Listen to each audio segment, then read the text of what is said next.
Hey guys, welcome to my channel, and today we're going to take a look at another horrible case with you. The frequency with which people are buried alive in movies makes you unconsciously believe that this never occurs in real life. Regretfully, incidents like this do happen, and the best evidence of this is a story that happened in Huddersfield, UK 10 years ago.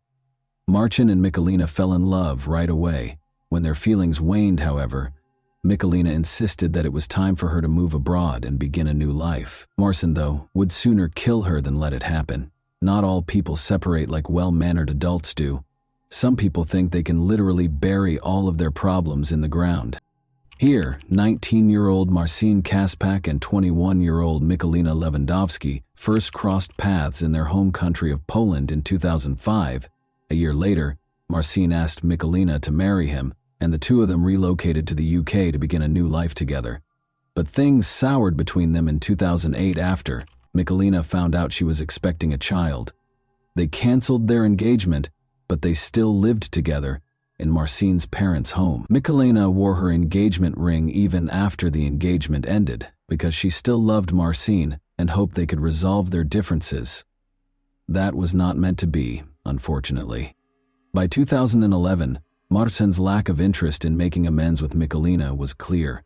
In an effort to stay away from her, he trained 5 times a week at the gym and spent nearly all of his free time there. Unexpectedly, however, Marcin asked Michalina to accompany him and his friend, 18-year-old Patrick Boris, on a shopping trip on Saturday, May 28, 2011. Michalina was taken aback because Marcin didn't often show an interest in hanging out with her. Still, she was relieved and hoped that things would get better now. The girl quickly went to the restroom to apply makeup. Jakub, their 3-year-old son, was fortunately with his grandmother, Marcin's mother, on that particular day, and was not present when the events transpired. Upon exiting the restroom, Michalina noticed Patrick and Marcin gazing at her with a horrifying smile on their lips. Taking Michalina's hand, Marcin said, "I want to show you something." Then he took a 300,000-volt stun gun out of his pocket, put it to her neck, and pressed the trigger. The agony swept through Michalina's body as she collapsed to the ground. Bodybuilder Marcin, who weighed 101 kg, saw her convulse from the electric shock while kneeling on her chest and holding her down on the ground. Momentarily regaining consciousness, Michalina asked Marcin if he meant to murder her, to which he replied that she should not be afraid, as he would simply take her somewhere. Patrick was then told to get some packing tape. The men taped Michalina's mouth shut, gagged her, and then tied her wrists and ankles. They shocked her with electricity once more before abandoning her, frightened and bound. Even though she initially believed it to be a mean joke, she was now certain of their true motivations. She was immobile and worried about fainting, not knowing if she would ever regain consciousness. Michalina was hauled into the kitchen and crammed into a cardboard box by Marcin and Patrick a few hours later. One day, they brought up a plastic bag. Marcin started to tape the box shut, but she thought they were going to put it over her head to suffocate her. The girl struggled to scream as she lost what little peace she still had. Then Marcin got on his knees, chuckled, and declared, "I've been hating you for 4 years. Your son will never be seen again." His uncanny composure on his face was more terrifying than the hateful words he spoke in this scene. The cardboard box was sealed. Then the men picked it up from both sides, carried it to Patrick's car, and put it in the trunk. The girl knew they had gone far before Patrick and Marcin took the box away. Michalina felt her back being scratched by the stones as the men pulled her along the ground. The fact that Marcin and Patrick had taken her to a wooded area close to Huddersfield was hidden from her inside the box. After digging a shallow grave beforehand, they buried the box containing Michalina inside. Michalina was lying in the box, still in excruciating pain and terrified, when she heard the men hurling dirt onto her grave. The box itself was dark and extremely small. In an attempt to keep from passing out, Michalina began breathing as shallowly as she could, because she was certain she would suffocate. In an effort to determine whether the car had moved on so she could start to flee, she strained her hearing. That Marcin would hit her with a shovel if they were still around when she tried to escape was no longer a possibility. Even though Michalina was unable to hear a car leaving, she eventually made the decision to take action, whether or not they were in the area. She made an effort to maintain her composure despite the thousands of ideas racing through her mind. She would later admit that she kept going because she was thinking about her little boy, Jakub. She would never see him again if she passed away, and he would be left motherless. She could not let that occur. Looking down at her restrained wrists, Micheline realized she had her diamond engagement ring, which she could use to break free. Michalina was able to sever the tape that bound her mouth, hands, and feet with the ring's sharp edges. She started scratching at the box's cardboard after that. After some time, she managed to make a tiny hole in the cardboard, which she discovered was a little damp, perhaps from the wet dirt that had been piled on top of it. Through the gap, Michalina stuck her fingers out and ripped the box apart. She only felt dirt, though, the same dirt that had been thrown on her grave by her boyfriend. She was still unaware at the time that, in addition to the meter-deep layer of dirt they had buried her beneath, they had also positioned a 40-kilogram log on top to make sure she couldn't get out. As more and more dirt soaked into the box, it covered her clothes, hair, and face. Michalina cried out for assistance, but no one was there to hear her. Her body shook with pain, and she grew weary, but she knew that continuing on was essential if she hoped to see her son again. "Don't give up," she said to herself again. Simply, don't give up. Michalina persisted in pushing, tearing, and pounding at the cardboard box until she managed to reach out her whole hand and raise her head above the floor. She breathed in the fresh air with anticipation. She could see the sky above her head, the trees, and the leaves, even though it was dark. Even though Michalina was completely covered in dirt and had lost all her strength, she no longer had any doubts about her ability to get away. Finally, she was able to pull herself up and claw her way out from under the ground with one last effort. After being in the box for an hour, Michalina miraculously emerged from her grave. In addition to surviving, she saved herself by using the diamond engagement ring that her would-be murderer had given her. Running toward the road from the woods, Michalina signaled a passing vehicle. That the driver didn't run away in fear when he saw a weak, dirt-covered woman come out onto the road was a great blessing for her. He listened to her and then stopped to call the police to find out what had happened. Michalina showed the police the cardboard box where she had been left to suffer her last moments in horrifying pain when they arrived at the crime scene 15 minutes later. Without a doubt, Marcin had never been more terrified in his life than he was when the police knocked on his door and told him he was being taken into custody on charges of attempted murder and kidnapping. He resisted for a long time, claiming that his intention was not to kill Michalina, but simply to frighten her. But no one took this defense seriously, so it didn't do him much good. After leaving Michalina to die, the men took PS500 from an ATM using her bank card, went home, and began playing video games, as the police quickly learned. In fact, Marcin was not planning to return for Michalina. His idea was completely different. Marcin, 25, was a dedicated bodybuilder who had become dependent on anabolic steroids, which led to his frequent outbursts. He concluded that it would be best for his son to grow up without a mother at all, after learning that Michalina had decided to leave the fight for their relationship and was going to return to Poland with Jakub. Michalina would not be able to raise his grandson as well as his own mother. With the intention of killing his ex-fiancée, he came up with one of the most horrific ways to end her life. Marcin was given a 20-year prison term after being found guilty of attempted murder and kidnapping in January 2012. Although Patrick was convicted of kidnapping, he was not found guilty of attempted murder. He received a 4.5-year sentence in a juvenile detention center. Both men were not eligible for parole until they had completed half of their sentences. Marcin won't, however, be available for purchase anytime soon. The police searched his parents' home, where he lived with Michalina and their son after he was arrested. The house contained a variety of chemicals and instructions for making explosives, according to the police. Consequently, Marcin received 8 more 4-year sentences for the explosives, while already serving his sentence for attempted murder. I prevented him from achieving his goal of killing me in the most horrific manner possible, even though he wished for my demise. I battled my way out of that grave with the last of my strength. Following the delivery of the guilty verdict, Michalina remarked, "Now it is he who is imprisoned." Even after learning that her ex-lover had received a 20-year sentence, Michalina is still terrified. Despite having moved to a different home far from Huddersfield with her son, whose address is kept secret for their safety, Michalina acknowledged following the trial that she still has nightmares about what she endured. I was buried alive and trapped in that shallow grave, and I was afraid that my life was over and that I would pass away.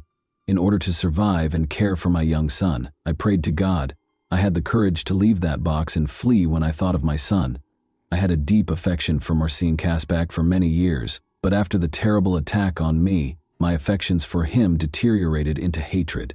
I still have nightmares about Marcin returning, finding me, and killing me. I'm hoping he understands how wrong what he did to me was.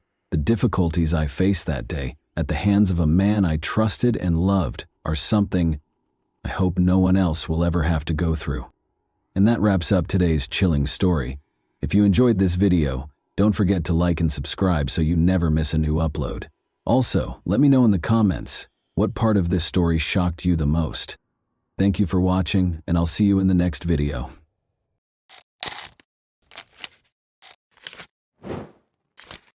Hey guys, welcome to my channel, and today we're going to take a look at another horrible case with you. The discovery of the victim's body is usually the first piece of information we receive after a murder. From that point forward, the police begin their investigation to determine what happened and who committed the crime. But not this time. In this case, the typical scenario was disrupted when the victim identified their assailant before he committed the crime. This story occurred recently, in early May 2022, in the city of Peleon Norte de Santander department, one of Colombia's 32 departments. In this city, there lived a 16-year-old girl named Ana Karina Blanco Duran. She was the oldest of 3 children in a modest family, similar to many others in the region. However, this had no impact on Karina's personality or dreams. She was in the 11th grade and eagerly awaiting graduation. Karina's relatives and friends described her as disciplined and determined, but also cheerful, sociable, and optimistic. However, like most teenagers, she had doubts. She expressed her thoughts in a letter she wrote for a school assignment 2 weeks ago. In the letter, the girl stated that, like everyone else, she had goals that she wanted to achieve. However, at the time, she was preoccupied with being happy, studying, and assisting her mother, whom she described as a beautiful, strong, and resilient woman who had a huge influence over her.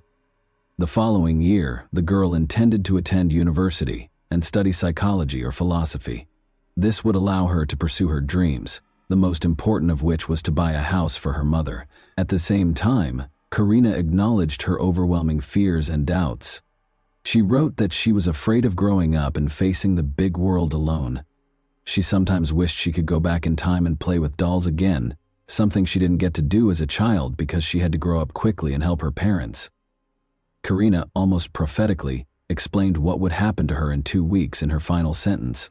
She wrote that she feared human evil, and she was not mistaken.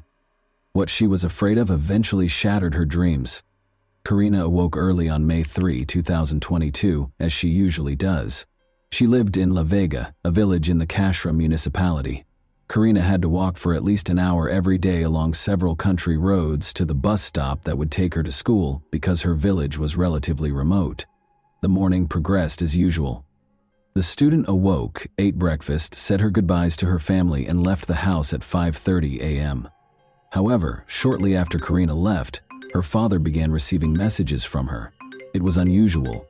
Karina wrote to her father that while walking down the country road, she noticed someone following her. A man was approaching her very closely. When the girl quickened her pace, the stranger did the same. If she attempted to take a different path, he would follow her. Karina was understandably uneasy and suspicious. She mustered the courage to take a discreet photo of the stranger and send it to her father so he would know who was after her. Cesar Blanco, Karina's father, became extremely concerned for his daughter's safety. He dashed out of the house, taking the same route to the bus stop that she had taken, but he couldn't find her anywhere. The man assumed the danger was over and Karina had safely boarded the bus. Unfortunately, this was not the case. Karina's parents were later informed by the school that she did not attend class that day. Karina's parents reported her disappearance to the police. Because it was a small village where everyone knew each other, word of the incident spread quickly among the locals. The girl's family distributed a photograph of the stranger who had been following her since the morning. A few hours later, a man who worked at a local farm mentioned another farm worker who looked very similar to the man in the photograph. Despite the blurry image, he believed he recognized him. Additionally, that worker was late for work on the same day. Armed with this information, several villagers and Karina's relatives went to the farm where these men worked and demanded answers from the person Karina had most likely photographed. The man in question was Alexander Keogh, a 55-year-old Venezuelan native. He had arrived in town 4 months ago and was staying with a relative. Alexander had found work on the farm where he was located. The people were outraged by the schoolgirl's disappearance and acted aggressively. He eventually admitted to assaulting Karina, killing her, and disposing of her body in the Kashra River. It's understandable that the villagers, particularly Karina's relatives, wanted to take matters into their own hands following such a confession. However, the police arrived just on time. The officers apprehended the suspect, rescuing him from the angry mob. The police took Alexander Carrillo to the station and began interrogation. He repeated what he had previously told the villagers. He admitted to killing the schoolgirl and revealed where her body was disposed of. Following the crime, he cleaned himself up, changed his blood-stained clothes for clean ones, and returned to work. The man truly believed he would never be found, unaware that the victim had taken a photograph of him. During the interrogation, villagers gathered near the station. They were furious and wanted to take matters into their own hands. Concerned for the man's safety and believing his life was in danger, the police decided to transport him to another location. They escorted the suspect out of the station and attempted to get him into the car. However, when the crowd began to act, they dragged Carrillo from the vehicle and attacked him. The police couldn't intervene because there were so many of them. The mob beat the perpetrator with sticks and stones before someone attacked him with a knife, killing him. Even after that, the crowd refused to disperse and blocked the police from approaching until they were certain that the man had died. Karina's body was discovered on the riverbank, exactly where her assailant had indicated. Her bag was nearby. The girl was partially undressed, and the autopsy revealed she had been sexually assaulted. She died of 2 penetrating wounds to her chest and neck. According to the police, Alexander Carrillo had been watching Karina for several days, meeting her every morning as she walked to school while he went to work. This version is supported by the fact that, a few days before the attack, Karina informed her school friends that she was being followed by a stranger, which made her extremely uncomfortable. The police have stated that the investigation will not be terminated at this time. They will investigate the actions of the local police officers who allowed the man's lynching, as well as who initiated the attack and delivered the fatal blow. According to local media reports, it was a relative of Karina, but the individual's identity has not been revealed. Pain and outrage swept through the city. An event was organized at Karina's school to honor her memory, while also protesting the killing of women. Students and teachers wrote an open letter to express their outrage at the current state of affairs. She wasn't drinking, she was not dressed provocatively, she wasn't in a bar. She walked to school every weekday wearing rubber boots because she lived on a farm, and she, like many other boys and girls in the country, had to overcome obstacles in order to receive an education. She feared that someone was following her. She was just 16, terrified. Her dreams, desires, and life were stolen from her. After Karina's voice was silenced, all that remained were the voices of those of us who demanded a safer environment and normal families in which children were taught not to hit, violate, or murder one another. Karina's killer did not see her as a person with her own life, dreams, and loving family, so the villagers decided to repay him in kind. Lynching is considered unacceptable by many, and it has no place in a civilized society. However, for many others, it simply reflects a lack of faith in the justice system. They are dissatisfied with the prevalence of impunity and the fact that the criminal will never face the harshest penalties. They believe the police are not doing their jobs, so they have decided to take action to remedy the situation. It is heartbreaking to see girls who leave for school and never return, becoming victims of murder. But in this case, Karina was the one who exposed the criminal. Karina did not behave recklessly. She immediately sensed the danger emanating from the persistent stranger, secretly photographing him and sending it to her father. She let him be caught before he could harm another innocent girl. Unfortunately, it was too late for her. However, without that photograph, the police could have gone days, months, or even years without finding the killer. And that wraps up today's chilling story. If you enjoyed this video, don't forget to like and subscribe so you never miss a new upload. Also, let me know in the comments What part of this story shocked you the most? Thank you for watching, and I'll see you in the next video.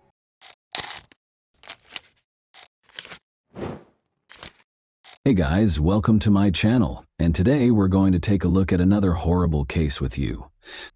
A woman who was determined to return home safely to her children risked her life to get out of a predator's grasp. She had no idea that her courage in assisting in the kidnapper's capture would reveal a much more sinister force and save the lives of innumerable others. By working with the police, she was able to expose the rapist's true identity as well as that of a serial killer. Her testimony's credibility was called into question, though, given the process used to retrieve her memories of the assault.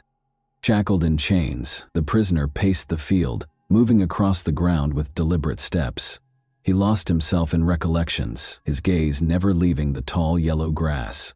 The simple clothes he used to wear, jeans, a shirt, and a cap, had become luxurious, and his once dark auburn beard had gone completely gray since his last visit.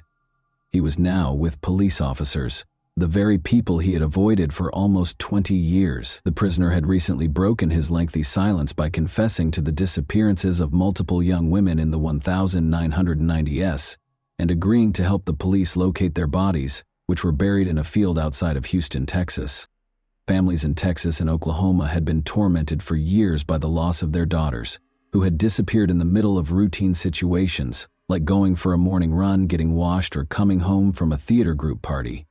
There were no answers for a long time. Finally, the man who had caused their pain, a 56-year-old Texas prisoner who was charged with violence and kidnapping but not murder, spoke. At least 7 victims, including 4 girls who did not survive their interactions with him, were connected to him by the police.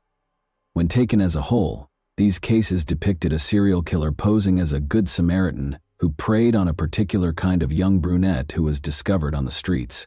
Although his surprising admission helped reveal the truth about what had happened to some of the victims, the family's most important question was still, why?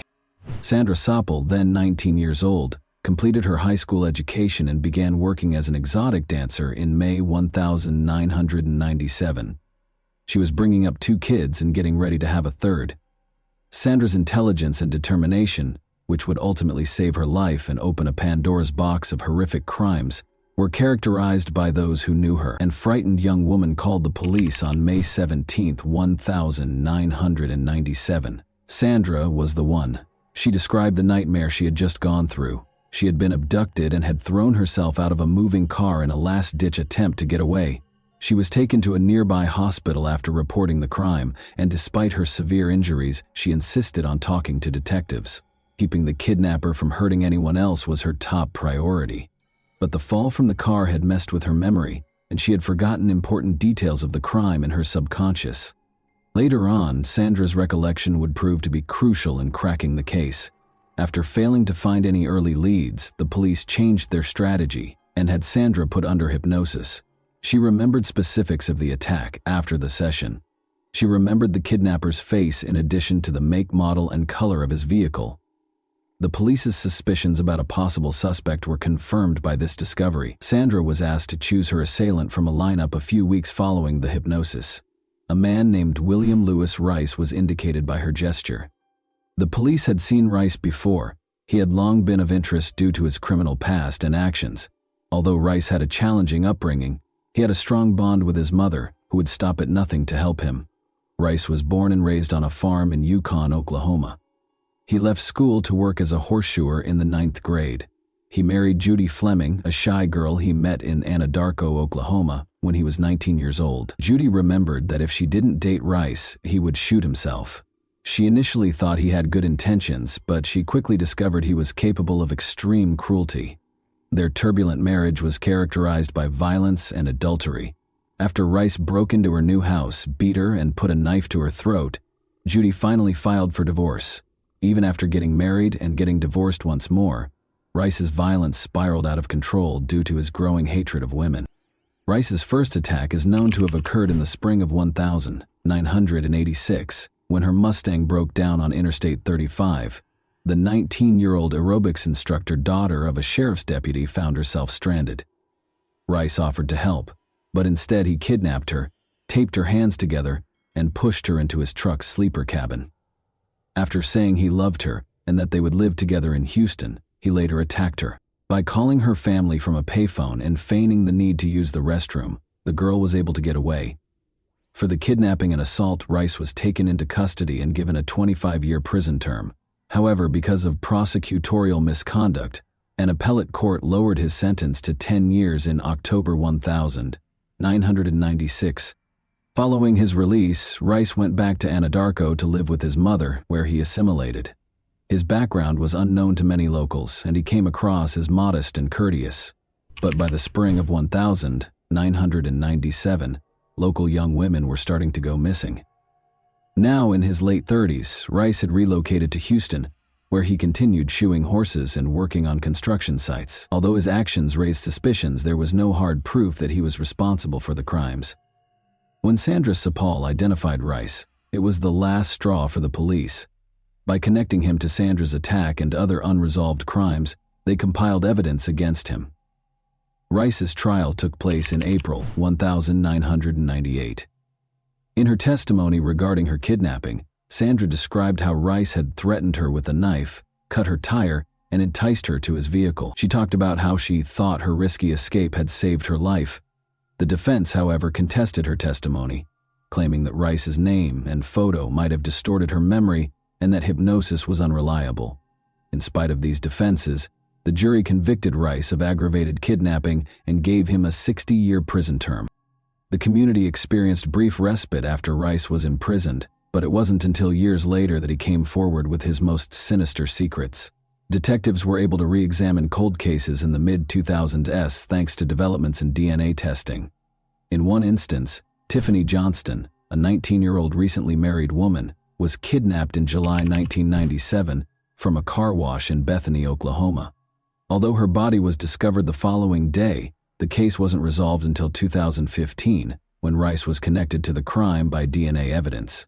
In order to avoid being executed, Rice consented to assist law enforcement, which helped them locate the remains of two additional victims, Kelly Cox and Jessica Kane, who were interred in the Texas killing fields. Although Rice's motivations were still unknown, his confessions gave his victims' families closure. Some saw his cooperation as a perverted form of pride, while others thought it was motivated by a wish to avoid the death penalty. In any case, his crimes left a path of destruction, and those he had harmed received some justice when he was ultimately sentenced to death. In addition to saving her own life, Sandra Sapal's courage and tenacity helped expose a serial killer who had been terrorizing communities for years. Her story serves as a testament to the tenacity of people who are not intimidated into silence, and her bravery made sure that Rice could no longer prey on innocent lives. And that wraps up today's chilling story. If you enjoyed this video, don't forget to like and subscribe so you never miss a new upload. Also, let me know in the comments what part of this story shocked you the most. Thank you for watching, and I'll see you in the next video.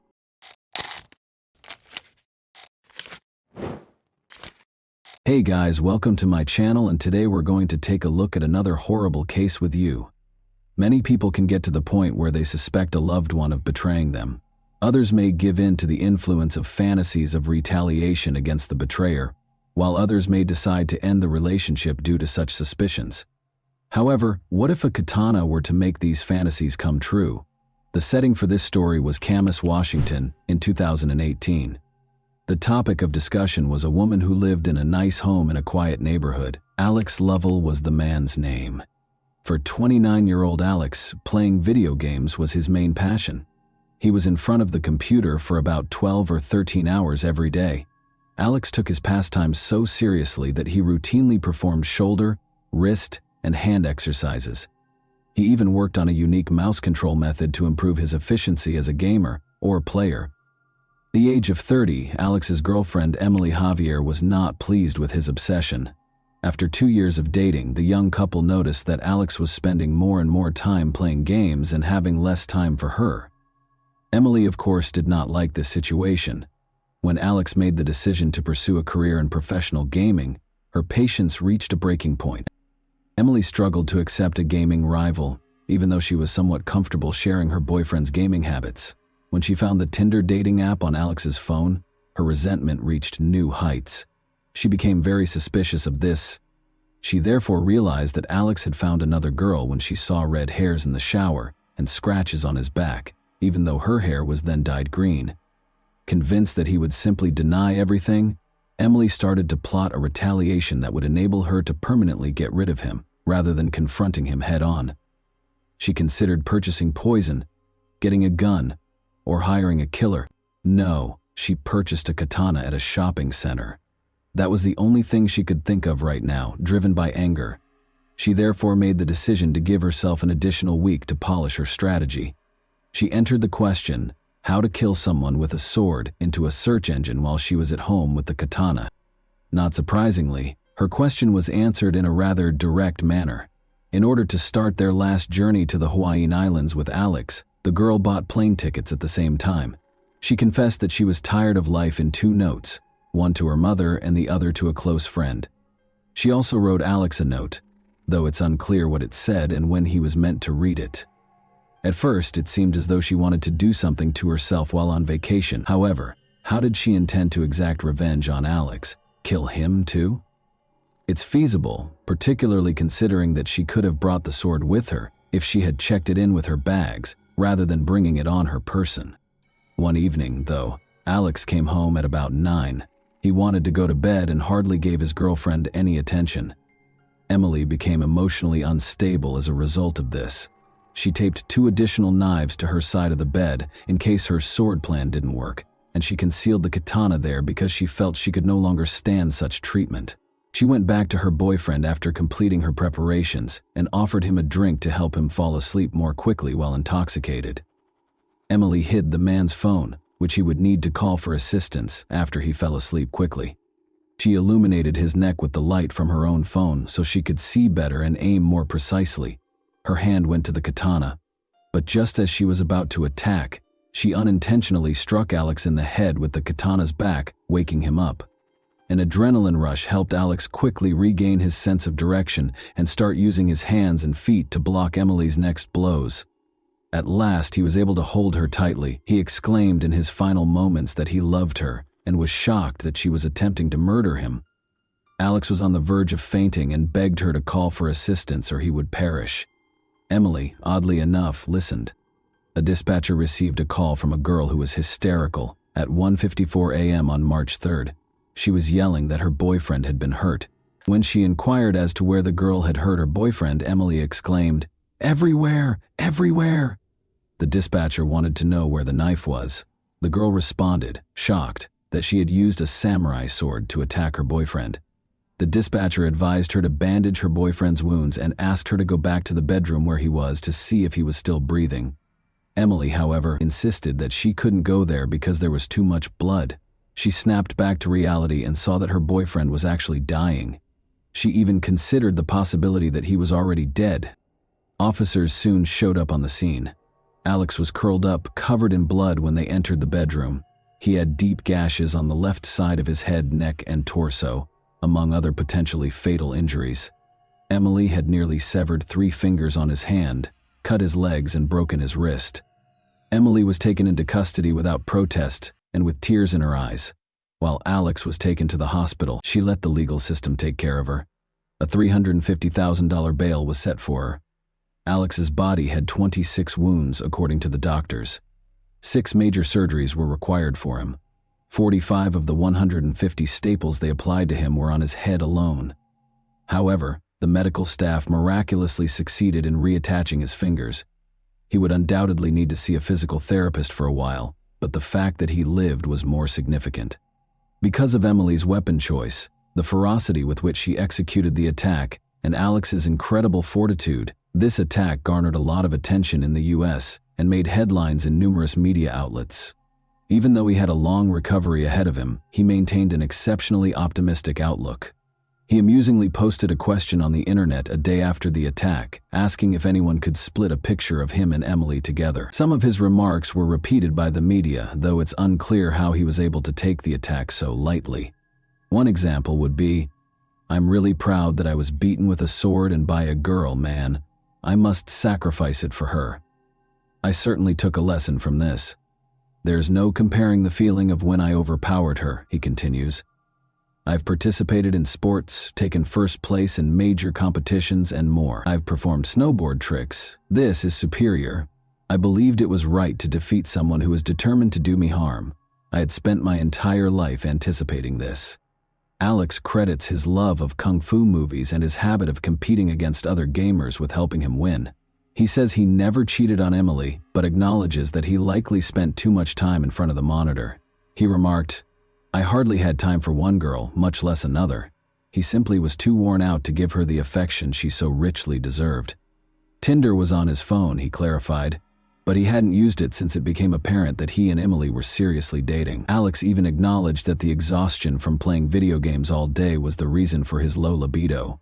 This might have persuaded Emily that he no longer wanted her, but he says that numerous times before, even when another girl merely liked his picture on social media, she had falsely accused him of cheating. All of this is denied by Emily. Regarding the red hairs, they might have come from his dog's fur or his own beard. Emily found it challenging to defend herself in court. Everyone could see that this was a carefully considered and planned crime. Emily told police that she wanted to kill him for cheating. "That was my objective." She was convicted of attempting first-degree murder. Her sentence was lowered from a potential 20-year term to 19 years because of Alex's survival, her lack of prior convictions, and her own decision to call 911 for assistance. This result did not sit well with Alex's family. They felt that because she tried to kill their son, she should be punished more severely. Emily countered that because of her history of childhood trauma, which hindered her ability to form relationships, her sentence should be shortened. Although her psychologist acknowledged that she had PTSD, he said it had no bearing on the case. The judge ultimately decided that she should receive almost the maximum sentence because of the severity of the attack. She must also receive treatment for her aggression and mental health issues. She must pay $30,000 in reparations and is forbidden from getting in touch with Alex or his family. To help Alex recover, his gaming friends set up a crowdfunding page and raised thousands of dollars. He is presently recuperating and has largely resumed his regular activities. He says he hasn't spoken to Emily since the attack. When asked how he feels about her, he admits that she saved his life by calling 911, which is significant, but it's difficult to sum up his feelings for his ex-girlfriend in just 2 words. In any case, he thinks she needs significant assistance. "I didn't expect this, but something like this had to happen," he continues in his characteristically lighthearted tone. "She reached for the samurai sword because she obviously didn't want me to end up in the wrong hands." And that wraps up today's chilling story. If you enjoyed this video, don't forget to like and subscribe so you never miss a new upload. Also, let me know in the comments what part of this story shocked you the most. Thank you for watching, and I'll see you in the next video.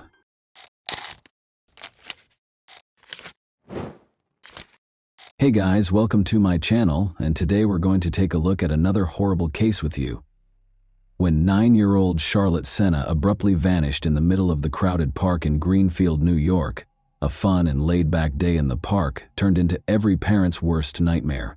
Charlotte appeared to disappear into thin air, but dozens of people immediately began looking for her. In a matter of seconds, the nation's attention was drawn to the Charlotte disappearance case, a terrifying story of a kidnapping, endless searches, and an amazing turn of events that left everyone in shock when the kidnapper gave a crucial clue to solving the case.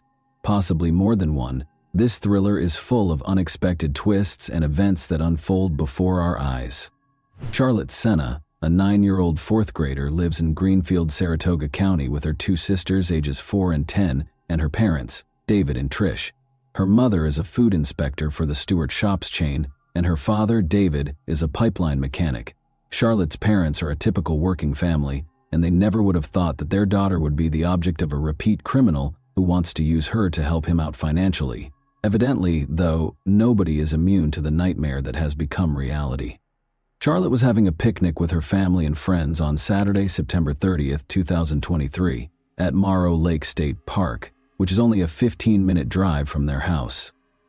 The 6,250-acre park is named for Morrow Lake and is located 70 kilometers north of Albany, New York. It is a well-liked recreational destination with boating and fishing opportunities, a sandy beach, 158 picnic areas, walking trails, and amazing dense forested areas. Its easy access to other resort towns draws tourists from all over the state. David and Tricia Senna, Charlotte's parents, made the decision to unwind with a sizable gathering here. Charlotte and her friends went cycling around lunchtime. She was about to head back to the camping area after a few rounds when she promised her friends that she would complete one more lap alone before joining the others. The time was around 6:15 p.m. back then. Her parents, however, became aware of her absence 10 minutes later. Other park visitors quickly joined them as they started looking for her and addressing her by name. To assist in finding the child, people got up from their tables and left their food. The area where she vanished became chaotic. They eventually located her daughter's bicycle at 6:45 p.m. That was the beginning of every parent's worst nightmare. The parents had already called the police at 6:47 p.m. They were appalled that they had already lost 30 minutes and were positive that Charlotte had been kidnapped. How were the girl's parents made aware of her abduction? They got a clue from her bicycle. Charlotte wasn't the type to just up and start walking instead of riding her bike. She could ride with the breeze, so why would she get off? If the bike had malfunctioned, things would have been different, but it was in perfect operating order. Besides, it was standing on its kickstand, not lying on the path. In other words, something, or probably someone, managed to attract the girl's attention, stop her, and then kidnap her. Police officers reached the park by 7 p.m. There were definitely severe worries about Charlotte's safety, because the bicycle was located, but she was nowhere to be found. But the police could not rule out the possibility that the child had just lost their way. As a result, both directions were pursued. Information regarding the missing child was quickly disseminated by the media. Numerous individuals looked for her, but as night fell, the situation deteriorated. Over 100 people had already begun searching the park by Sunday, and another 300 joined them the next day. They looked through a number of phones near the park. Luckily, visitors had to register and pay an entrance fee, which allowed the police to interview everyone who had come to the park for recreation. But this took time, and when the officers searched diligently and failed to locate the girl nearby, they began to suspect that she had been kidnapped. Furthermore, Charlotte's scent trail was lost nearly at the same location as her bicycle. If it was a kidnapping, the kidnapper probably had a car, took the girl inside, and drove off. As a result, the stakes were much higher. The likelihood of finding the kid alive drastically decreased just 3 hours after the kidnapping. This is due to the fact that most of the time a criminal views the victim as an object to satiate their personal desires rather than as a child. The victim becomes a witness, evidence of their crime that must be removed. Once they have accomplished their objective, of course, this discussion is about a situation in which the abductor is an unrelated individual who targets the victim, not about a parent kidnapping a child because of a custody dispute. The police put an officer at Charlotte's family's home immediately after she vanished. As David and Tricia Senna, Charlotte's parents, were still looking for their daughter in the park on October 1st, very early in the morning, even before dawn, a car pulled up close to their home. At 4:20 a.m., the policeman observed an unidentified man placing something in the family's mailbox. The man hurriedly got into the car and drove away as the officer started to approach him. Despite noting the car's model, the officer was unable to apprehend him. The police were shocked to discover a ransom note in the mailbox. For Charlotte, the man demanded $50,000. He allegedly made her write the note by force. For failing to stop the stranger, the officer was criticized. It was a chance to save the child and apprehend the kidnapper. Although he witnessed the man leaving the letter, the officer was unable to determine what the man had left in the mailbox. Many people send the parents cards, flowers, and letters of support after learning about a child's disappearance. But this note proved to be very important in saving Charlotte's life. The kidnapper must have arrived so early because he thought no one would be home and no one would notice him. However, he left a crucial hint. The case made an unexpected breakthrough at 2:30 p.m. on Monday, October 2. A fingerprint was discovered on the note by forensic specialists. They found a match after running the fingerprint through the database. Craig Ross, who was previously charged with driving under the influence in Saratoga Springs in 1999, owned it. Craig was among the people in the park when Charlotte was kidnapped, and his phone ping matched theirs. Additionally, a car registered to Craig was tracked by the police back to his mother's house in Bolton Spa, New York. Craig lived behind his mother's house in a tiny motorhome.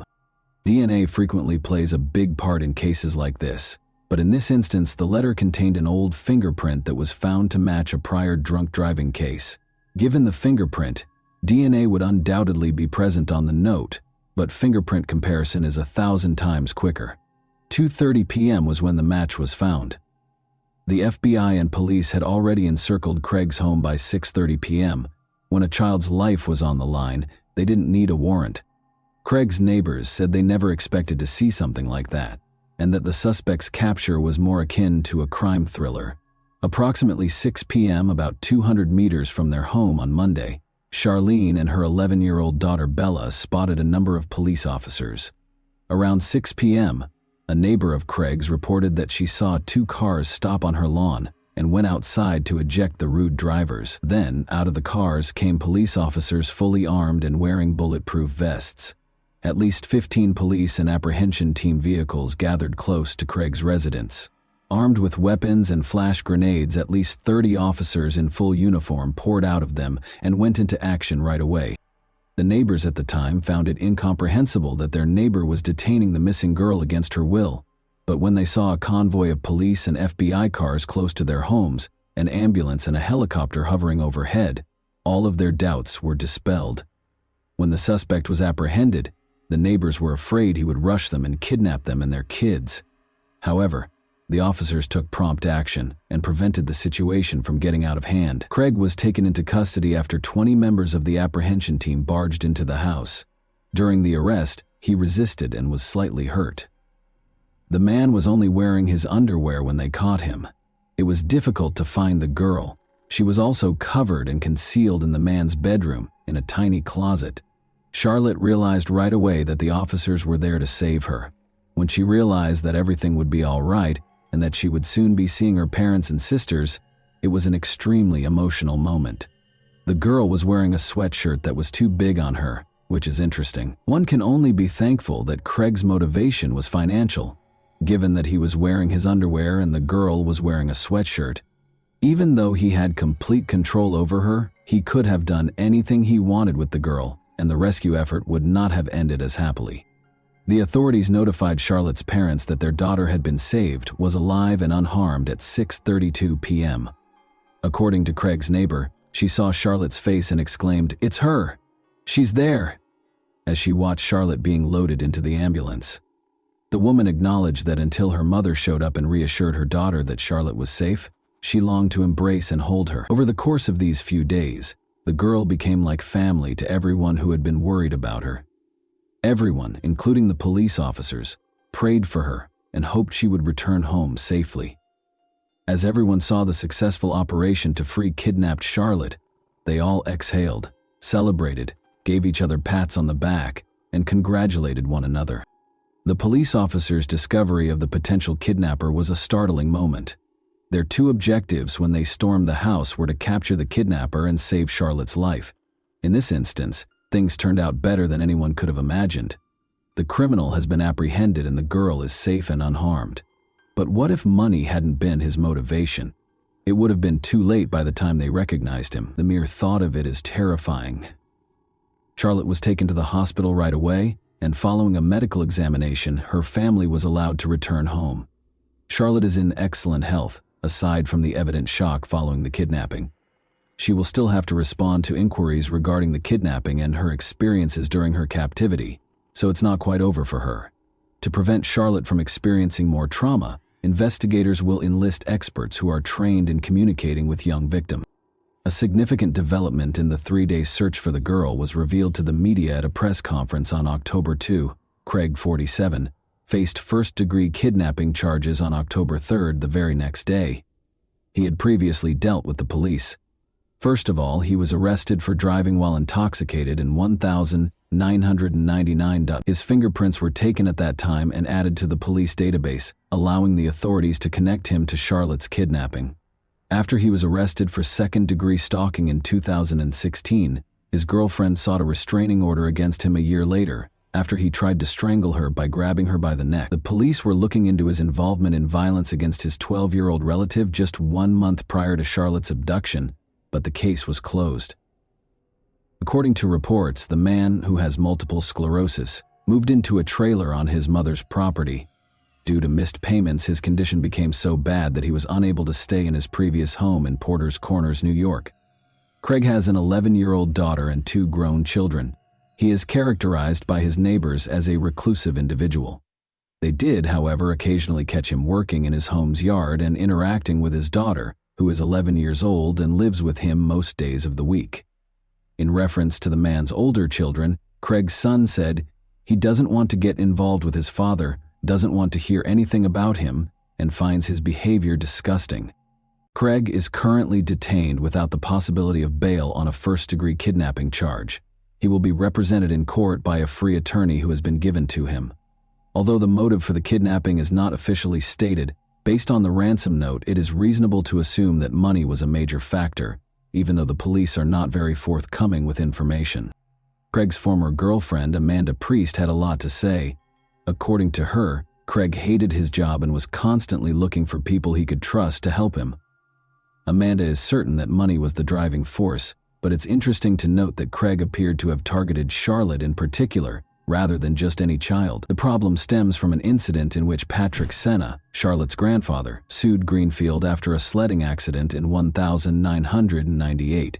The $2 million settlement he received was well known among Saratoga's citizens.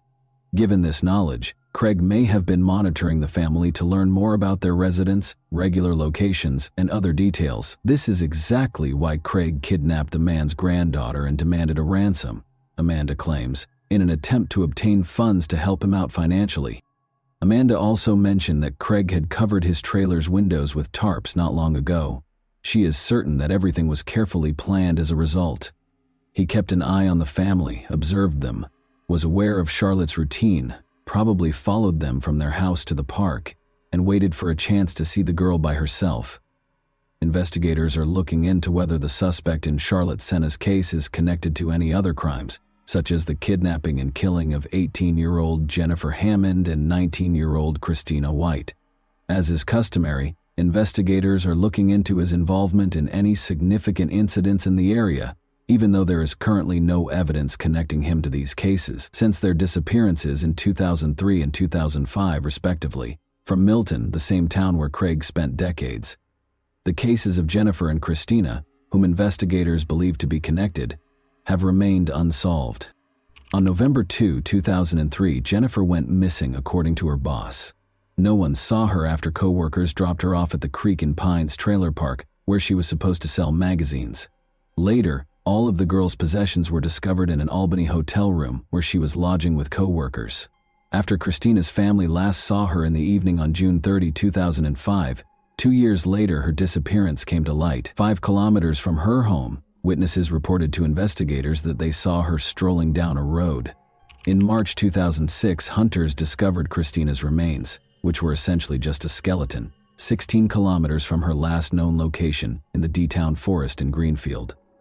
According to the autopsy, Christina's chest and abdomen were fatally struck by the murderer. In October 2009, Jennifer's remains were discovered a few kilometers away. Although the cause of her death is unknown, investigators concluded that considering the location of their kidnapping and the location of their bodies, the girls were most likely murdered by the same individual.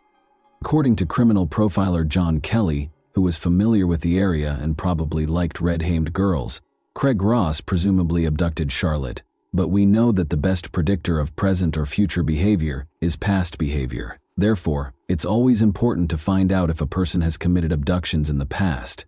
There may be a connection because Craig's path from the park to his house apparently goes through wooded areas connected to these 2 unsolved murders. He was keeping an eye on the family and may have believed he could kidnap them again because he had done it successfully in the past. However, he could demand ransom and simultaneously improve his financial situation rather than committing murder. In any event, the inquiry is still ongoing to determine whether he is connected to any other crimes. He has been questioned by the police in the interim to determine whether he was keeping an eye on Charlotte and whether his motivations extended beyond his need for money. The Senna family thanked everyone who put in so much effort to bring their daughter home. Naturally, they expressed their relief at Charlotte's return home and recognize how lucky they are that things turned out this way. They are aware that not all kidnapped children make it back home safely.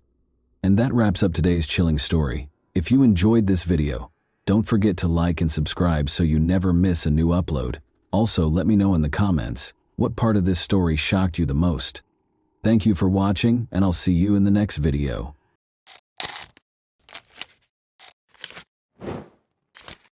Hey guys, welcome to my channel, and today we're going to take a look at another horrible case with you. In the suburbs of Manchester, Karen Spooner and John Lewis, their children Jane, Nicola, John, and Jamie, were a typical family. In 1997, everything was different. In Britain, May 5th was a holiday, therefore kids were exempt from attending school. 11-year-old John and 8-year-old Jamie, the family's youngest sons, were having fun in a nearby supermarket parking lot. They were great friends even though they were 3 years apart in age. Despite their disagreements, John always looked out for Jamie. John was playing with pals that day when he failed to see his brother vanishing from view, but it didn't disturb him.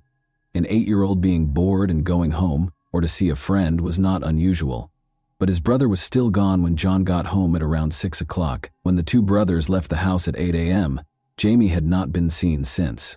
For Jamie, who enjoyed wandering the streets but frequently returned home to hug their mother or have a snack, it was highly unusual. Initially, no one was concerned, since they assumed the youngster was with his pals and had lost his sense of time. He was terrified of the dark, so they were sure he would return before dusk. However, Jamie's family went out into the street to look for the child when their father got home from work at around 8 o'clock in the evening. They went to every street where he liked to play, visited all of his pals, and called his name, but all they got was an echo. They went home exhausted and called the cops. Jamie was raised in the Manchester district of Openshaw, which is well known for its numerous shuttered factories from the mid-century. This implies that it is a somewhat dangerous but alluring area for a young adventurer to play. A number of worried residents joined the police search as they started looking through these structures. Karen asked anyone with information regarding her son's whereabouts, or who may have seen him, to call the police. The boy was short for his age of 8, she said, and he frequently wore clothes for children of 5 or 6. Jamie's family's anxiety drove them insane. How such a young youngster could go for his regular walk and not come home was beyond comprehension. As time went on and Jamie didn't show up, folks started to worry. Numerous calls and texts were sent to the police claiming to have seen Jamie in different locations throughout Manchester. However, all of these leads were later found to be untrue. A few days following Karen's public appeal, a man claiming to have seen Jamie's sibling approached Jamie's older sister. The girl nodded in agreement when he inquired as to whether the boy was dressed in a dark blue suit. The man was identified as 28-year-old bus driver Darren Vickers. He reported seeing Jamie on his bus to the police and his family. He clarified that the boy was able to travel all day on any bus in Manchester, since he had bought an all-day rider ticket. Darren's bus was the one Jamie had picked, and they rode it together all day from Ashton to Manchester on Route 219, looking out the window and getting off at the same stop where he had boarded. Because Jamie enjoyed automobiles, railroads, and buses like most boys his age, his parents thought it was their kid right away. He probably went to the bus stop to buy a gift for his mother's birthday at the store, but the bus trip distracted him. Darren Vickers gave off the impression of being a really nice guy who honestly wanted to help the missing boy's family. He volunteered to help Jamie's relatives if they needed it after visiting their house. He was invited to supper by Karen and John, who were astounded by his kindness and empathy. Jamie's family was going through a lot at this trying period. To assist in caring for her brother and sister, their 15-year-old daughter Nicola even dropped out of school. Darren sympathized with their predicament and offered assistance. By serving as their spokesperson, he attempted to lessen the load that had been placed on them. Speaking on the family's behalf, he encouraged anyone who may have seen the boy to call the police. He appeared to be a gift from God, and John and Karen had complete faith in him. On the other hand, the police did not fully believe that Darren Vickers was as amiable as he seemed. His story contained contradictions that made the investigators suspicious right away.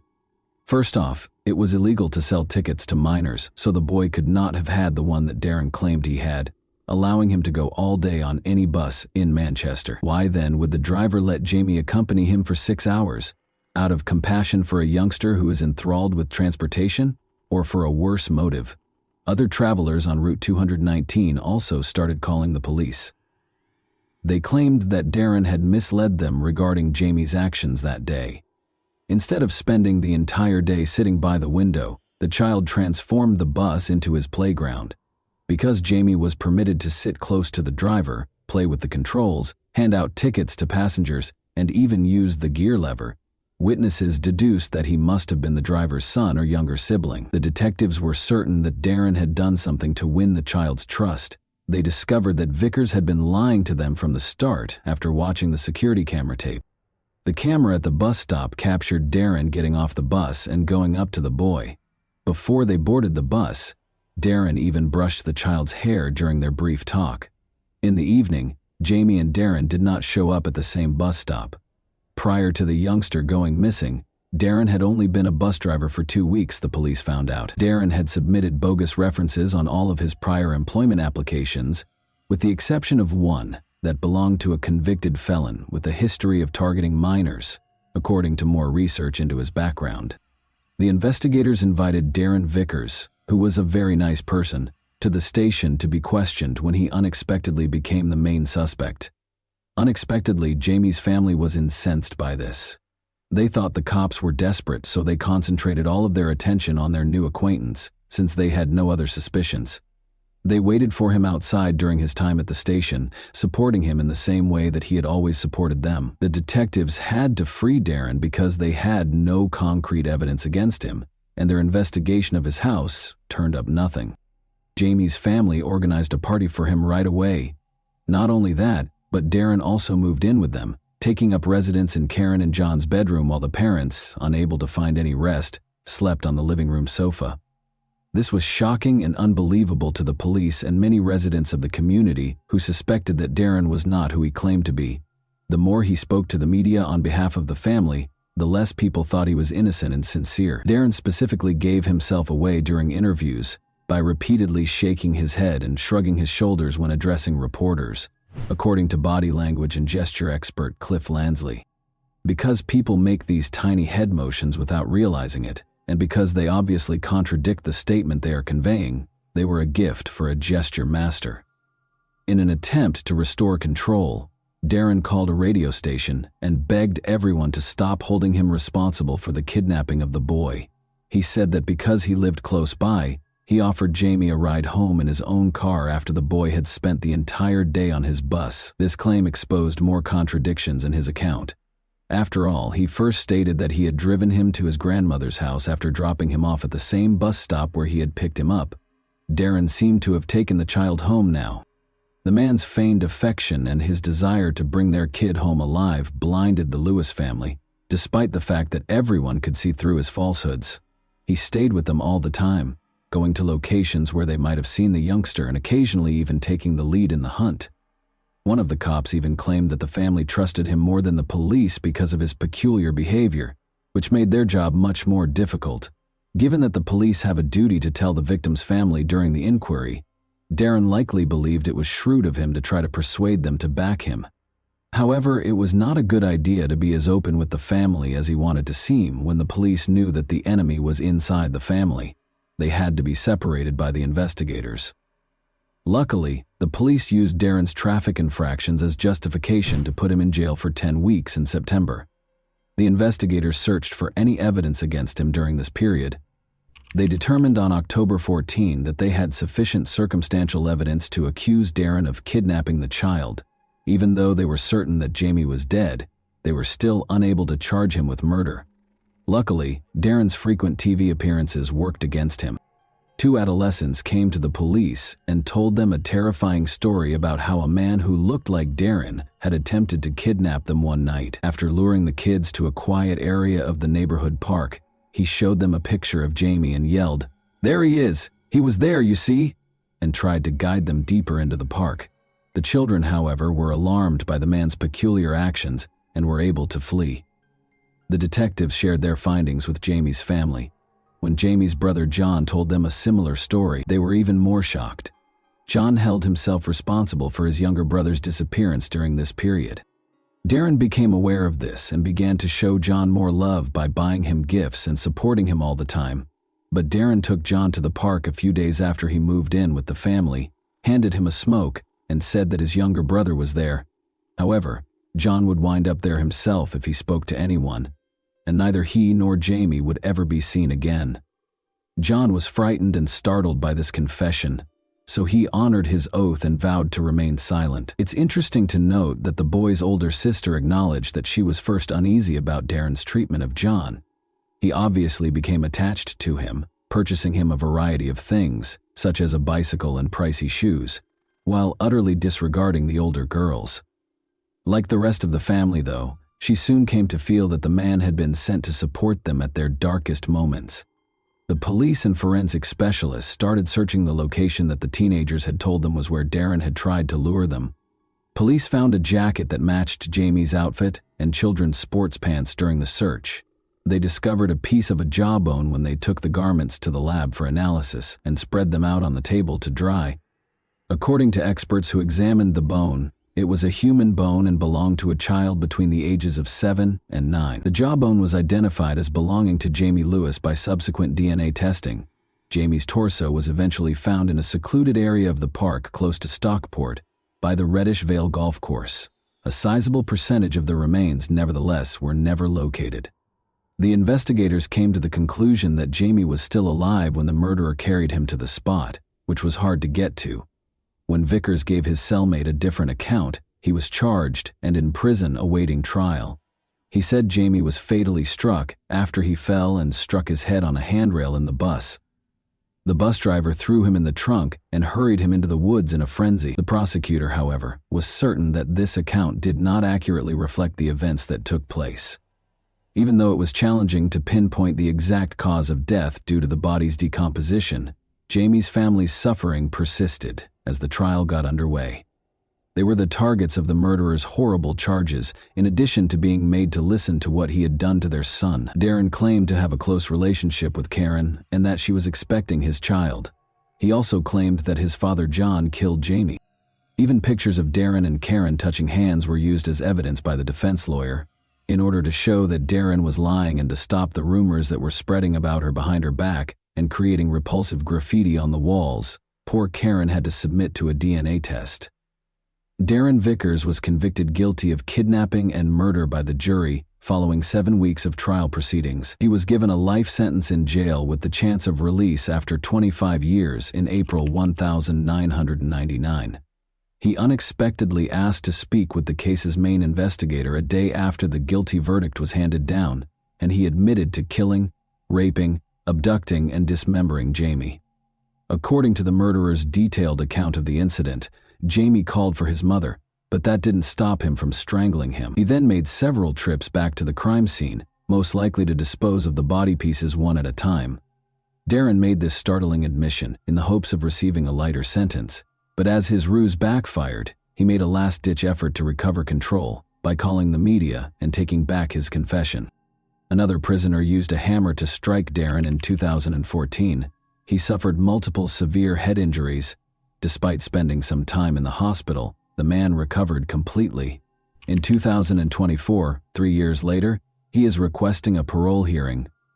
The police in the case pledged to do everything in their power to keep him from being released if the parole board determines that it is feasible. And that wraps up today's chilling story. If you enjoyed this video, don't forget to like and subscribe so you never miss a new upload. Also, let me know in the comments, what part of this story shocked you the most? Thank you for watching, and I'll see you in the next video.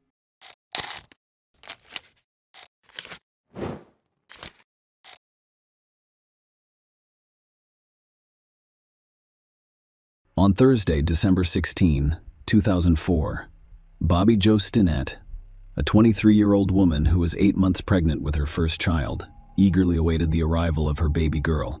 Born on December 4, 1981, she graduated from Nottoway High School in Graham, Missouri, in 2000. Bobby, who lived in Skidmore, Missouri with her husband, Zeb Stinnett, was a well-known and gentle person in the small farming community. Her love of animals, particularly dogs and horses, was evident, and she ran a dog breeding business called Happy Haven Farms from her home. Specializing in the breeding of rat terriers, Bobby actively participated in dog shows and discussions in the online dog breeding community. Her business involves listing puppies for sale, and on December 15, 2004, she received an instant message from Darlene Fisher, a woman from Fairfax, Missouri, whom she had met through their interactions on the Router Chatter forum. Bobby and Darlene had been exchanging messages for weeks, bonding not only over their shared love of rat terriers, but also over their shared pregnancy experiences. Darlene informed Bobby that she was interested in purchasing one of her puppies, and they agreed to meet the next day. Bobby made plans to meet Darlene and informed her mother, Becky Harper, that she would pick her up from work at 3:30 p.m. On the scheduled date, December 16th, Becky called Bobby at 2:30 p.m. Bobby reassured her as they confirmed the arrangement for picking her up from work. However, when Becky finished work at 3:30 p.m., Bobby was nowhere to be found. Becky tried to call Bobby, but there was no response, so she walked to Bobby's house, which was only 2 blocks from her workplace. When Becky got to the house, she noticed the front door was open. She entered and called out to Bobby without getting a response. As she entered the dining room, she saw a terrifying scene. Her daughter was lying on the floor in a pool of blood, distraught. Becky immediately dialed 911, urgently describing the dire situation, mentioning that her daughter was 8 months pregnant and that Bobby's stomach appeared to have been severely injured. When the police arrived, they discovered that Bobby's unborn baby had been forcibly removed from her womb, and the infant's whereabouts and survival were unknown. Locating the perpetrator became an urgent priority because the baby could still be alive. Unfortunately, Bobby did not survive the brutal attack. Both Becky and Bobby's husband informed the police that Bobby was going to meet a woman named Darlene, who expressed an interest in buying a puppy. Aside from that, they had no idea how many other visitors would be arriving that day. Through a quick investigation, the police tracked Darlene down using text messages and IP addresses from the computer she used to communicate. It was discovered that the woman posing as Darlene was not named Darlene and did not live in Fairfax. Her real name was Lisa Montgomery, and she lived in Melbourne. Lisa drove from Melbourne to Skidmore on December 16th and arrived at Bobby's house around 12:30 p.m. Police believe the baby was taken between 2:30 p.m. and 3:30 p.m. On December 17th, the police arrived at Lisa Montgomery's home, and her husband Kevin greeted them at the door. They entered and found Lisa in the living room, cradling a newborn baby. The police informed Kevin and Lisa that they were looking into the murder of Bobby Joe Stinnett and inquired about the baby. Lisa claimed that her child was born at a women's clinic in Topeka. "I'm looking for a private conversation." The police approached Lisa outside her home. She informed them of this and requested that Kevin not know about it due to financial constraints. She had actually given birth at home, not at the women's clinic. Lisa claimed she was alone in her kitchen during the birth, but she did have the phone numbers of 2 friends in case she needed help. When asked about the placenta, Lisa says she disposed of it in a nearby creek. Lisa requested that the matter be discussed further at the sheriff's office to maintain privacy, and the police agreed. Lisa confessed to officers at the sheriff's office. After killing Bobby, she extracted the baby from her womb and abducted her. The baby was eventually returned to Bobby's husband, who named her Victoria Jo Stinnett. Lisa was charged with kidnapping, which led to her death. During Lisa's trial, the court learned that she and Bobby met at a dog show in April 2004. "We were both members of an online dog breeding community when Bobby announced her pregnancy. Lisa, a member, learned of her pregnancy in the spring of 2004. Around the same time, Lisa informed her family and friends that she was expecting. Lisa failed to disclose that she had a sterilization procedure more than a decade ago, rendering her infertile. Lisa deceived people for 8 months by pretending to be pregnant. She went so far as to wear maternity clothes and purchase baby items. Despite her sterilization, Lisa persuaded her husband, Kevin, and her children that she was actually pregnant. On the other hand, Lisa's first husband and wife, who were aware of her sterilization, accused her of lying. In response, Lisa insisted on proving them wrong. During the court proceedings, it was revealed that on December 16th, Lisa arrived at Bobby's house with a sharp kitchen knife and a white cord in her jacket pocket. When Bobby answered the door, Lisa asked to see the puppy she wanted to buy. Bobby retrieved the puppies and took them outside for Lisa to interact with. Lisa attacked Becky shortly after she called Bobby to pick her up. Lisa strangled Bobby with the cord she had brought until she lost consciousness. When Bobby regained consciousness and resisted, Lisa tightened the cord, resulting in Bobby's death. Lisa then cut into Bobby's abdomen with a kitchen knife, successfully removing the baby. Lisa left after cutting the umbilical cord. Surprisingly, the baby remained unharmed. Throughout her journey, Lisa took precautions to ensure the baby's well-being. such as clapping the umbilical cord and clearing mucus from his mouth. Lisa had a car seat ready in her vehicle for the baby. When Lisa arrived at a parking lot near a women's clinic in Topeka, Kansas, she called her husband, Kevin, to tell him she had given birth. Kevin met her in the parking lot and named the baby Abigail. The next day, they went out for breakfast, proudly introducing their new baby, Abigail, to everyone. The prosecution contended that Bobby's tragic death and the baby's abduction were the result of Lisa's calculated and cold-blooded plan to protect the lies she had told her friends and family. According to the prosecution, Lisa was afraid that her first husband, Carl Bowman, would discover her lies during their custody battle. Lisa was concerned that this revelation would jeopardize her position in court proceedings, so she felt compelled to have a baby as proof that her pregnancy was genuine. The prosecution claimed that Lisa purposefully misled her family and friends about her pregnancy and meticulously planned the abduction of a baby to maintain the illusion. They claimed Lisa's plan was meticulously planned and executed with precision. To hide her identity, Lisa contacted Bobby under a fictitious name, hoping that the crime could not be traced back to her. Concurrently, she continued to inform everyone she knew about her pregnancy. Lisa went so far as to purchase a home birth kit and conduct online research on how to perform a cesarean section. Sheriff Strong, who played a role in the case, stated that the crime was meticulously planned, and Lisa persisted in lying until she was caught. Lisa even tried to implicate her own brother, claiming he was with her when the baby was abducted. However, his verified alibi revealed that this was yet another falsehood.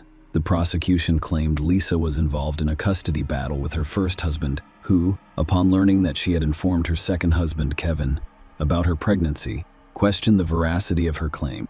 Aware of Lisa's inability to conceive, he sent emails expressing his intention to reveal the alleged lie to Kevin, whom he exploited during custody proceedings.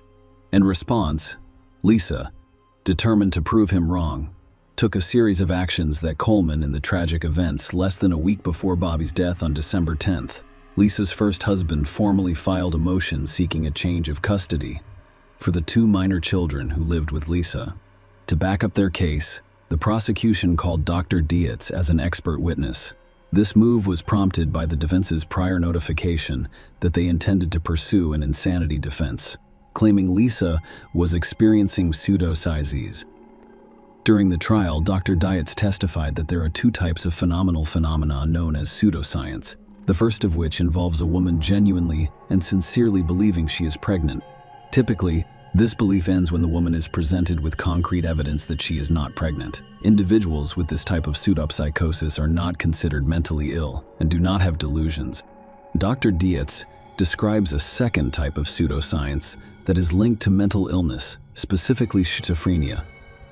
Individuals suffering from this condition experience delusions, particularly the delusion of being pregnant. Notably, this form is distinguished by the presence of a strong conviction. In contrast to the first example, people who believe in pseudoscience refuse to accept evidence that contradicts their beliefs. They have a firm and unwavering belief in their pregnancy, which demonstrates the impact of mental illness. Dr. Dietz, in his expert opinion, concluded that Lisa did not have pseudopsychosis at the time of Bobby's death. He came to this conclusion based on his belief that Lisa did not truly believe she was pregnant. In court, Dr. Dietz explained his reasoning by emphasizing several key points. To begin, Dr. Dietz stated that Lisa was well aware that she had undergone permanent sterilization, which removed any doubt about her reproductive abilities. Lisa had consistently sought medical and prenatal care in previous pregnancies, but this was not the case during the current period. Dr. Dietz provided additional evidence in the form of Lisa's insurance application from September 2004, in which she explicitly stated that she was not pregnant. Furthermore, Dr. Dietz stated that Lisa's behavior was not consistent with delusional thinking. He explained that in cases of pregnancy delusion, people would stick to the same story and willingly disclose it despite being persuaded or presented with contradictory evidence. However, Lisa lacked these characteristics, prompting Dr. Dietz to dismiss the idea that she was having a pregnancy delusion. Lisa's case was characterized by inconsistent and contradictory accounts of key details. Notably, her stories differed on the sex of the fetus, whether she was expecting twins or a single fetus, and how she planned to deliver. These differences were noticeable depending on the audience to whom she spoke, indicating a lack of consistency and reliability in her statements. Furthermore, Lisa provided conflicting information about the location where she claimed to have given birth. She initially claimed that the birth occurred at a women's clinic, but later changed her story to say that it happened at home. When confronted with her brother's alleged presence at Bobby's house during the incident, Lisa claimed that she had had amnesia both before and during Bobby's murder. Dr. Diaz concluded that Lisa was a malingerer during the 2004 pregnancy, and the court heard that Lisa had faked previous pregnancies. Lisa claimed to have had multiple pregnancies in the years since her sterilization procedure, each with its own set of complications. Lisa's feigned pregnancies date back to 1994.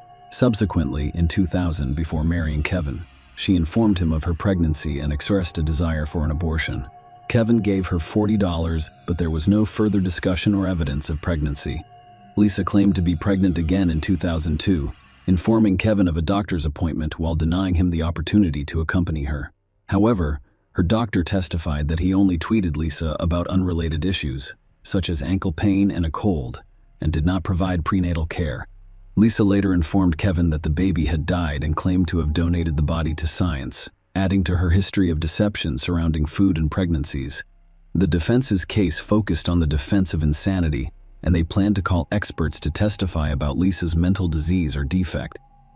Lisa's life was described in court as troubled. They claimed she had been physically and sexually abused by her stepfather. Lisa married her stepbrother, Carl Bowman, when she was 18 years old, and they had 4 children before undergoing sterilization.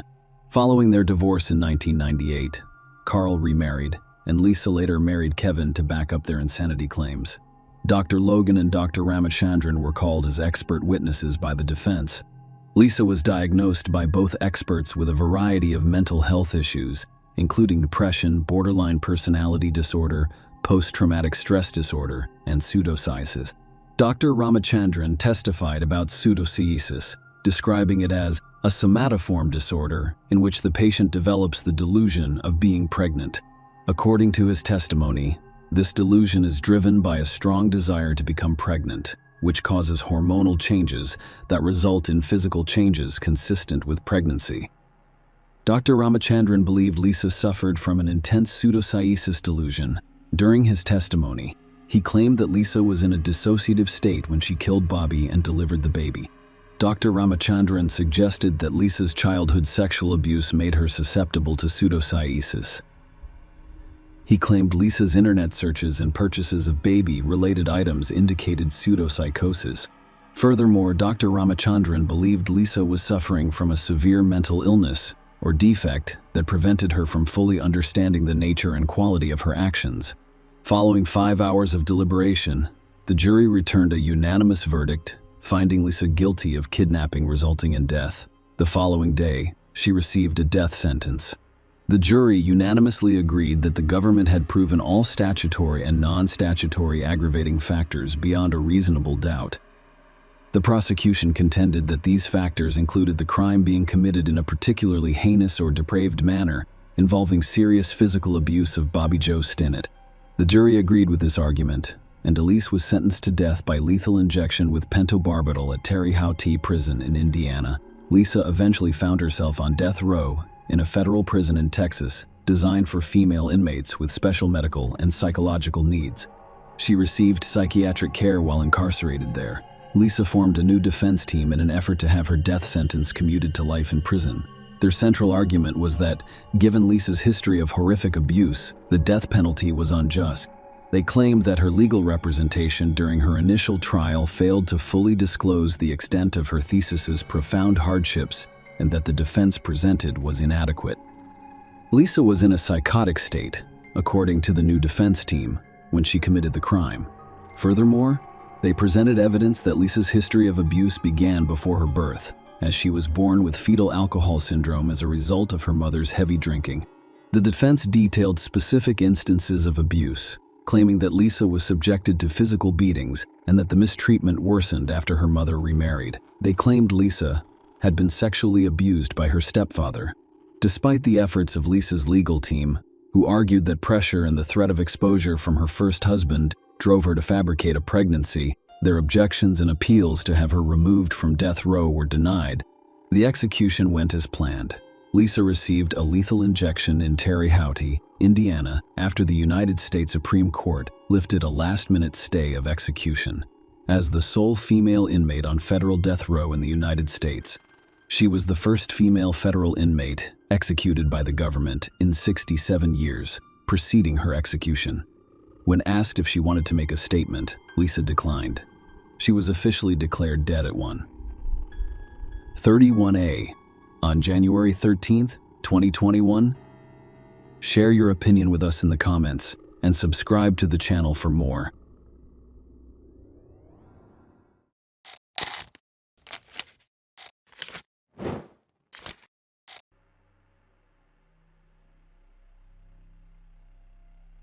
In downtown Melbourne, Australia, on an ordinary Wednesday evening in January 2019, to a sinister turn. What began as a casual outing with friends for a young international student quickly escalated into a terrifying ordeal that stunned the entire country and the world. Kaya Mayasarwe was born in 1997 in Baqa al-Gharbia. At the age of 21, I moved to Israel with my Palestinian Muslim family.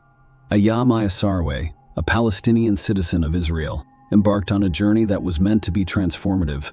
She had come to Australia for a one-year exchange program at La Trobe University in Bundoora, Melbourne. Her thirst for knowledge and love of languages drove her decision to study abroad. However, the January night proved fatal for her. Aya Mayasarwe's night of January 16, 2019 began just like any other. After attending a less talkative English social event, she went to a comedy show in North Melbourne with her friends. For Aya, these gatherings were more than just social occasions. They provided opportunities for her to improve her English and connect with people from various backgrounds. Aya's time in Australia was part of an on-campus exchange program with La Trobe University in Bundoora, Melbourne. She was a dedicated student who studied Chinese and English at a Shanghai university. Her time in Australia was intended to help her improve her English language skills, which are an important part of her academic journey.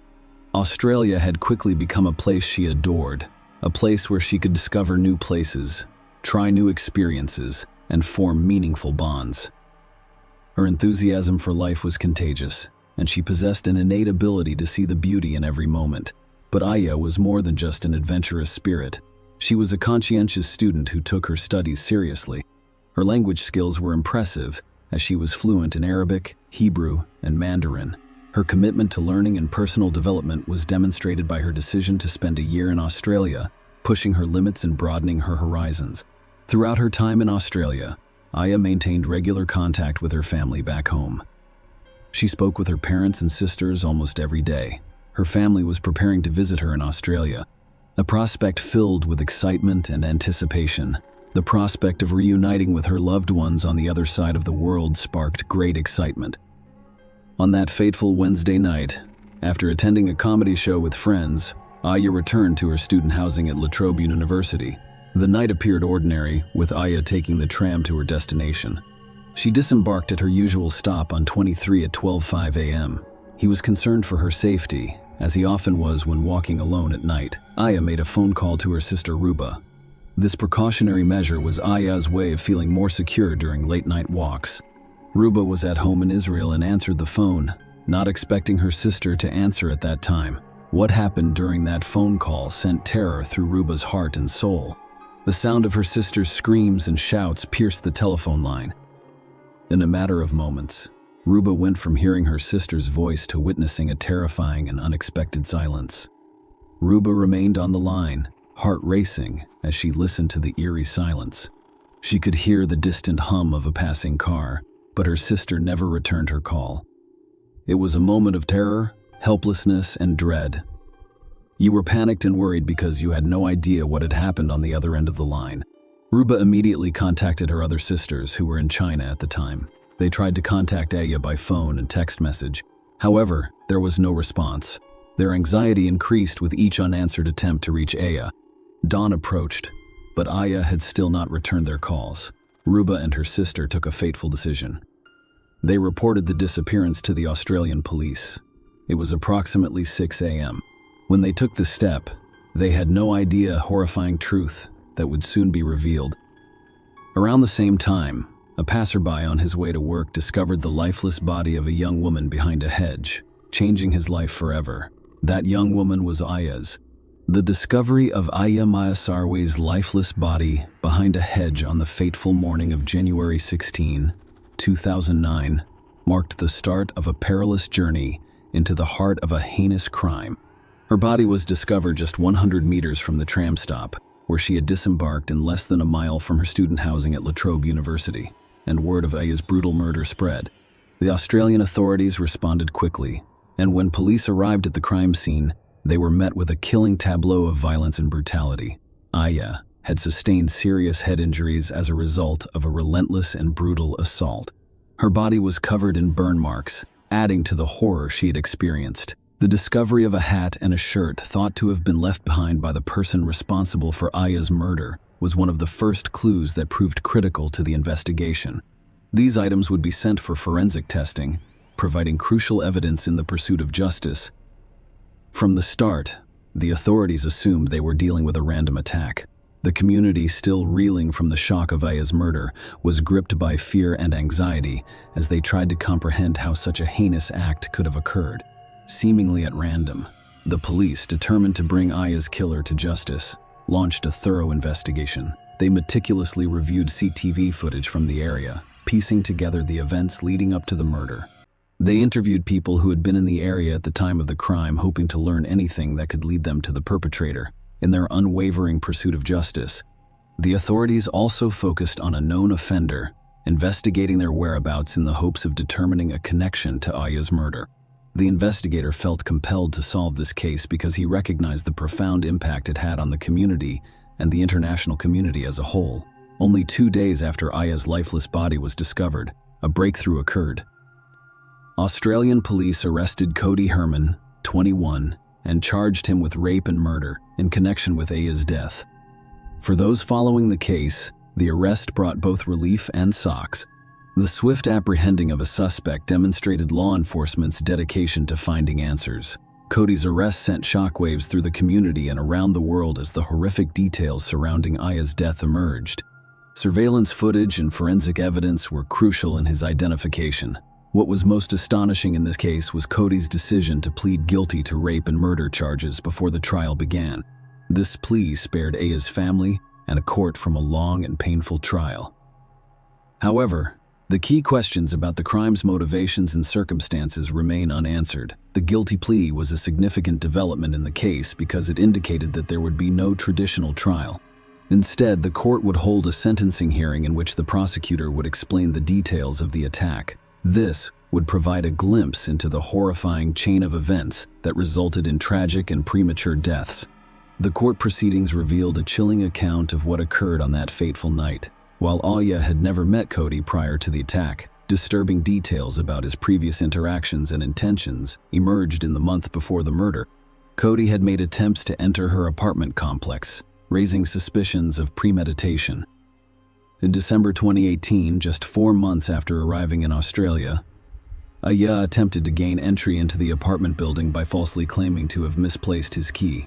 However, he did not live there and was at the time without a permanent address and abode. Cody returned a few days later, and residents noticed him standing outside the building, evoking an unsettling connection to Aya. Cody's online activities increased the case's intrigue. Under the rap name Makodes, he posted disturbing lyrics on Facebook, including references to suicide and demons in my head. Despite the alarming online posts and attempts to gain access to Aya's apartment complex, police initially suspected that these incidents were linked to Aya's murder. The motivation for the attack remained a perplexing mystery. The court proceedings also shed light on the events leading up to Aya's murder. While Aya was at the comedy show with her friends, Cody was hanging out at the Palazzo Shopping Center. At 12:07 a.m., he left the shopping center, cutting through the parking lot and arriving at Main Drive. Cody spotted Aya walking down the street that night, and without warning or provocation, he launched a vicious attack. He struck her 4 times in the head with a metal pipe, causing her to drop her phone and fall to the ground, unconscious. The speed and ferocity of the assault rendered Aya defenseless, with no way to protect herself or flee. Cody's actions after the initial attack were equally horrific. He dragged the unconscious Aya behind a low hedge between the footpath and the car park, where he brutally assaulted her. The brutality didn't stop there. He continued to strike her head with a metal pipe 9 times. The details of the injuries were equally distressing. The force of the blows had fractured her skull multiple times, and while lacerations on her brain would be fatal, the nature of a neck injury is unknown, leaving investigators puzzled as to whether it occurred during strangulation or while she was being dragged into the bushes. Following the assaults, Cody attempted to eliminate any evidence linking him to Aya's body. He fled the scene, carrying Aya's belongings with him. Surveillance footage shows his escape as he climbs over the fence of a nearby nature reserve, leaving behind a black cap that was caught. He also discarded his shirt, the murder weapon, and the can of WD-40 fluid used to burn the bodies. One critical question went unanswered throughout the proceedings: whether the attack was premeditated. Did Cody roam the shopping center looking for a potential victim? Was he waiting specifically for Aya? The evidence indicated that he had the metal pipe in his possession prior to the attack, indicating a deliberate action. Cody claimed he couldn't recall anything from the 2 hours preceding the attack, leaving investigators in the court to grapple with the motivations for the senseless act of violence. During the sentencing hearing, the prosecutor meticulously recounted the terrifying sequence of events that occurred that fateful night. The details were chilling, emphasizing the brutality of the crime. Cody had relentlessly assaulted Aya, a young woman he had never met before. Cody began the attack by striking Aya 4 times over the head with a metal pipe without provocation, knocking her unconscious in her vulnerable state. He dragged her behind a low hedge and assaulted her in a horrific manner. This was followed by 9 additional strikes to her head with the metal pipe, resulting in a catastrophic brain injury. Aya suffered horrific injuries, with multiple skull fractures, brain lacerations, and an unexplained neck injury. Investigators were unsure whether she was strangled or dragged into the buses. The gruesome details were revealed in court, leaving the audience in shock and disbelief. The victim's humanity, the brutality of the crime, and the attack's apparent motivelessness left everyone in attendance feeling deeply saddened and outraged. Throughout the preceding period, opposing viewpoints emerged regarding Cody Herman's sentencing.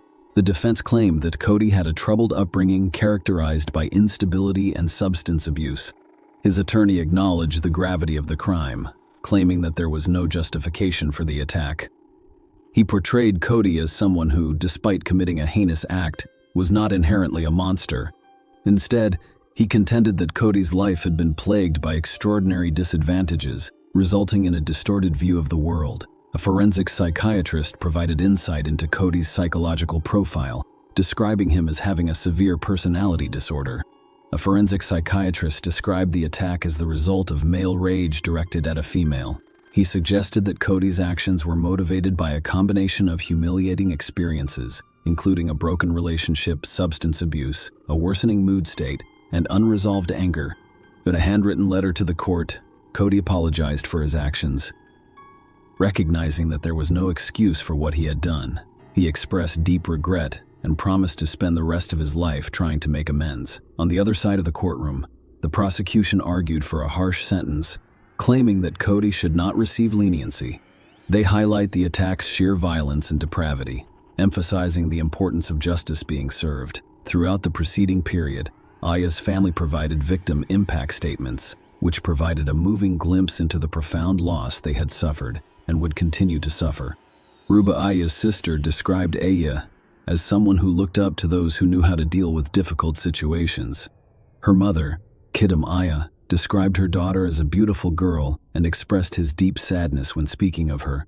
She described their daily conversations and her longing for her mother's embrace, while another sister remembered Aya as always cheerful and energetic. Justice Elizabeth Hollingworth presided over the sentencing hearing, and she addressed Cody directly. He emphasized the importance of women's freedom to walk the streets without fear of being violently attacked by strangers, as well as the gravity of his actions.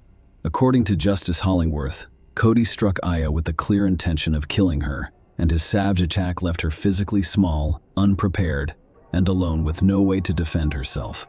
Justice Hollingworth also addressed the issue of premeditation, stating that there was no evidence to suggest that the attack occurred while Cody was intoxicated or in a drug-induced psychosis. Instead, he noted that Cody's actions were influenced by a number of factors, including previous violent experiences, relationship breakdown, substance abuse, worsening mood states, and unresolved anger.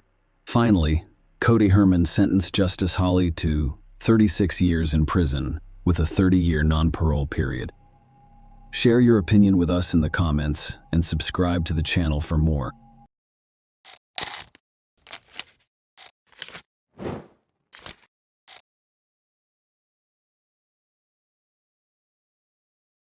Sierra's case. She died after crossing the ocean. 10 years ago, the high-profile case of Sarai Sierra, an American girl photographer, shook the world and brought the intelligence services of two countries on different continents to their feet. The U.S. citizen vanished without a trace during her photo tour in Istanbul, as if out of thin air. This story received extensive media coverage, and the situation and circumstances were so unusual that it sparked numerous rumors and conspiracy theories. Despite active, large-scale, and timely searches, the girl could not be found alive. Her body was discovered in the city's historic center, near Sarıburnu's walls. But how did it happen that on a bright day in a popular tourist destination, someone's life was taken so casually and no one noticed? To understand this case, it is necessary to reconstruct the entire chain of events that led to the tragedy. And now we'll try it together. Sarai Sierra, early years. Sarai Sierra was born in New York on November 9, 1979, and is the second child in a large family. She grew up alongside her older brother, David, and younger sister, Christina. Their parents, Dennis and Bethany Jimenez, were of Puerto Rican descent, but moved to the United States in 1973, settling in Manhattan, where their children were born. Shortly after moving, the couple joined the local Protestant community and converted to evangelical Christianity. They raised their children strictly according to the religious canons of their adopted faith. The family attended church on a regular basis, socialized with other members of the community, and sent their children to Sunday school. Sarai grew up to be an active, creative individual who stood out for her strong-willed but complex personality. Sarai was regarded as a rebel and a hooligan, in contrast to her younger sister Christina, who was quiet, obedient, and very modest. At the same time, she respected her parents and acknowledged their undisputed authority in the Jimenez home. There were strict rules that all members of the family followed. This applied to its inhabitants' daily routines, many everyday moments, and behavioral norms. For example, the daughters were not allowed to socialize with boys, go on dates, or leave the house after 9:00 p.m. All of their friendly interactions were monitored, and parents always knew where and with whom their children were. Sarai's entire life revolved around home, school, and church, and her social circle consisted solely of people from those places. The active, energetic, socially oriented girl was bored and cramped within the confines of her environment, but her parents were confident that they were doing the right thing for their children. Sarai intended to attend a pedagogical university and work as a teacher in the arts or culture during her school years. However, as she neared the end of her studies, she became interested in psychology and began to consider how her future profession could be related to this field. During one of the religious community's meetings, a slender, dark-haired beauty caught the eye of a young man named Steven Sierra. He was the first to approach her and made an excuse to speak with her. Sarai was only 18 at the time, and her new acquaintance was 7 years older than her. Despite their age differences, the young people began dating with their parents' approval. Dennis and Bethany were immediately impressed by Steven, believing that he was a decent, polite, and honest young man who would make an excellent match for their daughter. Sarai was most likely not deeply in love with the guy, but she agreed to marry him primarily to get out of her parents' house and gain some freedom from such tight control. It should be noted that Sarai had a good relationship with her parents. She desired the freedom to live her own life and plan her own future. Less than a year after meeting in February 1999, the couple married. The bride was 19 years old at the time, while the groom was 26. The couple soon moved to Michigan, where Steven's parents lived. Sarai saw this move as a significant event because she had spent almost her entire conscious life in New York. The change of scenery benefited her, and she appeared to be revitalized in her new surroundings. Sarai enjoyed shopping for her new home, making it cozy, meeting new people, and exploring new places. She started working as a receptionist at a local dental office and thought about going to college. Sarai, on the other hand, became pregnant quickly, and gave birth to 2 children, 1 boy and 1 girl. Entry into university had to be postponed because the young woman was completely absorbed and enjoyed motherhood. A few years later, the Sierra family, which included 2 children, decided to relocate again, this time to sunny California, settling in the picturesque neighborhood of Silver Lake in Los Angeles. Stephen was offered a job here, but the couple quickly realized that the money he was earning was insufficient to cover their expenses. So, after consulting, they decided to return to New York and live in a modest rented apartment close to the Jimenez family's home. At the time, the couple was having serious financial problems.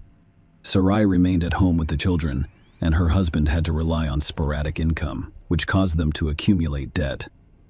The situation improved when the children started school, and the young mother got a job at an advertising agency. Stephen had also found a steady job as a bus driver on one of the city routes. Sarai reconsidered her long-held plans to pursue higher education around the age of 30. After their children had grown and their lives had stabilized, Sarai had lost interest in the pedagogical faculty by that point, and she enrolled in one of the local universities to study psychology.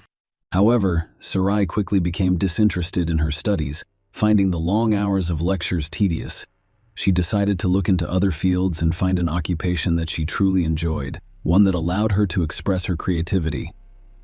Sarai had always been a creative person with a talent for drawing and an eye for beauty, so she became interested in photography and soon joined a well-known New York photography community to hone her skills in this area. She was recognized for her talent, demonstrating the ability to capture the right angles and create harmonious compositions, resulting in breathtakingly beautiful photographs. Even professionals lauded her work for its originality and vision. Sarai created a profile on one of the popular social networks in early 2012, as advised by her colleagues, and began sharing her work. Success quickly followed, with thousands of other users subscribing to her profile and enthusiastically commenting on each of her works. She quickly rose to prominence, and her subscriber base grew at an exponential rate. Her newfound fame overwhelmed her. Sarai believed she could achieve more and wanted to continue growing and improving in this field. So she proposed organizing a group photo tour to explore beautiful and unusual locations around the world. Sarai Sierra began with small trips within her home country, specializing in photographing architectural ensembles and historical sites. Her photographs were widely acclaimed, so she decided to broaden her horizons. Sarai wanted to go to Istanbul, one of the world's most ancient and beautiful cities, to photograph its landmarks and historical sites. It should be noted that her parents were not thrilled with the idea, as she had never left the country before, let alone been away from home for so long. But Sarai was determined to go. She also planned to bring her best friend, Magdalena, along for the trip. Sarai's family was in crisis, and her marriage was failing. Perhaps part of her motivation for planning a photo tour on the other side of the world was a desire to get away, change her surroundings, and reflect on what was going on in her family from afar. Sarai had been living within strict boundaries for far too long, and she yearned for more. She wanted to follow her heart's desire. During that time, her husband's social media account began to contain unusual posts and statuses. He philosophized on the importance of marriage, love, and mutual respect between husband and wife. He also hinted that he would stay faithful even if their marriage was shaky. Stephen cryptically suggested in one of the posts that his spouse had been unfaithful, but he deleted the post a few hours later, leaving concerned followers with unanswered questions. Stephen seemed unhappy and unloved, and he expressed this on his social media page. Sarai was going through similar turmoil, but she kept her emotions to herself, trying not to complain and focusing on her creative pursuits. The long-awaited trip. Sarai learned shortly before the planned tour that her best friend would be unable to accompany her due to work obligations. The young woman was disappointed, but she did not change her plans because she had anticipated it for too long. Sarai's family was worried about her flying alone to a foreign country across the ocean, but she assured them that everything would be fine and promised to call, write, and send photos every day.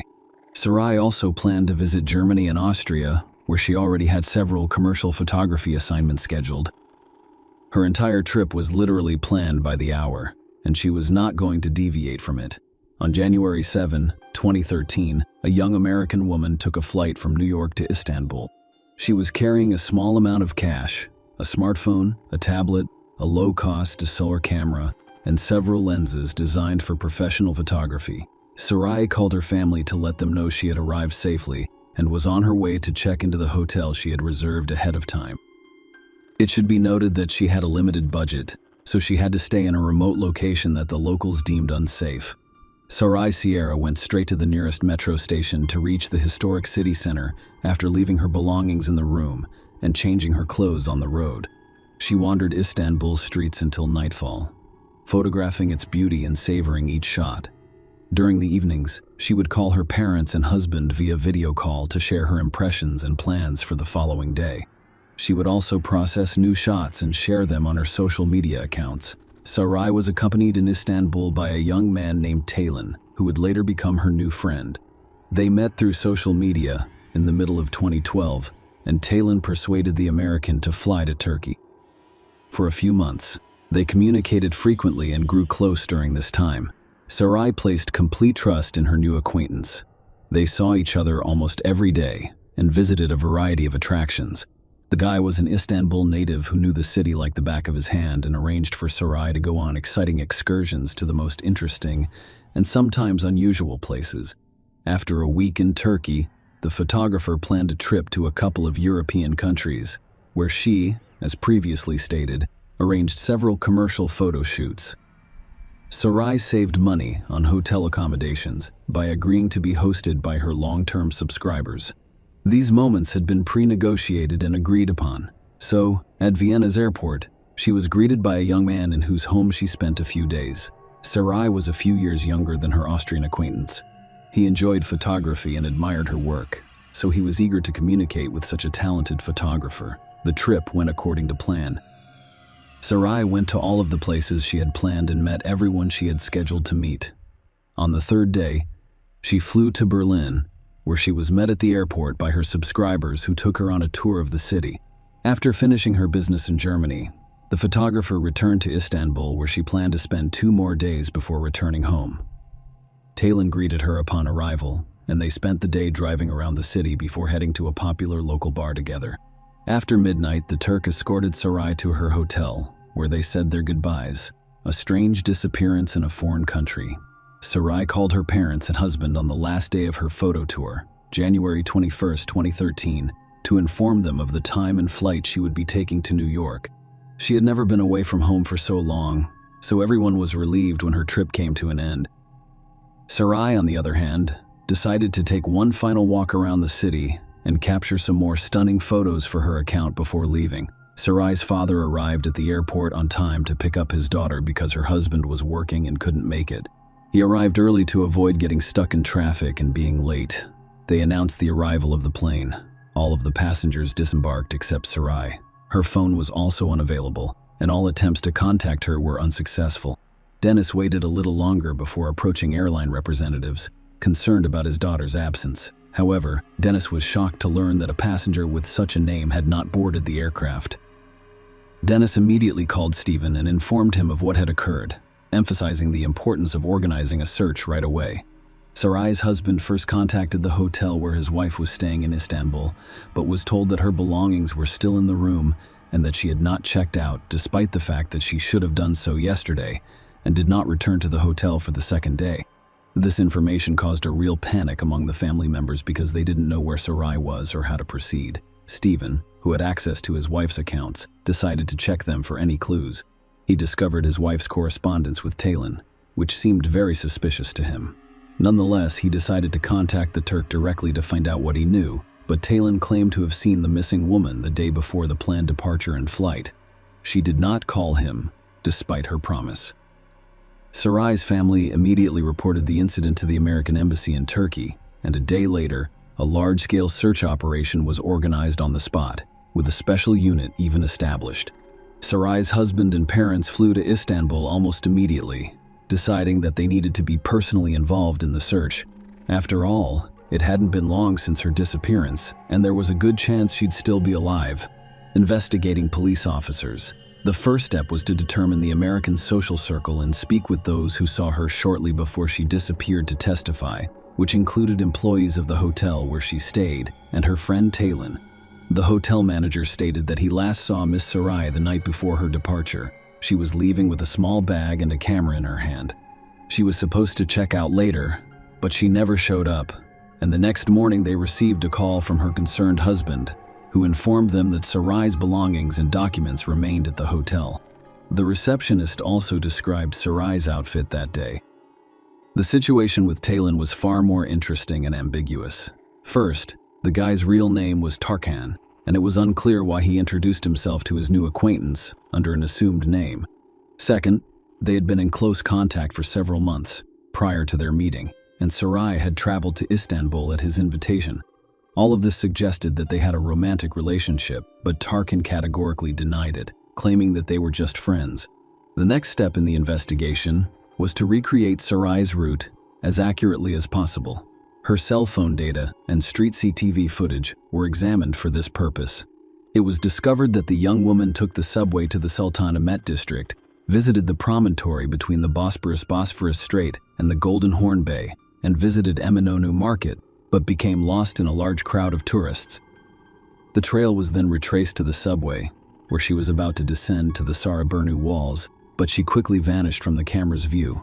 A frightening discovery. The searchers decided to go to the Sarıburnu wall ruins to comb the area and conduct interviews.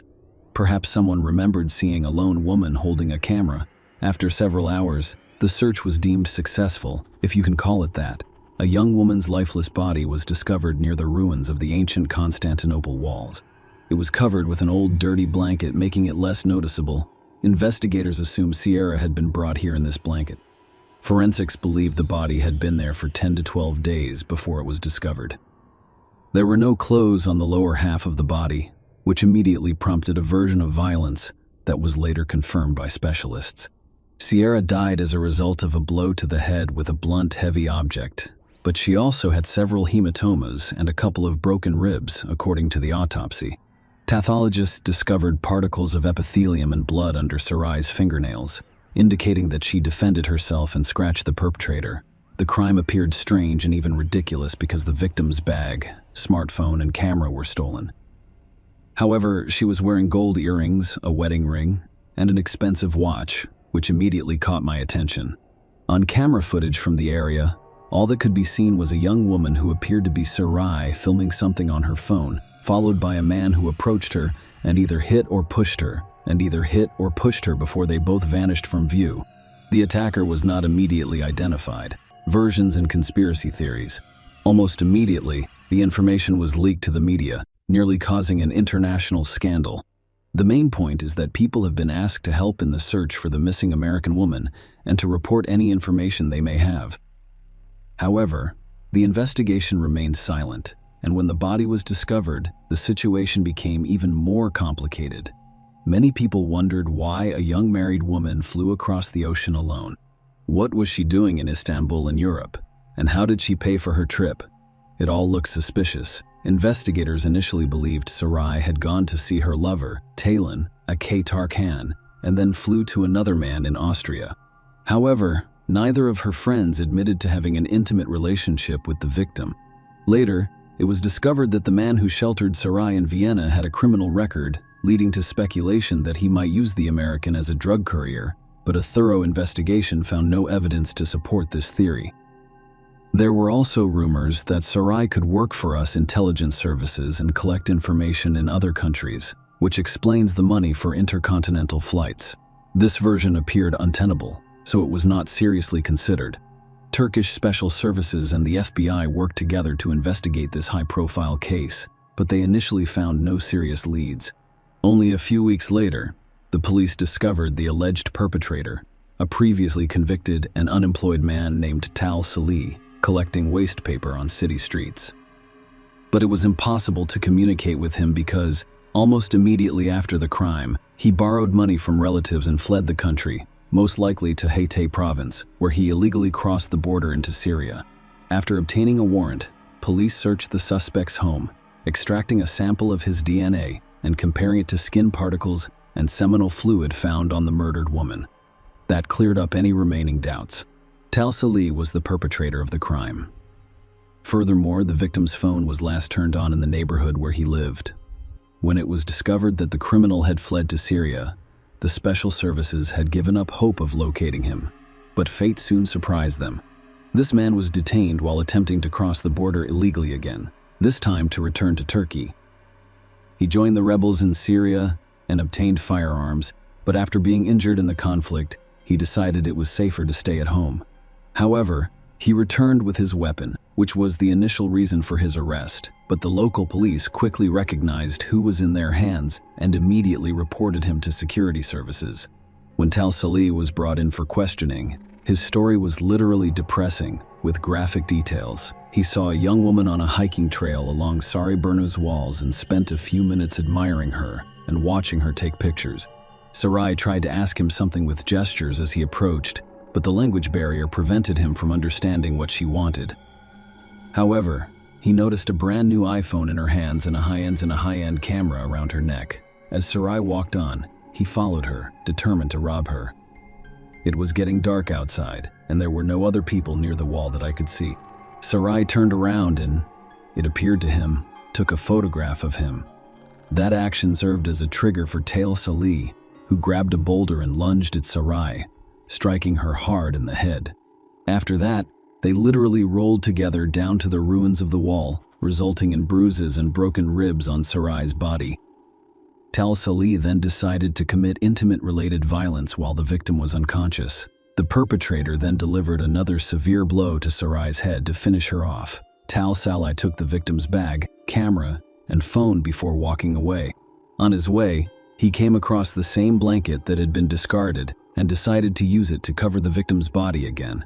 It was finally dark outside, and there was a chance of meeting someone at the wall. Normal. When the perpetrator returned, he dragged the body to the side, making sure it was not visible from the hiking path. He then covered it with a blanket and departed.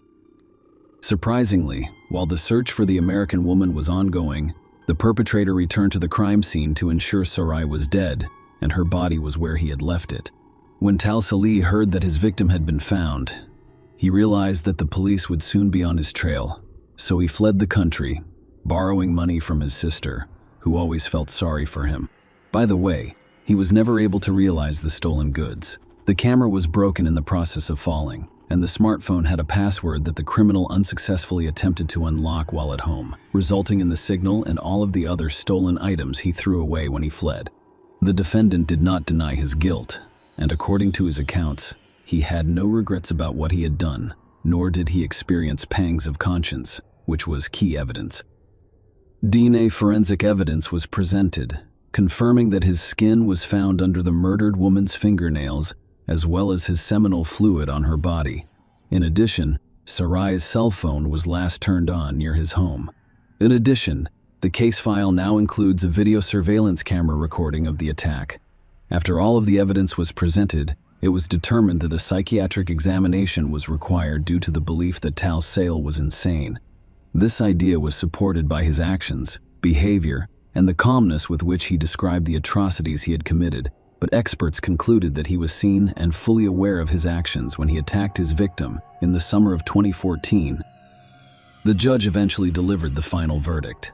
Tal Salih was found guilty of all charges against him and sentenced to life imprisonment. Sarai's relatives thought this was a fair decision. After all of the necessary expert examinations, the body of the murdered American woman was transported to her homeland in New York, with a Turkish airline covering all associated costs.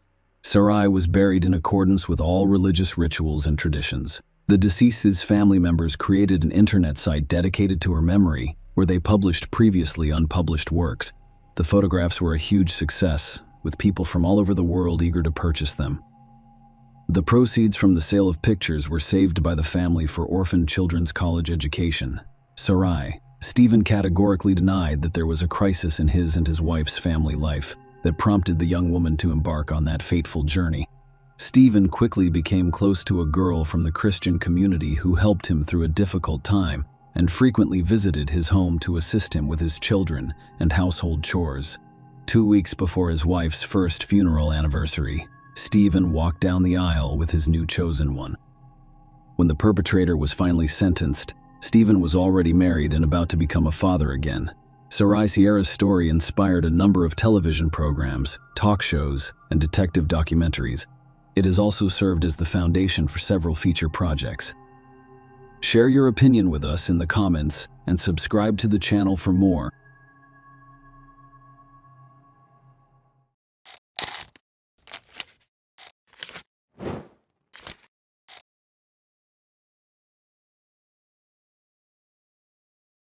In September 2017, a chilling and perplexing series of events occurred in a quiet community, leaving its residents in shock and disbelief.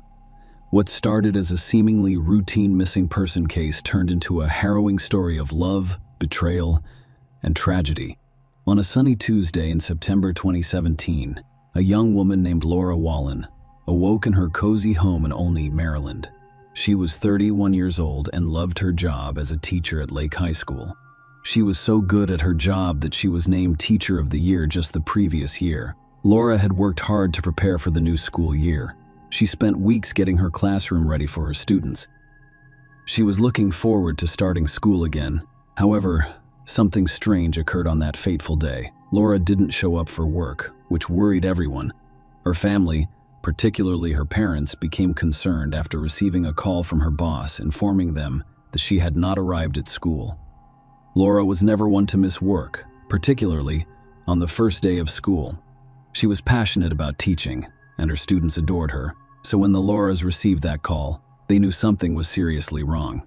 They decided to contact the police and report her missing. The police decided to check on Laura and her home. When they arrived, her house appeared normal, with no signs of trouble. It was puzzling. Where might she be? What caused Laura to disappear? Even more concerning was that she was 4 months pregnant. The police had to find her. They contacted her boyfriend, Tyler Tessier, hoping he could provide some answers. However, Tyler stated that he had no idea where Laura was. A frantic search began. Laura's black Ford Escape was discovered parked at an apartment complex near the high school where she worked. Volunteers gathered in Howard and Montgomery counties, handing out flyers featuring Laura's photo and posting missing posters wherever they could.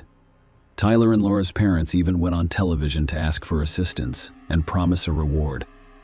Does anyone know where Laura is? Tyler, who was desperate to find Laura, addressed the news conference. He pleaded with the public to share any information they possessed. He adored Laura and was constantly worried about her. He said, "Laura, it doesn't matter what happened as long as you listen. It makes no difference what kind of trouble you're experiencing. There is nothing we can't solve together. So many people miss you. There are so many people out who have not slept, and we have not eaten. We are simply looking for you or praying that you are safe." But Tyler was also pleading for help. The police and Laura's family began to suspect that he was hiding something related to Laura's disappearance. The police noticed some inconsistencies in what he was saying, and allowing Tyler to speak at the news conference was a strategy for gathering more information. Laura was still listed as missing at the time. No one knew what happened to her or where she was, but as the investigation progressed, Tyler began to reveal some disturbing information, raising even more questions. He told the cops that Laura had asked him for assistance. According to Tyler, Laura wanted to disappear because she was pregnant with a student's child, and she was terrified and embarrassed. She did not want anyone to find out. However, only 2 days after that press conference, everything changed. Laura was a missing person until September 13, 2017, when she was murdered. The police received a tip that led them to a remote field in Damascus, Maryland. Tyler was known to frequent the area, and they discovered newly dug ground in a hidden corner of the field. They discovered something horrifying with the help of specially trained dogs. Laura's body was buried in a shallow grave. An autopsy later revealed that she had been shot in the back of the head. This was a heartbreaking and horrific turn of events, and the police were now faced with the difficult task of determining when she died, who murdered her, and why the discovery of Lauren's body marked a dark and tragic chapter in the story. And it was clear that there was a lot more to uncover. Laura's family, still reeling from the shock of her disappearance, now had to deal with the devastating reality of her murder. The search for answers has only begun. Tyler was considered a person of interest in the case because he was thought to be the last person to see Laura alive. This suspicion stemmed from inconsistencies in the various accounts he provided about his whereabouts and activities. During the relevant time period, The police had evidence that Laura was alive on September 1, as her family saw her that day. The next day, September 2, Laura went on an outing with Tyler. During this time, Laura texted her sister about the adventure Tyler had taken her on. The message read, "Tyler has taken me on a country adventure. I am not sure why, but it is for something waiting in a field." The police discovered an important clue while investigating Laura's financial transactions. They discovered that Laura's debit card was last used at a Safeway grocery store near her only residence on September 2nd, between 8:30 and 9:30 p.m. What made this discovery significant was that surveillance footage from the grocery store showed Laura wasn't alone during the transaction. Tyler was alone during the transaction. Tyler was seen with her. This information piqued the police's interest in Tyler as they attempted to piece together the events surrounding Laura's disappearance and subsequent death. But why does Tyler want Laura? The answer lay in their complicated relationship and Tyler's hidden life. Tyler and Laura had had an on and off relationship for a decade. They always found their way back together after breaking up. Their love was turbulent, with highs and lows, but Laura was looking forward to starting a family with Tyler, unaware of the dark secrets he was keeping. Laura was not aware of this. During one of the breaks, Tyler had begun dating another woman, a fellow teacher, back in 2012. He even moved in with her while still in a relationship with Laura. Neither woman knew about the other, and Tyler was able to keep his double life hidden. When Laura found out she was pregnant with Tyler's child, her father, Mark Wallen, confronted Tyler about his intentions. He was aware of Laura and Tyler's on and off relationship, as well as rumors of another woman. Tyler assured Mark that he would take care of Laura, even showing him an engagement ring and claiming he intended to propose. He also informed Mark that he had not seen the other woman in 2 years. However, it was later revealed that the ring Tyler had given Mark was used to propose to another woman, not Laura. The other woman had agreed, and their wedding was scheduled just a month after Laura was due to give birth to Tyler's child. Laura and the other woman thought they were in exclusive relationships with Tyler, but the truth was much more complicated. It appeared that Laura discovered Tyler's deception shortly before her death. She text messaged the other woman on August 28, 2017, seeking a meeting to clarify something. She made it clear in her message that she was looking for answers rather than a confrontation. Tyler allegedly began plotting Laura's murder within days of sending that message, according to the police. He appeared to have convinced the other woman that Laura was unstable and stalking him. When the other woman received Laura's text, he informed Tyler, who sent a chilling message, "I could actually kill her." Tyler initially denied any involvement with anyone other than Laura when confronted by the police. However, when confronted with evidence to the contrary, he finally admitted to his double life. Tyler was believed by the police to have brought Laura to a remote location with the intention of killing her in order to silence her and protect his secret life. Laura thought she was going to see some land Tyler wanted to buy, but the reality was far more sinister. He chose a field near the farm where he worked, a place he was very familiar with. Laura's sister had asked her to take a picture during the trip, and Laura agreed. The police would later use that image to pinpoint the location where her lifeless body was discovered. Tyler had taken her there twice, once in September 2017 and again the next day. The police believe Tyler shot Laura on September 17, and their actions following the murder were calculated and disturbing. On the same day, he texted a friend and requested a late-night ride to Baltimore. However, the friend declined to advise against such a late-night trip. Tyler's response was chilling. "It's probably just attempting to clean up a mess," where the prosecutors Tyler's actions were clear at all times. A premeditated murder. They believed that his meticulous planning and choice of location indicated that he had intended to kill Laura in order to protect his secrets from Tyler, with the goal of providing closure and justice to Laura's family. But the truth would remain elusive. The shocking and tragic story of Laura Wallen and Tyler Tessier was far from over. As the case nears its climax in court, a sudden and unexpected turn of events would stun everyone, and the pursuit of justice would take a new direction. Detectives believed that after Tyler shot Laura, he used text messages to conceal evidence and cast doubt on the paternity of Laura's baby. He used Laura's phone to send a message to her sister stating, "I'm about 95 sure Tyler is not the father. I will try to contact Antoine." Laura's sister found the text confusing. She had a close relationship with Laura and was aware that if Laura had any doubts about the baby's paternity, he would not discuss it via text message. She told the cops that Laura had dated someone named Antoine about 2 years before her death but had no contact with him since then. Tyler was arrested and charged with first-degree murder, obstruction of justice, tampering with evidence, and false statements. He faced only one murder charge because Maryland law requires that the child be viable outside the womb before additional charges can be filed. When questioned by the police, Tyler initially denied any involvement or knowledge of Laura's situation. However, he later provided several conflicting accounts of the events. He initially claimed that, during a heated argument in September, Laura became enraged and attacked him with scissors, causing her to fall and seemingly die after colliding with a porch post. Tyler buried her in a field, believing she had died. When questioned about the gunshot wound found during the autopsy, he stated that he was concerned that he had buried her alive and then returned to shoot her to ensure she was dead and would not suffer. Tyler later changed his story, telling the police that African-American men had entered Laura's home and kidnapped her. He claims they compelled them to drive to Damascus, where Laura was shot. When asked why he wasn't shot, Tyler explained that he begged the men to let him go. The prosecution was confident in their case, claiming Tyler was responsible for Laura's death. They contended that Tyler, who had been living a double life for years, was concerned that his secret was about to be revealed because Laura had discovered the truth. Tyler allegedly planned Laura's murder after she contacted the other woman he was involved with.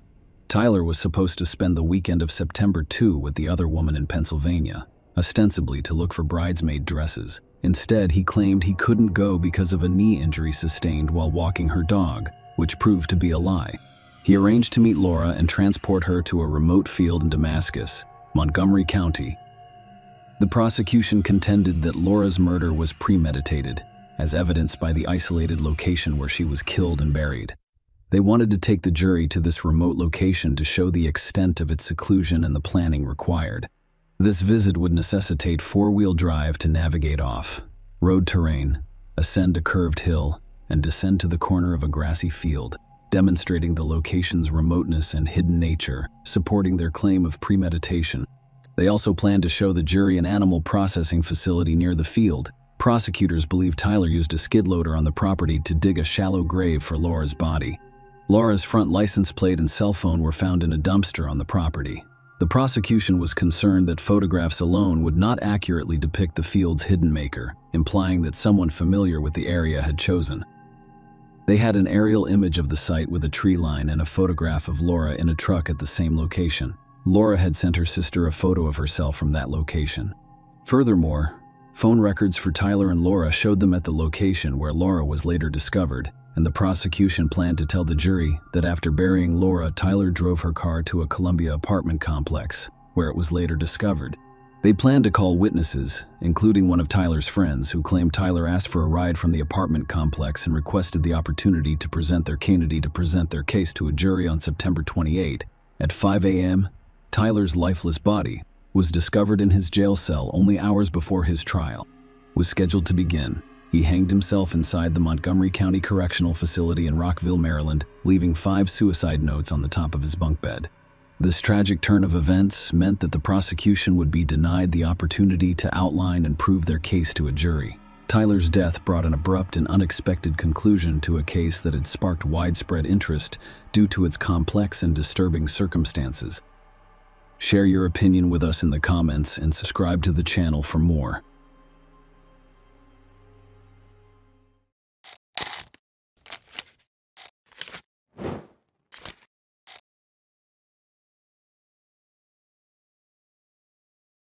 Story about the life and brutal death of a young 27-year-old mother of 2. Laura Ackerson was born April 30, 1984. In 2011, she was 2011. She was living in Kingston, North Carolina, with her husband of 32 years, Grant Hayes, and their 2 sons, ages 3 and 2. Laura cared deeply about children, and so did her own children, whom she simply adored. Laura met her husband in 2007. Grant was a musician who performed at bars and restaurants. Laura was working at the bar when they met. Grant was a well-known local musician with a charming personality. They began dating, but Laura kept it a secret from her friends and family, until one day, she informed them that she had married him. Friends were stunned, particularly Laura's best friend, Heidi. She always assumed they shared everything in their lives with one another. Laura's brother, Jason, was equally shocked. Nobody knew anything about Grant or who he was. The wedding seemed rushed. Despite this, those around Laura supported her decision. Laura became pregnant with a baby boy several months later. She was overjoyed, but Grant began to act strangely, as did Heidi's best friend and Laura's brother, Jason. Grant was very quiet, always angry, didn't like anyone, and disliked socializing with other people. Then Grant took control of Laura and her every movement. Grant began to suggest to her that everyone she loved and trusted was a negative influence on her. He would yell at her during phone calls with friends and family to hang up and stop talking to them because they were a negative influence on her. When Jason arrived, Grant would begin yelling at her to kick her brother out because she was not permitted to be in his company. Laura had to go out with her friends without telling her husband. Grant turned out to be an abuser who attempted to isolate her from society so that she would belong solely to him. Some believed he isolated her from her friends so that they could see the real him and persuade Laura to leave him. Grant also began to behave strangely toward his son. He refused to immunize the baby, claiming that African American children are more likely to be autistic. Grant began to use alcohol and illegal drugs. He always used illegal substances, but after marrying the law, he stopped. But after the baby was born, he returned to those horrible substances. He began to focus more on his business and had less time for his wife. He went on long business trips and dated other women while working. Because of the illegal substances, or because they exacerbated an existing mental illness or disorder, Grant began to have increasingly bizarre thoughts. He claimed that he was the chosen one, that the government was run by aliens, and that they needed to raise a large sum of money to board a spaceship that would only transport the chosen ones during the apocalypse. He did not listen to Laura. They began arguing all the time. He justified his cheating by claiming he needed connections for work. Then he receives a business offer in the Virgin Islands. Grant decides to travel to the island, leaving Laura and her baby in North Carolina. There he meets a woman named Amanda. Amanda was an actress 7 years older than Grant, and she was also wealthy because she was a widow who inherited all of her husband's money. Granted, he did not hide Amanda from Laura and claimed that she was simply a tool for his business. Laura could no longer stand being treated this way, and she wanted to leave Grant's. Laura's family advised her to flee and avoid him. Laura intends to move in with her brother, Jason. However, she was unprepared for what happened. She got pregnant with her second child. As a result, she reconsidered and chose to remain with Grant. She moved to the Virgin Islands with him and gave birth to her second son. The baby had health issues and required proper medical care, so they returned to North Carolina. Grant wasn't thrilled with the relocation. He kept thinking about doing business in the Virgin Islands. Then he began using illegal substances and alcohol more frequently, and he became even worse at manipulating people by using them for his own gain, not thinking about anyone but himself.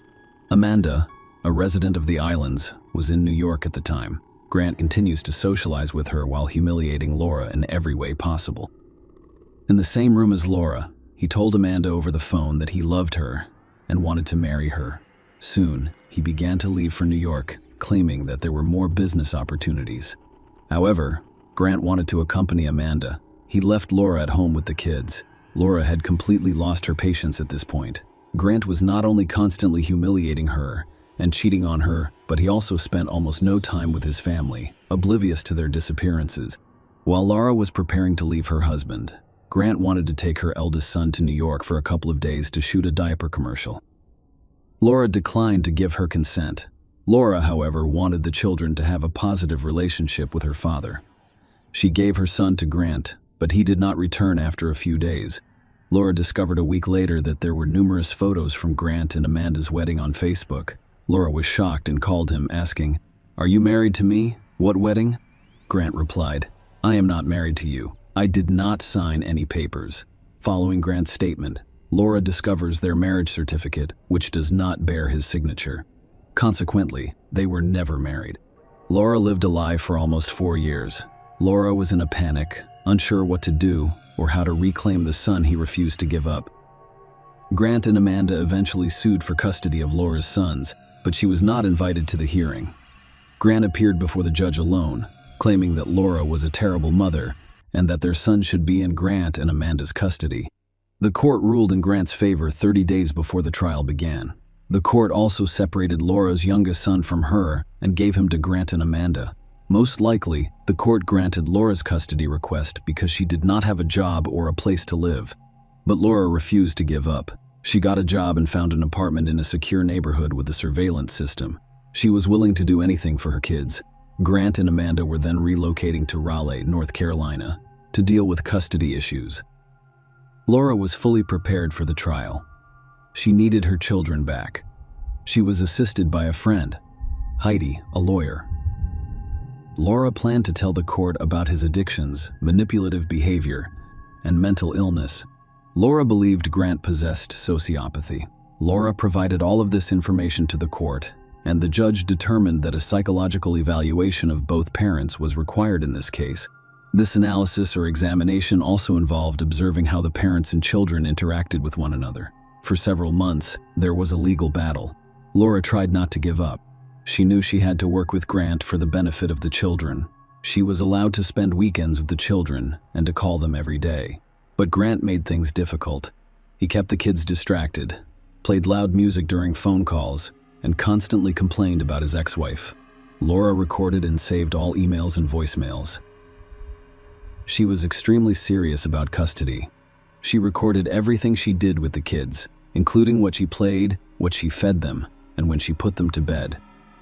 The truth is that Grant repeatedly publicly accused her of being a bad mother. He accused her of making the children ill, not feeding them, and even hitting them. He even called the cops once after a child returned home with a bruise. As time passed, Laura began to receive dire threats from Grant.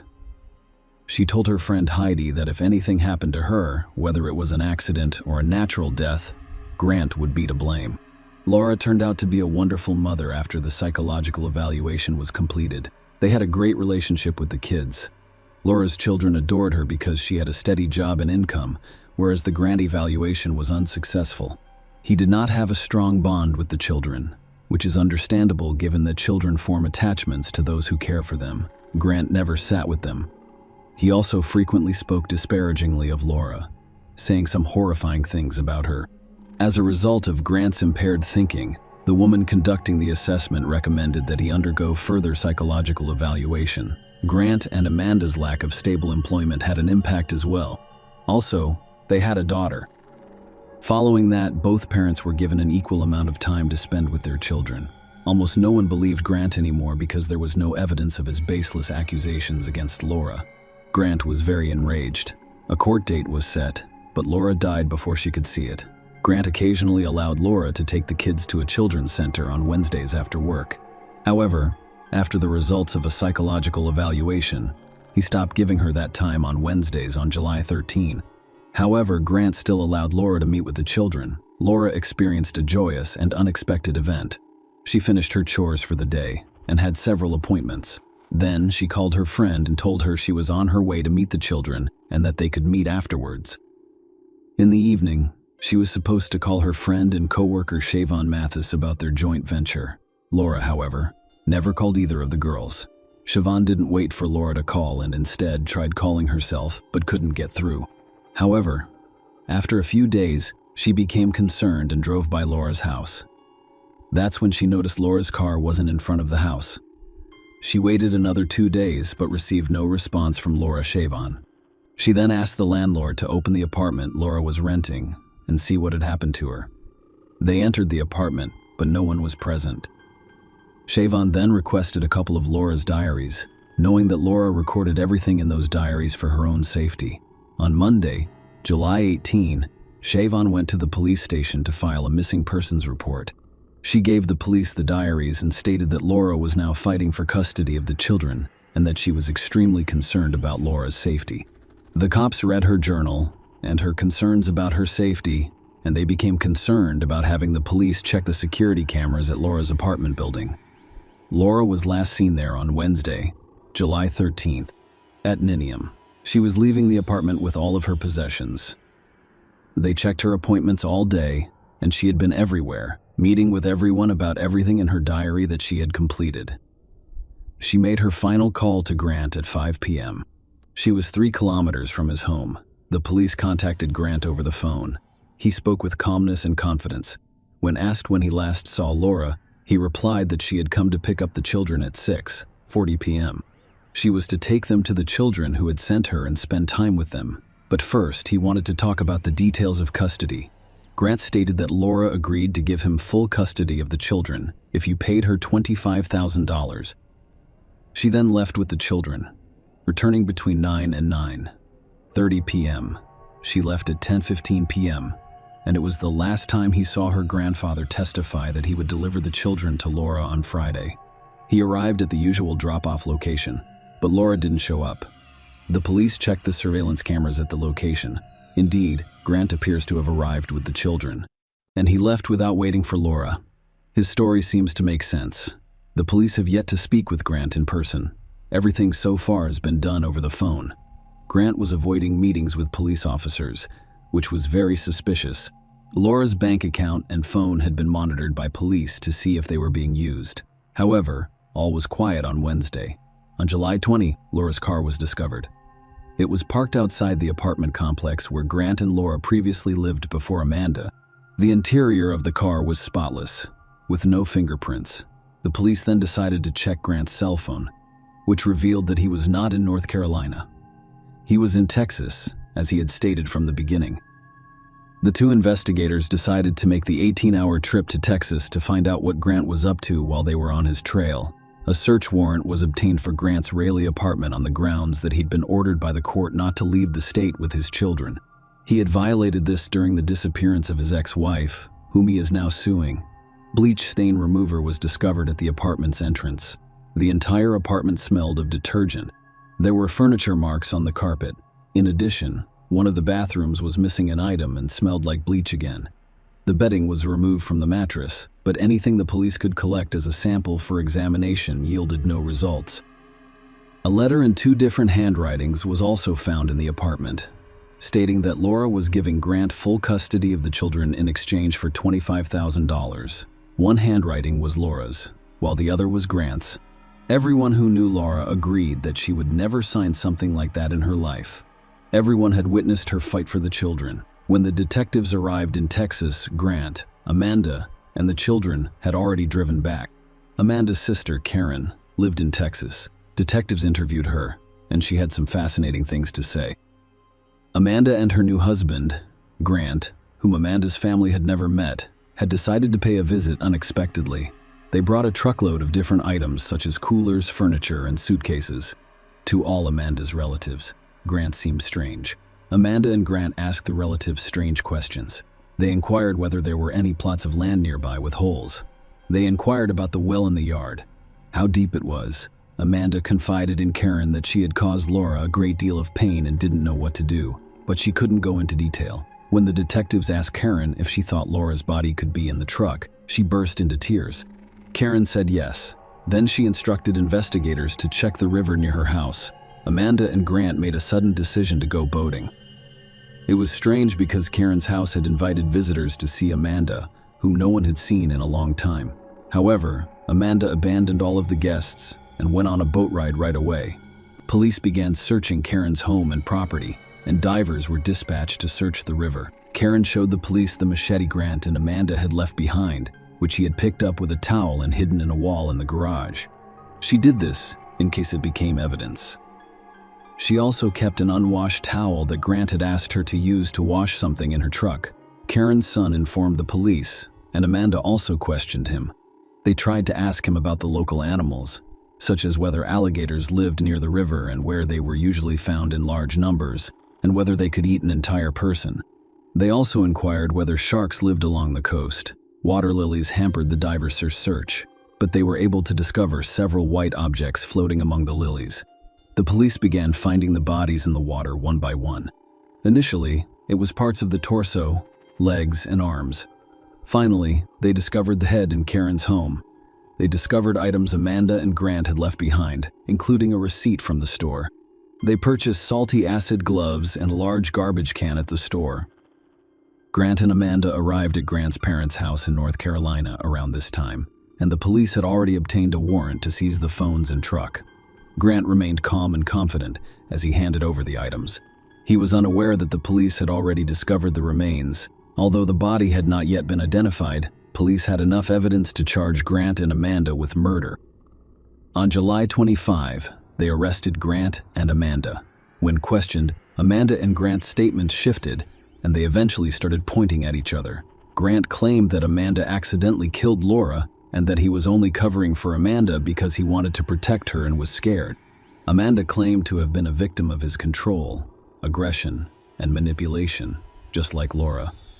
According to her, Grant, Laura and Amanda were afraid to tell him, and instead obeyed him. At the time, the police needed more evidence to charge and prosecute them properly. They contacted the trash companies and discovered Grant's trash, which had already been removed from his property.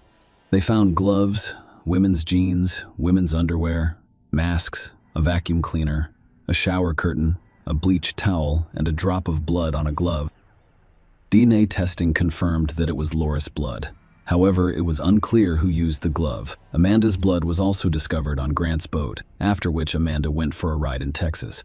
Dental records confirmed the identity of the body discovered in the Texas River. Unfortunately, it was Laura's.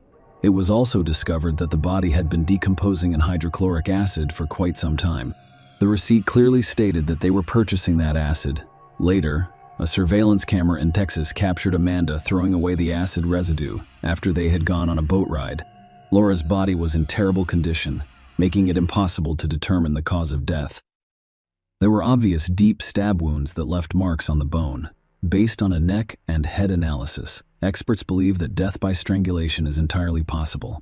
There was also a sharp object wound on the neck. According to the Grant story, when Laura arrived to pick up the children on Wednesday, she and Amanda got into an argument. Amanda accidentally killed Laura while Grant was in another room. He claims he only saw Laura killed after he had entered the room. Despite Grant's claim that he was only covering for Amanda, police officers did not believe him. On the Thursday, after Laura went missing, he drove to Walmart at 2 a.m. I purchased a reciprocating saw, some blades, a tarp, and a gym bag. Amanda stated that when Laura arrived with the children on Wednesday, she was in the bedroom watching cartoons with them. Laura and Grant were having a conversation in the kitchen about child custody. Amanda walked into the kitchen and noticed Laura signing some papers. She became curious and went over to ask what the paper was. When Amanda realized what it was, she became enraged because they didn't have $25,000. Amanda claims Laura approached her before Grant grabbed her, mistaking her for an attacker. Laura fell and hit her head, while Amanda ran into the bedroom with the children. 5 minutes later, Grant entered the bedroom and stated that Laura had suffered a severe head injury and that he needed to call an ambulance. So he instructed Amanda to gather the children and leave the apartment with her eyes closed. She took the kids to a fast food restaurant where a surveillance camera recorded her. When she arrived home, Grant was just sitting on the couch. He claimed he was fine. There was no need for an ambulance, so Laura went home. Amanda discovered the next morning that Grant had not returned home. She tried calling him and Laura, but neither answered. Amanda asked her daughter Shaw to watch the children and let her know when she needed groceries. She received a phone call from Grant, who requested that she purchase bleach and gloves. Grant later suggested Amanda travel to Texas to visit her relatives, but they did not depart on Friday. Amanda claimed that she had no idea Laura had died and that her body was stored in coolers in their truck bed. While visiting Karen, Amanda noticed Grant walking around the yard at night. She went downstairs and asked him what was wrong. He claimed Laura had died. Amanda only found out the truth at that point. According to her, Grant stated that it was her responsibility to assist him in disposing of Laura's body. They then drove to the river, deciding to feed the body's remains to an alligator because the acid hadn't worked. Amanda claims that Grant was paranoid and carried a machete on the way back to North Carolina. However, the police were aware that his machete was hanging on the wall in Karen's garage. Much of Amanda's testimony did not correspond to the facts. On August 26, 2013, Grant was found guilty of first-degree murder and sentenced to life in prison without parole. Amanda was found guilty of second-degree murder and sentenced to 16 years in prison. Amanda filed for divorce in 2014, and in 2017, she was sentenced to 20 years for tampering with evidence and pipes. Amanda and Grant expressed no regret or remorse during the trials. Throughout the hearings, Grant smiled and remained cheerful. Amanda and Grant continued to blame each other for Laura's death, claiming it was an accident. However, it is believed that both of them planned it carefully. Laura was scared of both of them. She reported to the police that she feared for her life and had received dire threats from Grant. Laura would also refuse to enter Grant and Amanda's apartment if Grant intended to kill her there. Many people believe Grant chose to kill Laura because he needed more psychological help, and he knew he was going to lose the child custody battle. Following the trial, Grant's parents received custody of all 3 children. What do you think this crime was intended for? Unfortunately, this is a common story in life. People who are in love do not realize who they truly are. Perhaps if Laura had taken her time with the wedding or left this horrible man, this would not have happened so quickly. Share your opinion with us in the comments and subscribe to the channel for more.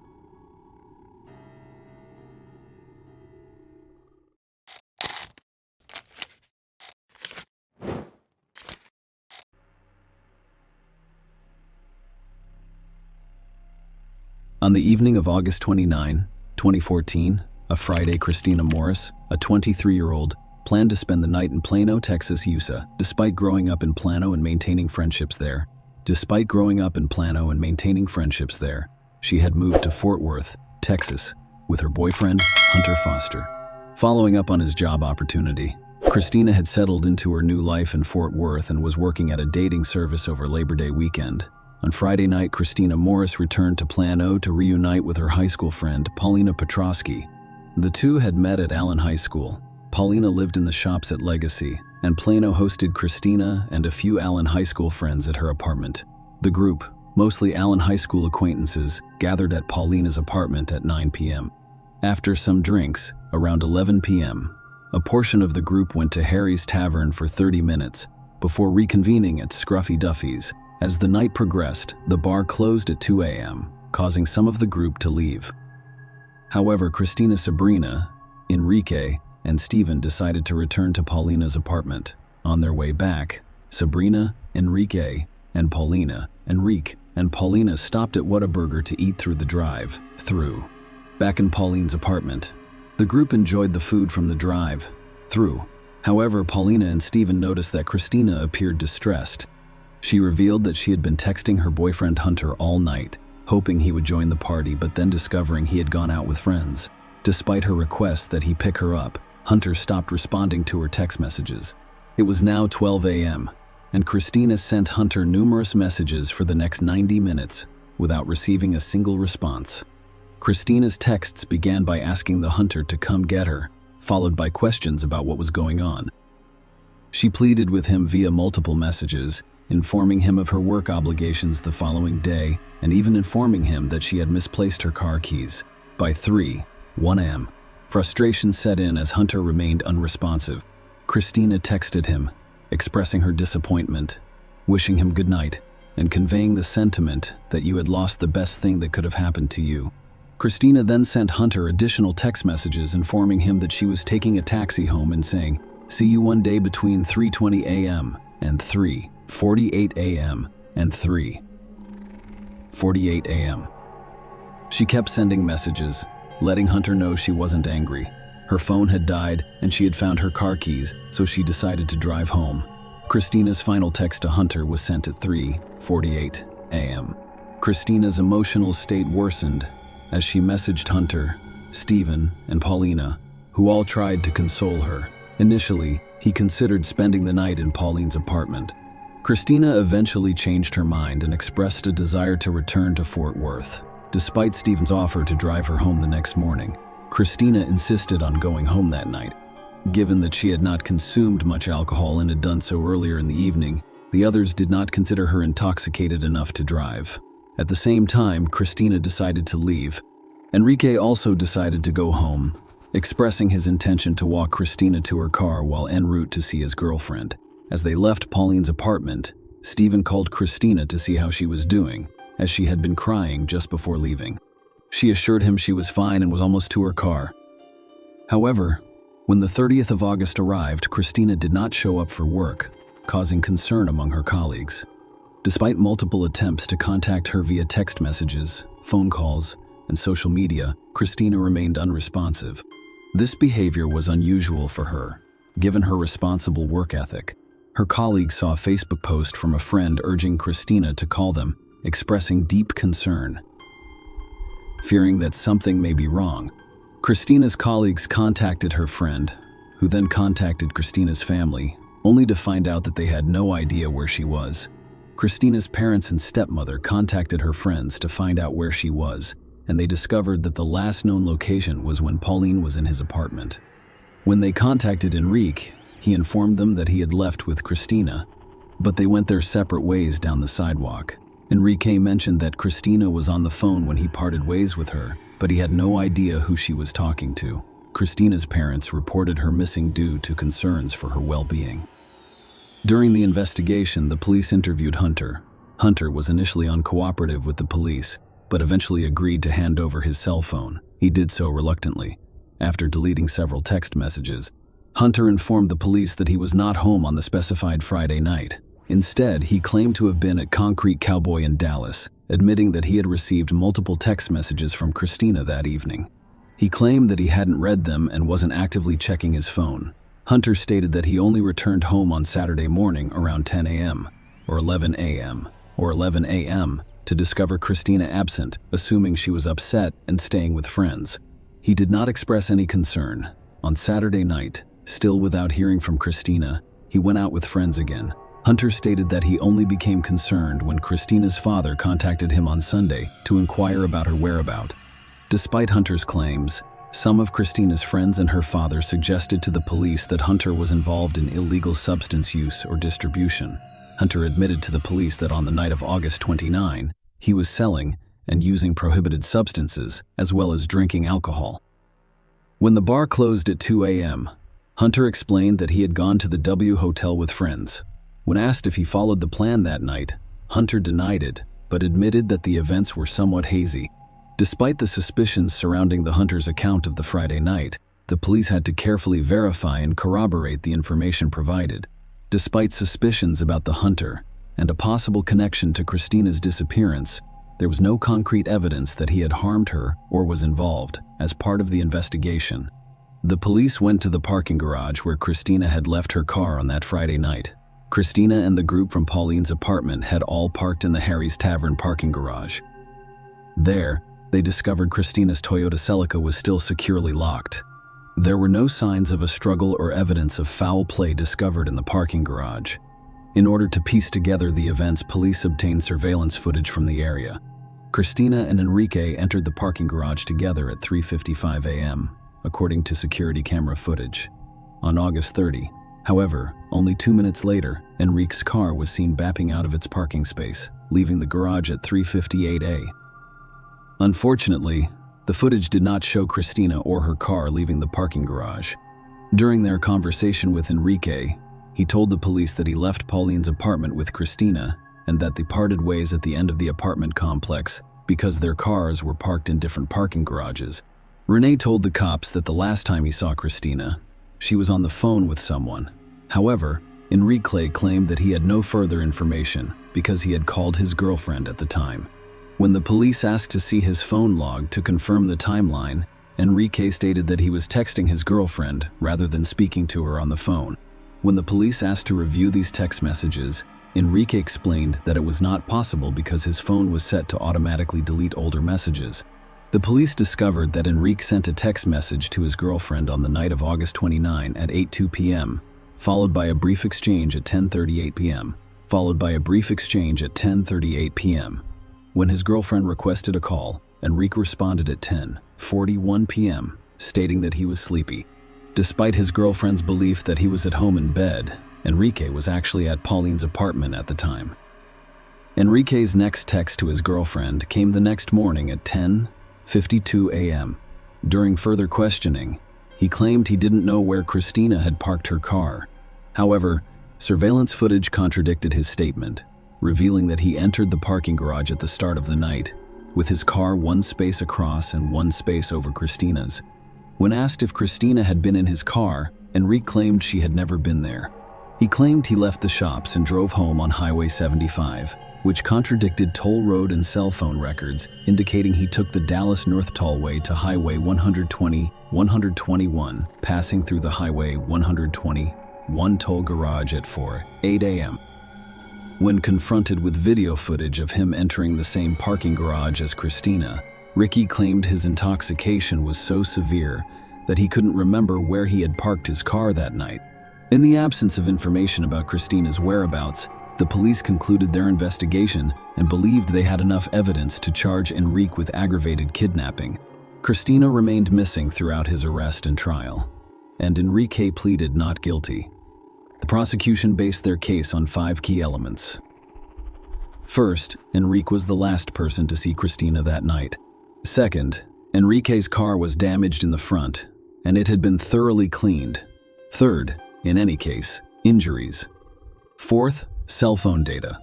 Their sales phones communicated with the same cell towers. Fifth, Christina's DNA was discovered on mat in the trunk of Enrique's car.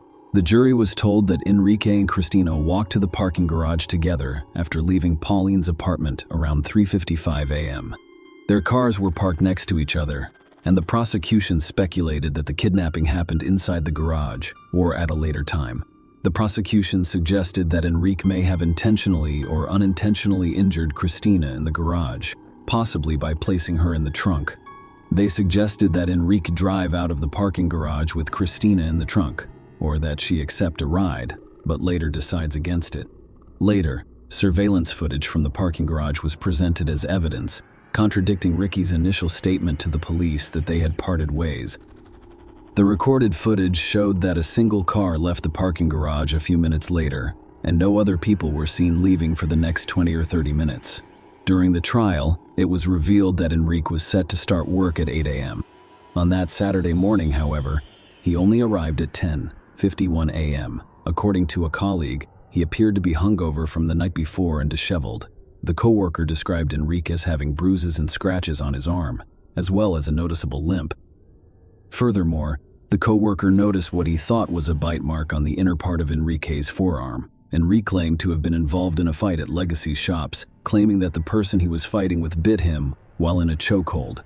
However, Enrique later changed his story, telling his coworker later that week that a tire rim had fallen on his hand while attempting to rotate his car's tires, resulting in the marks. Enrique's girlfriend testified, saying she saw him on Saturday evening and noticed an injury on his right hand, as well as cuts on his hand and knuckles. During the court proceedings, Sabrina Boss testified that she believed Enrique was romantically interested in her that night. He appeared upset when she chose to lie down on a bed rather than sit beside him on the couch. In response, he said, "Fine, I'll just go home," and she took his tone at that point as angry. Enrique left, and as Christina was leaving, he offered to walk her to her car. Stephen Nickerson testified that he called Christina after she left the apartment. She told him she was almost to her car and sounded fine.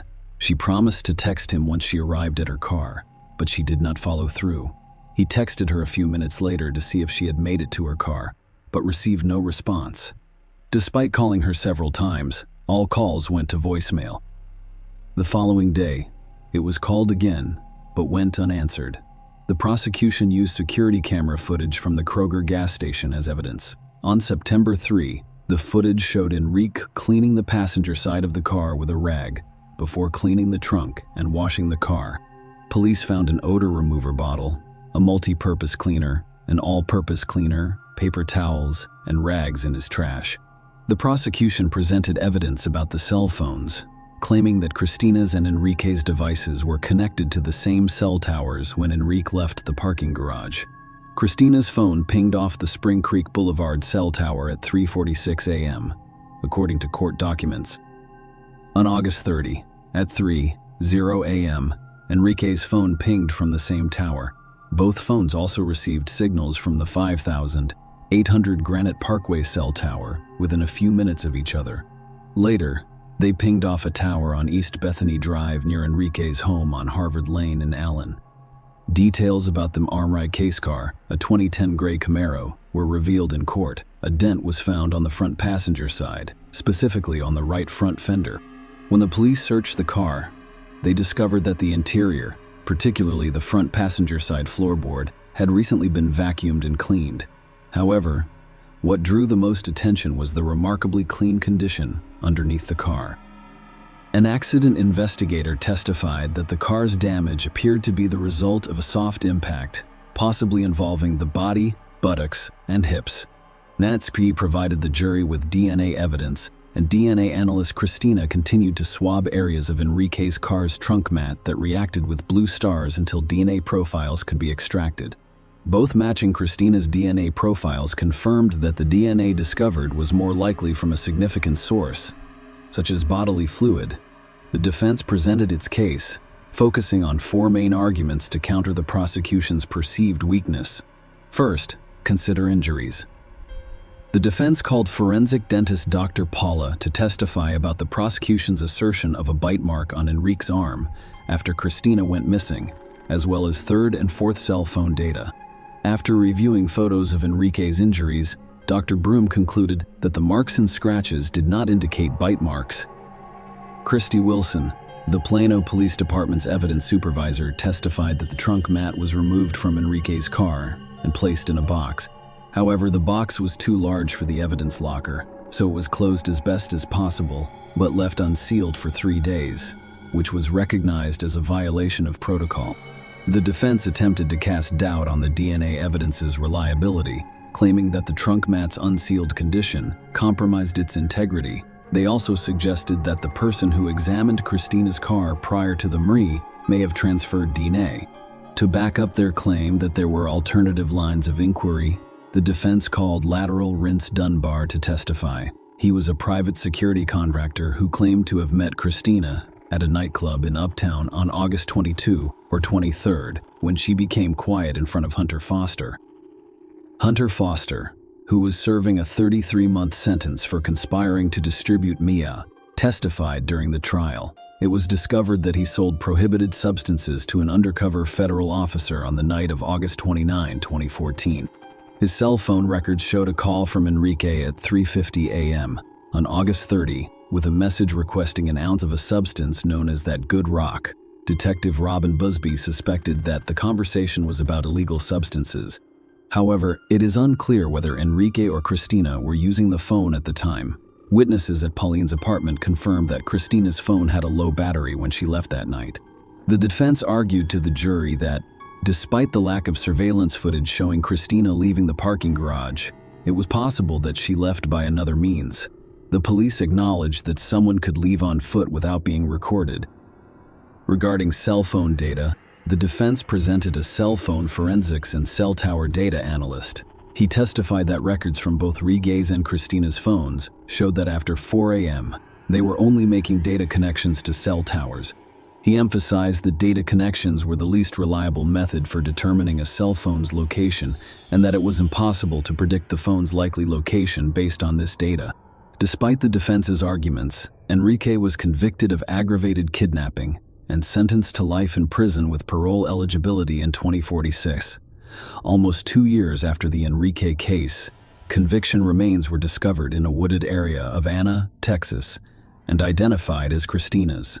Excavators and construction workers working to clear the air discovered the remains. To date, no murder charges have been filed. Share your opinion with us in the comments and subscribe to the channel for more.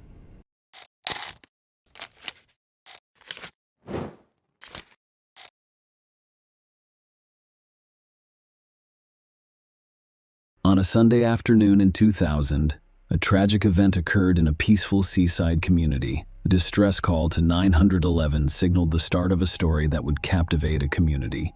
A woman's lifeless body was discovered in her cottage, sparking a chain of events that led to a homicide investigation that revealed the truth. Krista Worthington was born on December 23, 1956, in Boston, Massachusetts, to parents Christopher and Gloria. She began her academic journey at Vassar College in Poughkeepsie, New York. Krista was a well-known fashion writer before beginning her writing career, having contributed to publications such as Women's Wear Daily, Harper's Bazaar, Vogue, and the New York Times. Her expertise included co-authoring several fashion books on clothing, scarves, and accessories. Her work took her to New York City, Paris, and London. where she became a respected figure in the fashion world. Krista relocated to Truro, Massachusetts, in 1997, where her well-known New England family owned multiple properties. This marked a shift from the hectic New York lifestyle to a more peaceful and tranquil environment. In addition to her successful career, Krista was a single mother to her daughter, Eva Worthington. On that fateful Sunday, January 6, 2002, a tragic incident occurred in Truro, Massachusetts, when Tim Arnold made a distressing 911 call from his former girlfriend, Krista Worthington's home. He instructed the operator to send someone to 50 Depot Road. "It's Krista Worthington. I'm not sure what happened to her. I believe she fell down or something. I'm certain she's dead." Tim said he went to the Christmas cottage at 4:30 p.m. on that Sunday to return a borrowed flashlight. Tim lived nearby. When he entered the cottage, he made a terrifying discovery. Krista was lying on the hallway floor just off the kitchen with Eva beside her. Tim informed the police that he believed Krista had fallen or been in an accident. Police arrived at the scene and discovered Christina's lifeless body. However, it became clear that her death was not an accident.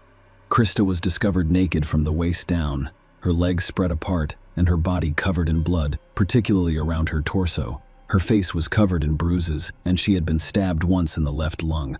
Investigators searched the cottage and discovered a disturbing scene. The back door from the driveway into the kitchen was open, and signs of forced entry were visible. With damage to the door and deadbolt, there appeared to be a struggle outside the cottage. Krista's car was parked in the driveway.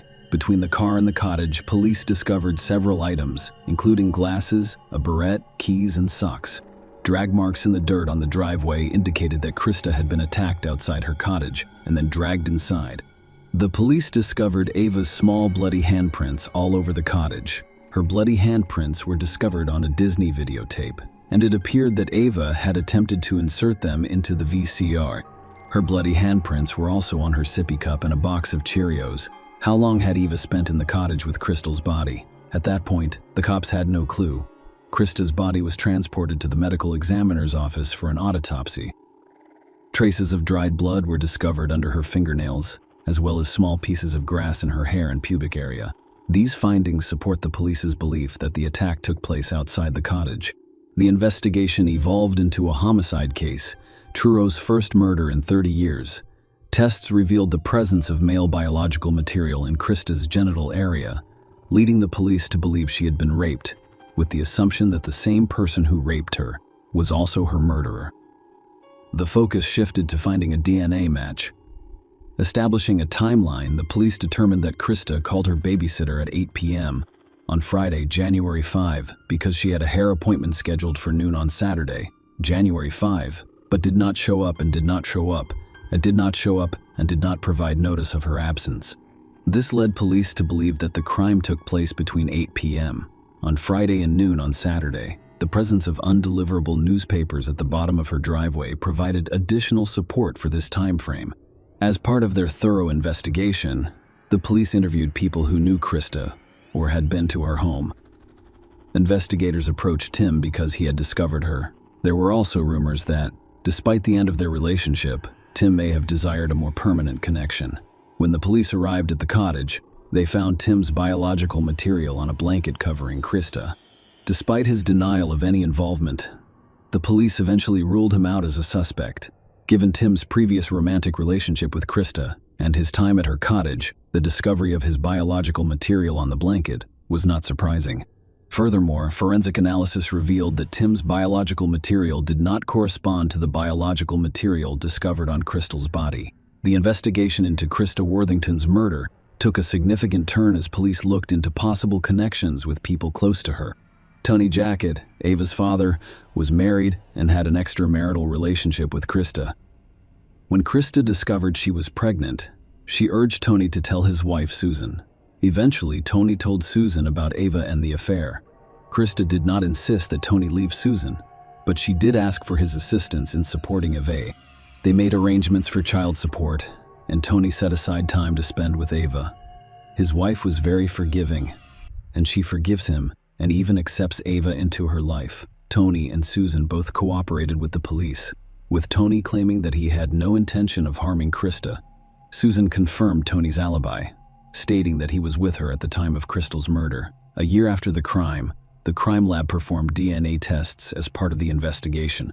Surprisingly, Krista's DNA did not match that of Tim Tony or any of the other individuals previously tested. The case appeared to hit a stumbling block, leaving the possibility that Krista's murderer would escape justice. However, the police persisted, and 3 years after the murder, they took a daring step by requesting voluntary DNA samples from nearly everyone in the neighborhood. This meticulous effort paid off, leading to a breakthrough in the case. The DNA analysis revealed a match. Christopher Chris McCohen, his DNA was discovered in Krista's home and on her genitals during the investigation. Chris worked for a disposal company, and the police discovered that he picked up trash outside the Christmas cottage every Thursday. During the police interview, Chris claimed that he had no acquaintance with Krista. He claimed that they had never had a conversation. However, he mentioned making friendly gestures such as waving while collecting trash. However, as the police investigated further, inconsistencies in Chris's statements became apparent. Despite his initial denial of any interaction with Krista, police discovered his DNA on her body. Faced with this evidence, Chris changed his story, admitting it could have been me, pressed to reveal the truth. Chris started recounting his version of events. According to his revised account, he was heavily intoxicated on Friday night, January, while drinking in the juice bar parking lot with a friend named Jeremy Fraser. Chris claimed to be drunk at the time. He claimed that Jeremy then drove him to the dentist to see the mother of his child, where he stayed for about 40 to 60 minutes before returning to the juice bar. Under continued questioning, Chris eventually admitted to having consensual intimacy with Krista on the night of January. When questioned by the police about how he got to the Christmas cottage, Chris stated that Jeremy drove him there and accompanied him inside. Chris told the police that he and Krista had sexual intercourse in the hallway near the kitchen, where her body was later discovered. He also mentioned the possibility of having sexual relations in the living room at some point. Chris said everything was fine afterward, and he even gave Krista his phone number. However, the situation escalated when Krista became enraged when she saw Jeremy rummaging through her belongings and began screaming at them as they attempted to flee. Chris gave varying accounts of what happened after leaving the cottage with the police. Chris originally claimed that after leaving the cottage, Krista followed them outside and confronted Jeremy in the driveway. Jeremy allegedly responded by punching her repeatedly. When Krista fled into the cottage, Jeremy pursued her and continued the assault with repeated punches. Chris claimed to have been in Jeremy's car at the time of the attack. When Jeremy returned to the car, Chris claimed he told him that Krista was calling the police from inside her cottage. According to Chris, Jeremy then rushed back to the cottage and kicked in the front door. Chris told the police that Jeremy spent about 10 minutes inside, while Chris remained in the car, completely unaware of what was going on. However, when the police expressed doubts, Chris changed his story. He acknowledged that he was not in Jeremy's car during the initial assault. Instead, he actively participated in the altercation. Chris admitted to punching Krista in the face and chest, which caused her to lose consciousness. As she fell, her head struck the gravel driveway with such force that Chris recalls the sound vividly.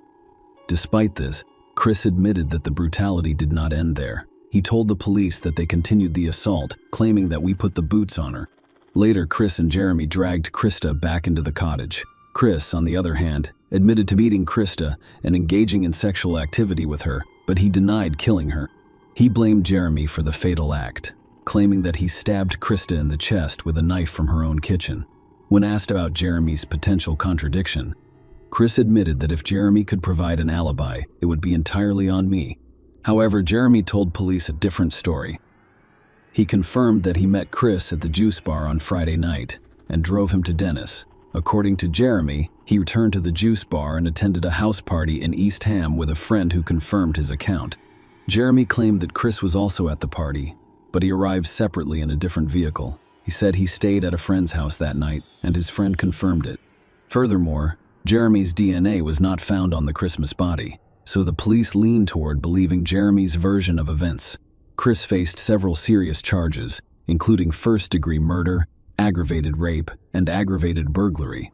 Chris, according to the prosecution, raped, brutally attacked, and stabbed Krista on his own.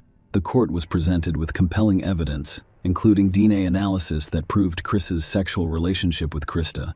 The prosecution emphasized Chris's statements to the police as crucial to their case. According to the prosecution, Chris had been drinking heavily with friends on the Friday night in question, and at some point during the night, he allegedly went to Krista Cottage at 1 because he wanted to have sexual intercourse. The prosecution claimed Chris and Krista were not in a relationship and had never been together before. They claimed that Chris, knowing Krista lived in the cottage with her 2-year-old daughter, went to her house and raped, assaulted, and inflicted a throat wound, resulting in death. The medical examiner testified that Chris's death was caused by a stab wound to the chest. The medical examiner also informed the jury that Krista had contusions in her nose and chest, as well as abrasions on her face, hands, arms, and legs. She also suffered internal hemorrhaging in her skull, which is consistent with a blunt impact. These details provided a bleak picture of a brutal assault. The defense argued that Chris was an innocent man, urging the jury to disregard any statements he made to police because of his low intelligence and vulnerability. Chris's attorneys contended that, due to his limited cognitive abilities, he did not understand the situation following his arrest. They emphasize his use of illegal substances, implying that this made him vulnerable to police manipulation. Chris's attorney, Bob George, emphasized his client's race, class, and intellectual limitations, portraying him as a prime target for law enforcement. Bob argued that the statement should be interpreted as a false confession, accusing the investigation of ignoring certain leads and failing to identify some footprints and palm prints. The defense contested the concept of rape, arguing that any sexual activity could have been consensual. Bob suggested that Chris and Krista may have had a consensual relationship, with the DNA evidence indicating only voluntary sexual contact during Chris' trash collection. Chris did not testify at the trial. The jury convicted Chris of first-degree murder, aggravated rape, and aggravated burglary. Before being sentenced, he addressed the court, expressing sympathy for the victim's family while maintaining his innocence. Despite his plea, Chris received 3 consecutive life sentences with no possibility of parole. Share your opinion with us in the comments and subscribe to the channel for more.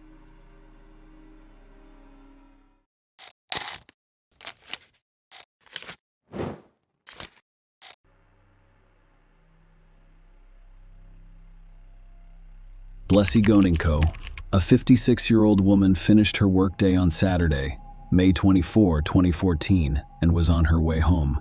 She lived in North Shore, Auckland, New Zealand, with her husband of 30 years, Antonio Goding. Their relationship can be traced back to their childhood in Cebu City, Philippines, where they both attended the same school. They dated, married, and raised 3 children, B, Vincent, and John. In 2004, the family of 5 moved to New Zealand.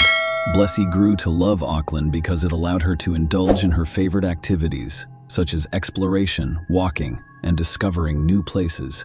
She worked at a job she enjoyed and had formed strong bonds with local friends. The Godinko family embraced life in Auckland, as evidenced by their shared experiences and joys. Just a few days before May 20, Blessy spent her birthday with her children, having lunch at a pub in Green Hive and a family dinner at Urban Turbine in Wynyard Quarter. Unfortunately, Antonio was unable to join them because he was on a work trip abroad. Returning on June 15, Blessy could not wait to see him again. They were a close-knit family who were happiest when they were together. On May 24th, Blessy Godinko completed her work at Tower Insurance at 7 p.m. Despite her regular working hours until 5 p.m., she willingly took on a few extra hours of overtime without prearranged transportation because her coworker, Bahula Shah, who usually gave her a ride, had left earlier. Blessy chose to take the Birkenhead Transport 973 bus from Lower Albert Street to Birkdale Road. The bus stop was about 700 meters from her house, and the short walk should have taken her only 5 minutes. However, Blessing was unable to arrive at her destination that evening. Blessy's daughter noticed her absence when she returned home from work at 3:15 a.m.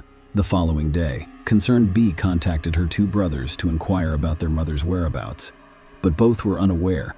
At 6 a.m., I used my iPhone app to find Blessy's phone on a grass verge in Salisbury Road, just 100 yards from their house.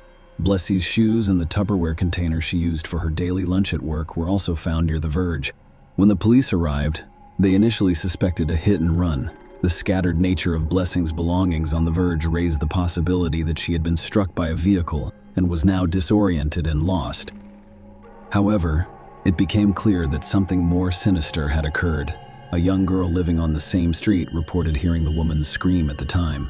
Blessy alighted from the bus closest to her home. Witnesses saw a BMW overtake the bus carrying Blessy, prompting police to investigate 28-year-old Tony Douglas Robertson. When questioned, Robertson claimed ignorance of Blessy and the events surrounding her disappearance. Notably, the police were already familiar with Robertson, who had previously been convicted of sex offenses and abductions. He had been released from prison 5 months prior and was subject to an extended supervision order that included 24-hour GPS tracking. Robertson's movements were tracked using the ankle bracelet GPS tracking device, which revealed his presence on the street where Blessings vanished around the same time. Investigations also revealed that he spent time on May 24th at Eskdale Cemetery before returning the next day. This prompted the police to conduct a search of the cemetery, where Blessy's body was discovered 2 days later with the help of a police dog. Her remains were hidden under pine scrub surrounded by foliage and debris and wrapped in a sheet. Tragically, Blessy had been raped and fatally stabbed. Following the discovery, police arrested Tony Robertson and charged him with rape and murder. Despite the evidence, he pleaded not guilty. The prosecution claimed that Tony, a stranger to Blessy, saw her walking home as he drove down Birkdale Street. According to their case, he intentionally struck her with his vehicle, causing her leg to break into pieces. Tony allegedly picked up Blessy, put her in the back of his car, and drove to his Birkdale apartment shortly before 8 p.m. to avoid setting off any alarms, impose a curfew. The witness testimony is intended to support this narrative. One witness stated that they saw Blessy alight from the bus at Brookdale and walk away quickly. They also saw a white sedan-like vehicle overtake the bus and speed down Salesbar Road. The court heard from an 11-year-old girl who lived on Salisbury Road. She stated that, on the night of May 24, while cooking dumplings with her sister, she heard the sound of a car and a high-pitched scream around 7:30 p.m. Her testimony described how she was driving up the hill from Eskdale when it came to a stop. Then I heard a high-pitched scream from a lady, followed by silence. The girl went on to say that the car then drove off towards Brookdale Road. Inside the courtroom, the prosecution claimed that when Tony returned to his apartment, he parked his car in the garage beneath it and proceeded to commit heinous acts against Blessy. According to their case, Tony raped Blessy, strangled her, and brutally stabbed her in a frenzied and violent manner before striking her in the throat. The prosecution also claimed that early the next morning, Tony wrapped Blessy's lifeless body in a bedsheet, placed it back in his car, and drove to Eskdale Cemetery to bury her. They speculated that the timing was deliberate, allowing Tony to avoid violating his curfew. A forensic scientist testified that luminol testing conducted in the area where Blessy's body was discovered revealed a bloody path, indicating that a blood-stained object was most likely dragged through the grass. The evidence suggested that Blessy's body had been transported through different parts of the cemetery before being placed on the ground and dragged to the spot where it was discovered. Dr. Carl Y. Grin, a pathologist, presented details about the injuries in court. He testified that Blessy had multiple deep stab wounds, one of which was so violent that it embedded links from her necklace. Dr. A. Grin also stated that when Blessy was stabbed in the throat, her windpipe was damaged. He emphasized that all of Blessy's injuries occurred while she was alive, as evidenced by the blood in her lungs. Pathologist Dr. Carl Walgren testified that Blessy suffered numerous injuries, making it difficult to pinpoint a single cause of death. He suggested that her death was caused by a combination of factors, including strangling, blunt force trauma from being hit by a car, stab wounds, and incised wounds. Dr. Walgren expressed difficulty attributing death to a single injury, but believed that the stabbing hastened her death. Blessy was found to have suffered a variety of blunt force trauma injuries, including broken ribs, legs, teeth, and abrasions consistent with postmortem dragging. Dr. Walgren proposed that Blessy was strangled first to subdue her, followed by stabbings and incised wounds. Evidence of manual strangulation was found, including bruising on her neck, a fractured thyroid, and broken capillaries in her eyes. According to Dr. Y, a Grin Blessing could have survived being hit by a car with prompt medical attention. However, she sustained additional injuries, including sharp force injuries that resulted in significant bleeding. When asked about defensive wounds, Dr. Wagner stated that there did not appear to be any explanation to the jury that such an absence is not uncommon in cases where the victim succumbs to violence. Dr. Walgren also informed the court that DNA tests on Blessie's body revealed the presence of Tony's seminal fluid. This testimony provided critical forensic evidence for the prosecution's case. The court was informed that Tony, who was wearing a GPS anklet at the time, had visited Eskdale Cemetery hours before the murder. The prosecution claimed that Tony was scouting for a location to hide a body, which indicated premeditation. They claimed that he planned the murder in advance, choosing the burial site before deciding on his victim. The DP's data also revealed Tony returning to the cemetery early the following morning, leading the prosecution to believe he dumped Blessie's body at that time. Crown Prosecutor Michael Walker emphasized the significance of these visits, claiming that they demonstrated the defendant's intent to kill someone and that the trip to the cemetery was to determine where to dispose of the body. The court heard that blood was found in Tony's car, and a knife and some of Blessie's belongings were discovered buried in the back of his property. The knife contained traces of Blessie's blood. Tony's BMW was damaged, and evidence of this was presented in court. Detective Constable Shane Page testified that the vehicle had recently sustained damage. The majority of the rear passenger seatbelt was missing. When I dismantled the seatbelt as the anchorage point, I discovered that about a meter, or 940 mm, was missing. It'd been cut. The detective also testified about additional damage inside Tony's car, such as cuts and scratches on the leather seats in the back. He discovered a significant amount of replaced foam in the back seat, as well as blood on the passenger seat and in the trunk. The auto glazier told the court that, on May 26, he was summoned to Tony's home to repair a broken BMW windshield. He found it strange that the windscreen had already been removed from the car, and he discovered blood inside. When asked about the cause of the damage, Tony claimed it occurred while he was joking with friends. According to Tony, a friend slipped on the bonnet and crashed through the window.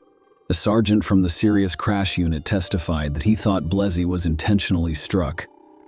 He speculated that she was struck while walking on the pavement, citing the discovery of a tire imprint on the verge near where her belongings were discovered. In the defense's case, Tony admitted to causing Blessie's death, but claimed it was unintentional and not planned. According to his defense, Tony claimed that he panicked after accidentally hitting Blessie and then inflicted the injuries on her body to make the incident appear random. He claimed that all injuries were inflicted post-mortem. During the trial, Tony fired his legal team and decided to defend himself. Tony told the court that he denied the prosecution's version of events and stated that he panicked following the accidental collision. He claimed that putting Blessie in his car and driving home was only to comply with his curfew. "I put a strain on my car to meet my curfew of 8 p.m. and remained there until 6 a.m. Tony contended that the prosecution was incorrect and claimed premeditation, citing the lack of witnesses to the car accident. He explained his presence at the cemetery on May 24 and 25 by claiming he was attempting to purchase illegal substances. Tony argued that the DNA evidence was microscopic, making it difficult for scientists to isolate and test. The defense presented opposing views on Blessie's injuries from another pathologist, Dr. Chapman, who disagreed with Dr. Wagner's findings. Dr. Chapman's report read in court suggested that Blessed's neck injuries, particularly the fractured thyroid, could have been caused by another blow to the area. The report stated that the bruising on Blessie's neck did not appear to be caused by her fingertips. Dr. Chapman's differing views, particularly on the likelihood of Blessing inhaling her own blood, supported Tony's claim that he caused the stab wounds post-mortem to simulate a random attack. During his testimony, Tony stated that when he placed Blessie in his car, he assumed she was already dead. He claimed that he staged the scene to appear like a random attack because he was under the influence of methamphetamine at the time. Tony also denied the rape allegations, claiming that the DNA evidence found on Blessie's body, specifically his seminal fluid, was contaminated and caused by police malpractice. However, the jury rejected Tony's version of events and found him guilty of rape and murder. Tony was sentenced to life in prison, with a 24-year minimum non-parole period and preventive detention for the rape. In New Zealand, preventive detention is an open-ended jail term that can be extended indefinitely or recalled at any time. Tony appealed the verdict, claiming that Blessie's death was an accident and that the jury should have been given the option of convicting him of manslaughter. The appeal was denied, and a subsequent Supreme Court attempt was also unsuccessful, as it was determined that Tony had not presented any evidence during the trial to suggest that a charge of manslaughter could be considered. He was denied further leave to appeal Tony's criminal history, which was revealed after his sentencing, providing a stark context for his actions. Tony was granted name suppression during the trial, which concealed his previous convictions for child sexual offenses. The details of his criminal history were kept from the jury. In 2005, when Tony was only 18, he committed a heinous crime. Tonga kidnapped and molested a 5-year-old girl. Local officers suspected Tony's involvement and tracked him down with the girl, where they discovered the distressing scene with the child's pants down. Tony was convicted of 7 charges, including indecent assault and attempting to abduct 2 other children. He was sentenced to 8 years in prison for these offenses.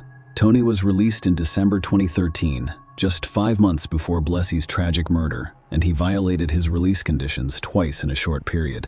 As a result, he was deemed a danger, prompting an extended supervision order that required a decade of monitoring and a 24-hour GPS tracking system. The judge overseeing this case, Cleat Justice Edwin Wiley, expressed serious concerns about Tony's proclivity for violence. "I'm satisfied that Mr. Robertson poses a significant risk. I believe he will commit indecency against a child under the age of 12 and abduct a child for sexual purposes. The evidence leads to the conclusion that he is impulsive and unable to control his anger and aggressions. Mr. Robertson has a preference for, and proclivity for, sexual offenses. He has expressed no remorse. Indeed, he still denies it." The tragic circumstances surrounding Tony's release from the monitoring order, as well as the subsequent violent attack on Blessie Goding, caused her family great pain and anger. The fact that Tony, despite being monitored with a GPS anklet, was able to commit such a heinous crime exacerbated Blessie's family's grief, as they believed the system had failed them. A government report was conducted to look into how the police and corrections departments handled Tony's case. However, the report found no fault with their actions and concluded that Tony was solely responsible for the blessing. Despite the lack of blame placed on the authorities, the report made 27 recommendations to improve the management of high-risk offenders. Blessie's husband, Antonio, expressed disappointment and devastation with the inquiry's findings, claiming that corrections lacked the capacity to manage high-risk sex offenders, and that, in his opinion, the offenders controlled the system. The Minister of Corrections stated that Tony had served his full 8-year prison sentence for the previous offense and had been denied parole several times due to his lack of remorse. Residents of Birkdale, Auckland, were not notified of his release into their community. In a statement released by New Zealand police, Antonio expressed his family's profound loss. "Blessie is the light of our home, and without her, we would be lost in the dark. Right now, we're just trying to pretend everything is fine. But deep down, we are heartbroken. We've been robbed. She has left too soon." Share your opinion with us in the comments, and subscribe to the channel for more.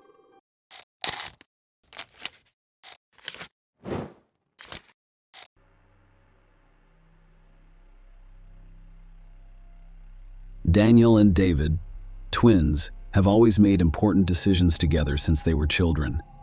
They both chose to work as mechanics for the same athletic team and frequently finished each other's sentences. Nobody could have predicted that the brothers would one day conspire in an almost perfect crime together. After all, even if the police had discovered DNA, the prosecutor would not have been able to persuade a jury of Dan or David's guilt. Standard forensic DNA analysis cannot distinguish between identical twins because their genetic profiles are nearly identical, and a jury will always have room for reasonable doubt. It took law enforcement officials 10 years to apprehend the brothers, only because David agreed to a deal with the prosecutor and testified against Daniel were the police able to resolve the case that will be discussed today. On July 22, 2003, her husband, with whom she was divorcing, drove up to Heather's parents' house. The final divorce hearing was only 1 week away. The man got out of the car carrying a large bouquet of flowers and a card with a touching picture, hoping to reconcile and avoid divorce. The reason he kept the marriage alive was not because he loved his wife or wanted to keep the family together. Daniel realized that the court's decision to pay alimony would not leave him with enough money to live his normal life. Maybe he even lost his house. The man was desperate for an escape and expected to solve the problem with a bouquet of flowers and promises, but the plan failed. Heather flatly rejected Daniel's proposal. Heather's father, Dave Springer, had to intervene after the conversation became violent. Only after Dave promised to call the cops did Daniel angrily yell that Heather was ruining his life and abandon the house sprayer. A former Denver Police Department officer realized instinctively that his son-in-law was a danger to his daughter.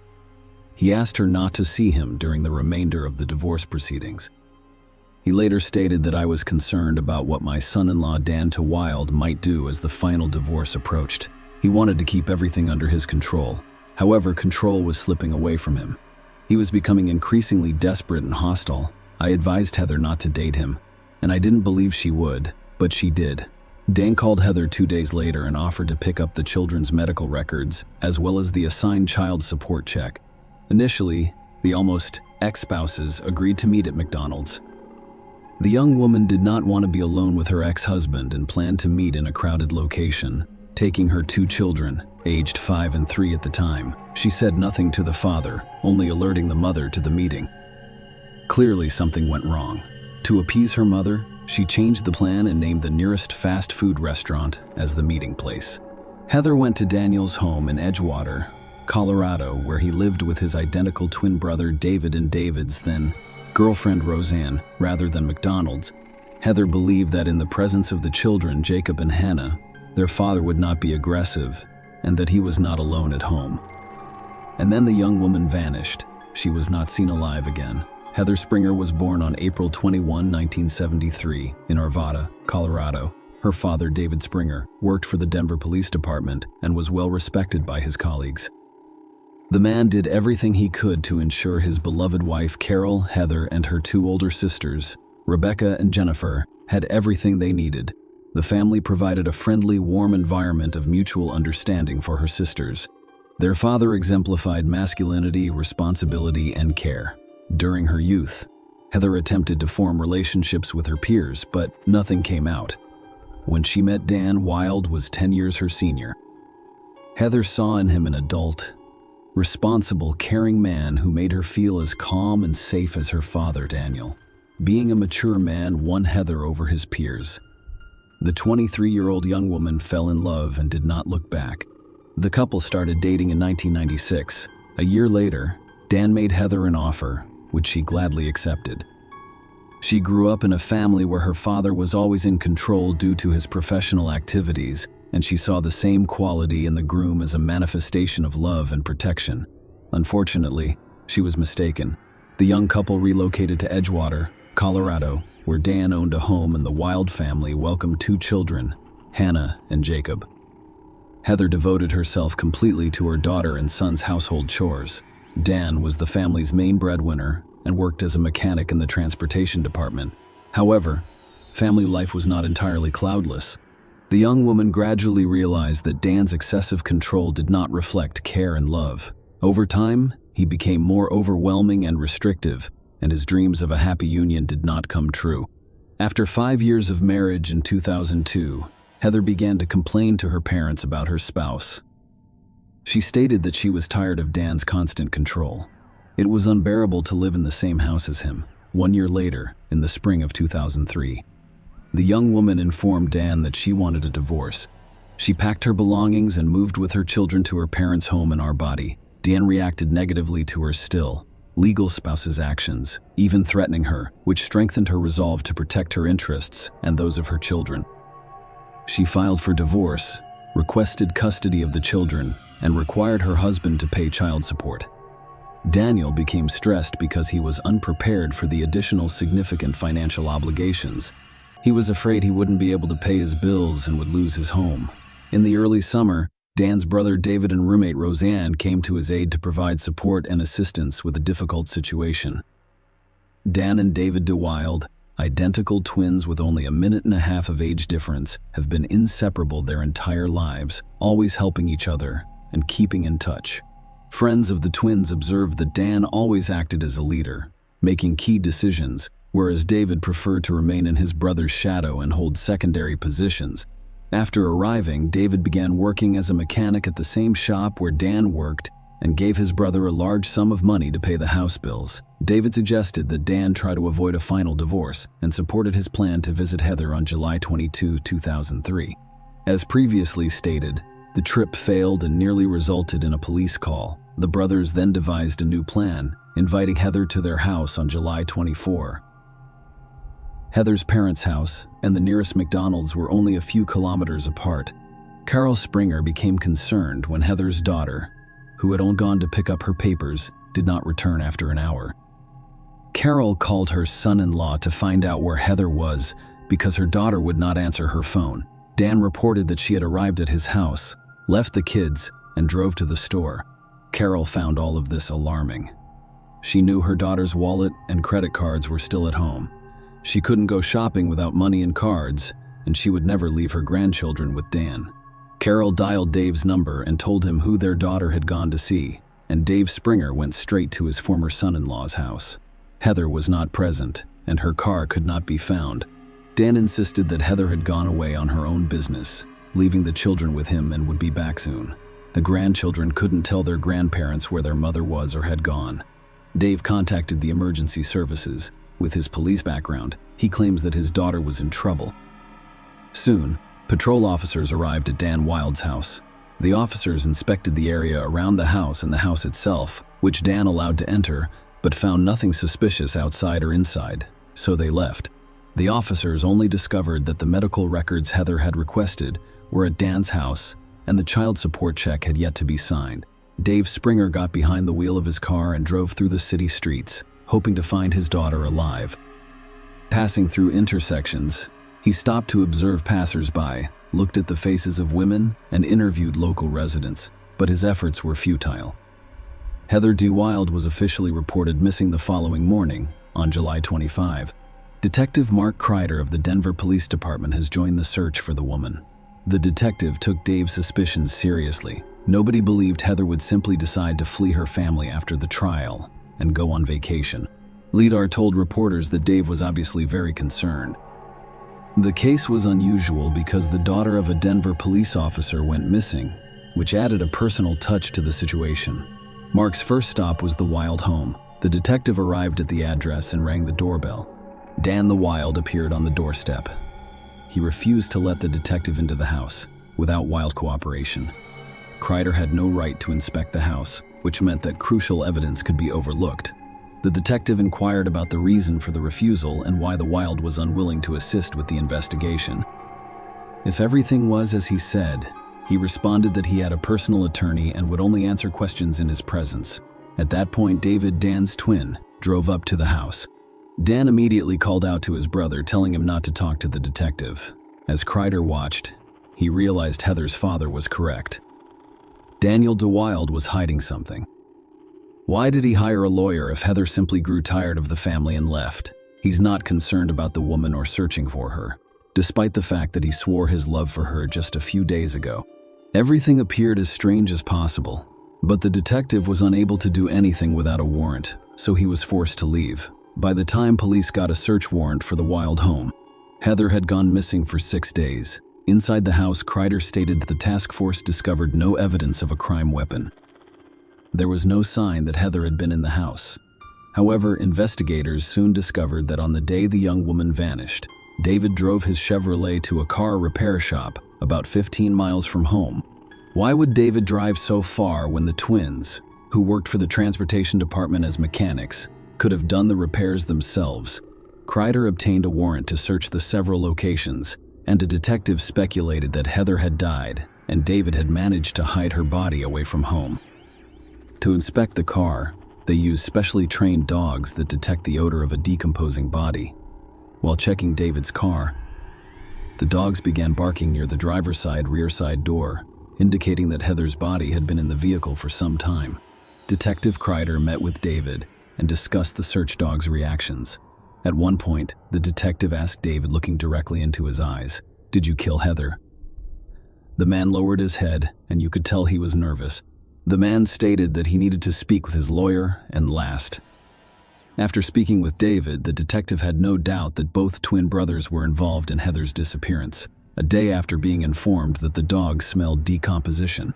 David and Roseanne married, which confirmed the police's suspicions. Roseanne later revealed that this occurred so unexpectedly, just in case, because spouses are not required to testify against each other.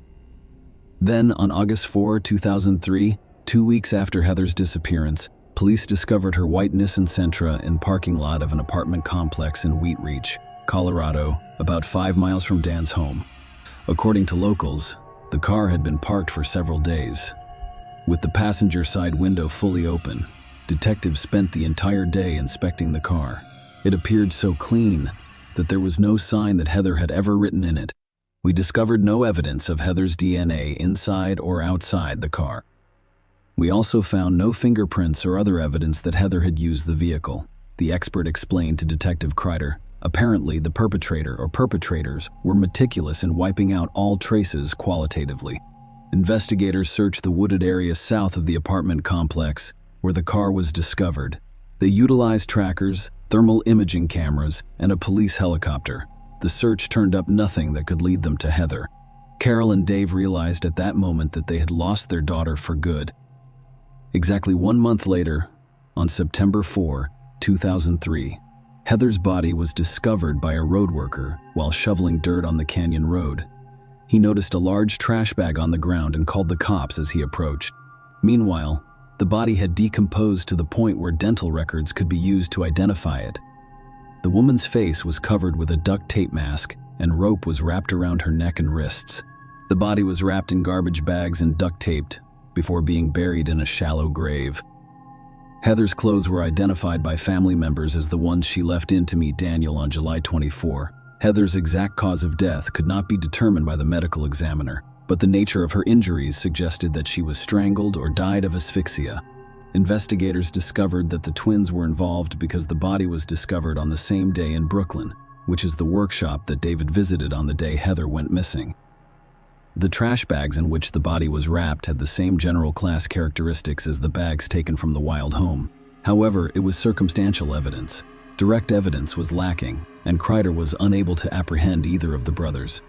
Dave Springer felt crushed by the inability to do anything. Heather was buried. Her parents placed a note in her casket that read, "All she wanted was to love and be loved." There was a language barrier. Nobody informed Heather's parents or sisters about the investigation's details. It even appeared to them that no one was dealing with the case at all. In fact, the investigation determined who was guilty, but a lack of evidence limited the detectives' options after 2 years. In 2005, Denver's district attorney changed, promising the Springer family assistance in the investigation of the case. The investigation team thoroughly reviewed 1,500 pages of documentation and re-examined all of the case's evidence and details. However, these efforts produced no new results. There was no physical evidence, and DNA analysis found no link between the brothers and Heather's death. Detective believed that, in addition to the brothers involved in the case, David's wife Roseanne, who also lived in the house, could be involved, but as an official spouse, she had the right not to reveal information about him. After another 4 years, Heather's family had still not found a place. The deceased's father admitted that he sometimes screamed at night. He was sick and that Dan was sleeping peacefully on the loose while the rest of their family was subjected to daily injustice. Ross Boot took over the Heather DeWild investigation in 2009, correct? The new prosecutor approached the task with extreme seriousness. Within 6 years, the volume of documentation increased from 1.5 to 30,000 pages. There were 15 additional boxes containing important information. A DVD of home movies eventually piqued the interest of the new investigative team. Dan and Heather had engaged in unusual practices during their marriage. Dan played the dominant role and Heather willingly submitted. Dan likes to tie Heather up. When detectives examined the home videotape, they noticed a significant coincidence. The way Dan was tying Heather up in this video was very similar to how the woman was tied up when her body was found. Detectives also discovered Dan's profile on a dating site where he claimed to be a widower, despite the fact that Heather had been reported missing and her body had yet to be discovered. During the investigation, they were able to locate a witness who saw Dan, David, and Roseanne early one morning near the location where Heather's body was discovered.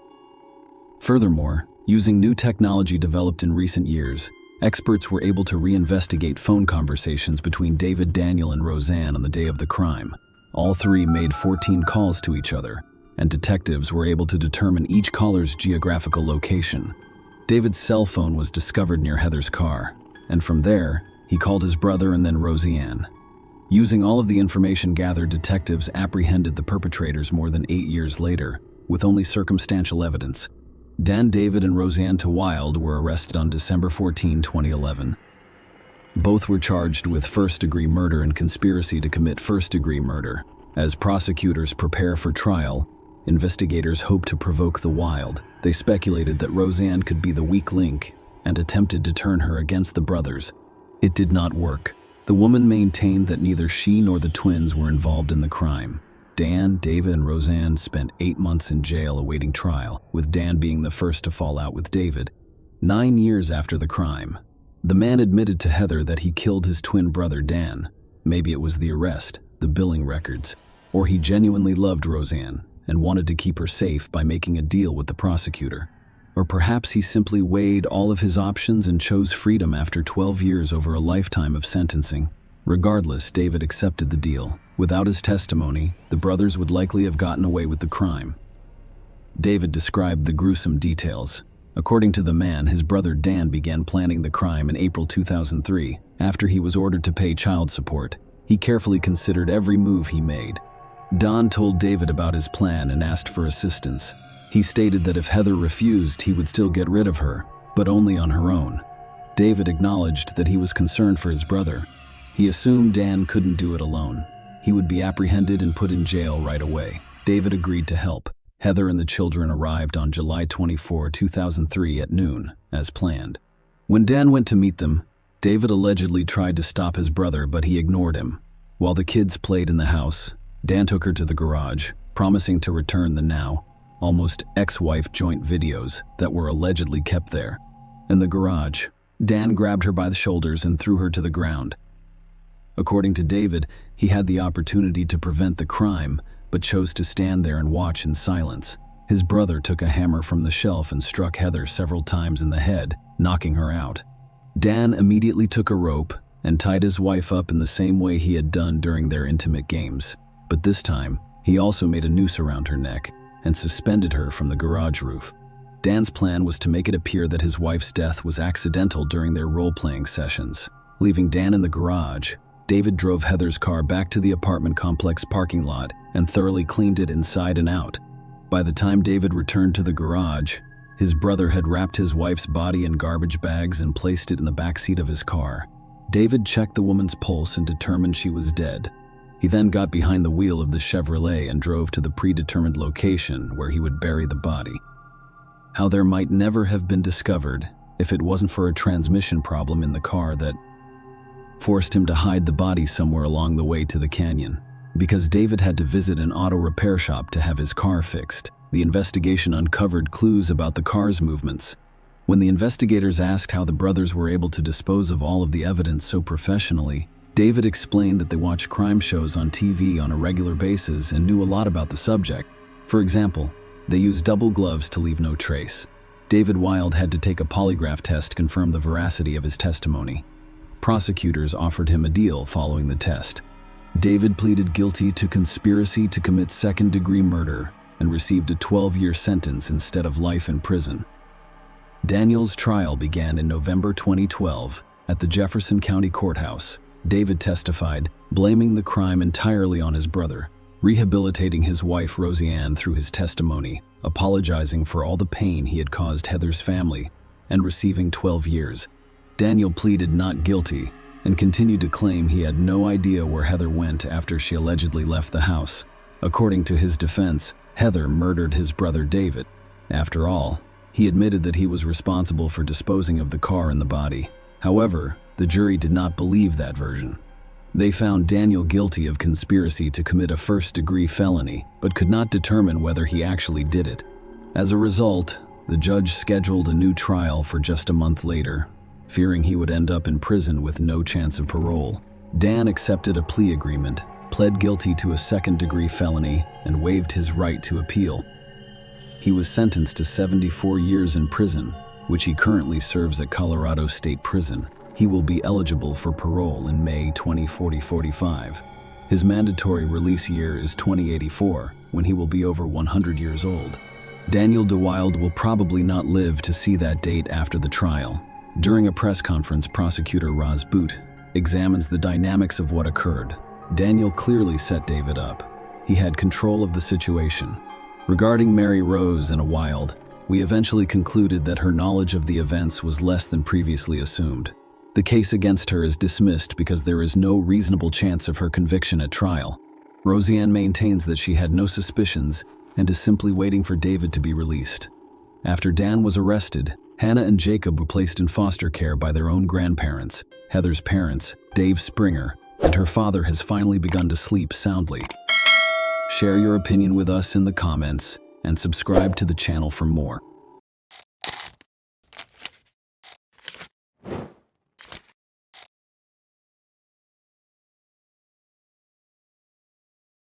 In the quiet town of Aspen, Colorado, a chilling mystery unfolded on a cold winter's day in 2014. A heinous crime committed in secret shocked and stunned the community. An individual known and loved by many died tragically and unexpectedly, forever altering the tranquility of this picturesque mountain town. Nancy Pfister's life story begins in Orofino, Idaho, in July 1956, with her birth. She grew up in the picturesque suburb of Basalt, Colorado, and attended Bayside High School. Nancy's family had a unique connection to the development of the Buttermilk Ski Resort. Her father, Art Pfister, transformed the family cattle ranch into this well-known ski resort in 1958, making a large fortune in the process. Nancy's mother, Betty, has a remarkable background as well. She was a member of the Women's Air Force Service Pilots during World War IE. She began her college career at Brooklyn's Pratt Institute before dropping out and returning to her roots in Colorado at the age of 20. Back home, she continued to play an important role in managing her family's business, which was well known in the local tourism industry at the age of 29. Despite never being married, Nancy welcomed her daughter Juliana into the world. At the age of 39, she gave birth to a son. Nancy Pfister's life was defined by her dedication as a single mother, raising her 2 children in the log home her father lovingly built for her in 1991. On the fateful day of February 26, a visit to Nancy and her friend Kathy Carpenter's home took an unexpected and terrifying turn. It had been 3 days since they had last seen or spoken, and Kathy's concern had grown too strong to ignore. Kathy walked into Nancy's house and called out for her friend, desperate for a response. However, the eerie silence that greeted her sent chills down her spine. Her heart sank as she noticed a chilling detail: a small smear of blood on Nancy's headboard. The room itself was disorganized, with the covers thrown aside as if there had been a fight, but the most disturbing discovery was yet to come. Nancy's bedroom featured a large walk-in closet, and Kathy's concern grew when she discovered the door was locked.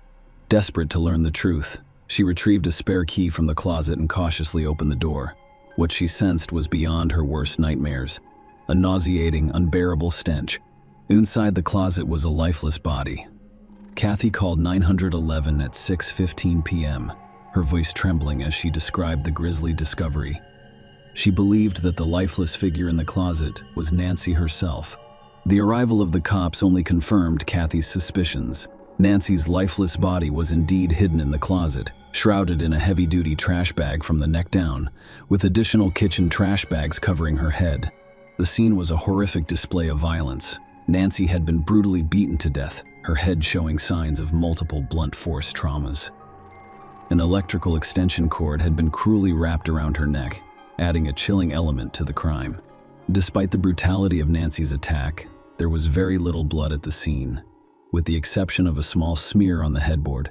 But when the investigators turned the mattress over, they discovered a large pool of blood soaked into the fabric. It soon became clear that whoever had attacked Nancy had taken the chilling step of flipping the mattress to conceal the gruesome aftermath before fleeing. The question that haunted both Kathy and the police was who could commit such a heinous and brutal act against Nancy.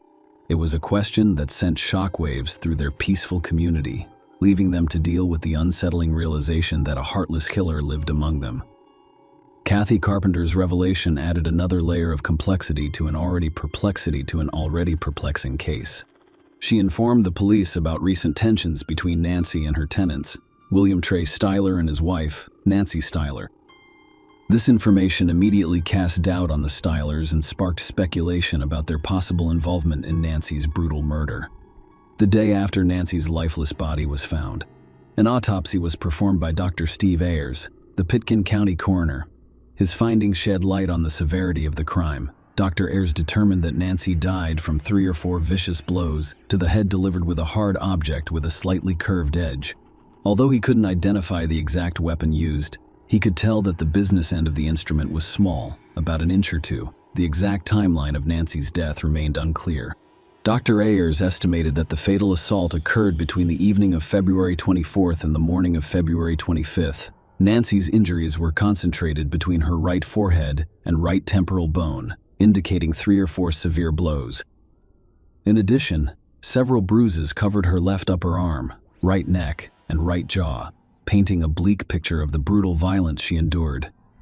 Dr. Ayers concluded that Nancy Foster's death was the result of a homicide. The investigation took a significant step forward, escalating the search for truth and justice. The focus was now squarely on uncovering the truth about the Stylers' involvement, as well as any other potential suspects who could hold the key to solving this chilling and deeply unsettling murder mystery. The police investigation took a critical turn when they looked into the complex relationships between Nancy Foster, the victim, and the Stylers. Her tenants made it clear that there was more to the story than what first appeared. Nancy Foster's decision to rent out her luxurious mountain home during her annual warm weather vacations became an important piece of the puzzle. Her ad, on in the Aspen Times, was straightforward, offering a 3-bedroom home with 3.5 bathrooms, strategically located on the mountainside. The only rule was no cats. This advertisement piqued the interest of Trey and Nancy Styler, who were considering a fresh start in Aspen, away from their troubles in Denver. At first glance, the Stylers seemed to be ideal tenants. Nancy Styler, a world-renowned expert, and Lily Paget, a retired anesthesiologist who was forced to leave his position due to a debilitating neurological disease, appeared to be responsible people who would take good care of the property. However, their seemingly peaceful lives had been upended by a series of setbacks. Lawsuits had depleted their savings, leaving them in financial distress. Trey's illness forced him to resign from his position as chief of staff at a Denver hospital, causing additional hardship. In a desperate attempt to reinvent themselves, they decided to relocate to Aspen, a wealthy and promising destination. Nancy Styler's medical background had led her to consider new possibilities. She had taken Botox and laser treatment courses in the hopes of opening her own spa in Aspen. The presence of wealthy residents, celebrities, and tourists in the area made it an appealing prospect. When they came across Nancy Foster's advertisement, it appeared to be the ideal opportunity for them to establish themselves and make connections in their new community. So the stylists became Nancy Foster's tenants. The once promising landlord-tenant relationship had mysteriously deteriorated to the point where Nancy Foster died brutally in her own home. The police were now faced with the daunting task of unraveling the events that had led to this tragic outcome, attempting to determine the motives and circumstances surrounding Nancy Foster's disturbing murder. The police's conversation with Trey and Nancy Styler provided a vivid picture of their deteriorating relationship with Nancy Foster. It was clear that their initial enthusiasm for the tendency had faded, resulting in a deep animosity. Nancy Styler described their initial interactions with Nancy Foster as positive. They had quickly responded to her ad in October and were warmly welcomed into her home. Nancy Foster even expressed an interest in investing in their new business venture. However, the situation worsened after they moved in. The stylists claimed that Nancy Foster's behavior changed dramatically, becoming demanding and, in their words, akin to being treated like a slave. As a result, when Nancy Foster left for Australia in November 2013, the stylists were relieved of her absence. During Nancy Foster's absence, she had asked her friend Kathy to collect rent and care for her labradoodle. However, by January 2014, tensions had risen. Nancy Foster began posting complaints on Facebook, alleging that the stylists had stopped paying their rent and owed her money for utilities. Nancy Styler acknowledged receiving several messages and emails from Nancy Foster during this time. In an unexpected turn of events, Nancy Foster informed the Stylers in February 2014 that she was returning 3 months earlier than planned and demanded that they vacate her home before she arrived. When Nancy Pfister returned home, she discovered that some of the stylist's belongings, including spa equipment for their business, were still stored in her garage. When Nancy Foster returned, she wasted no time in addressing the situation. She entrusted Kathy with delivering a note to Trey outlining her claims that they owed her $14,000 for utilities and property damage and demanding payment. Nancy Foster allegedly threatened to seek a restraining order to keep the Stylers off her property.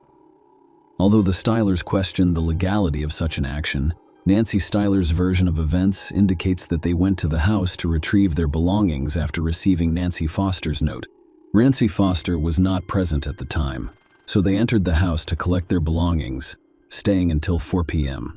The next morning, they returned to complete the task, but they still did not encounter Nancy Pfister. However, during their visit, they noticed Nancy's dog was left alone in the house. Nancy Styler claimed to be unaware of what had happened to Nancy Pfister, as they had not seen her during their visits to the property.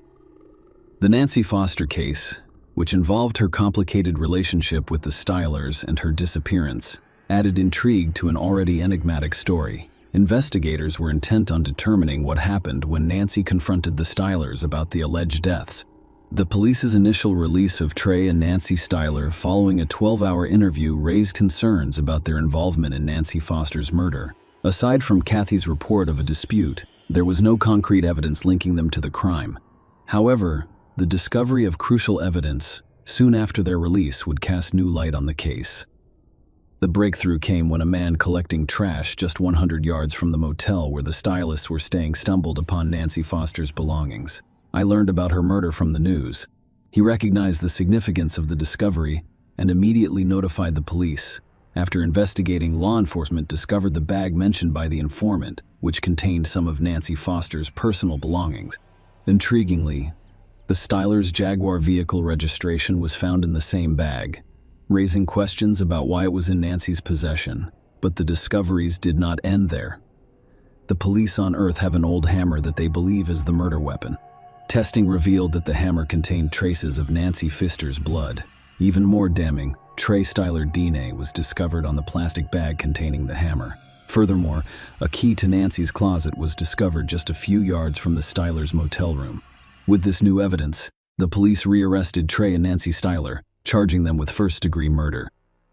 It appeared that the pieces of the puzzle were finally coming together, pointing to their role in Nancy Pfister's brutal death.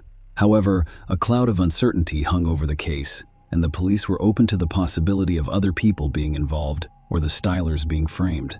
Some of the evidence appeared to be strategically placed, raising suspicions of a hidden hand manipulating the situation. Furthermore, Trey's fragile physical condition, as a result of his neurological ailment, raised concerns about his ability to commit such heinous crimes alone. As the investigation progressed, the search for the full truth expanded to include the possibility that other players were involved in this chilling murder mystery. The arrest of Kathy Carpenter, a friend of Nancy Foster, and a local bank teller, shocked the Aspen community. The investigation took an unexpected turn. As the police investigation progressed, they discovered a number of facts that raised questions about Kathy's involvement in the case, despite her friendship with Nancy Pfister. There were underlying tensions because Kathy felt Nancy treated her more like a personal assistant, even though she had never been compensated for that role. The police suspected Kathy had made a connection with Nancy Styler, sharing stories about their common grievances against Nancy Foster.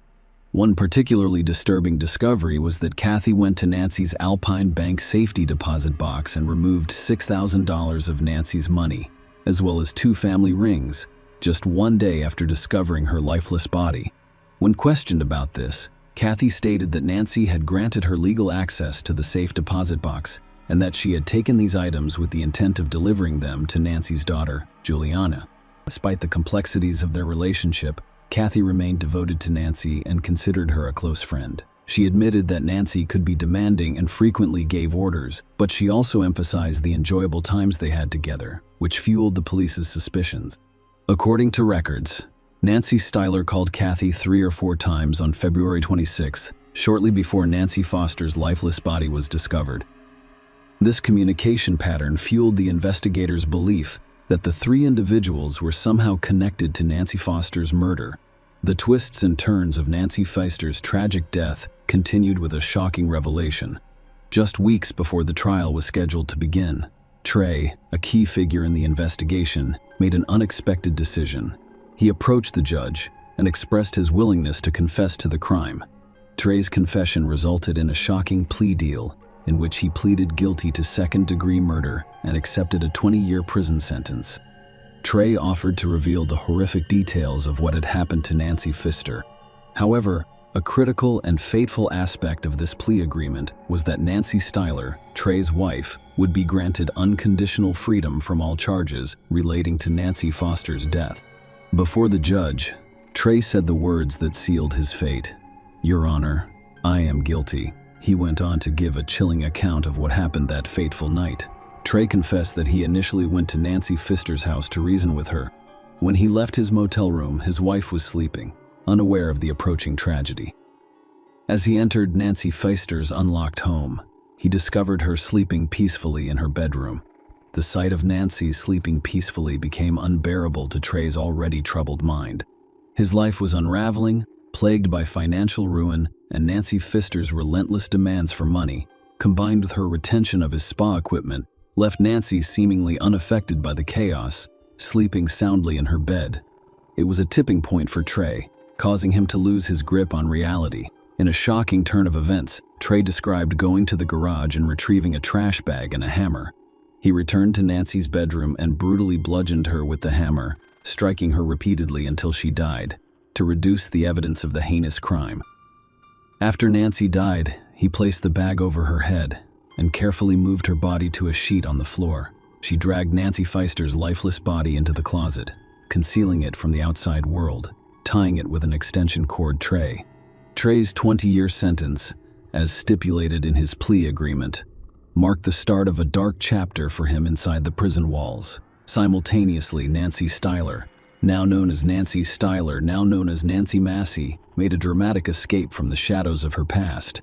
She changed her identity, moved to a different state, and filed for divorce from Trey. However, the narrative took another tragic turn. On August 6, 2015, Trey was discovered dead inside his prison cell, and the cause of death was determined to be suicide. Following her death, Nancy Styler Nancy Masson was able to collect a significant sum of $1 million from a life insurance policy. Share your opinion with us in the comments and subscribe to the channel for more.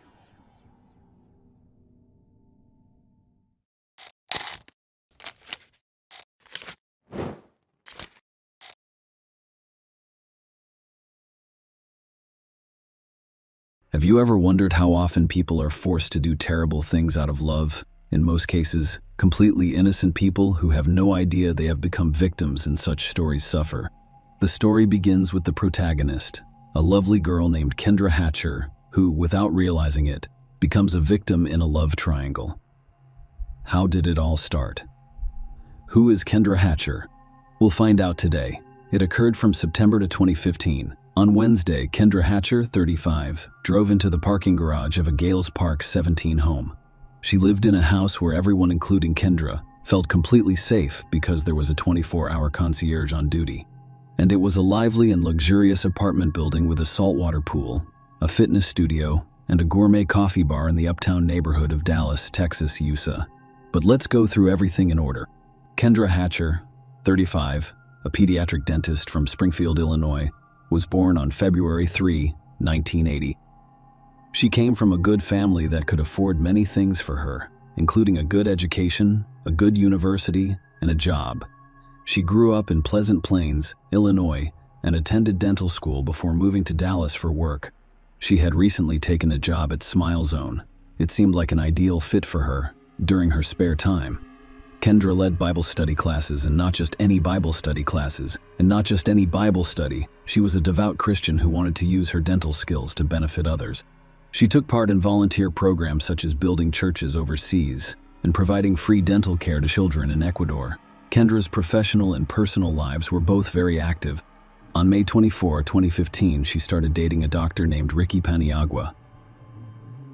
Ricky was finishing his dermatology residency at the University of Texas Southwestern Medical Center. Kendra and Ricky met on the dating app Tinder and had their first date on May 24. They were inseparable from the very first date. They shared similar values and desired the same things in life. Although their relationship had only lasted a few months, they were already discussing the possibility of marriage. Unfortunately, Kendra had no idea what lay ahead. Kendra drove into the parking garage to park her car after work one evening in September.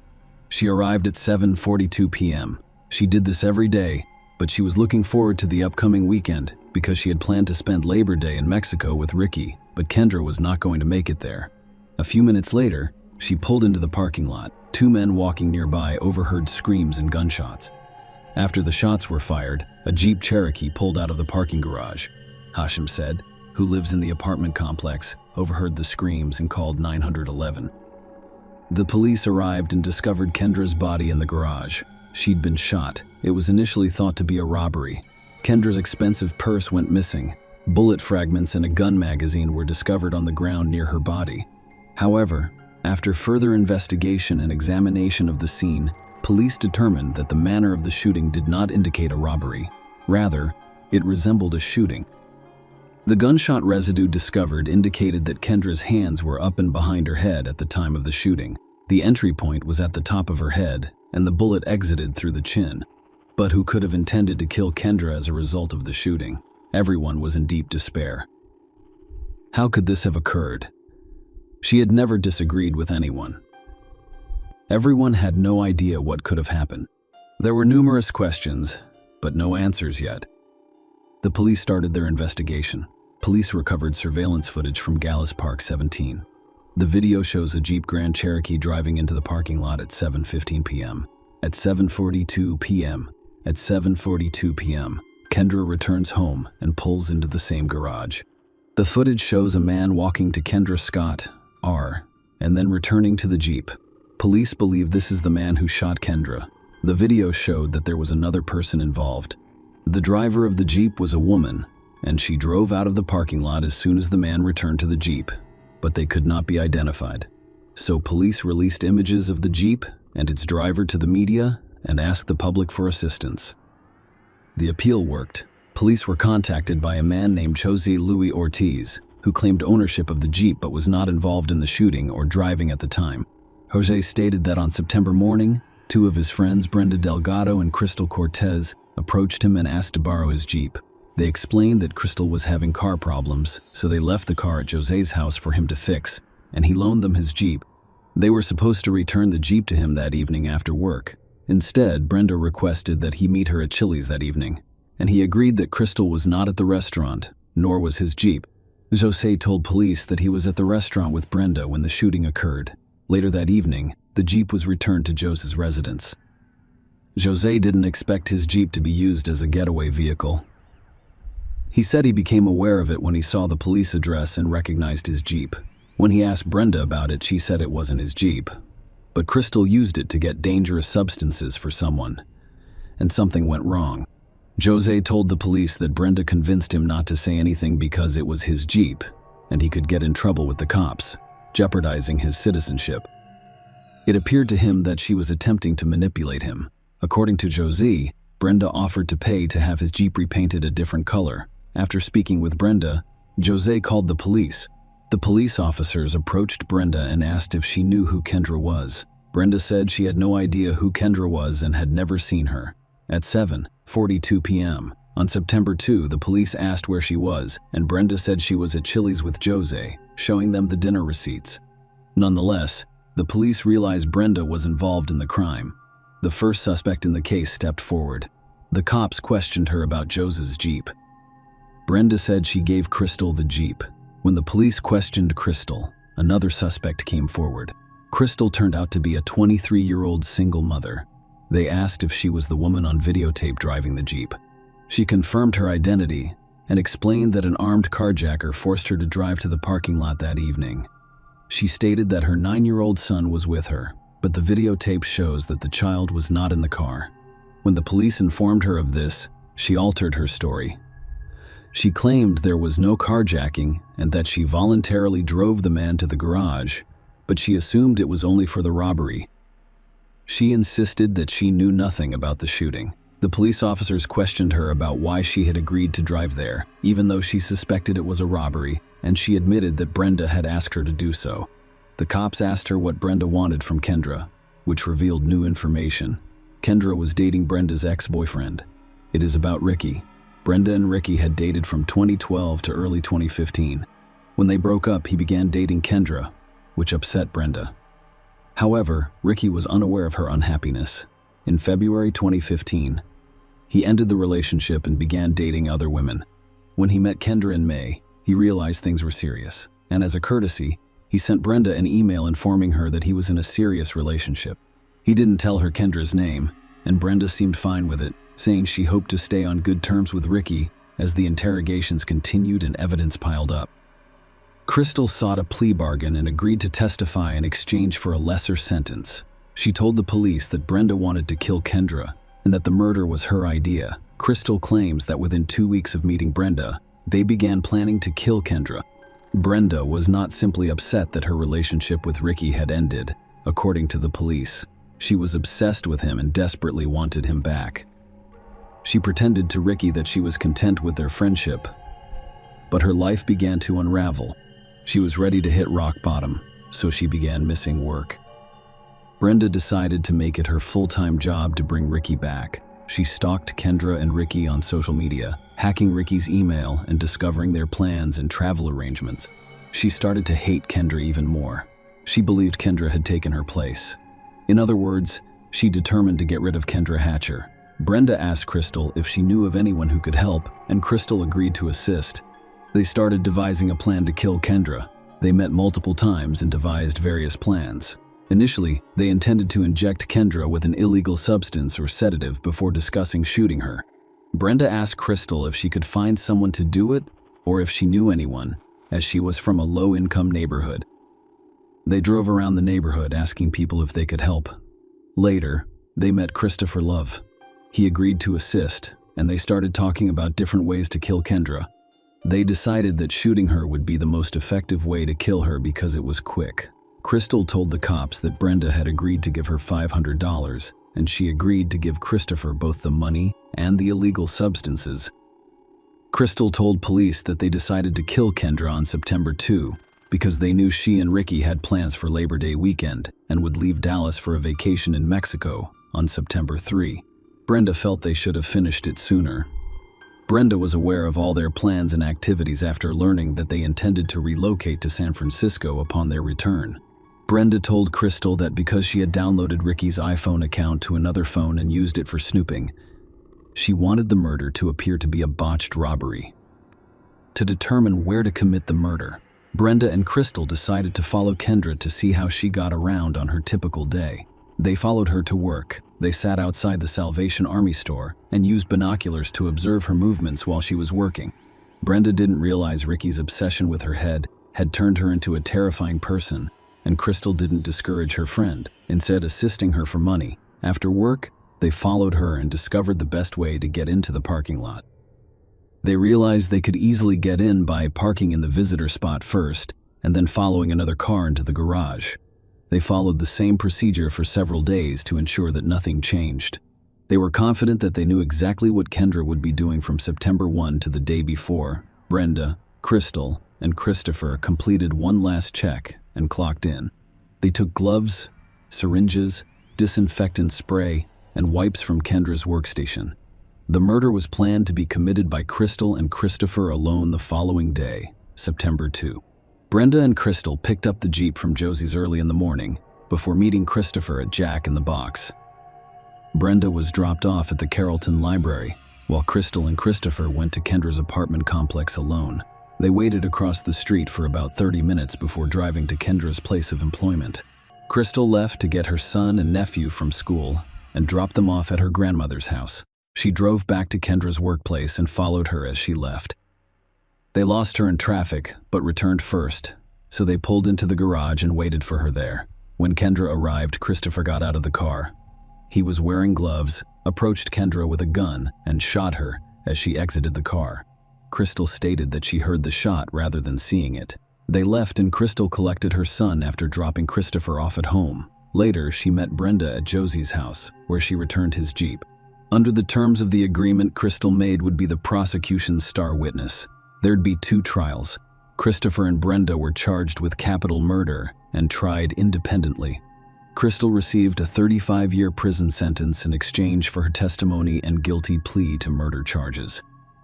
The police discovered a gun in the side compartment of Christopher's car. The gun had been used to shoot Kendra. Because of this, Christopher was prepared to speak. He told the police that Brenda had promised to pay him in illegal substances and money, and that she had hired him to shoot Kendra. Christopher was found guilty and sentenced to death. Brenda had been on the run for nearly 7 months before being brought to trial. She was even listed as one of the FBI's 10 most wanted people. She was arrested in April 2016. In Torreon, Coahuila, Mexico. Mexico agreed to extradite her on the condition that she not face the death penalty. When she was extradited back to the United States, she was officially charged with capital murder. Brenda's family and Ricky initially refused to believe she was involved in the crime. They recognized her as a loving woman of good character, with a good family and Christian values. Ricky told the police that they remained friends after their relationship with her ended. He even texted her the night Kendra was shot, letting her know she offered to help in any way she could. Brenda didn't plead guilty or not guilty, and her defense claimed she wasn't with Kendra at all and had an alibi and receipts proving she was at Chili's restaurant at the time of the crime.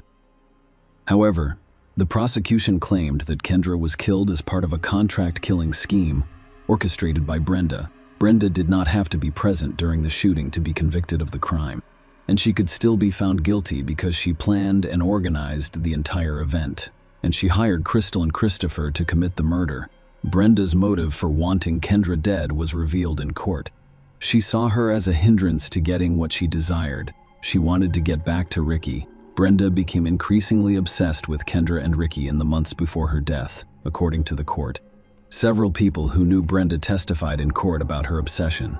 Brenda's cousin, Moses Martinez, testified that she was depressed after ending her relationship with Ricky. He testified that she promised him a reward if he hit Kendra with a baseball bat. He refused to do so. Brenda's friend Jennifer Escobar testified that Brenda was obsessed with Ricky and was angry when he ended their relationship. She testified in court that Brenda read all of his emails and tracked his movements on her phone. She told the jury that Brenda kept a copy of his house key and had access to his bank accounts. Jennifer testified that Brenda asked her to eliminate Kendra Hatcher. She told the court that Brenda wanted her to either give her a lethal injection or hit her with a bat and leave her in a coma. Jennifer also confirmed to the court that Brenda offered her $2,000, a car, and illegal substances if she agreed to do it.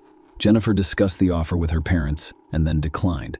The prosecution believes Brenda asked several people to assist her before finding one who agreed. They believe she used Crystal's to her advantage. Crystal was a single mother earning $11 per hour, and she admired Brenda, a woman with her own apartment and money, and aspired to be like her. The court learned that she gave Crystal $500, and police discovered an ATM withdrawal receipt in her belongings. She had also paid Christopher, who received the money, as well as $600 to $300 in illegal substances. Brenda was at Chili's restaurant the night Kendra was shot and left immediately. However, the jury was shown video footage from a surveillance camera installed at Josie's neighbor's house on the night of the murder. It also revealed that Brenda had gone to Josie's house after leaving Chili's. She was there with Crystal, and they exchanged their Jeep for a car. Cell phone data revealed that she was with Crystal and Christopher prior to the murder, and Brenda and Crystal communicated 99 times between August 22 and September. After only 30 minutes of deliberation, the jury found Brenda guilty. She was sentenced to life in prison without parole. Brenda was imprisoned and will not be released again. As a result, 5 people's lives were destroyed. First and foremost, Kendra, who had no idea Ricky would never get over it. Crystal, a single mother with a 9-year-old son, and Brenda's obsession have all had serious consequences. Unfortunately, a strong emotion like love can have such devastating consequences. It's times like these when you need to pause and let go. Share your opinion with us in the comments and subscribe to the channel for more.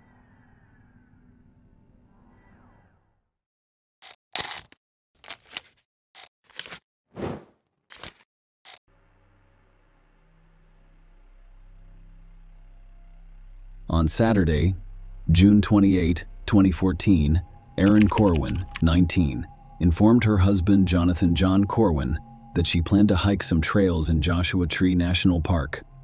Her mother, Laura Evelyn, was due to visit the following week, and Aaron expressed a desire to go on some walks together.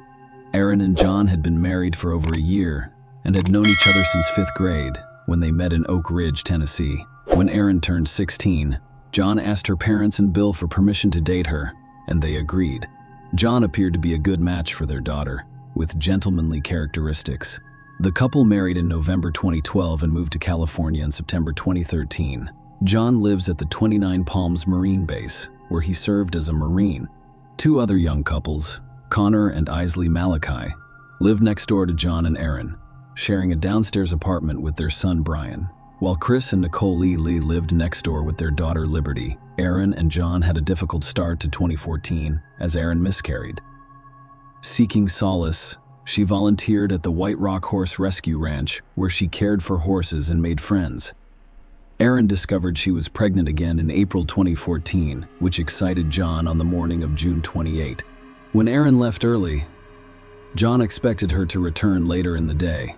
However, as the day went on without her, he contacted her best friend to inquire about her whereabouts, but she had no idea. Concerned, John reported Aaron missing to the police on the morning of June 29, claiming she had left around 6 or 7 a.m. on June 28 to explore some trails. He mentioned that she had expressed love before leaving, and he returned to sleep after seeing her off. Aaron has not communicated since then. When John informed Aaron's parents about her disappearance, their first concern was that she might be lost in the vast desert. Without provisions, you will face harsh conditions.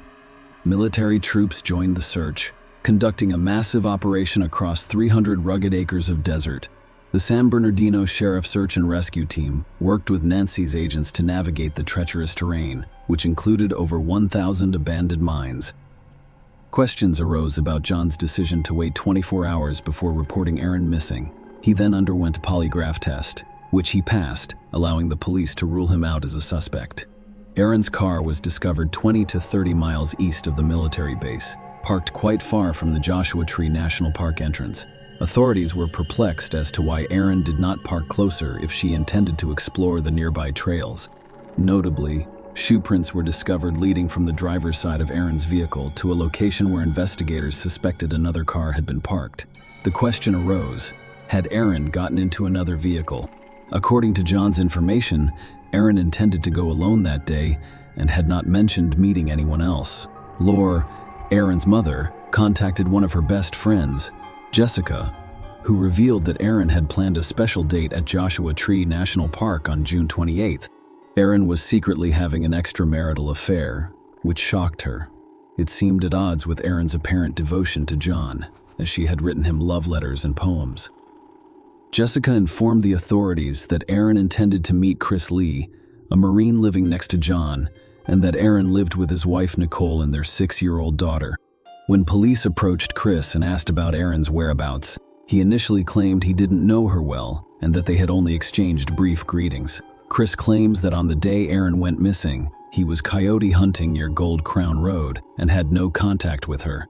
The police then brought Chris to the station for further questioning. Following a series of questions, Chris admitted to having a close relationship with Aaron, acknowledging that they were romantically involved. However, he claimed that their physical interactions were limited to kissing and no sexual intercourse occurred. Despite his familiarity with Aaron, Chris insisted that he was unaware of her current location. Chris was released from police custody without being charged. The search for Aaron persisted. But, given the large number of mines in Joshua Tree National Park and its surroundings, hope faded. Aaron's remains were discovered on August 16th, nearly 2 months after she disappeared. A caver alerted by a strong gasoline odor investigated one of the mines and discovered Aaron's body within. A tire, a homemade torch, and a bottle of Sprite sat beside her. The autopsy determined that Aaron's death was a homicide, with strangulation as the cause. She was choked to death with a homemade garrote, and her body was dropped 250 feet down the rows of the Peruman shaft while the garrote remained around her neck. Police discovered a propane tank inside the mine, indicating an attempt to burn her body. Because of Aaron's advanced state of decomposition, it was impossible to say for certain whether she was pregnant. The garrote found around Aaron's neck was made from 2 rebar handles and paracord. The autopsy revealed several skull fractures, one of which happened shortly before or during her death. In addition, fractures to her left collarbone and left rib were discovered shortly before or during her death. The remaining skull fractures were caused post-mortem, most likely during the process of dragging or throwing her into the mine. DNA testing on the items discovered alongside Aaron's body in the shaft produced significant results. Chris's DNA was discovered on the shirt tied around the torch, and the Sprite bottle, which still had the lid on, contained both Chris's and Aaron's DNA. Chris was arrested and charged with first-degree murder. With the added circumstance of lying in wait, Chris pleaded not guilty to the charges following his arrest. The prosecution claimed that Aaron and Chris were having an affair, and when Aaron discovered she was pregnant, she confided in Chris. According to police, Chris, unwilling to jeopardize his relationship with his wife, considered a drastic solution to the problem: murder Aaron.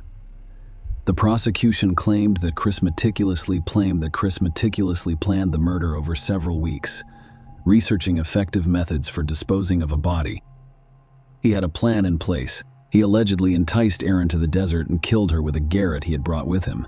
They claimed that the murder was premeditated. During Chris's arrest, officers discovered 2 spools of paracord and a blue climbing rope in his car. The paracord matched the cord around Aaron's neck. Aaron had told her friend Jessica that Chris was the baby's father and that she loved him more than John. She even expressed a desire to move to Alaska, Chris' hometown, to be with him.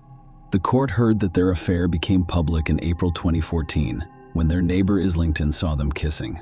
Nicole informed John, who confronted Chris, explicitly stating that he did not want to see him near Aaron again. During the trial, Islington testified for the prosecution, stating that Chris frequently discussed murder, mentioning it more than I can count. She remembered him talking about hiding a body in the desert corner. Ling's husband also testified that Chris had discussed murder with him. Just a few weeks before Aaron disappeared, Chris allegedly told Connor that if you put a body in a fire with tires, it will disintegrate, and that they would be unable to find anything. Another Marine, Andrew Johnson, testified about his conversation with Chris in June 2014. Chris reportedly inquired about nearby chloride plants, specifically how a body could be destroyed using chemicals found there. Chris also inquired about the presence of security cameras in those locations. Andrew stated that he did not find the conversation unusual at the time because his experiences in Afghanistan had desensitized him, and he knew Chris felt the same way. The court learned that a propane tank and a tire were discovered inside the mine shaft, next to Aaron's body. The prosecution informed the court that Chris borrowed a propane tank from a horse ranch, and a fellow Marine discovered one in Chris's car on the morning of June 28. When questioned, Chris allegedly told the Marine he planned to blow up a mine shaft. The jury was presented with compelling evidence about the DNA found on the shirt and Sprite bottle, as well as incriminating Google searches like how to dispose of a body. The prosecution urges the jury to consider these elements and convict Chris, claiming that the evidence strongly points to him as the sole person responsible for Aaron's death. They urge the jury to investigate Chris's actions, including previous conversations, research, and the weapons he brought, to determine whether the murder was premeditated. In a significant turn, Chris may have recognized the weight of the evidence against him and initially pleaded not guilty. He later recanted during the trial and admitted to Aaron's murder. However, he claimed that the action was impulsive rather than planned. This admission complicated the trial, forcing the jury to consider the degree of premeditation in Chris's actions leading up to Aaron's tragic death. The defense presented its case by admitting Chris was responsible for Aaron's death. In contrast to his previous denials, Chris now admits to having a sexual relationship with Aaron. The defense told the jury that Chris, wanting to save his marriage, but unwilling to let go of Aaron, planned to meet her on June 28th to discuss their situation. According to Chris, the original plan was for Aaron and others to go hunting, but when the others were unable to attend, the meeting became an opportunity for a private conversation. Chris claimed that on that day, he planned to blow up a mine shaft with tires. In preparation, he brought gasoline and diesel fuel to the desert, as well as a propane tank. He described how he threw these materials into his mind, realizing he had used up all of the gasoline for God to apply to the torch. When he realized he couldn't carry out the plant explosion, he also discarded the torch in his mind. This, according to Chris, these items were discovered inside the mine shaft. The defense called only one witness, Chris, who claimed that Aaron occasionally babysat his daughter. According to Chris, during their time in the desert together, Aaron discussed their future as a family and expressed a desire to care for his daughter. Chris described an incident in which his wife Nicole expressed concern for their daughter's well-being, implying that Aaron may be engaging in inappropriate behavior. In response to these concerns, Chris claimed that he confronted Aaron while they were in the desert and asked her directly, "Have you ever touched Liberty? Have you molested my daughter?" According to Chris's testimony, Aaron's admission to touching his daughter elicited a strong emotional response. He described feeling an overwhelming surge of hatred and rage, as if someone had rammed a red-hot knife into his heart. During this intense emotional turmoil, Chris claimed to have picked up a Garrett from his car. "I felt so much hatred and rage. I grabbed it, stood up, and noticed she had turned around at some point. I couldn't think clearly.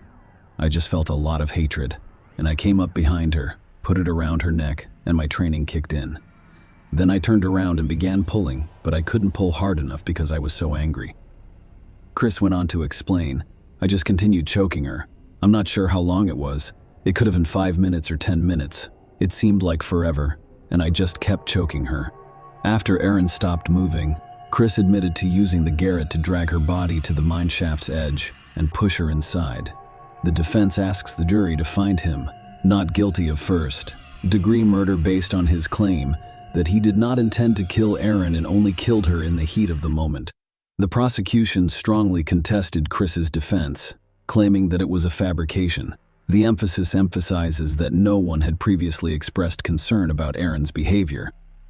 The alleged abuse was not reported to police, and Chris and his wife did not seek medical attention for their daughter as a result of the alleged abuse.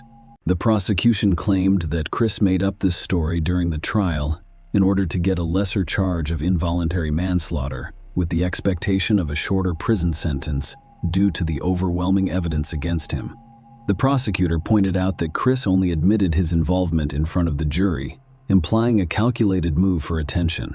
The prosecutor addressed Chris directly, saying, "You chose to do it in front of the jury. It's about you. You sought attention." Ultimately, the jury did not believe Chris's defense. They quickly returned a guilty verdict for first-degree murder with a special circumstance. Chris was sentenced to life in prison without the possibility of parole after a 15-minute trial. Share your opinion with us in the comments and subscribe to the channel for more.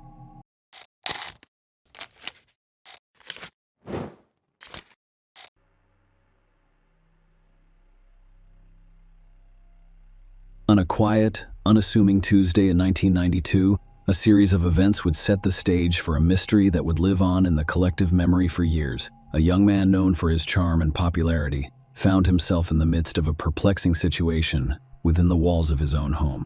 Little did they know that this was only the beginning of a perplexing journey full of secrets, questions, and a never-ending search for answers. On that fateful Tuesday, October 13, 1992, in the quiet town of West Liberty, Iowa, 22-year-old Corey Wynek's life took an unexpected turn. Corey was a well-known figure in the community, not only for his athletic ability as a West Liberty High School football player, but also for his work as a bartender at his grandparents' establishment, Wink's Bar and Grill. The night before, Corey had worked a late shift at Wink's, where he spent many of his evenings as the 13th approached. Corey was scheduled to work another night behind the bar. However, when his fiancée Jody Hotz returned home around 6:30 p.m., she was met with an unusual sight. Corey's car remained parked in the driveway, and their beloved golden Labrador retriever was outside. This unusual situation alarmed Jody. Corey's routine was well established, and he was usually on his way to work by the time she got home from her job at a bank in Iowa City. The location, of course, the car, and the presence of Casey outside indicated that something was wrong. Jody's concern grew when she noticed that the screen door to their house was wide open and had out-of-place details, which heightened her anxiety. Bracing herself, she entered and discovered the main door unlocked. Her heart racing, she started searching the house, fearing the worst. Jody discovered Corey lying motionless on the floor in their bedroom, a horrific scene. He was covered in blood, unresponsive, and his body had become cold. Panic overwhelmed her, and in her distress, she called 911 in an emergency. Her voice trembled as she described the gruesome discovery. "I believe my fiancé has died." She informed the dispatcher that he was all bloody, not breathing, and cold. The peace of their farmhouse had been shattered by an unfathomable tragedy, and the search for answers would soon begin. The police arrived at Corey's farmhouse and confirmed a grim reality. He had been brutally beaten to death, sustaining multiple blunt force injuries, including a skull fracture. It was a startling and terrifying discovery. Jody, Corey's fiancée, became a valuable source of information for the investigators. She described her last interactions with Corey, revealing that she left for work at 8:30 a.m. That morning, he slept peacefully. Corey had returned home from Iowa City around 7 a.m. It appeared to be an ordinary morning for the couple. The lack of evidence of robbery or theft perplexed the investigators. Corey appeared to have been specifically targeted. Someone had entered their home with the sole purpose of inflicting harm on him. As the investigation progressed and word of Corey's tragic death spread throughout the community, an important piece of evidence surfaced. At 1:30 p.m., a local farmer reported driving past the Corey house. On that fateful day, they discovered a metal baseball bat on the side of the road near the property. Strangely, when he passed by earlier that morning around 9 a.m., the bat was not present. This information led police to believe that Corey was attacked between 9 a.m. and 1:30 p.m. The discovery of the baseball bat was a watershed moment in the case. Traces of blood found on the baseball bat matched Corey's blood type, implying that it was the murder weapon. Corey's injuries were consistent with the types of injuries that a baseball bat can cause. Despite having the murder weapon in their possession, the investigation encountered a frustrating setback. No fingerprints or DNA evidence were discovered on the baseball bat.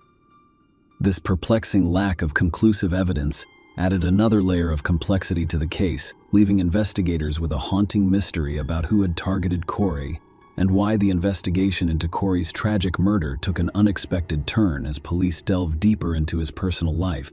It became clear to law enforcement that this was not a random act of violence. Rather, it appeared that Corey knew his assailant, revealing a web of complex relationships and potential motives.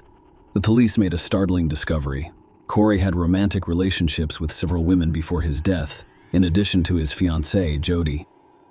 This revelation generated a large pool of potential suspects, posing a complex puzzle for investigators to solve. In the months following Corey's tragic death, they interviewed over 400 people in their never-ending search for the truth. Despite their tireless efforts, the case remained unsolved and became colder with each passing year. A decade after Corey's murder, there was still no concrete evidence of a motive or perpetrator. The much-needed breakthrough arrived unexpectedly, a quarter of a century after Corey's murder in December 2017.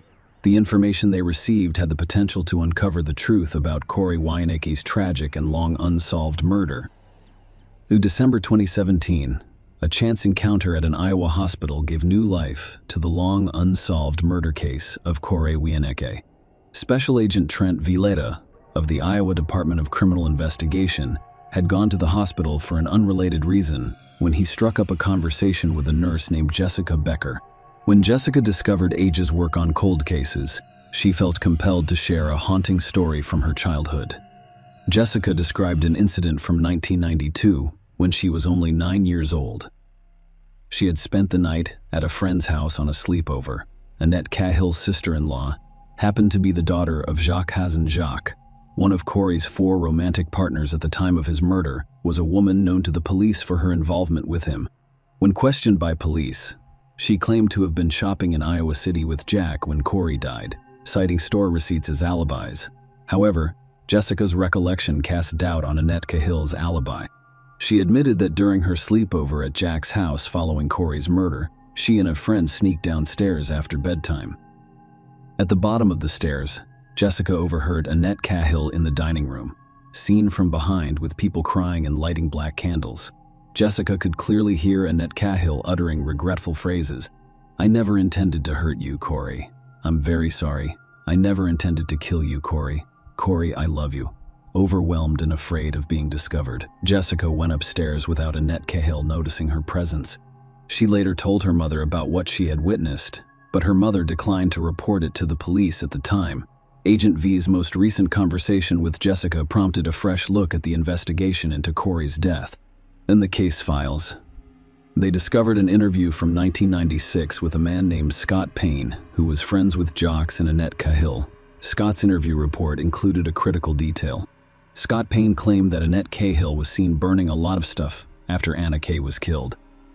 When Scott was re-interviewed, he vividly remembered seeing Annette Cahill burn what he thought was blood-stained clothing in a barrel at Jack's house. He claimed that this occurred about 1 or 2 days after Corey's murder.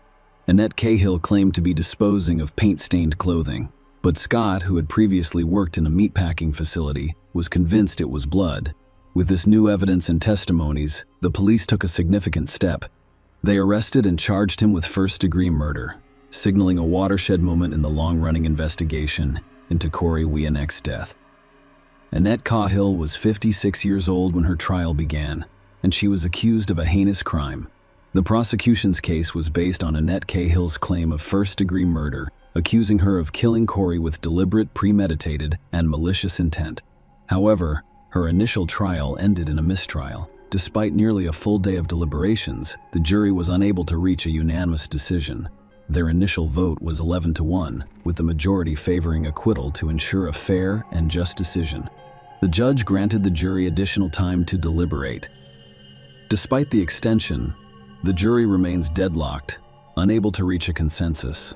As a result, the trial ended in a mistrial, and the mistrial signaled a brief pause in the legal proceedings. However, Annette Cahill's legal battle did not end there. She would face trial again in the hopes of resolving the unanswered questions surrounding Corey's tragic death. At Annette Cahill's second trial, the prosecution based their case on a disturbing story of jealousy and a deadly encounter. They claimed that Annette Cahill killed Corey out of jealousy, motivated by his engagement and involvement with other women. The court heard gruesome details about Corey's death. He had received 13 blows, all while still alive. The murder weapon, a bat, had been discovered about a mile from Corey's house. It was discovered by a reporter who was forced to walk down a gravel road after his car broke down, where he came across the ominous item. A nearby farmer confirmed seeing the bat by the side of the road around 1:30 p.m. The backboard had distinctive features, including white tape wrapped around the handle and a blue barrel indicating a powerful light heavyweight. In white lettering, these white letters appeared to have bloodstains. The court learned that the bat had been purchased from Walmart, and it was speculated that it could have been leftover from last year's inventory. It had an initial retail price of $15, but was purchased on sale for $13. The cause of Corey's tragic death was blunt: forced trauma, emphasizing the brutality of the attack. The night before Corey was murdered, Annette made an unsettling appearance at Wink's, where Corey worked. After the bar closed, Corey left with Wendy Marshall. Their departure, however, was hampered when they came across Annette Cahill, who was intoxicated and waiting in Corey's car. Annette Cahill joins them on their journey, creating a tense and agitated environment. During the drive to Annette Cahill's house, she abruptly jumped out of the car, resulting in a confrontation with Corey. Corey then dropped off Wendy and then Annette at their respective homes. When Jody left for work the next morning, Corey was still at home, sleeping peacefully in his bed. The courtroom drama continued with a series of testimonies intended to shed light on the mysterious circumstances surrounding Corey's murder. First, Jessica Becker and her mother took the stand. Jessica described a haunting memory from when she was 9 years old, vividly repeating the details she had previously shared with Agent Violetta. Her mother corroborated her story, stating that Jessica had confided in her at the time. However, she chose not to report it out of fear, recognizing the brutality and viciousness of Corey's attack. Scott Payne, a previously unmentioned witness, also testified. He told the court what he had previously told the police. He saw Annette Cahill burn what he thought was blood-stained clothing. The defense made a compelling case, claiming that Annette Cahill had a solid alibi and should not be held responsible for Corey's murder. They emphasized the lack of physical evidence linking Annette Cahill to the crime. The hairs found in Corey's hand were not definitively linked to her, and there were no fingerprints or traces of her blood on the bat. Annette Cahill testified that she saw Corey the night before his murder. She admitted to being jealous when she saw him with another woman, but insisted they had reconciled and even had sexual intercourse. When she attempted to visit Corey's house that morning, she spent the next day working on a roofing job with Jack. She assumed it was empty because she received no response when she knocked on the door to discuss Ed's defense, which revolved around her presence at a construction job site and subsequent shopping trip with Jack on the day of Corey's murder. The prosecution argued that the provided receipts did not cover the time of Corey's murder. Jack testified that she picked up Annette Cahill around 10 a.m. At the job site, they made a brief stop at Corey's house on their way to Iowa City to return a book for Annette Cahill. They claimed there was no one home because no one answered the door, prompting them to travel to Iowa City. Jack produced receipts for their purchases, but only one had a timestamp indicating a purchase at 1:25 p.m. The defense also attempted to discredit Jessica's testimony, claiming that her bias against Annette Cahill was influenced by Annette Cahill's previous sexual relationship with Jessica's stepfather as a child. After hours of deliberation, including a deadlock at one point, the jury reached a unanimous decision. Annette Cahill was found guilty of second-degree murder rather than first-degree murder, as had been the case in the initial trial. This verdict was a significant step forward in the ongoing legal saga surrounding Corey's tragic death, but it did not completely resolve the case's mysteries and complexities. Annette Cahill's legal journey continued as she explored various options for challenging her conviction and obtaining her release. One of the key post-trial motions she filed was a request to compel discovery regarding the hairs discovered in Corey's hands. She inquired about the testing of these hairs and requested that the court order an explanation from the state if the evidence had been lost or destroyed. She also requested a new trial based on a Brady violation, withholding exculpatory evidence, and argued that the jurors' failure to receive a spoliation instruction regarding the destroyed evidence was unfair. However, her motion was denied, and she was eventually sentenced to 50 years in prison. Share your opinion with us in the comments and subscribe to the channel for more.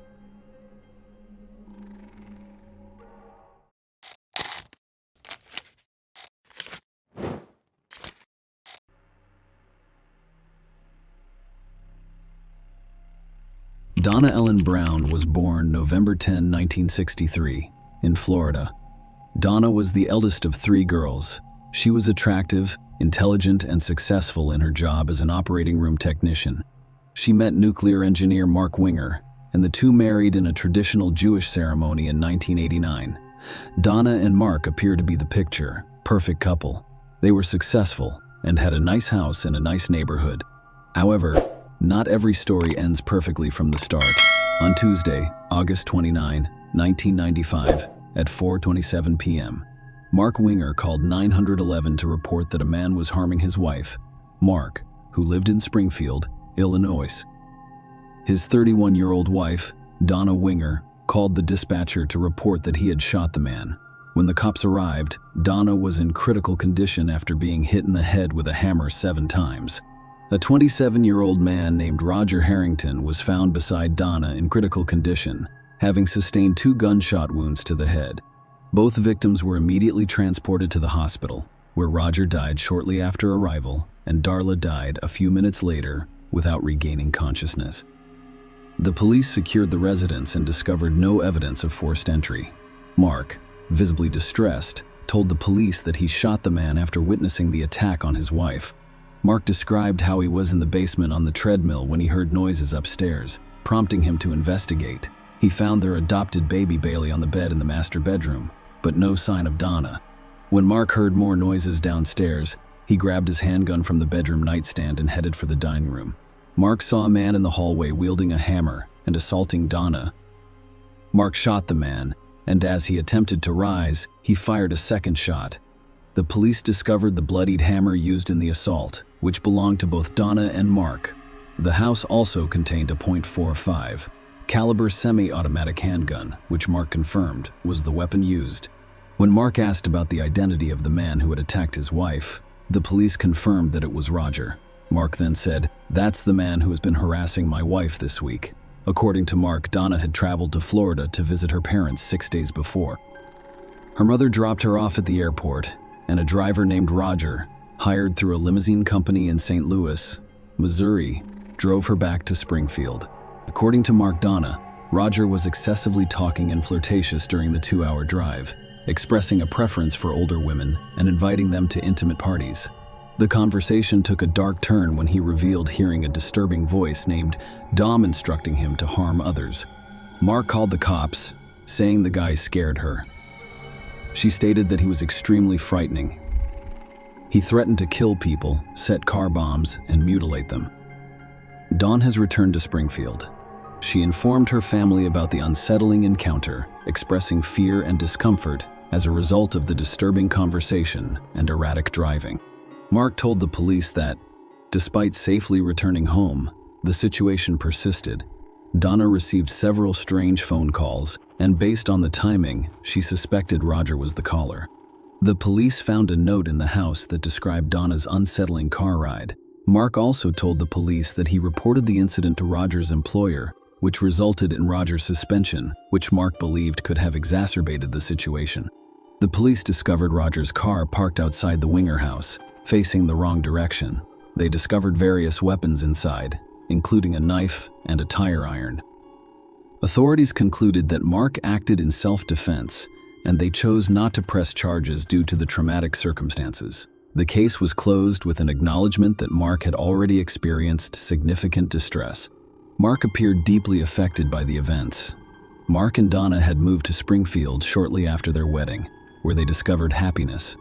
Donna worked as an operating room technician at Memorial Medical Center, and Mark was an engineer with the Illinois Department of Nuclear Safety. Despite facing challenges, such as Donna's initial distress at learning she couldn't conceive, their lives took a positive turn when a doctor informed them of a teenager willing to place her baby for adoption. On June 1, 1995, Donna and Mark happily welcomed Bailey, their adopted daughter. Following Donna's tragic death, Bailey, now responsible for the infant, chose to remain in the same house. To help with childcare, he hired a nanny, Rebecca Simic. Rebecca unexpectedly became pregnant a few months into her job and gave birth to a daughter named Anna. Mark and Rebecca married just over a year after Donna died. Mark decided to sell the house and sever ties with Donna's family. The new family, Mark, Rebecca, Bailey, and Anna, relocated to a different town. They gradually expanded their family by adding 2 more children, Maggie and Ben. Donna's close friend Donna Schultz told the police in 1999 that she had an affair with Mark while Donna was still alive, and that Mark made troubling statements that she remembered. Donna Mark believes it would be easier for us to be together if Dawn had just died. All you'd have to do is enter and find the body. Donna also provided disturbing information that raised concerns with the authorities. When Mark learned about Donna's unsettling experience during the car ride back to Springfield, he allegedly told her that he needed the driver in his home. This revelation prompted the police to reopen Donna's case. However, they were disappointed to find that some evidence had gone missing. Mark filed a civil lawsuit against BART Transportation, seeking accountability for Diana's death as a result of Roger's actions. Roger's attorney requested access to the civil suit's evidence and files because he worked for BART Transportation at the time Diana died. Despite this, the police were able to save some files and access photos taken on the day of the incident. Donna and Roger are shown on the ground before being transported to the hospital. However, the positions of the bodies appeared to contradict Mark's earlier account, given to the police years ago. Mark told the police that he saw Roger kneeling beside Donna's head, assaulting her with a hammer, which prompted him to open fire. Mark claimed Roger fell backward, and in an attempt to get up, Mark shot him again. According to Mark's description, Roger's feet should have been near Donna's head, facing the opposite direction. However, after reviewing the photos taken by the police upon their arrival, it appeared that Roger and Donna were both on the ground, facing the same direction. This inconsistency prompted the police, for the first time, to suspect Mark of being involved in his wife's murder. The question of why Roger was at their house that day remained unanswered. Simultaneously, during the civil suit involving Mark, a possible explanation emerged. BART Transportation hired a blood spatter expert who concluded that the blood spatter patterns indicated Mark's involvement in the deaths of Donna and Roger. As the police dug deeper into the case, they discovered more incriminating evidence. Susan Collins, Roger's roommate, informed law enforcement that she overheard Roger arranging a meeting with someone on the day he was killed. Furthermore, a note written on a bank deposit slip inside Roger's car was discovered, which contained Mark's name, address, and a time. Susan informed the police that Roger had mentioned agreeing to meet with Mark to resolve issues raised by Mark's complaints about Roger's driving and the concerning conversation he had with Donna. Roger left the house around 3:30 p.m. and the note indicated a meeting time of 4:30 p.m., which corresponded to the prosecution's belief that Mark had asked him to come to the house at that time. On August 23, 2001, Mark was arrested and charged with 2 counts of murder. The prosecution claimed that Mark was responsible for Donna and Roger's deaths. They claimed that Mark wanted to remove Donna from his life, but did not want to risk losing custody of their adopted daughter Bailey, so he avoided divorce. Mark allegedly saw an opportunity when he learned about Donna's problems with Roger, seeing it as an ideal opportunity to eliminate Donna and frame an innocent man.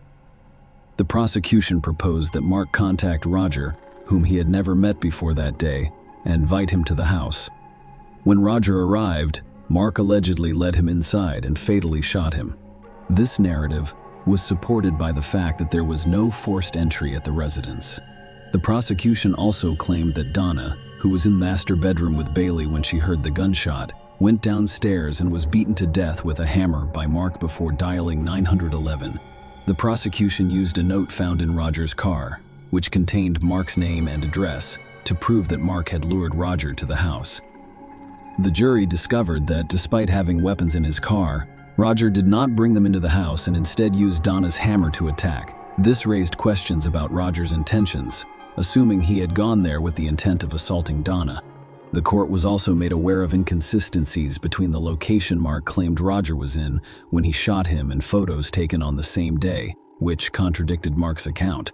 Dean's testimony was crucial in shedding light on Mark's alleged statements, expressing a desire for Donna's death. The court learned that on August 25, 1995, 4 days before the murders, Mark inquired with his coworker Candace Bolden about the fate of his adopted daughter if Donna died.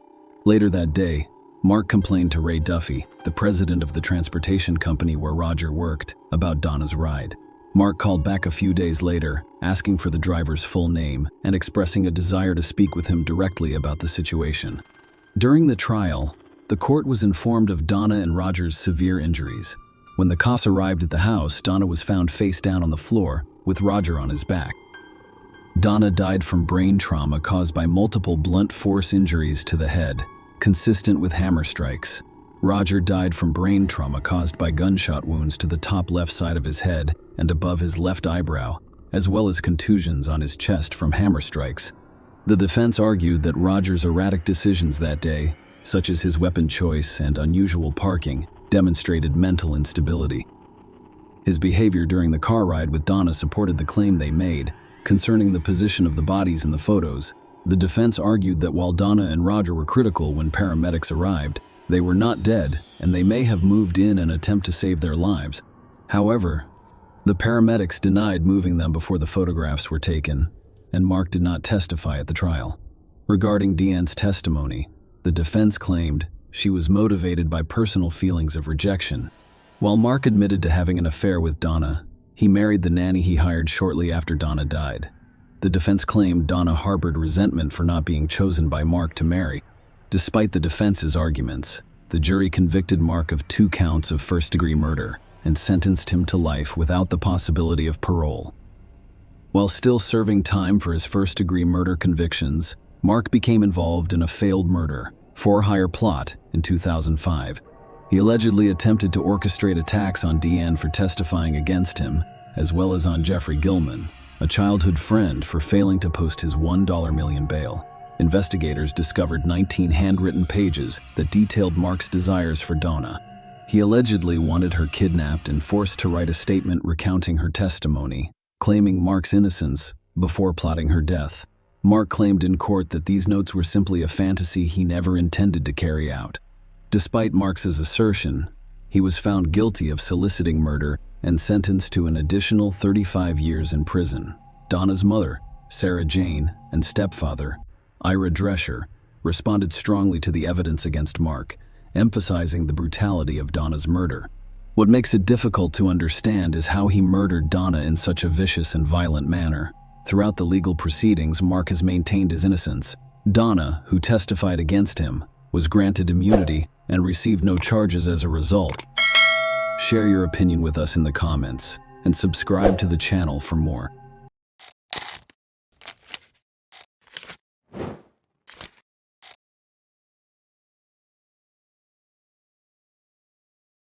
On an ordinary November day in 2003, a chilling mystery began to play out in the peaceful town of Grand Forks, North Dakota.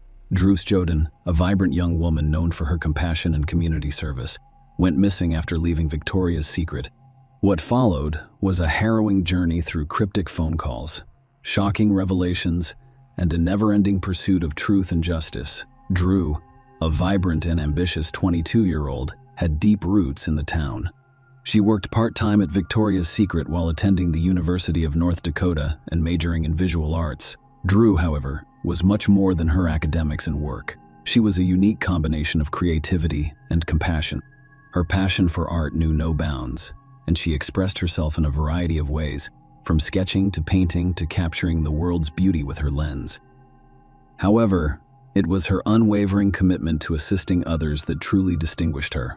Drew, affectionately known as Doodles in her younger years, had a heart as big as her dreams. She was an athlete who enjoyed volleyball and golf, but her volunteer work exemplified her exceptional spirit. She devoted her time to underprivileged children, organizing bowling parties and teaching them the joys of reading. She also focused her efforts on fundraising for organizations such as the American Diabetes Association, leaving an indelible impression on her community. On Saturday, November 22, Drew finished her shift at Victoria's Secret at 4 p.m. Her vibrant spirit has not diminished. Little did she know that her workplace, a stepping stone to her dreams, would soon become the setting for an unfolding mystery. Drew had her sights set on an upcoming adventure, a trip to Australia in the spring of 2000, and each paycheck brought her closer to achieving her goal. As the clock struck 5 p.m., Drew exited the mall, carrying a purse she'd found, and began walking towards her car. It appeared to be a normal end to the day, but fate had other plans. Unbeknownst to her, the next few moments would be shrouded in mystery, triggering a chain of events that would captivate an entire community. As Drew approached her car, she had no idea that her life was about to take a terrifying turn into the unknown.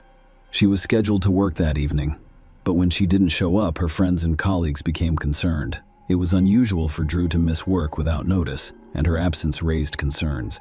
Drew's boyfriend, Chris Lange, was one of the first to notice that something was wrong. He stated to the police that he had not seen her that afternoon, but he did receive a phone call from her shortly after she left the mall at 5 p.m. The conversation ended abruptly, leaving him with a strange feeling. In the background, he heard Drew say the words, "Okay, I understand." Then the call was abruptly disconnected. At the time, he dismissed it as a dropped call. But as the evening turned into night, and there was still no sign of Drew, worry turned to fear at 7:42 p.m. The same night, Chris received another call from her phone. This time, he only heard static and the sound of someone fumbling with the phone's buttons. It was far from reassuring. The alarms rang louder, and the police took action. They started searching the parking lot where Drew's car was still parked outside the mall. What they discovered sent chills down their spines. A knife sheath was discovered beside her car. The ominous prospect of an abduction loomed large. Desperation grew, and the police contacted Drew's phone service provider in the hopes of getting a lead. The information they received was both perplexing and disturbing. Drew's phone had pinged off a cell tower near Crookston, Minnesota, indicating she had been transported across state lines. Drew's normal day had turned into a perplexing and ominous mystery. The search for Drew, led by volunteers and law enforcement, demonstrated the community's unwavering determination. The fields and forests were scoured. Every lead was diligently pursued. However, the young woman remained elusive. 3 days after her disappearance, a chilling discovery shook the investigation to its core. One of Drew's shoes was discovered along a bypass road near Crookston, Minnesota. The fact that she was so close to where her phone had last pinged added to her sense of unease. It was a cruel reminder that Drew had been in this area, and the circumstances surrounding her disappearance became increasingly mysterious. The atmosphere in Grand Forks became heavier with each passing day. Hope was still present, but it was fragile, like a flickering candle in the growing darkness. Drew's family, friends, and the entire community held on to the hope that she would be found safe and sound. However, it was during this period that the investigation took a dark and disturbing turn. The police received a tip from a concerned citizen who directed them to a man named Alfonso Rodriguez Jr., who lived in the area and was in Grand Forks on the day Drew went missing. Alfonso Rodriguez Jr.'s background sent shockwaves throughout law enforcement. He had been released from prison only 6 months before and was living with his mother in Crookston. Even more concerning was his classification as a Level 3 sex offender, the most dangerous category, with a chilling history of 23 years in prison for multiple rapes and an attempted rape. The police immediately contacted Alfonso. He admitted to being in Grand Forks on November 22nd and even claimed to have visited the same mall where Drew worked. However, when pressed, his story began to unravel. When questioned about the movie Once Upon a Time in Mexico, which he claimed to have seen in the mall theater, the theater records and local listings contradicted his account. There had been no screenings of the film in Grand Forks that day. Suspicion grew, but the evidence discovered in his possession sent shockwaves through the investigation. When the police searched his 2002 Mercury Sable, they discovered a knife concealed in the trunk. Even more incriminating, they discovered blood traces on the car's rear window, and DNA testing proved conclusive. It was a match to Drew's DNA. The evidence against Alfonso was overwhelming, but the most haunting truth remained: the location of Drew Jourdan. Despite the chilling evidence against Alfonso Rodriguez Jr., Nigma Alfonso was arrested and continued to deny responsibility for Drew's disappearance. Several months later, on April 17, 2004, a tragic event occurred when Drew's lifeless body was discovered in a drainage ditch near Crookston. The bleak scene revealed Drew partially naked from the waist down, her hands cruelly bound behind her back, and her lifeless body lying face down. The area where her body was discovered had previously been searched, but it remained hidden under the snow until the thaw revealed the horrific truth. Disturbingly, there were signs of brutality or rope, as well as remnants of a plastic grocery bag around her neck. The autopsy performed on Drew's body sought to determine the exact cause of her death. The findings suggested that she died as a result of asphyxiation or suffocation caused by the slash wound to her neck or exposure to the harsh elements. The fact that Alfonso was accused of transporting Drew across state lines prior to her tragic death added to the gravity of the crime. As a result, he faced federal charges, allowing the prosecution to consider seeking the death penalty, which they made abundantly clear. Throughout the trial, the prosecution maintained that there was no room for doubt. Drew was kidnapped outside the mall, transported across state lines, and eventually murdered. They also expressed their belief that she had been violated. The jury was presented with compelling evidence, including a knife found in Alfonso's car and a knife sheath discovered near Drew's vehicle. DNA analysis linked Alfonso to the crime, as did the recovery of hair and fiber samples from Drew's body and belongings. Dr. Michael McGee, the medical examiner, was an important figure in the courtroom drama. He testified about Drew's injuries and the circumstances of her death. He identified significant cuts on her neck as the likely cause of her death, though he couldn't rule out suffocation or exposure. Dr. McGee's expert opinion, based on his extensive experience and thousands of autopsies, suggested that Drew died violently during the assault. The condition of her clothing, particularly a torn pink sweater and displaced peacoat, indicated a struggle. The defense's perspective differed significantly from the prosecution's. Alfonso had offered to plead guilty in order to avoid the death penalty, but this was declined. The main point of contention was whether Drew was raped, as well as the critical question of where she died. The latter would decide whether to impose the death penalty. The defense claimed that there was insufficient evidence to support a rape allegation and that Drew died from suffocation mere minutes after being abducted. Alfonso was eventually found guilty in federal court of kidnapping, which resulted in Drew's death. After considering both sides' arguments, the jury unanimously recommended the death penalty, marking a historic decision for North Dakota, which had not seen a death sentence in nearly a century. Because the death penalty is illegal in the state, it is only considered in federal cases.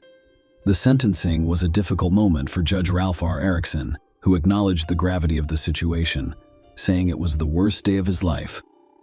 Alfonso and his attorneys immediately requested a new trial, which was denied. They appealed and asked for a stay of execution until the appeal was heard.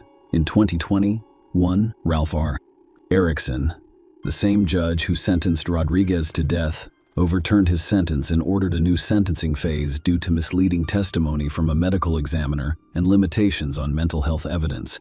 Michael McGee, the Ramsey County medical examiner, testified in court in an untrustworthy, misleading, and inaccurate manner, and Rodriguez's attorneys did him a disservice by limiting Rodriguez's mental health evaluation, which could have resulted in their client using the insanity defense. On March 14, 2023, prosecutors announced that they would no longer seek the death penalty for Rodriguez, who had been sentenced to life without parole on May 18, 2023. Share your opinion with us in the comments and subscribe to the channel for more.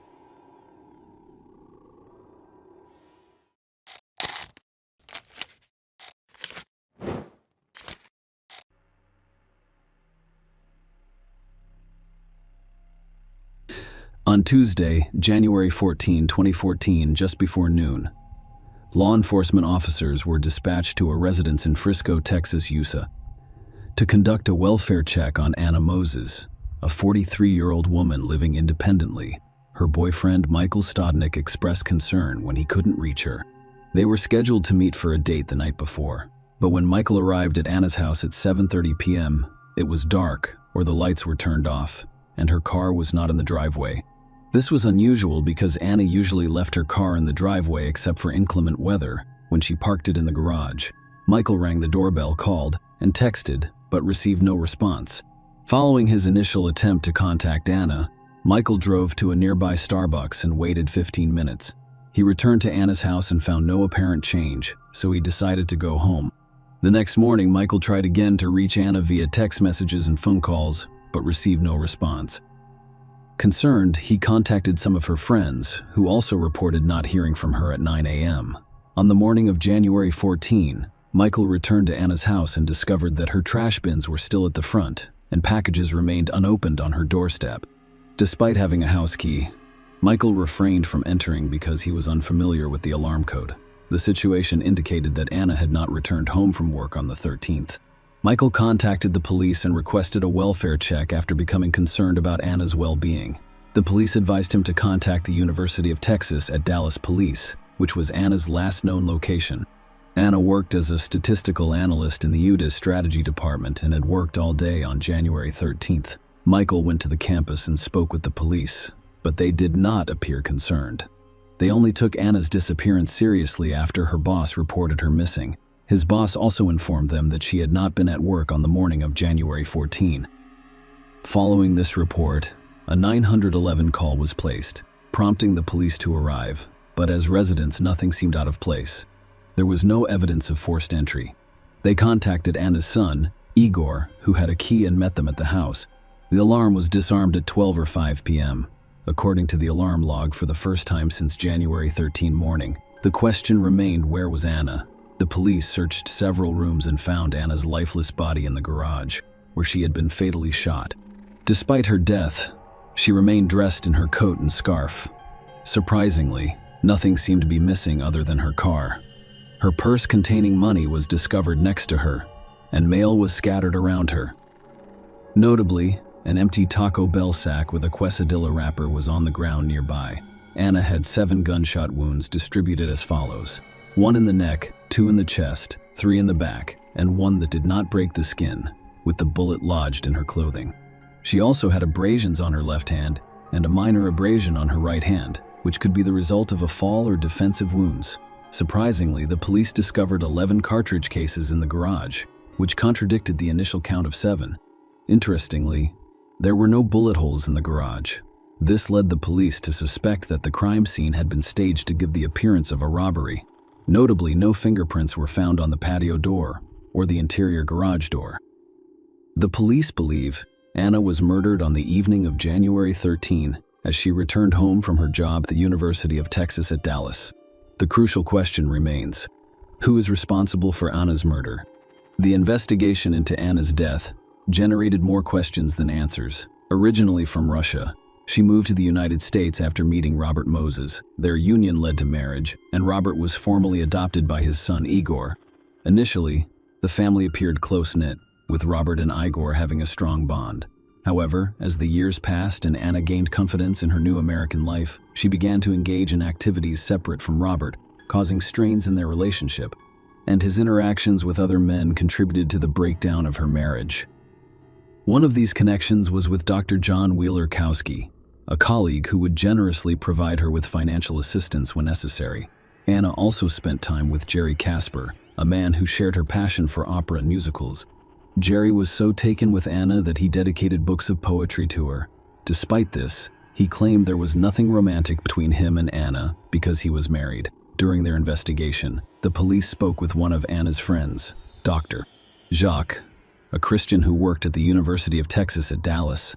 Dr. Christian described an incident that occurred on December 15, 2012, between Anna and her ex-husband Robert. According to Dr. Christian, Anna was in great distress and contacted her, claiming that she was trapped inside a closet with her 2 dogs. The police were called, but the incident was reported as an error. Dr. Christian stated that Anna appeared genuinely afraid of Robert, recalling an encounter in which Anna was visibly shaken and expressed concern that he would kill me tonight. Anna and Robert finalized their divorce in March 2013. Despite the separation, Robert remained in the house while Robert moved to a home shared with 3 other divorced men, most notably their son Igor, who maintained close ties with both parents and paid frequent visits to them. Despite their divorce, Robert continued to assist Anna with household repairs as needed. Surprisingly, Anna did not tell any friends or family about her lingering fears about Robert following the divorce. In fact, she appeared content and happy, having found companionship through online dating. Anna had been in a year-long relationship with Michael, whom she met through Match.com. When questioned by the police, Robert gave his version of events on January 13. He claimed to have spent the day watching football at home before visiting Twin Peaks Bar. Surveillance footage confirmed his timeline, with him entering the bar at 7:06 p.m. and leaving at 7:57 p.m.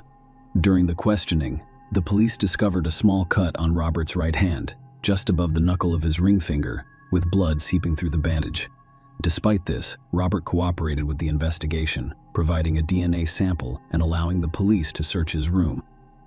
During the search of Robert's belongings, several firearms were discovered, including a Ruger long rifle, a black pocket pistol, and a black Browning Buckmark target pistol. However, extensive testing eliminated these firearms as the murder weapon. The day after Anna's body was discovered, her car was found a few blocks away from her home. Upon inspection, the police discovered blood on the driver's seat, as well as muddy footprints on the car's hood and on top of the vehicle.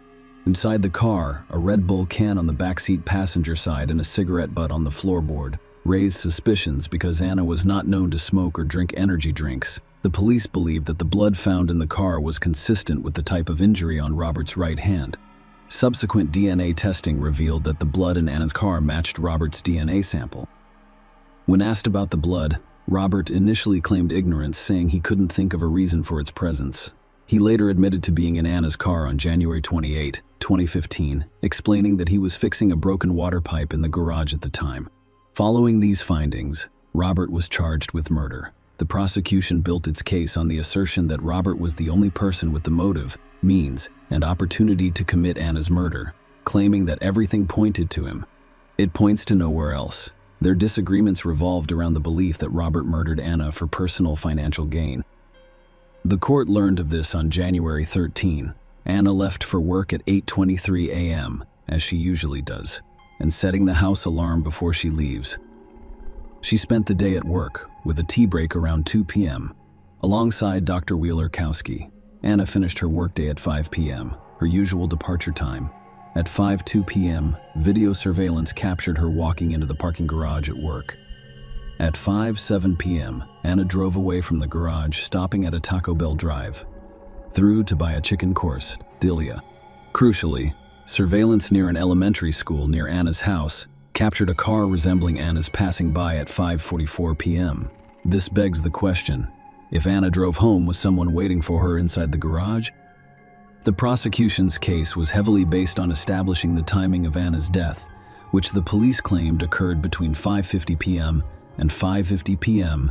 and 5:55 p.m. Testimonies in court included statements from people who live on the street where Anna's car was discovered. Stephen Brockway testified that on January 14, around 1 p.m., at 1:40 p.m., he and a friend were moving a trailer and there were no cars parked nearby. He returned around 3 p.m. and noticed an SUV parked there. Another neighbor reported seeing a blue Chevrolet truck on the street around 5 p.m. and 6 p.m. Based on this information, the police concluded that Anna's car was most likely left there after 6 p.m. On January 14, it was revealed in court that the police had interviewed the other men in Anna's life. Specifically, Michael and Jerry. Both men willingly provided DNA samples for investigation, but Michael denied possessing any firearms. Jerry, on the other hand, admitted to owning a 9mm Glock and a 2-point target pistol. Although the police did not recover these weapons, the court learned from toll records that Jerry left his Arlington workplace around 5:18 p.m. on January 13 and exited the Renner Road toll booth at 6 p.m. This information, when combined with the police's belief about Anna's death time, suggested that Jerry was not in a position to be responsible for the crime at the time it occurred. These details were presented to the court in order to rule out any other possible suspects. The court was informed that Dr. Wheeler-Kowski had been excluded as a suspect based on toll records confirming he was in Garland Robert on his way home at 5:47 p.m. Furthermore, the type of firearm he owned, a .40 caliber Glock, did not match the gun used to kill Anna. DNA testing of the Red Bull can and cigarette butt found in Anna's car revealed that the DNA belonged to an unknown male. Despite entering the profile into the combined DNA index system, there were no matches. The prosecution emphasized the financial motive, claiming that Robert stood to benefit financially from Anna's death. A review of his financial records revealed that several credit cards were nearly maxed out. During police interviews, Robert allegedly expressed a strong interest in Anna's finances. Michael informed the police that shortly after Anna's death, Robert inquired about her financial situation and approached Anna's mother to inquire about the location of Anna's jewelry. Dr. Christian testified that she overheard Robert saying that it would be beneficial if he lived in Anna's house to avoid the cost of maintaining 2 homes. Tatiana Heber, another Anna friend, described Robert as a businessman who was interested in Anna's bank accounts, passwords, and other documents. The court learned that Frank Shuvra, Anna's independent executor, advised Igor to set up a trust, but Robert told him to deposit the money in a bank account. Instead, Igor was named the beneficiary of Anna's $750,000 life insurance policy. On February 4, 2015, Anna's estate deposited $25,000 into Robert and Igor's joint bank account. Igor claimed that the money was used to pay off the car he was driving, which Robert had previously owned and had since transferred to Igor. The proceeds were also used to pay off Anna's mortgage. The defense claimed that in their focus on Robert, the police failed to thoroughly investigate other men in Anna's life. They stated that the items discovered in Anna's car, as well as the footprints, did not match Robert's DNA, and that the weapon used to murder Anna had yet to be found. In Robert's defense, it was argued that he was not financially impacted by Anna's death. Robert claimed that his move into Anna's house was solely to assist Igor, who was the beneficiary of his life insurance. Igor supported this claim, testifying that Robert's decision to move in was his own, motivated by a desire for assistance in managing bills and household responsibilities. The trial revealed that Anna took excellent care of Igor, doing everything for him, so it was not uncommon for him to seek assistance with bill payment. Igor testified about the blood stain discovered in Anna's car, claiming that it had been there for years and was not a new or fresh stain. The defense also questioned the accuracy of the time of death. The medical examiner stated during the trial that Anna's stomach contents had been nearly completely digested. The defense argued that if she had eaten the quesadilla and died before 6 p.m., there would have been more identifiable food remnants in her stomach. This raises the possibility that she was murdered later, providing an alibi for Robert and some of Anna's other male acquaintances. Despite the defense's arguments, a Collin County jury found Robert Arthur Moses guilty of first-degree murder of his ex-wife Anna over finances and their relationship in late 2016, sentencing him to life in prison after more than 8 hours of deliberation. In court, prosecutors referred to the then 64-year-old as a calculating killer, claiming that Anna, 43, was targeted and ambushed at the time she died. She was shot in her prime, and no one should ever fear him again. Following his conviction, he filed an appeal to challenge the court's decision. Robert's appeal focused on a lack of evidence, claiming that the conviction was based solely on conjecture and speculation. The appeal centered on specific pieces of evidence, including the chicken quesadilla from Taco Bell and the unexplained large sum of money in Anna's savings account at the time of her death. Concerning the chicken quest idea, the appeal focused on Dr. Williams' testimony, which challenged the established time of Anna's death. Dr. Rohor acknowledged that if Anna had eaten a chicken quesadilla on her way home at 5:45 p.m., it is reasonable to expect the stomach contents to be partially digested after being shot 10 minutes later. However, he testified that he could not recognize any type of food in Anna's stomach contents, casting doubt on the timeline's accuracy. The appeal argued that the uncertainty about the digestion of the chicken quesadilla calls into question the accuracy of Anna's time of death, implying that she was killed after 7 p.m. Is true, this assertion would provide an alibi for Robert, who was reportedly at the Twin Peaks bar at the time. Furthermore, the appeal highlighted Anna's substantial savings account, emphasizing the significant increase in funds over a 23-month period, despite the fact that her spending records showed she spent the majority of her income. The appeal faulted the police for failing to investigate the source of the funds. However, the state appeals court rejected Robert's arguments regarding the quesadilla. The court stated that no one knew what happened to it, or if Anna consumed it. Regarding Anna's savings, the court noted that prosecutors brought it up during the trial, claiming that some of the money came from a former romantic interest who wanted to help Anna. Despite the appeal, the court upheld Robert's conviction, and he is still incarcerated. The rejection of the appeal upholds the previous judgment and preserves the trial outcome. Share your opinion with us in the comments and subscribe to the channel for more.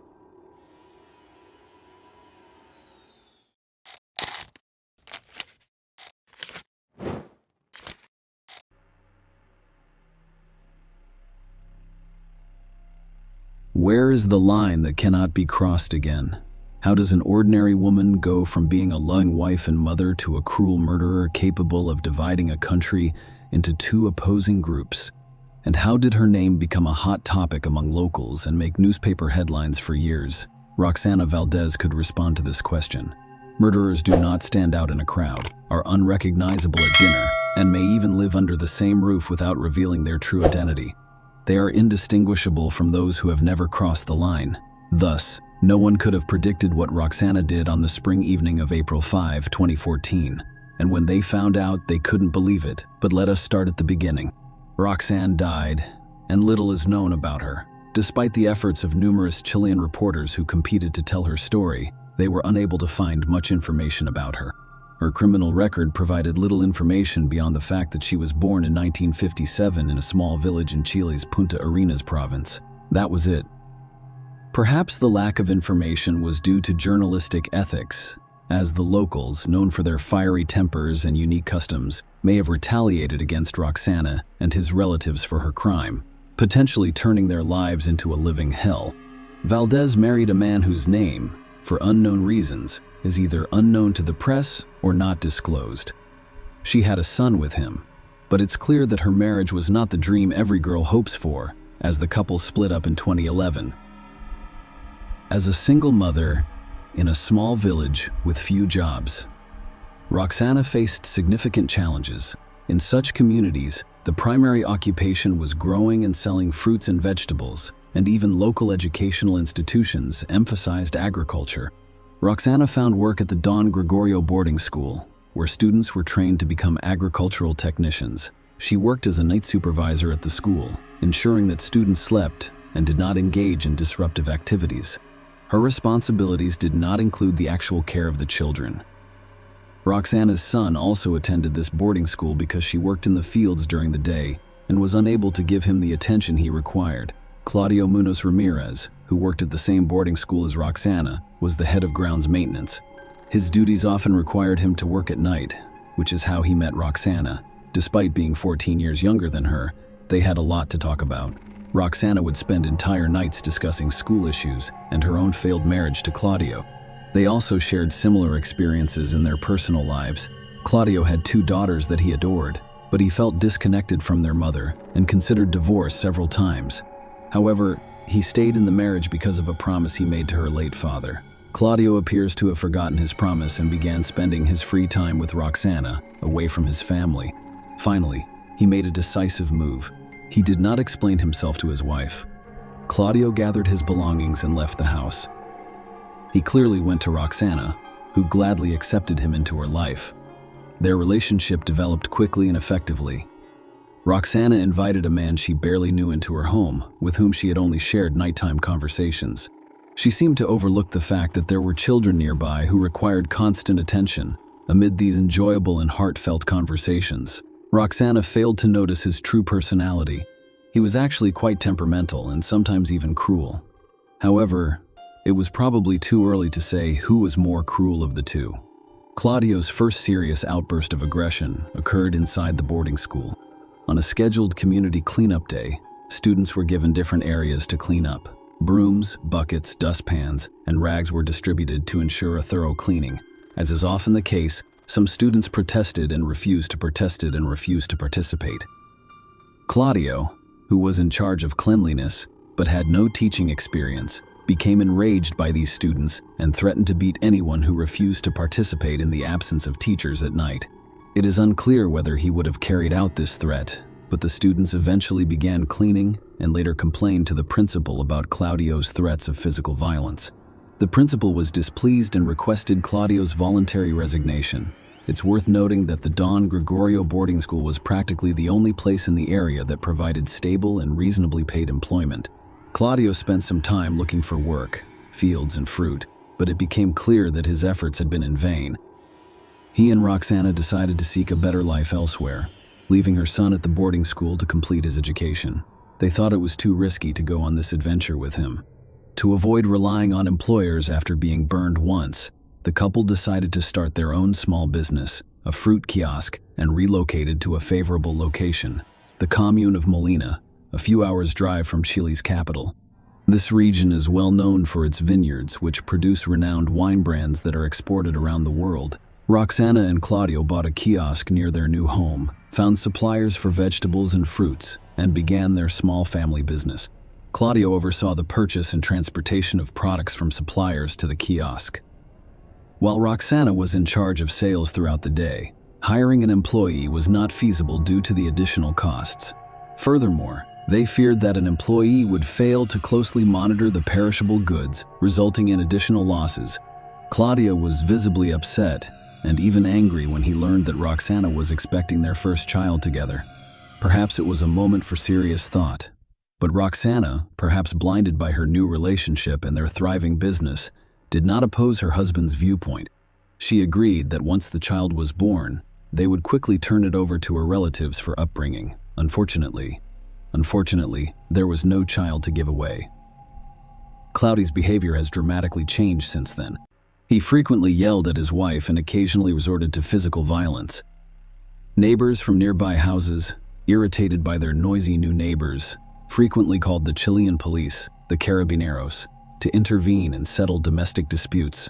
When the Carabineros arrived in response to a call, they saw Roxana in tears and nearly half-naked running out of the house, followed by Claudio. Roxana confessed to the officers that she had been the victim of systematic domestic violence, which had resulted in a miscarriage. She even required psychological assistance following the incident. However, as time passed, the grievances faded and the troubled couple resumed their normal lives together. Following the incident, Claudio should have faced criminal charges, but a compassionate Roxana decided to give him another chance after obtaining a promise that it would be a one-time occurrence. Claudio promised never to repeat such behavior. His previous actions with his ex-wife, however, suggested that his words may not be taken seriously. Unfortunately, history repeats itself. Claudio temporarily stopped physically abusing Roxana, but he developed the habit of leaving the house at night to binge drink in local bars.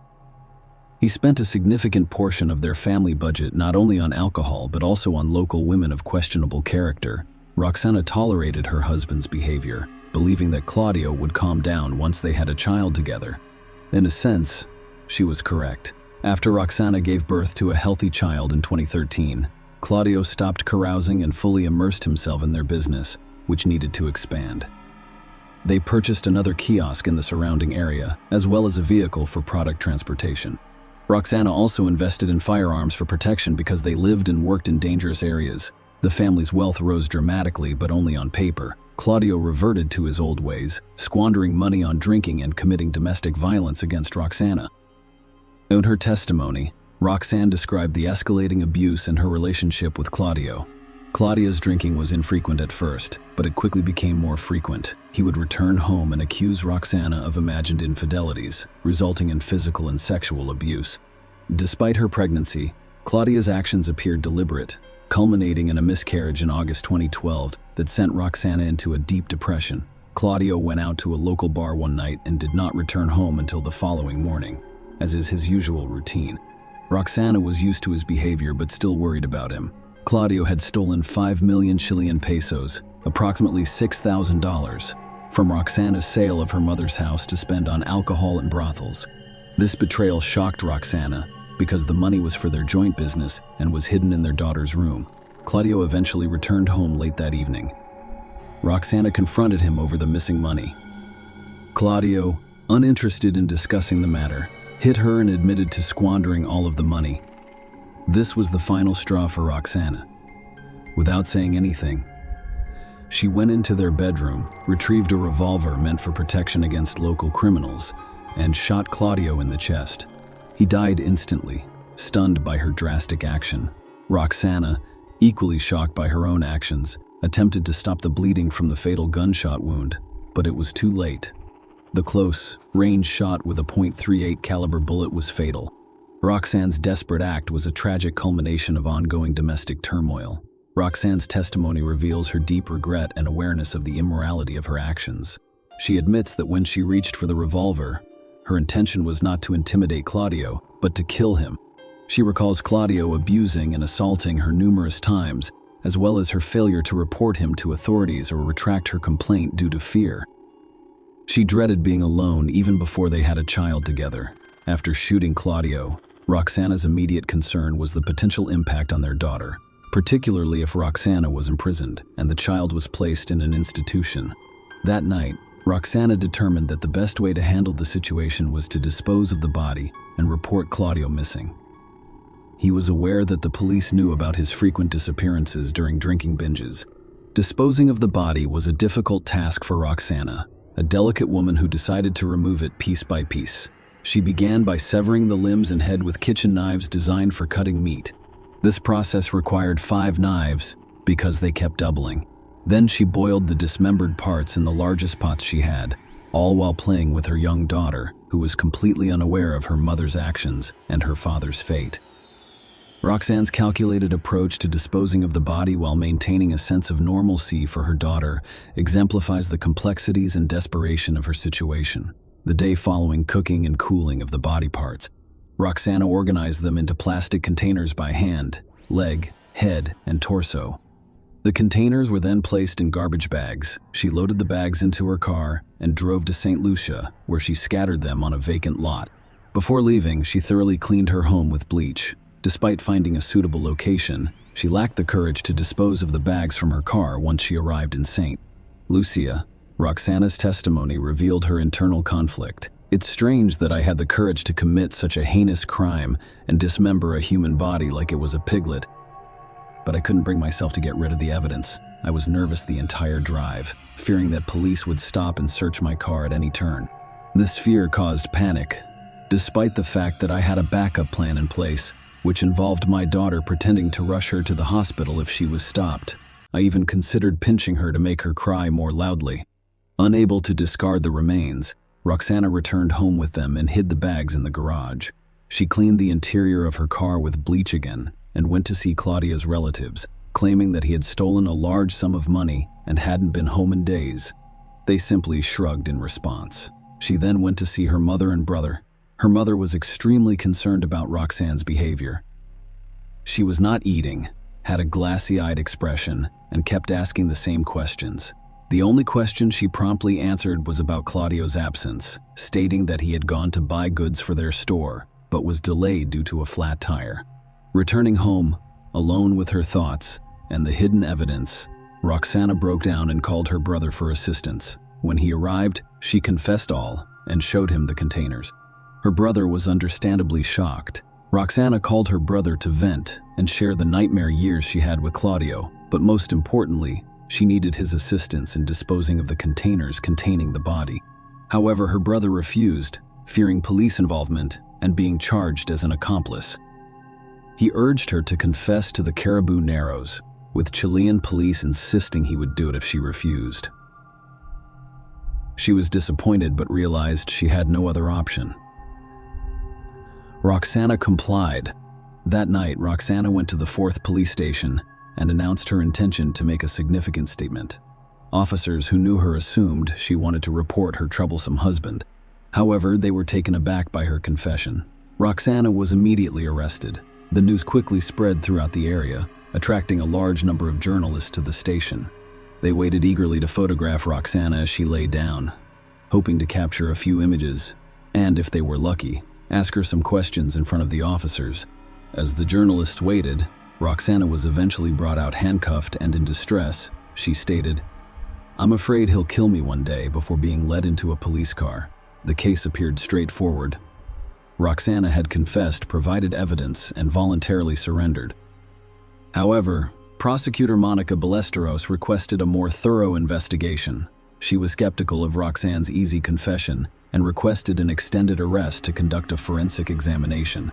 Ballesteros wants to prove that Claudio was still alive during the dismemberment, which would significantly increase Roxana's sentence. The judge authorized a 60-day detention for further investigation. Meanwhile, Roxana's attorney, Carolina Gutierrez, claimed that Roxana acted out of extreme emotional distress, which was likely exacerbated by postpartum depression and chronic domestic abuse. She highlighted Roxana's cooperation and voluntary confession as mitigating factors. However, the prosecution's theory that Claudio was alive during dismemberment crumbled when forensic results revealed that Claudio died from a gunshot wound to the chest. The bullet from the .38 caliber revolver ruptured the heart and damaged vital organs, disproving the prosecution's initial hypothesis. Given the developments, the aggravating circumstances were dismissed. Another lawyer, Juan Pablo Cardenas, who sought to make a name for himself in this high-profile case, stated that the firearm used in the murder was legally registered. He also mentioned that Roxana's first report of domestic violence to the police was filed only 20 days after the couple began living together. Following a medical examination, psychologist Rodrigo Valenzuela presented documents to the court indicating that Roxana was severely mentally unstable at the time of the crime.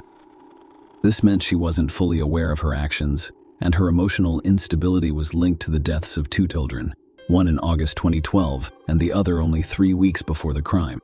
Furthermore, a forensic examination requested by the prosecutor revealed that Claudio had a high blood alcohol level of 3 grams per liter at the time of his death on April 17, 2015. Following a year of various examinations, investigations, and evidence gathering, Roxana's trial began. The media frequently sensationalizes tragedies and dubbed the case the Molina Cooks case, alluding to Roxana's dismemberment and boiling of her former husband. Some unscrupulous journalists, seeking to draw attention to their publications, even made up stories that Roxana had eaten a portion of the remains, despite the fact that this was purely a product of their imaginations. Roxana refused to make any statements during the trial, citing her awareness of the media portrayal and her deep distress over it. The prosecutors attempted to persuade the judge that Roxana committed a serious crime under Chilean law and patricide standards. However, they were unable to prove that the murder was premeditated. The defense attorney argued that his client acted in self-defense, protecting herself from a brute who had brutally mistreated her for years. The court hearing lasted several weeks, and the entire Chilean population followed the case closely. Prosecutor Monica sought a 15-year prison sentence for the accused. However, after carefully listening to the defense and the jury's opinions, the judge sentenced Roxana to 6 years in a lenient correctional facility. Claudia's relatives, who had already protested when they heard the prosecutor's request for only 15 years, were utterly disappointed by the final court decision. They attempted to deny any family violence and claimed that Claudio, as a businessman and financially independent, could not have stolen $6,000 from Roxana. They also claimed that Claudio had admitted to them that Roxana frequently took out the revolver from the closet and told her husband that she would kill him someday. In an interview with the press, Claudio's sister attempted to blame Chile as a state, claiming that there is no justice and that the judicial system is completely corrupt. Given that such brutal criminals receive such short sentences, equivalent to minor robberies, even Giselle Claudio, his first wife, defended her ex-husband, assuring everyone that there could not have been any violence on Claudio's part. She had lived with him for years, and he had never dared to touch her. Meanwhile, Roxana frequently instigates arguments out of jealousy and possessiveness.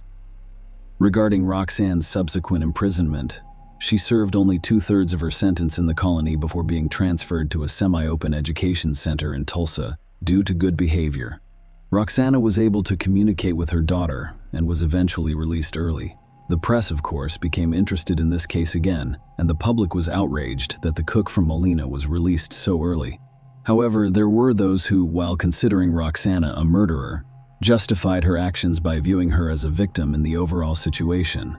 The case is still being debated in the country today. Overall, this story highlights the serious consequences that can occur if domestic violence is not addressed early on. Share your opinion with us in the comments, and subscribe to the channel for more.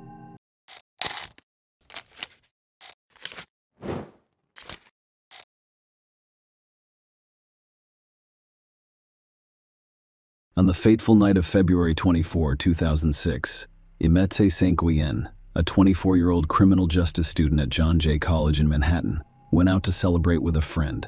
They had no idea that this night would end in tragedy and shake the very foundation of New York City. Imete Sanquien's life was defined by a unique blend of cultural backgrounds and an unwavering desire to make a difference in the world. Simundo Guillen and Maureen St. Hilaire gave birth in Boston, Massachusetts, on March 1, 1981. She inherited a unique surname that combines her parents' last names. Her mother was of French-Canadian descent, which added to the diversity of her family tree, and her father, Simundo Guillen, was a Venezuelan immigrant.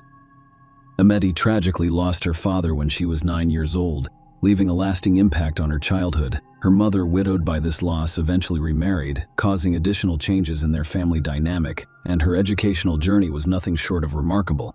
After graduating from Boston Latin School in 1999, she decided to attend George Washington University in Washington, D.C.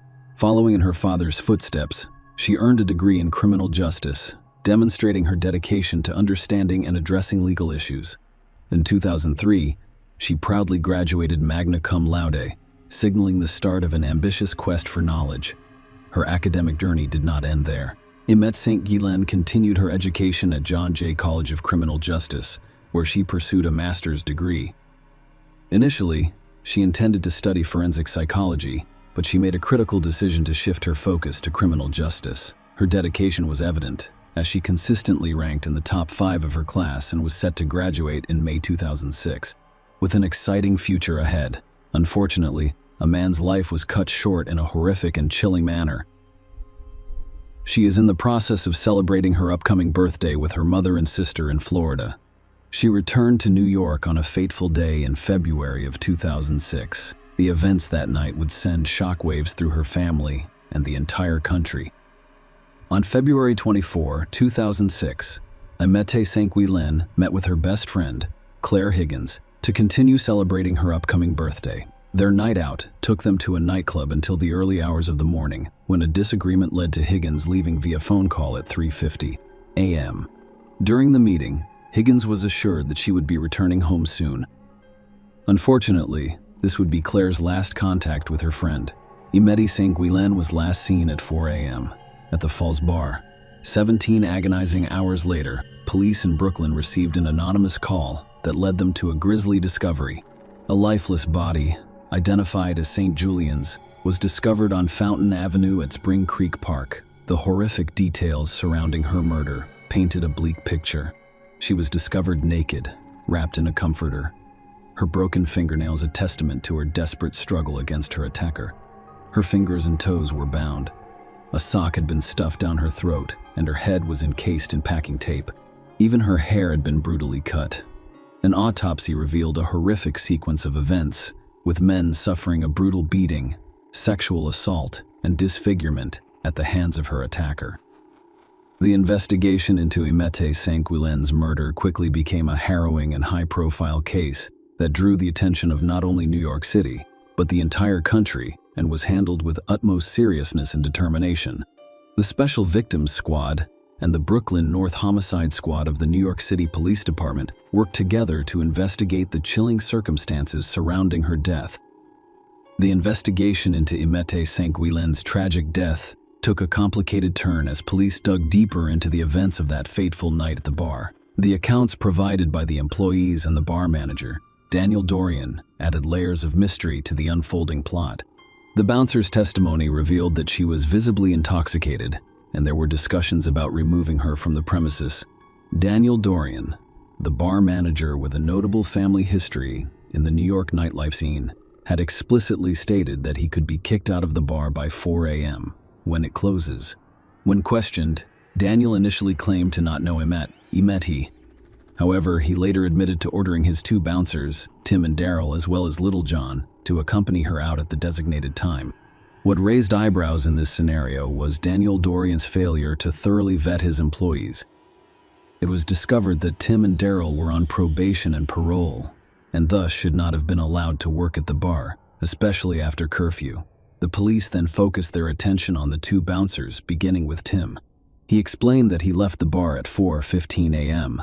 to catch the ferry to Staten Island, leaving Daryl and Ma in conversation. Daryl, on the other hand, told the police that he had a disagreement with Imette about racism and crimes against black men. He falsely claimed to be a U.S. Marshal. During their confrontation, Daryl claimed that he had escorted him out of the bar around 4 a.m., but he had no idea how she had gotten home. As the investigation progressed, police began tracking Daryl's movements between 4 a.m. and 8:26 p.m., when Imette's body was discovered. His alibi, which involved visiting his mother in a nursing home, was questioned as yet another possible falsehood. This prompted the police to obtain a warrant for Daryl Eves' DNA, as well as permission to search his home and car in order to discover the truth about that night's tragic events.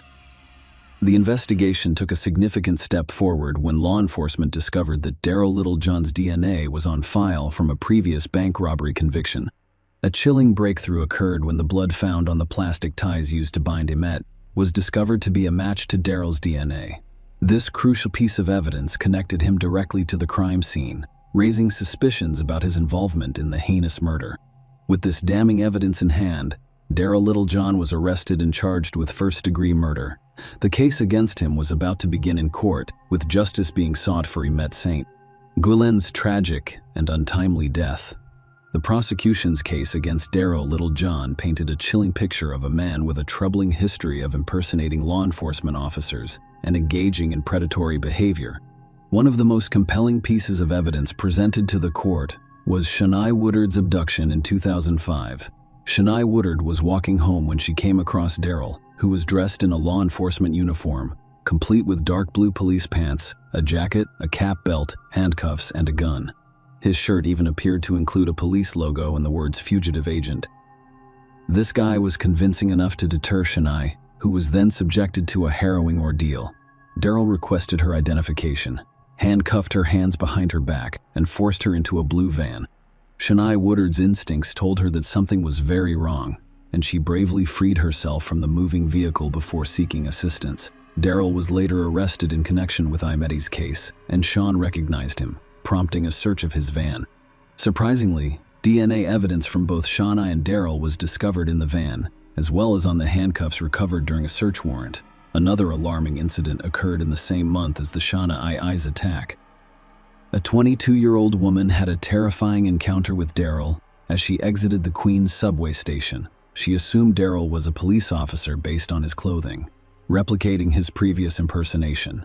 Daryl demanded identification again, handcuffed her hands behind her back, and forced her into a vehicle that drove her to Jamaica on Queens Boulevard. The woman's ordeal continued as Daryl wrapped a jacket around her head, taped a black knit cap to her face, and slept. She was sexually assaulted, which was a horrifying and deeply traumatic event. The grim reality was that, like the Shania abduction, this crime went unsolved until Imette Sanquilin's murder. Only after the investigation into the Imette case revealed these horrifying details did a pattern of escalating predatory behavior become clear. The prosecution argued that each of these attacks had a common thread: Daryl Littlejohn's abduction of women walking alone, often under the guise of a law enforcement officer. What distinguished Imetta's case was the tragic outcome, as the prosecution contended that she was murdered because she had the potential to identify her abductor and embed his knowledge of where Daryl worked, and her ability to identify him represented a dangerous liability for Daryl, leading to the heinous act that ultimately took her life. This disturbing pattern of behavior painted a bleak picture of Daryl Littlejohn as a serial abductor and sexual predator, leaving the jury to grapple with the horrific details of these crimes while seeking justice for St.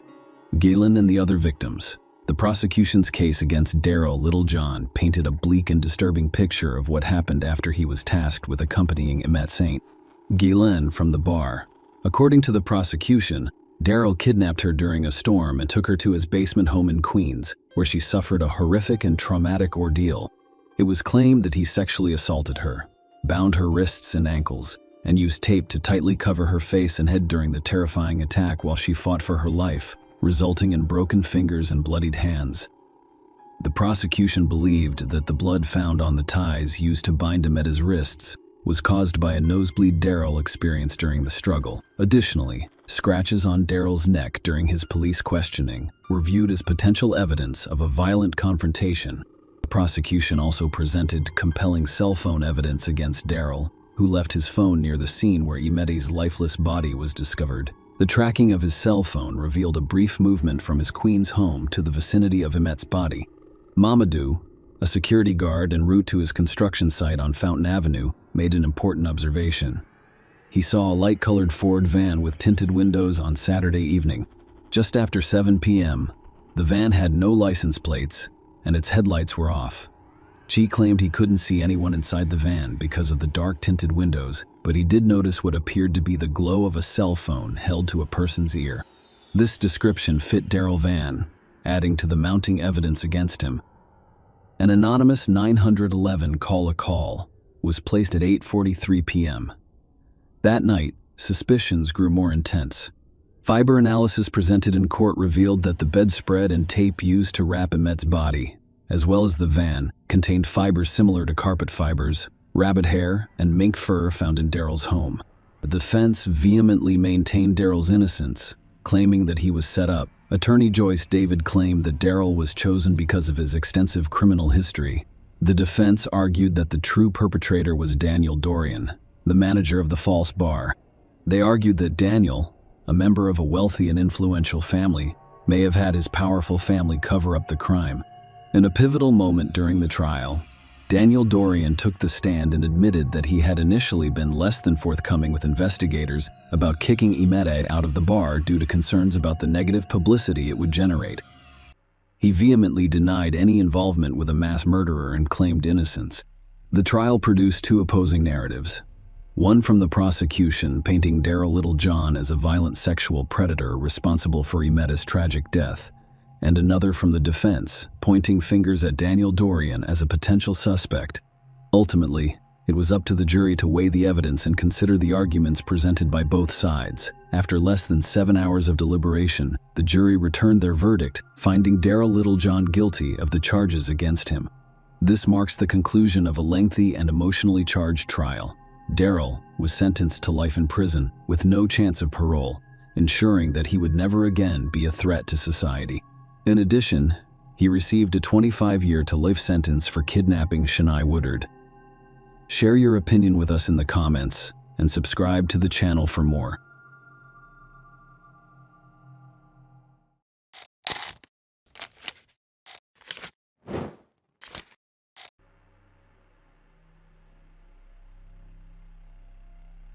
On the evening of January 31, 2019, 21-year-old Libby Squire, a philosophy student at the University of Hull in East Yorkshire in England, reluctantly joined her friends for a night out at home. She didn't want to disappoint her friends, even though she had an early morning lecture the next day. Libby stayed in shared housing near the university. Libby spoke with her boyfriend James Pye throughout the evening. The last text message he received from her was at 10:30 p.m. The following day, February 1, James Libby's friends and family tried but failed to reach her. They went to her house only to find that she wasn't there. Law enforcement interviewed Libby's friends and discovered that she had not been with them when they left the club that night. According to her friends, Libby was turned away from the Welly nightclub in Hall because security suspected she was intoxicated. To ensure her safety, her friends called a cab to take her back to her Wellesley Avenue home.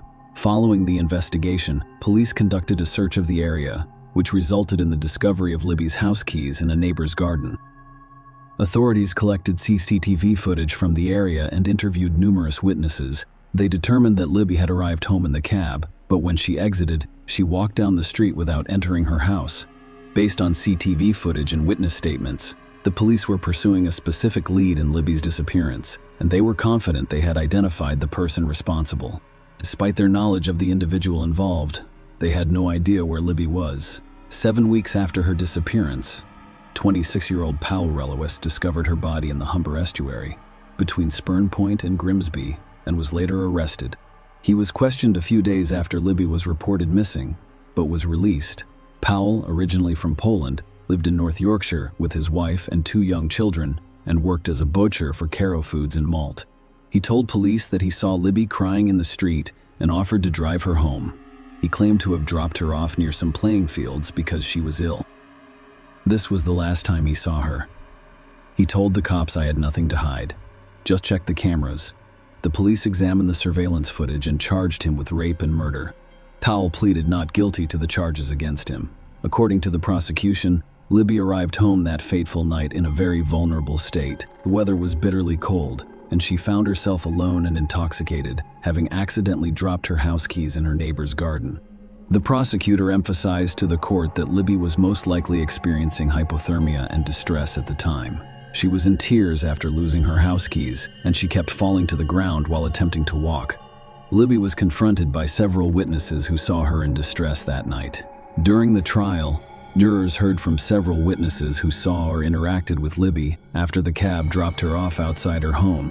The court was informed that a student named George Thompson saw Libby exit the cab and described how she fell flat on her face, remained on the ground for about 10 seconds, and struggled to walk, stumbling everywhere. Libby's neighboring students had a right, and Emma Hall Shaw encountered her after she exited the cab. They heard her crying and sobbing outside her house and invited her to come inside. However, Libby chose not to testify against Roland Jacobs, and Alan Jones revealed that they stopped their car on their way home from a darts match when they noticed Libby on the ground. They approached her, concerned about her well-being, and offered to help. Roland mentioned that Libby mumbled, making it difficult to understand her words. She once asked him to lie down with her, and when she asked for a hug, he refused, prompting her to use offensive language. Despite spending about 10 minutes attempting to help her, they felt powerless and eventually left. Lorna Allen described seeing Libby lying on the floor, crying and screaming near a bus stop just before midnight on January 31. Lorna described Libby as slurring her words, talking to herself and appearing very intoxicated. During the trial, the court was told that while Libby was wandering the streets in distress, Powell was driving around the area looking for an opportunity. The prosecution claimed that Powell saw Libby just after midnight. The jury was shown CCTV footage obtained by the police, which showed Powell's silver Vauxhall Astra driving around in circular patterns at times. The prosecution claimed Powell was driving around that night, looking for a victim to spy on and satisfy himself. The jury learned about Powell's history, which included several sexually motivated burglaries in the months preceding Libby's disappearance, during which he kept stolen items as trophies. When police arrested him for Libby's murder, they discovered underwear and intimate toys stolen from women. They discovered a bag in his car containing these items as well as photographs of young women. When questioned about the bag, Powell initially claimed ignorance, before admitting that he had forgotten about it and had no idea where it came from or how long it had been there. According to court testimony, in the year leading up to Libby's disappearance, Powell exposed himself to women in public and peered through windows. The jury was told that a female student had a terrifying experience when she saw a man's face peering through her window while she was dressing. The man's face was only inches from the window, which terrified her. She recognized this individual as having power. Another woman said she saw Powell at her window, observing her during an intimate moment with her boyfriend. When her housemates returned later that night, they discovered a used contraceptive hanging on the front door, along with women's underwear in the letterbox. Another victim discovered an unwrapped contraceptive and a pair of women's underwear alongside her child's toy. During the trial, forensic scientist Nikolai Taylor testified that Powell's DNA and bodily fluids were found on the woman's underwear. She told the jury that this finding implied intimate contact with the underwear, possibly indicating that Powell had worn them. According to the prosecution's evidence, Libby entered Powell's car after midnight and was driven to the Oak Road playing fields. While CCTV footage captured Libby getting into the car, no additional footage was available once she arrived at the playing fields. The prosecution claimed that Powell sexually assaulted Libby before either killing her or leaving her to die in the cold waters of the River Hall. They believe that Libby's body then drifted out to sea from that location. To bolster their claim that Libby was sexually assaulted on the playing fields, the prosecution summoned Sam and offered him as a witness. Sam, who lives near the playing fields, testified that he heard a woman's desperate screams coming from the direction of the river. According to court documents, a man was later seen emerging from the darkness and fleeing the scene. The prosecution claimed that the woman screaming was Libby and the man running away was Power. Notably, Libby was not seen on any additional CCTV footage after the playing fields. The prosecution also claimed that Powell had visible scratches on his face, which were inflicted by Libby while she fought for her life.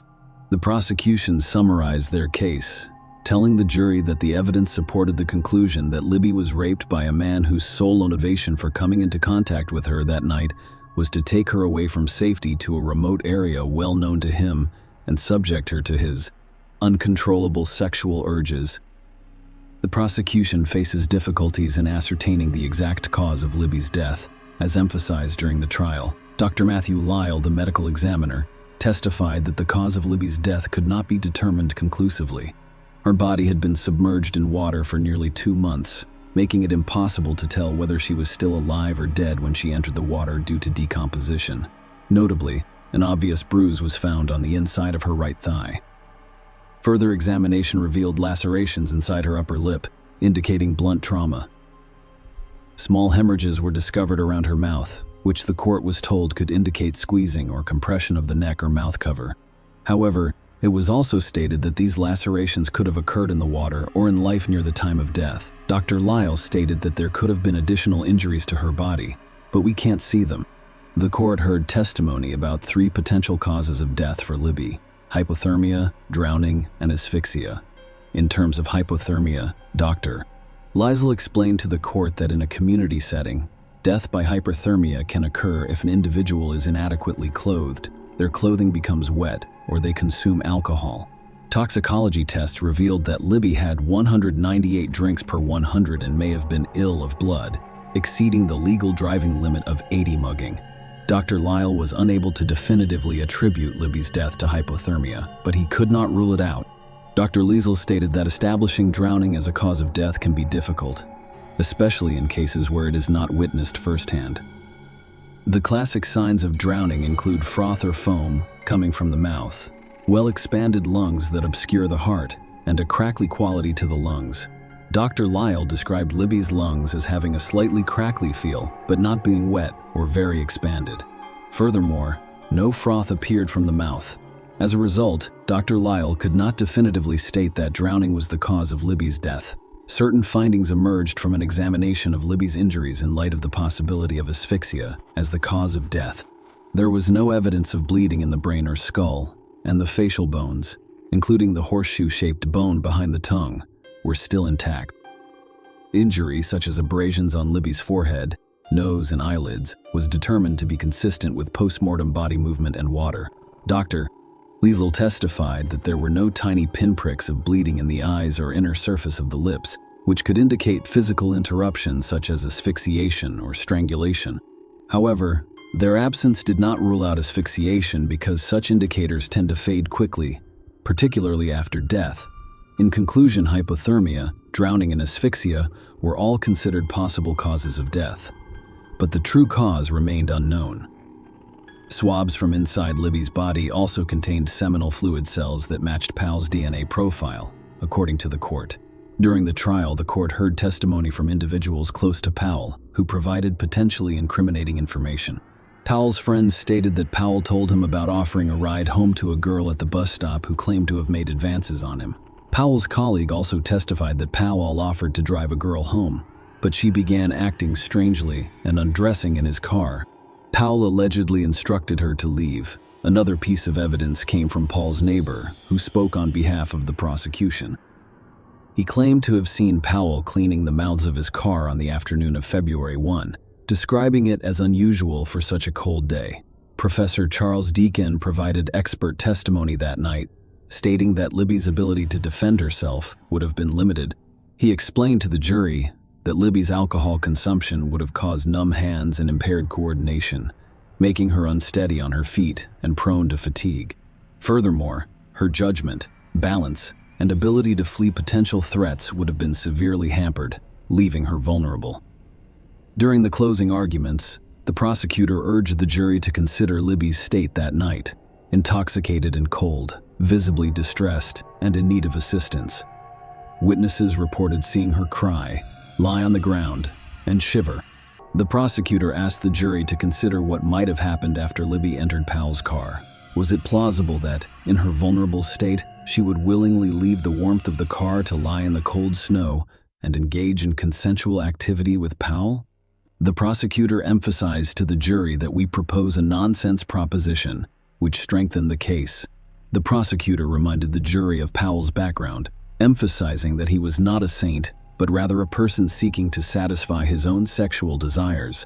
The defense argued that Powell encountered Libby that night, offered her a ride home, and engaged in consensual activity with her. They claimed he stopped at the playing fields because she was feeling ill.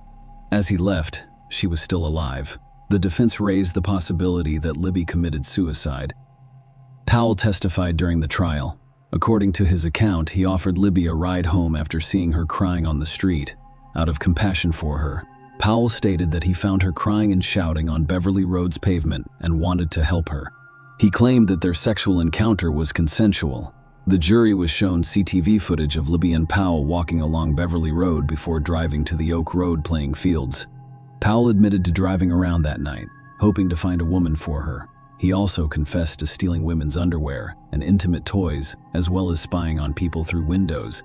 Powell explained that he initially withheld this information because he was concerned it would cause problems in his marriage. According to Paul's testimony, Libby's behavior appeared unusual, and he suspected she had ingested something or had something put in her drink. When he offered her a ride home, she extended her hand, and they walked to the car. Powell noticed that she seemed more at ease inside the warm car. However, while driving, he claimed that Libby made gestures indicating her desire to vomit, prompting him to pull over near the Oak Road playing fields. Powell described how, when the car came to a stop, Libby attempted to exit but fell kneeling in the snow and cried. According to his testimony, when he drove away, Libby was walking on the sidewalk, and he never saw her again. Powell returned home, took a bath, and then watched a movie, concerned for Libby's well-being. He returned to the playing fields to ensure she wasn't lying somewhere, but he discovered nothing. The court learned during the trial that Libby had previously struggled with mental illness. Lisa Squire, Libby's mother, read a statement in court detailing her daughter's history of mental health issues, including an eating disorder and depression. Lisa, on the other hand, stated that her daughter has been afraid of water since she was a child, avoiding swimming pools even on vacation, and is generally afraid of darkness. Lisa didn't believe her daughter would commit suicide. The court was shown excerpts from Libby's medical records that confirmed her depression and anxiety issues. It was also revealed that Libby had researched various methods of suicide and had considered suicide, including the possibility of throwing herself in a river. Even Powell's own legal team described his previous behavior as gross and terrifying. However, the defense claimed there was no evidence of a violent attack on Libby. Powell's attorney claimed that while Powell took advantage of Libby and engaged in deception, he did not commit rape or murder. The defense suggested that Libby could have committed suicide by falling into the river. In his closing statement, the attorney urged the jury to consider whether Powell's lies could have an innocent explanation, stating that even those who are not guilty may lie. He acknowledged that Powell should not have left Libby alone that night given her condition, but speculated that Powell may have lied about meeting her to protect his family.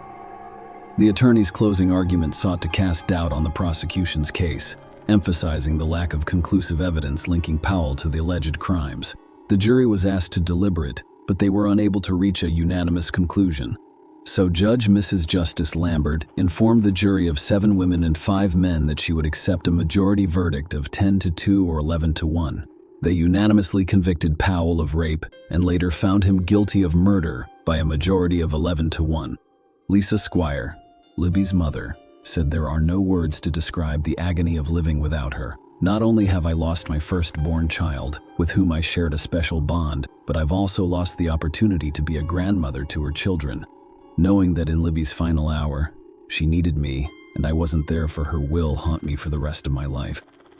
Because of what happened to Libby that night, I now exist in 2 worlds. Lee, there is one world in which I am a mother, wife, and employee, but there is also a dark and lonely one.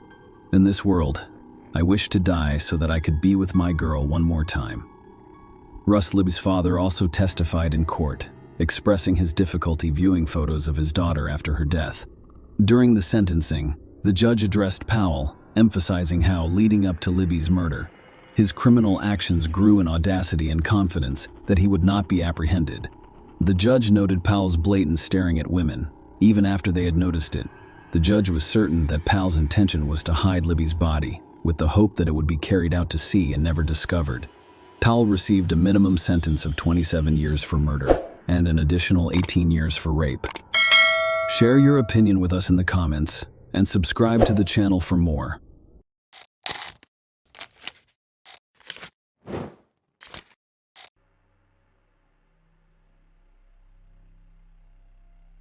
Tension rose in the Mendoza criminal courts on December 1, 2020, as people waited for the verdict. On the dark side of the room, a 32-year-old woman, in a black dress with white beads around her neck, sat expressionless, her eyes burning with equanimity and restraint. She prepared to hear the verdict that would seal her fate and leave an imprint on history. Despite the fact that everyone in the room had known this woman for many years, they were now faced with a difficult mystery to solve. Outside the courtroom doors, the judge's approaching footsteps could be heard echoing in the silence and felt in every corner of the room like a heartbeat. It was clear that what was at stake today was not only the woman in the dark's fate, but also the long-hidden truth. A whole story lay behind this woman. With events as enigmatic as she was, the details of this true crime remained hidden, and the trial proved to be a significant challenge for all parties involved. Namado, a small town nestled in the mountains and valleys of Argentina's Mendoza province, was a place where nature revealed its most beautiful colors. In the autumn, the streets were lined with golden leaves, and the mountain peaks were painted orange and red. Namado residents knew each other well, sharing their joys and sorrows, offering support in difficult times, and celebrating significant occasions together. Orlando Angel Aquino and Karen Leyland Oviedo began a romance in this remote location surrounded by mountains and valleys, which would shape Manado and Argentina as a whole. As the streets of the city were surrounded by the colors of autumn gold, they became frozen in anticipation of something long awaited. The fates of the 2 young people in this story intersected. Rolando Angel Aquino, a man with a magnetic personality who can captivate others, couldn't help but notice Karen Leyland Oviedo's exciting days. She was a woman with fire in her eyes, a love of life, and an energy that immediately captivated one's heart. The young couple had similar interests and dreams, and their determination and entrepreneurial spirit motivated them both. This meeting was an accident that provided them with the opportunity for true happiness. In 2016, they began living together and opened their own business, a warehouse in their home. Karen had a keen eye for detail, and she lovingly crafted a sign for customer service on one of the windows, as well as lists of items for sale. This little corner became something they could be proud of, and the people of Manado looked on with interest and respect. Everyone wanted to know who these young people were and how they had accomplished so much. Many people knew Karen since childhood, but Rolando remained a mystery. No one knew anything about his background except that he was from Bolivia. Rolando not only ran the business with Karen, but he also worked at the Greenland Fair, where wholesale fruit sales were conducted. Looking at this couple, it appeared that they had found their own personal paradise on Earth. However, even the strongest and most sincere relationships can be tested, and Rolando was taken aback when he discovered Karen in the car with another man. His reaction was a flash of rage. At that point, he nearly destroyed the car's interior. The picture of happiness fell apart in a matter of minutes. However, Rolando agreed to give them another chance, choosing to forgive and move forward with his beloved. Others saw them as an ideal couple, capable of overcoming any difficulties together. Rolando Angel Aquino is an enigmatic figure from Bolivia, born in 1987. His exact arrival date in Argentina, as with many other aspects of his life, is unknown.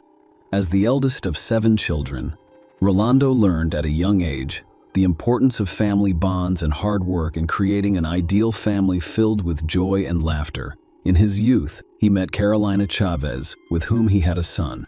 Despite the difficulties, the couple maintained good relations. Later in life, he met a soldier named Soledad, who gave him another son, Elias, but their relationship did not work out. Nonetheless, Rolando remained a devoted father who cared for his children and maintained positive relationships with their mothers.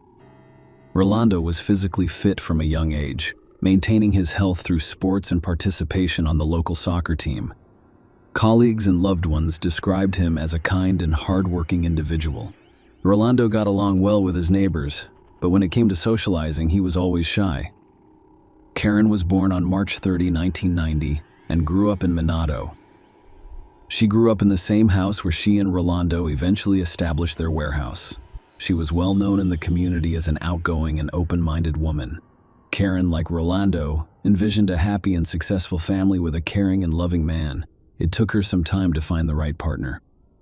Karen had already attempted to create a happy relationship before meeting Rolando, which resulted in the birth of 2 beautiful daughters.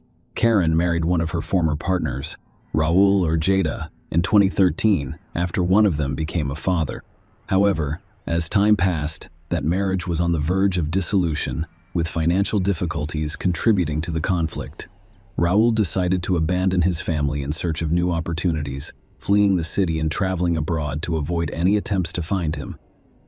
In the summer of 2019, 9-year-old Elias arrived at Rolando and Karen's house with a lot of ideas for the near future. However, on the morning of July 12, 2019, when Rolando arrived to greet his son before leaving for work, he noticed that the boy was not feeling well. Elias's condition quickly deteriorated, and despite medical staff's best efforts, he died shortly after being admitted to the hospital. His death was attributed to severe poisoning, leaving his parents completely baffled. Karen was devastated by the death of her stepson, Elias, and she cared for Rolando during his mourning. Rolando's pain gradually subsided thanks to Karen's warmth and support. Rolando decided to take a big step forward and proposed to Karen 16 months after Elias died.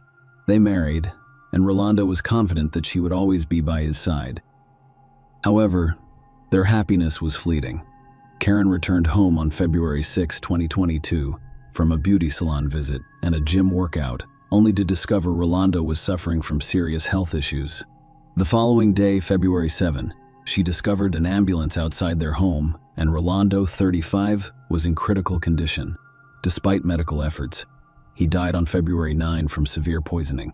His sudden death raised suspicions, especially since he was a healthy, active man who participated in sports on a regular basis. Karen had been administering medication to Rolando in order to remove dark spots from his skin. Rolando's system contained a significant excess of calcium oxalate crystals, which is a sign of ethylene glycol poisoning, the primary component of car antifreeze. Authorities prioritized the investigation into Rolando's strange and unexpected death. Neighbors reported that Karen had repeatedly given her husband an unknown medication and expressed concern about Rolando's son. During Karen's interrogation, officers from the Technology Crimes Unit conducted forensic examinations and thoroughly questioned her, uncovering numerous contradictions. Karen claimed that the medication was for a skin blemish and that she had administered it via IV, but she was unable to provide the vial of the solution, which she claimed the housekeeper had discarded. Further interviews with Claudia Cortez, the housekeeper, contradicted Karen's claims. Claudia reported overhearing the couple discussing Rolando's dissatisfaction with the medication he was receiving. Karen was detained during the investigation, and her cell phone was confiscated. Rolando's family, friends, and teammates were shocked by his death, and rumors of deliberate poisoning began to circulate. Karen's phone's search history contained information about deadly poisons and how to clear search history, as well as records of her ordering ethylene glycol online. This heightened suspicion, and the prosecutor's office charged Karen with intentionally poisoning Rolando with a poisonous substance diluted with orange juice. Rolando's health deteriorated significantly after consuming this beverage, and he died as a result. A series of strange and tragic events in the Aquino family prompted the authorities to take drastic measures. Karen was charged with aggravated murder in mid-February, after sufficient evidence was presented.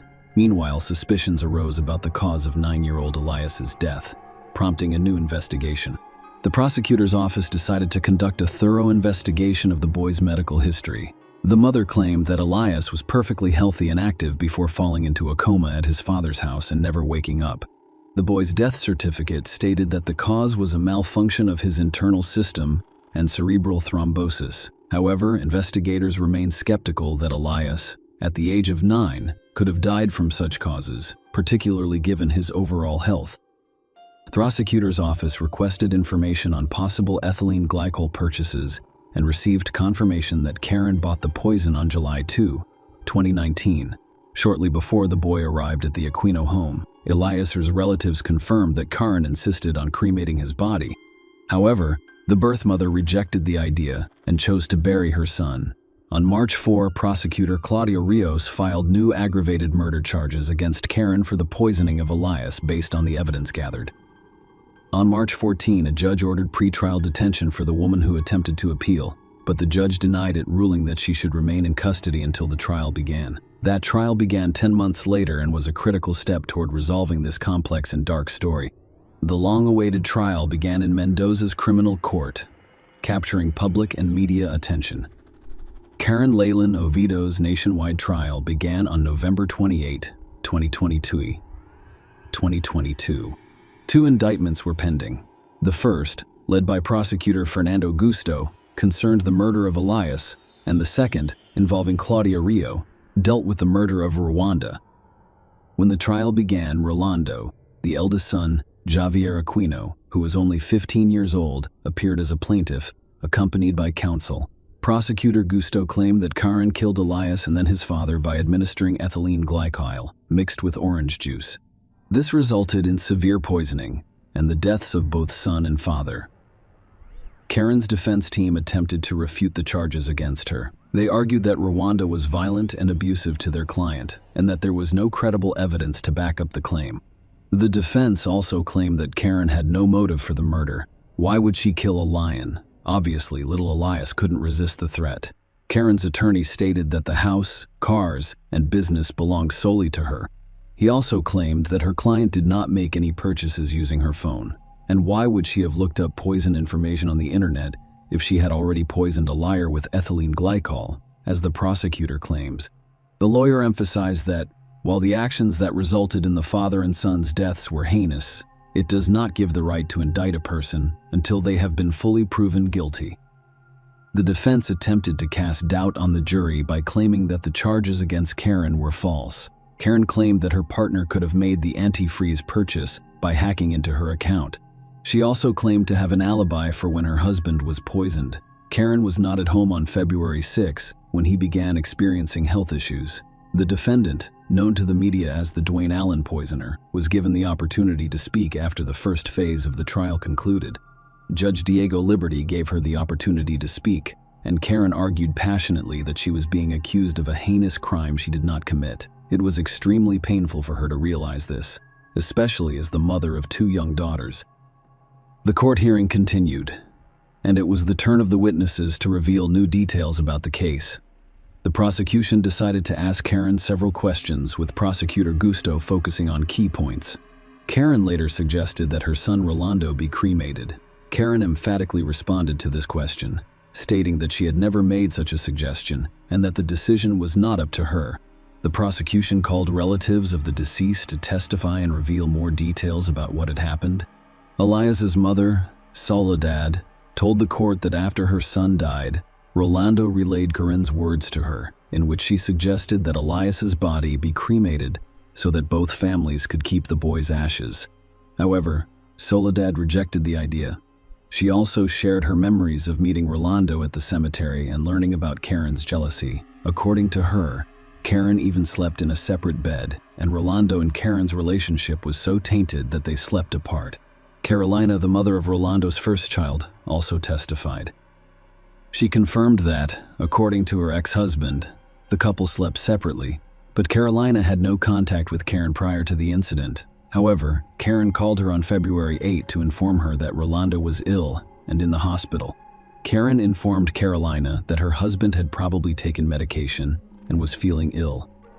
She also asked Carolina for assistance in unlocking her husband's cell phone, claiming she suspected he was seeing another woman. Carolina was taken aback when she learned of Rolando's condition because they had only seen each other a few days before, and he appeared to be in excellent health. She revealed that when she arrived at the hospital, Karen was already there, having gone to see the doctors. Carolina was not allowed inside, so she was left waiting. Later, as she was leaving the hospital, Karen informed her that no one else was present and everyone had left. Carolina became suspicious and demanded an explanation from the doctors, who informed her that the patient had lost consciousness and was not responding to treatment. Carolina then approached the hospital secretary and complained. After speaking with Karen, Carolina discovered that Rolando had taken medication for skin blemishes, which caused an allergic reaction. He claimed that the medication bottle was no longer there because the housekeeper threw it away. All of these details contributed to the mystery surrounding this complex case. The trial continued, and doctors and experts appeared before the jury to present forensic evidence and the results of the psychological examination. This evidence revealed previously unknown details. Dr. Ivana Marinelli, a pediatrician at the hospital, described how she cared for Elias in July 2019 when he was admitted. She described how Elias was brought to the medical facility with severe breathing problems and urgently needed intubation. He also had a CT scan, which revealed a deep cerebral thrombosis. Elias underwent intensive care. The doctor confirmed that Elias's symptoms were consistent with ethylene glycol poisoning. This included impaired consciousness, restlessness, and a subsequent coma with a blood clotting disorder. Despite the best efforts of medical personnel, the boy's condition deteriorated, and after 5 p.m. on July 12, cardiac and respiratory arrest occurred. Doctors attempted to resuscitate Elias for 50 minutes with the participation. His father's efforts were futile. He was pronounced dead at 60 meters. The jury was also given the results of Karen's psychological examination, which had been requested by the prosecution. The experts' findings emphasized Karen's lies and concealment of the truth. She was portrayed as someone trying to project a decent image, but in reality, her conclusions were cold and cruel. The experts also stated that a psychological examination was performed immediately following her husband's death, but revealed no emotional effects from her spouse's death. This cast doubt on Karen's sincerity and portrayed her as a cold-blooded, self-centered woman. The examiners discovered latent hostility and impulsive behavioral reactions. Karen was finally prosecuted, and Gusto expressed doubt that she was a victim of gender-based violence, as she claimed in her testimony. This information described the defendant's true psychological profile. The long weeks of tense waiting and continuous court hearings came to an end. The trial drew a large crowd into the courtroom, their gazes fixed tensely on the jury and the judge, waiting for the decision that would bring justice to this complex and tragic story. In moving for a judgment of conviction against Karen, the prosecutor assured the jury that all of the evidence gathered strongly indicated that she was the one who planned and carried out both murders.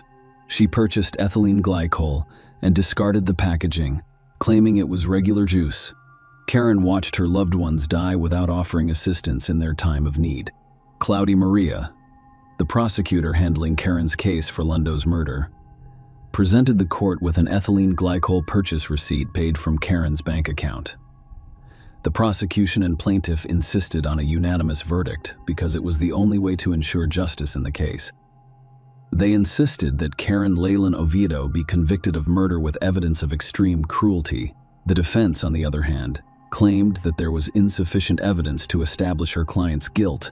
The defense attorney argued that a person can be good or bad, but it is not always related to committing a crime, and that the deaths of Rolando and his son were a tragic and sad event for their clients. Despite the defense's arguments, Karen Leyland Oviedo has added herself to the list of Argentine criminals who poisoned their victims. After a long and tense wait for the verdict, the jury made their decision. They issued a unanimous decision. Karen Leyland Oviedo was convicted of killing a liar and committing the crime with extreme cruelty. She was also convicted of Orlando's aggravated death through an insidious procedure. Karen, dressed in black and wearing white beads around her neck, listened to the verdict calmly. The jury returned a guilty verdict, and she was sentenced to life in prison. Karen Leyland Oviedo, the woman in the dark, attempted to avoid punishment for the heinous murders that shocked society and left many unanswered questions. The plans to cremate the victims' bodies may have been her final attempt to avoid the punishment she deserved. Despite her efforts, the court and jury did not give in and returned the justice verdict. So why did Karen Leyland Oviedo kill her loved ones? That remains a mystery. She had all she needed to be happy. Perhaps the motivation lies deep within her own soul. Karen refused to admit her guilt out of jealousy, self-interest, and pride, so the motives for this heinous crime are unknown. Karen Leyland Oviedo will now spend years behind bars, wondering what dark forces ruined her and those around her. This story reminds us that even the most intimate relationships can conceal terrible secrets and mysteries, and that true love and loyalty must always come first. Share your opinion with us in the comments and subscribe to the channel for more.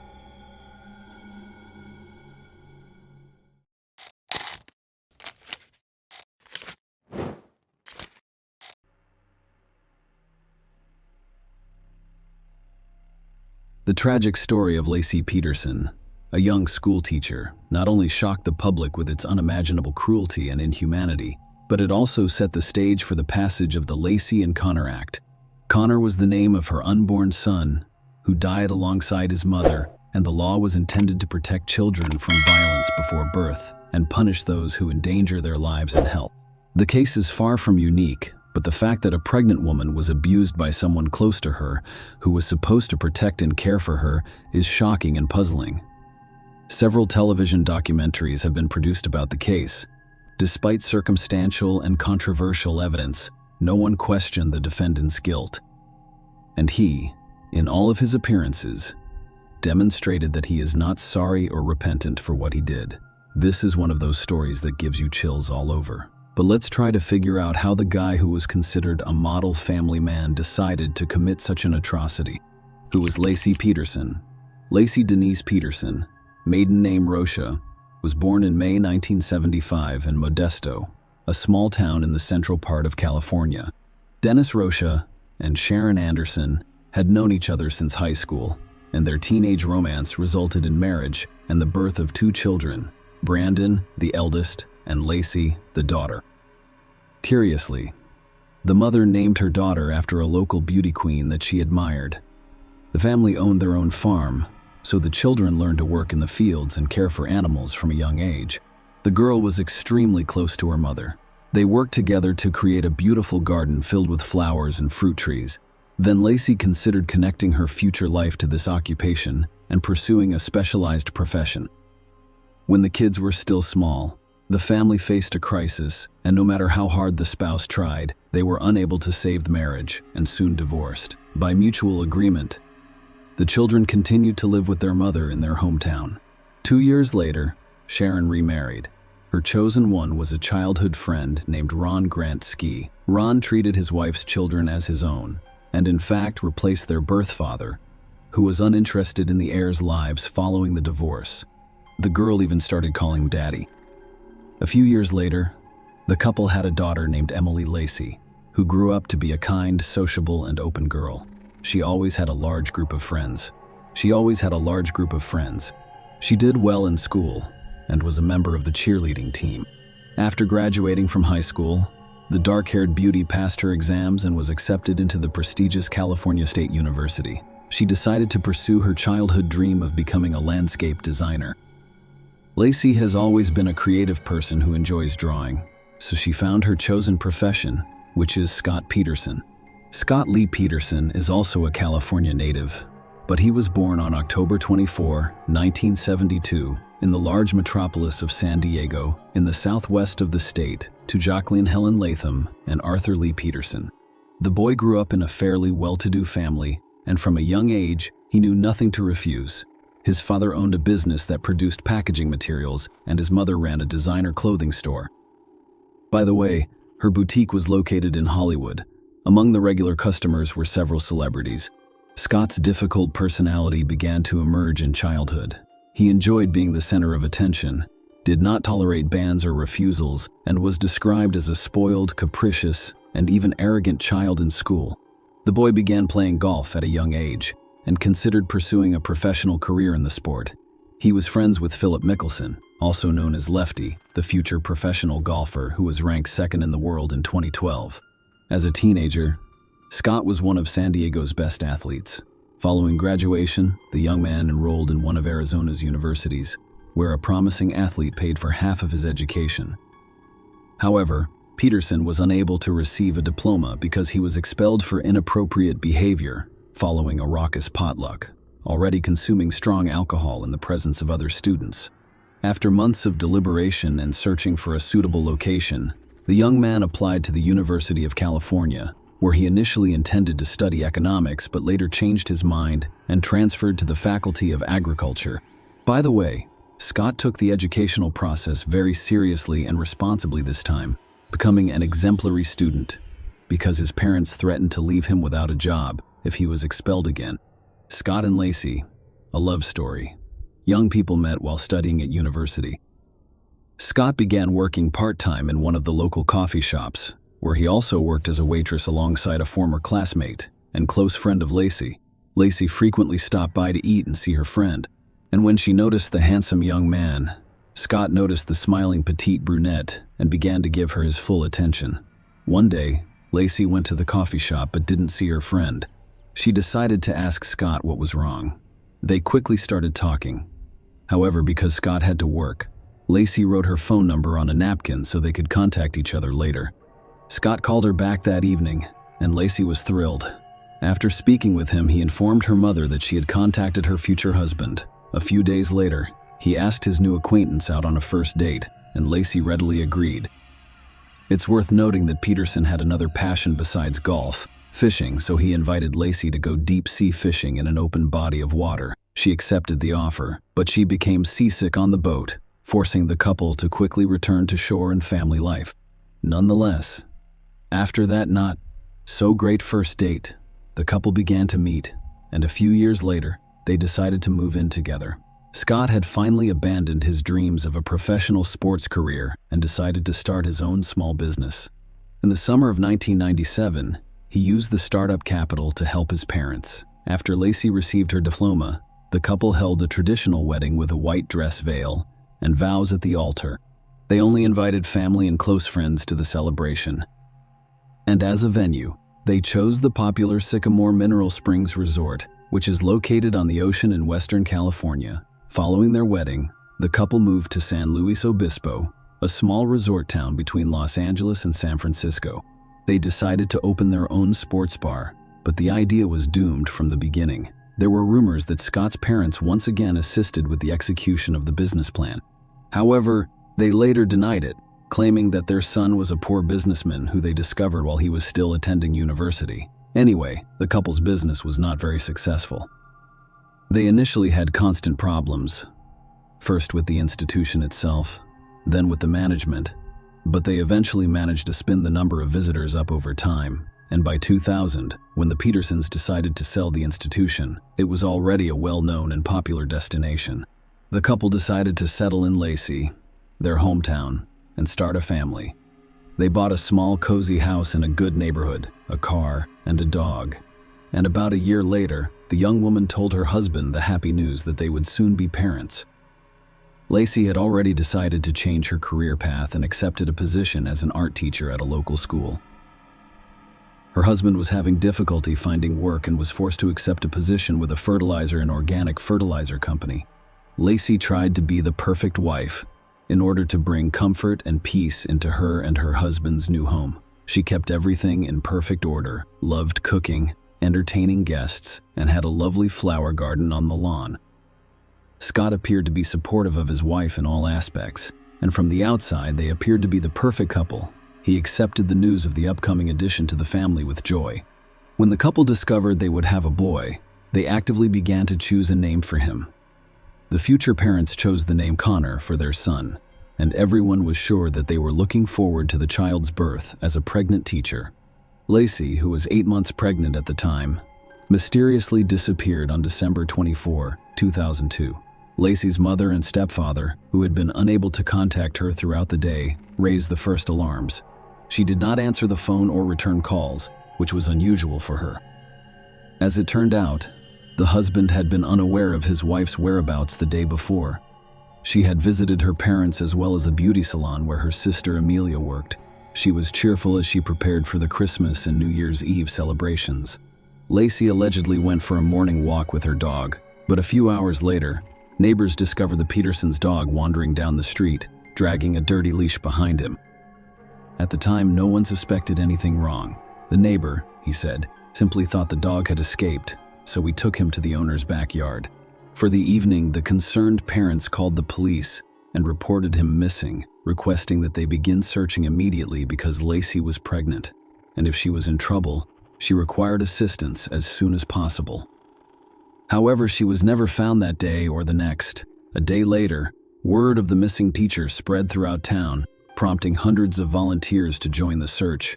People combed the area, pasting flyers with portraits of the girl and organizing search pages and social networks where they posted detailed information about the missing mother and stepfather.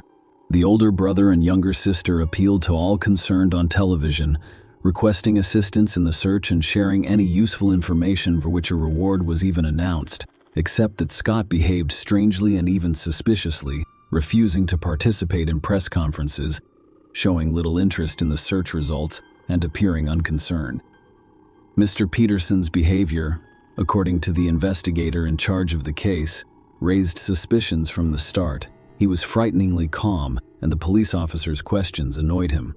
He asked no questions, acted arrogantly, and, most interestingly, confused his statements by changing them multiple times. Scott was the last person to see his spouse on the day she went missing.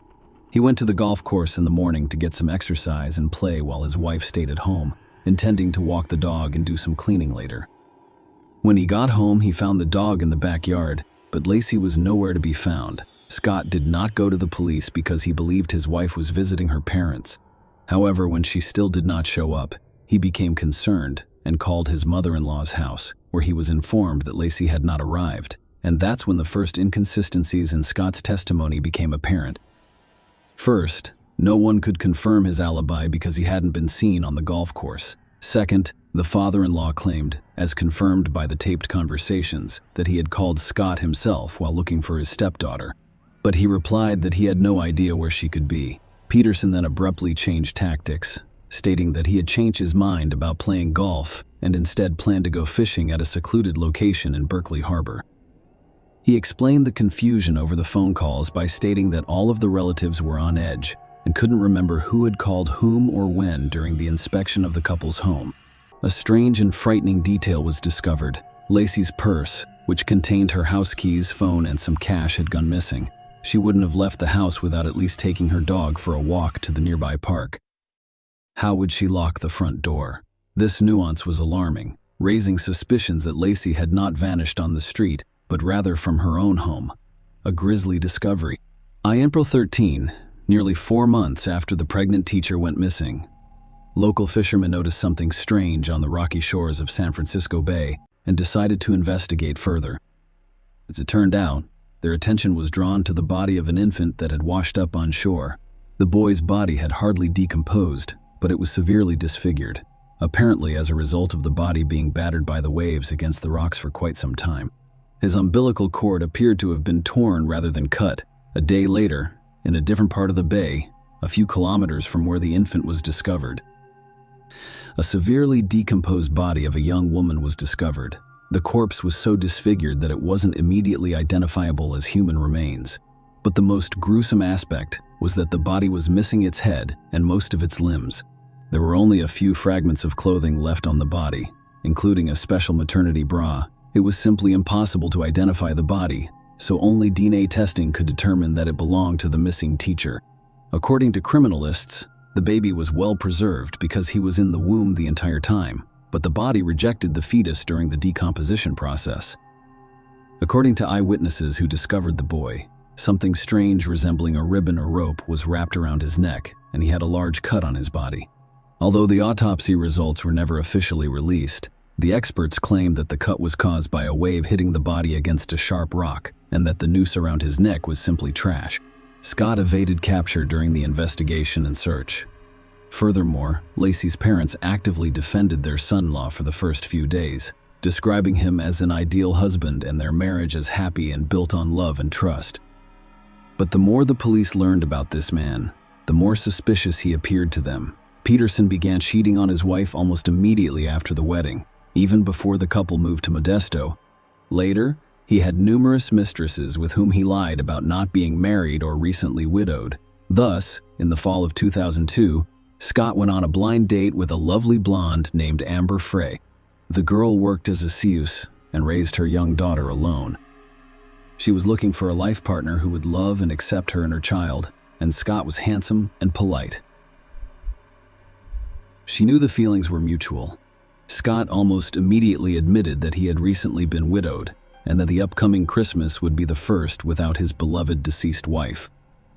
Amber consoled him as best she could, and from that point forward, they communicated almost daily. Scott soon told his mistress that they could move in together after the holidays, and the couple began to plan their future together. True, Scott stated that he has never wanted to have his own children and plans to undergo a sterilization procedure known as a vasectomy, but he was also prepared to raise daughter Amber as his own.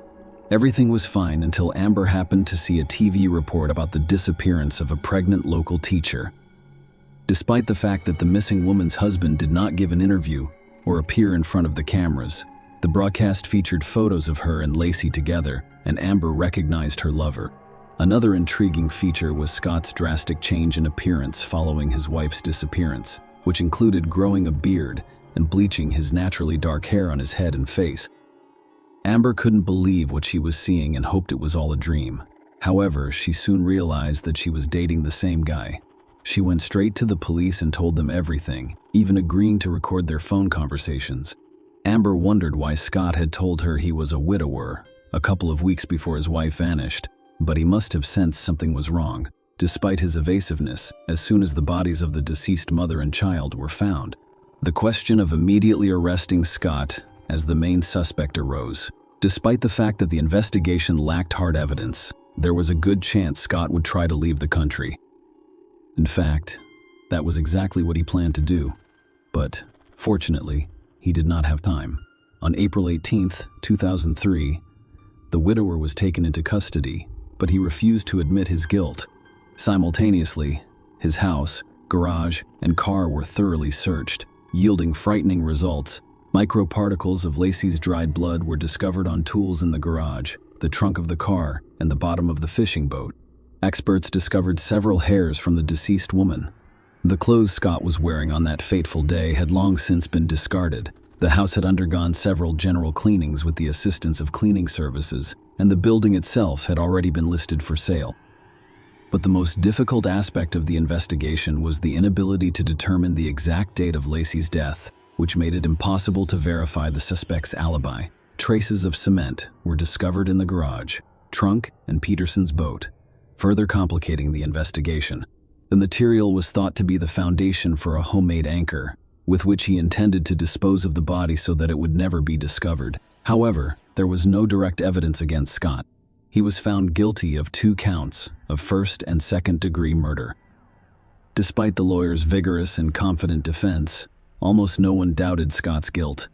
His actions were the most obvious indication of this. He was neither excited nor upset. He took no part in the search. He was in a hurry to get rid of the evidence, selling his wife's house and car almost immediately after her disappearance, changing his image, and leaving the country with his mistress. Investigator Jonathan Bueller, who had been working on the case since Lacey's disappearance, stated in court that he had no doubts about Peterson's guilt from the beginning. He realized this after his initial conversation with him. The court first imposed the death penalty as a punishment. However, after an impressive number of appeals, the sentence was changed in 2021 to life in prison with no chance of parole. In addition, the court redirected the deceased's mother to receive $250,000 in life insurance for Lacey, which was originally assigned to Scott. This high-profile case horrified the public and highlighted the importance of protecting unborn children from violence, as they may become victims of similar crimes. Thus, in the spring of 2004, the Lacey and Connor Act was signed in the presence of the deceased woman's parents and sister. 3 years after the tragedy, Sharon Rocha wrote a biographical book called In Memory of Lacey, a mother's story of love, loss, and justice, in honor of her daughter and grandson. All proceeds from the sale of the publication were donated to charity.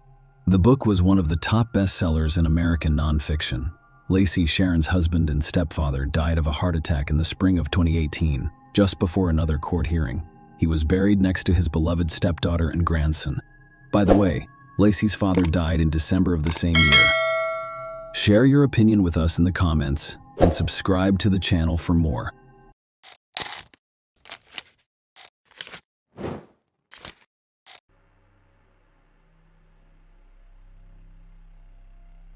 The Irene Cortez case, a tragic accident or a planned murder of a mother of many.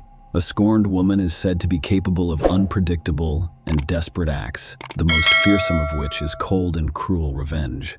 But what about the scorned man? Many people believe that an offended man will either resort to physical violence, drown his sorrows in alcohol, or combine the two. Men, on the other hand, tend to hold fewer grudges and can be more inventive when it comes to vengeance. The case of Irene Cortez, a Spanish citizen who died mysteriously during a trip to Colombia, is complex and ambiguous. While her assailants were apprehended, convicted, and are currently serving lengthy sentences, the deceased woman's family claims the true perpetrator is still at large and portraying himself as a victim. Let us begin by delving into this complex story and determining whether a third party was involved or if the murder was unintentional.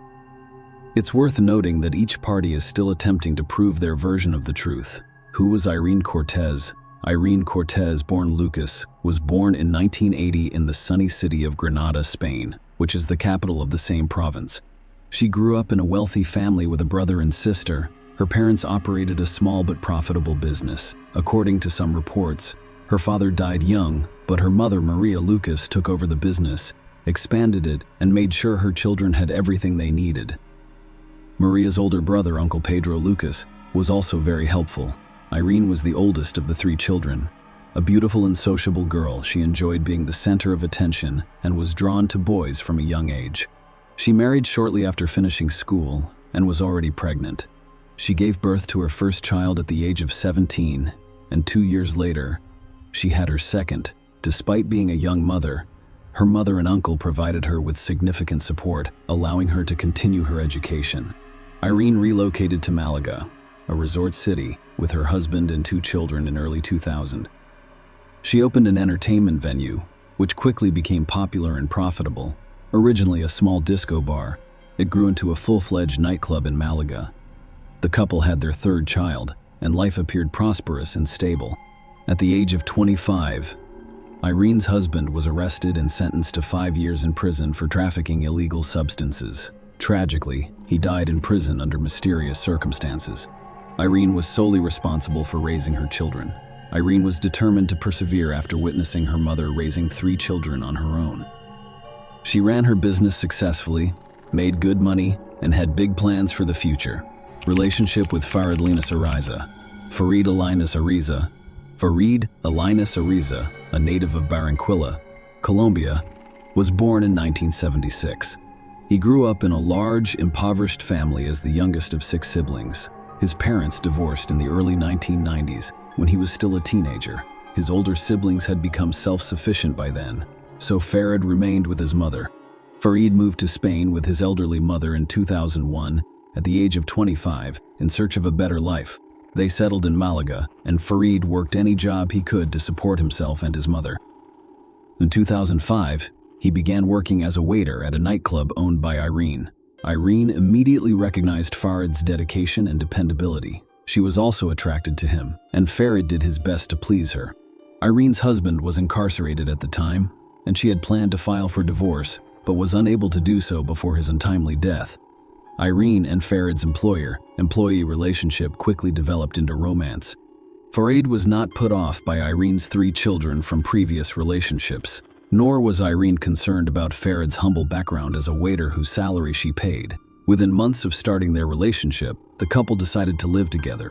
They moved into Iran's spacious apartment, and soon after, Irene became pregnant with Farid's child. They had 2 children together. It's unclear whether they were legally married, but Irene retained her first husband's surname, while Farid's children took the surname Alinus Ariza. Surname: imprisonment and infidelity. In 2009, Irene's past appeared to repeat itself.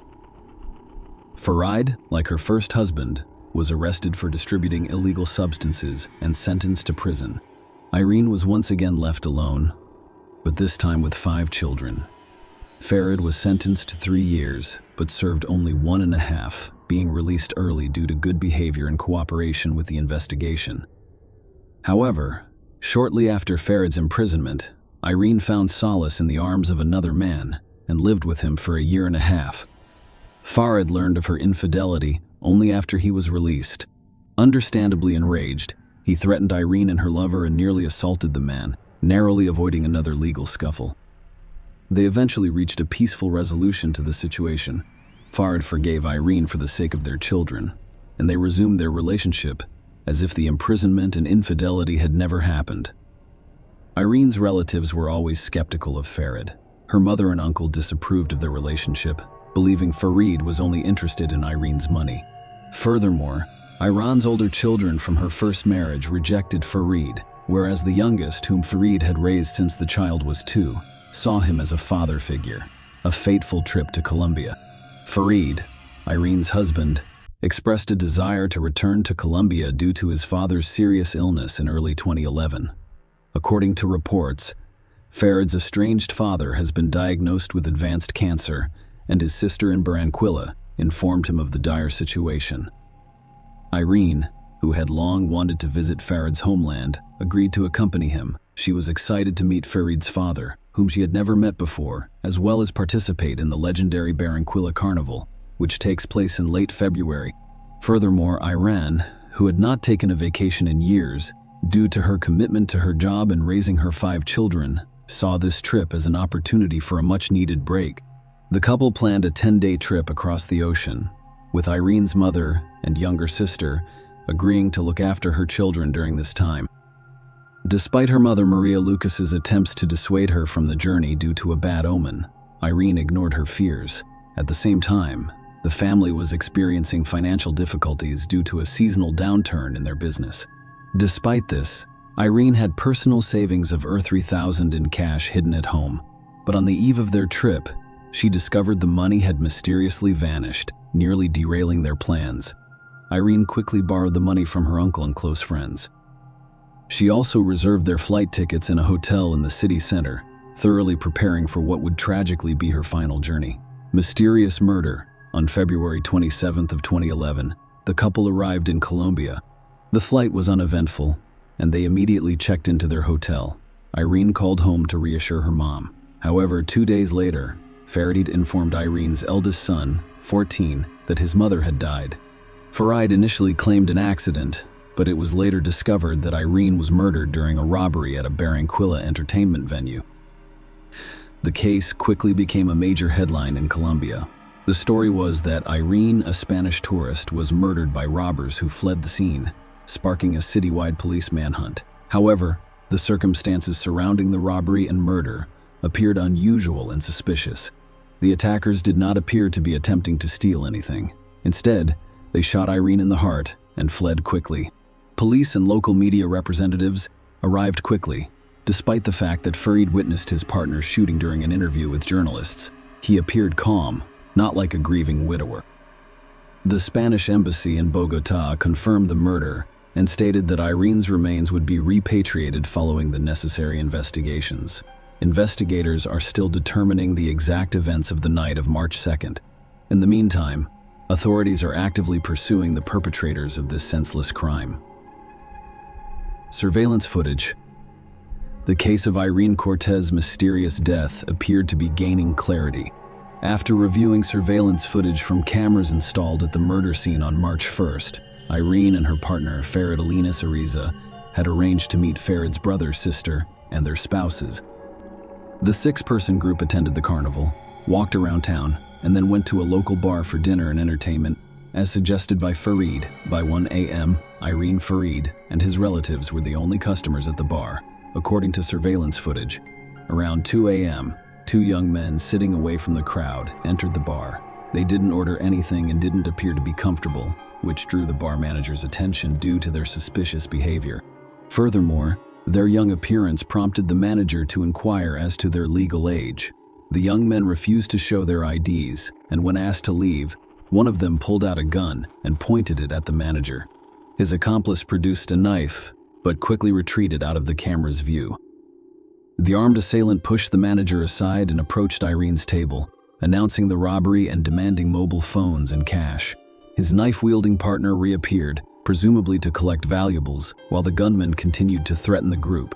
However, he did not have the opportunity to act, confronting Irene. The gunman instructed Farid to stand for a pocket search. As Irene reached for her purse, the assailant lunged at her while holding the gun. As he grabbed the purse, he fired a shot that struck Irene directly in the chest. She collapsed on the floor as the assailants fled without taking anything.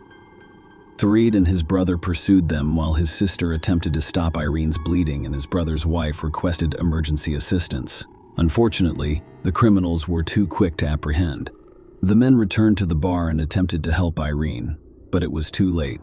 Emergency personnel arrived quickly, but Irene died from her injuries en route to the hospital, leaving behind a perplexing case and a bereaved family. The manhunt for the perpetrators, arrest and trial.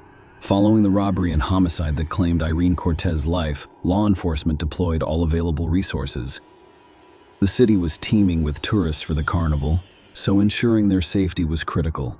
A reward of $10 million, or approximately $3,500, was announced for information leading to the culprits.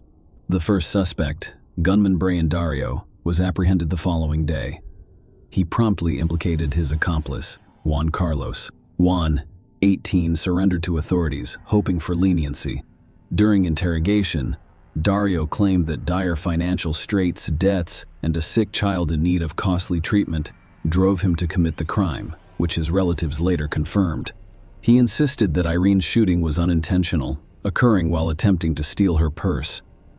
Juan Carlos claimed he was an unwitting participant. He claimed Brian did not reveal his plans, but rather requested backup in a job for which he claimed to have only a small knife for intimidation, not harm, and fled the scene when he realized Brian's intentions.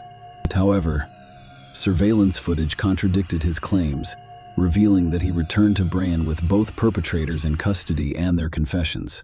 With prison sentences looming, the court found Dario guilty of robbery and homicide in aggravating circumstances and sentenced him to 23 years. Carlos was sentenced to 17 years for complicity in these crimes. Farid is accused, and new details about the crime have emerged. The family of the deceased woman accused Farid of orchestrating his wife's murder from the start of the investigation. Irene's mother and uncle hired a detective to conduct an independent investigation, gathering additional materials and evidence to hold the man accountable and prove his role in the crime. Starting with the previously mentioned disappearance of Year 3000 from Cortez's hiding place. According to Maria Lucas, Farid was the only one who knew about the money and could have discreetly taken it. The woman told her daughter about this from the start, but she refused to listen. Now, she believed her son-in-law used the money to pay Dario to murder his wife. Another compelling argument was the man's father's fabricated illness, which he was eager to see. The elderly parent was not diagnosed with cancer, and he appeared to be in good health for his age. Farid made up this story, which served as the main pretext for the trip to Colombia. Furthermore, it was Linus Arizo who initiated the visit to that fateful establishment. Furthermore, he insisted on continuing the feast late into the night, when all of the other visitors had left and their company was alone in the hall. Furthermore, the detective conducted a detailed analysis of the camera recordings, assessing what was going on and drawing his own conclusions. He noticed that the criminals behaved strangely. Juan was obviously terrified, and he most likely had no idea what was happening. While Brian approached, the company approached Farid and raised him without directly threatening him with a gun. It appeared that the men knew each other and acted together. Then Farid moved strangely behind Irene, who was sitting at the table, and reached into her bag for her wallet. The criminal with the gun stared at the man, as if waiting for a signal. It's unclear whether he received any kind of sign when the victim and her husband returned to the camera after the shot. The man chased the killer, but the expert believes he intentionally let him escape. However, the latter statement may be considered controversial because Brian was armed and Farid could reasonably fear for his life. The man's behavior was also called into question. After his chosen one was declared dead, he willingly gave interviews to the arriving correspondents, discussing the details of what happened while remaining composed and not appearing upset or depressed. Another important question is why, after the tragedy, Linus Ariza called her 14-year-old son rather than Irene's mother, uncle, or any other adult relative. According to Maria Lucas, he intended to personally inflict pain on the teenager, punishing him for failing to recognize the stepfather's authority and treating him disrespectfully.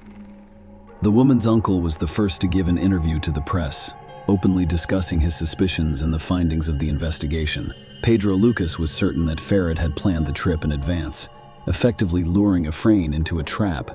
The money stolen from her was used to pay for the services of a hired killer, and after her death, he intended to establish guardianship over the children and take over his wife's business. Farid's mother did not stand silently by as her son was accused of a heinous crime. Instead, she openly defended her son. The woman claimed that her offspring adored Irene and her children and would never harm them. However, the parent inadvertently said that the chosen one did not have to cheat on Farid, which greatly offended his pride. In addition, an unpleasant detail emerged about Linus Ariza leaving Spain on fake documents because he was not permitted to leave the country after being released from prison on parole. The man denied this information, claiming that he left legally and Irene served as his guarantor. Funeral without the widower. Irene's body was returned to her native Spain 12 days after the tragedy occurred. The funeral was held with a closed casket because the remains had begun to decompose after such a long time. Hundreds attended the funeral. Family, friends, neighbors, and even those who didn't know Cortez but had heard the moving story wanted to send their condolences to the family. Farid was the only person who did not attend the farewell ceremony because he was afraid of retribution if he returned from Colombia. Farid claimed that his late wife's relatives had repeatedly threatened both him and his elderly mother. As a result, before flying back to Spain, he planned to appeal to the authorities to ensure his safety. He sought a protective order so that he could attend the funeral, but his request was denied, and Linus Ariza decided not to take the risk. In response, Farid filed a court complaint against his deceased wife's relatives, alleging that they obstructed his return home. Maria and Pedro Lucas, on the other hand, denied his claims, stating that their primary concern was his return to Spain to face trial. Additional court proceedings, with new circumstances and accusations against Farid, further investigation and court proceedings were launched. Dario and Carlos, who were already serving their sentences in a Colombian prison, were questioned about their relationship with Linus Ariza and a possible premeditated conspiracy. However, Brian categorically rejected this assumption. He insisted that the murder was an accident caused by a failed robbery attempt. He claimed he had never met Farid before, let alone hired him as a hitman for his wife. The accusations appeared to be grasping at straws, with no conclusive evidence of premeditation or a contract killing, only assumptions and interpretations of the events on the recording. Dario also admitted to being under the influence of alcohol and prohibited substances that evening, which explains his poor recollection of the events. Carlos insisted that his friend had not included him in his plans, and that everything that happened in the bar was as shocking to him as it was to those they assaulted. Juan appeared to be telling the truth, but Brian's statement about who fired the fatal shot raised some doubts. Consider this: he failed to commit the robbery, was imprisoned, and his sick child received the necessary expensive treatment. Brian claimed that when kind-hearted people discovered his motivation, they helped him. However, the Lucas family's lawyers attempted to show that the Euro 3000 stolen from Irene, which Farid paid for her murder, was spent on treatment. Brian allegedly agreed to sacrifice himself and go to prison to save his child while secretly passing the money to his wife. This version, however, was never verified. Returned to Spain. Linus Ariza only decided to return to Spain after obtaining a court order guaranteeing his safety. A few months had passed since the tragedy, and the media frenzy had subsided. When he returned, Linus Ariza claimed to have brought investigation materials that proved his innocence in his wife's murder. He stated that his main reason for returning was to care for the children he shared with Irene, who had been cared for by the deceased's relatives while he was away. 6 months later, Farid decided to give a major interview in which he revealed that he had lost almost everything. He was unemployed, and his passport had been revoked, preventing him from leaving the country. To make matters worse, his friends abandoned him, and his late wife's mother and uncle forbade him from seeing his children. Linus Ariza confronted Maria and Pedro Lucas in court several times. He claimed they threatened him while trying to prove his involvement in Irene's murder. However, neither side could back up their claims. Finally, the children remained in the care of their grandmother and uncle, and the widower was unable to claim any of his late wife's belongings. Share your opinion with us in the comments, and subscribe to the channel for more.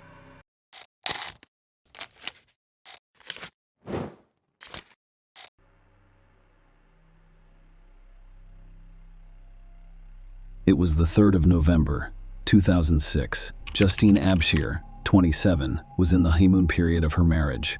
As a newlywed, she had much to look forward to. Justine wanted to have children. Justine adored her husband of just 5 months, Eric Abshir, who had 2 children from a previous relationship. They met in 1999 while both working at Loa's home improvement store.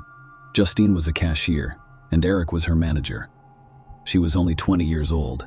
He was 26 and informed her that he had 2 young daughters. Following Eric's military service in the Marines, they married, and he started his own hauling business driving a dump truck. Justine also found a suitable position as a kindergarten teacher at Emerald Hill Elementary in Culpeper, VA. Justine went to work on November 3, but her colleagues noticed something was wrong. They noticed her seemingly swollen eyes and assumed she was crying. Justine, on the other hand, assured them that her condition was the result of allergies. Later that day, while pursuing her master's degree at UVA, she ran into her classmates again. She arrived 30 minutes late and wore sunglasses inside. When the class ended at 7 p.m., Justine left immediately. Her co-workers had no idea that it would be the last time they saw her. A distressing 911 call was received at 1:57 a.m. from Taylorsville Road in Barboursville, Virginia, reporting a hit and run. When the police arrived, they found Eric in a state of hysteria, cradling his lifeless wife, Justine, in the middle of the road. Unfortunately, Justine had died as a result of a car accident. Eric told the police that Justine called him at 1:19 a.m. to report a car breakdown and request assistance. She was approximately 5 miles from their home. Eric jumped on his motorcycle and rushed to the location she specified, only to find her lying on the road. Eric sat with Justine, covering her with his jacket, before setting out to find help. He approached several nearby houses and knocked on doors, hoping to find help. At 1:57 a.m., one of the homeowners called 911. Eric later admitted to the police that he had his cell phone in his pocket, but he hadn't realized it at the time, while on paper. Initially, the scene appeared to be a hit-and-run case. That viewpoint shifted very quickly. The police investigation revealed a lack of typical evidence related to a hidden run on Taylorsville Road in Barboursville, Virginia. Despite her severe injuries, Justine and her clothing showed no broken glass, skid marks, tire marks, debris, or blood. This absence led authorities to suspect that her death was not the result of a random collision, but rather of a deliberate act. The situation becomes even more complicated. Despite Eric's claims of mechanical problems, the police discovered that Justine's car was in good working order with no defects. This inconsistency raised questions about the veracity of Eric's account. Justine was very close to her parents, Heidi and Stephen Swartz, as well as her sister, Lauren Swartz, and they were devastated when Eric's brother called to tell them that Justine had died. Their shock and devastation turned into confusion. They knew Justine well. She was afraid of the darkness. She was even described as afraid of her own shadow, so they couldn't understand why she would choose to drive alone at night. The perplexity grew when her body was discovered 600 feet away from her car, which contained her purse, coat, and keys. This raised questions about why she would leave these belongings and walk away from the vehicle, especially after calling Eric to come and pick her up. Only 2 days after Justine's memorial service, an important revelation occurred. Heidi, Justine's mother, entered a restaurant and burst into tears. Sensing Heidi's distress, A compassionate restaurant employee offered to help, prompting Heidi to tell the heartbreaking story of Justine, the kindergarten teacher who was killed by a car. To Heidi's surprise, the woman revealed an astonishing fact. Justine had not died in a hit and run. She had been murdered, and her husband, Eric, was the primary suspect. It turned out that some people believe Eric was involved in Justine's death. When questioned by the police, Eric gave a detailed account of the evening, claiming that everything was normal. According to him, Justine returned home after 7 p.m., and he arrived shortly thereafter. He mentioned being with Justine for a while before getting a call from Martha Jefferson Hospital, where his ailing mother was. The call brought the distressing news of his mother's deteriorating health. Eric told the police that he returned to the hospital and remained there until 11:30 p.m. He did not return home immediately. Instead, he went to their storage unit on Route 33 in Rockfordville and stored his motorcycle. Eric left his car in the storage unit, took out his motorcycle, and went riding. He told the cops he wanted to clear his mind. According to Eric's account, he returned home around 12:30 a.m. when Justine was awake and ready to talk. However, an argument arose between them when Justine wanted to discuss his mother's health, which Eric was hesitant to discuss. He informed the cops that he felt the need for solitude. In response, Justine allegedly said, "Well, maybe I need to be alone too." According to Eric, Justine left and drove away in her 2002 Ford Mustang. Eric told the cops he was unconcerned because he expected Justine to return and was casually watching television. His next contact with Justine came at 1:19 a.m. when she called him and was angry. She explained that her car had broken down and asked him to pick her up, specifying the exact location. He stated that it took him approximately 10-15 minutes to leave the house after receiving Justine's call, as he needed to put on his shoes, grab his jacket, keys, and helmet. Eric stated that he found her between 1:39 a.m. 1:44 a.m. The police found Eric's account suspicious, especially given the crime scene and Justine's injuries. This prompted them to conduct a thorough investigation into the events surrounding Justine's death. It will take 4 years, but the police will eventually have enough evidence to charge Eric. He was charged with first-degree murder of his wife. The prosecution claimed that Eric committed the murder with the intent to end his marriage and for financial gain. The court was informed that Justine had undergone a significant transformation in the months preceding the November incident. She stopped meeting with friends, ignored calls, and even turned down a friend's housewarming gift of flowers, citing Eric's ban on accepting gifts. The prosecution claimed Justine was killed somewhere else and then dumped on the road where she was discovered, as part of Eric's hit-and-run scheme. Their argument was that this was done to secure a $1.05 million insurance payout. According to the prosecution, Justine's injuries contradicted the theory of a vehicular collision. She suffered 113 blunt trauma injuries, including several broken bones, lacerated organs, and 23 head wounds. Surprisingly, there was little blood at the scene. The prosecution presented testimony from 2 medical examiners that called into question the notion that Justine died as a result of being hit by a car while standing on the road. Instead, they claimed that she was brutally assaulted, strangled, and then run over after death. Dr. Todd Loka-Civic, who conducted Justine's autopsy, testified that his findings were consistent with manual strangulation. He discovered deep tissue bruising in the neck muscles and hemorrhages in the eye and lip. He testified that Justine had sustained numerous severe internal injuries. Some wounds did not bleed, indicating that they occurred after Justine's death.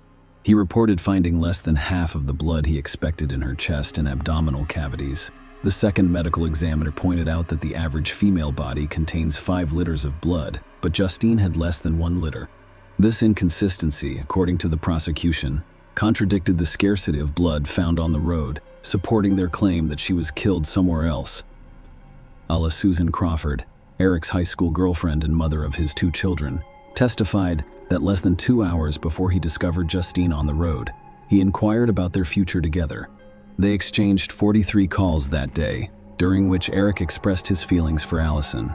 In court, Allison stated that he asked if there was any hope for our relationship, revealing Eric's admission of regret for marrying Justine.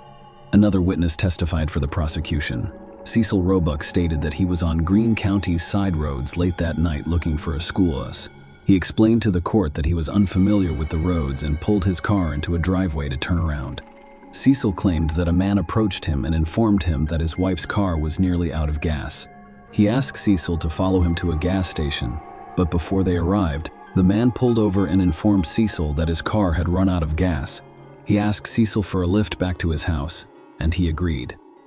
Cecil stated that he did not associate the incident with Justine's case until 2 years later, when he saw a program about her death. He told the court that he thought the man was Eric and that he had helped him stage the hit and run, albeit unbeknownst to him at the time.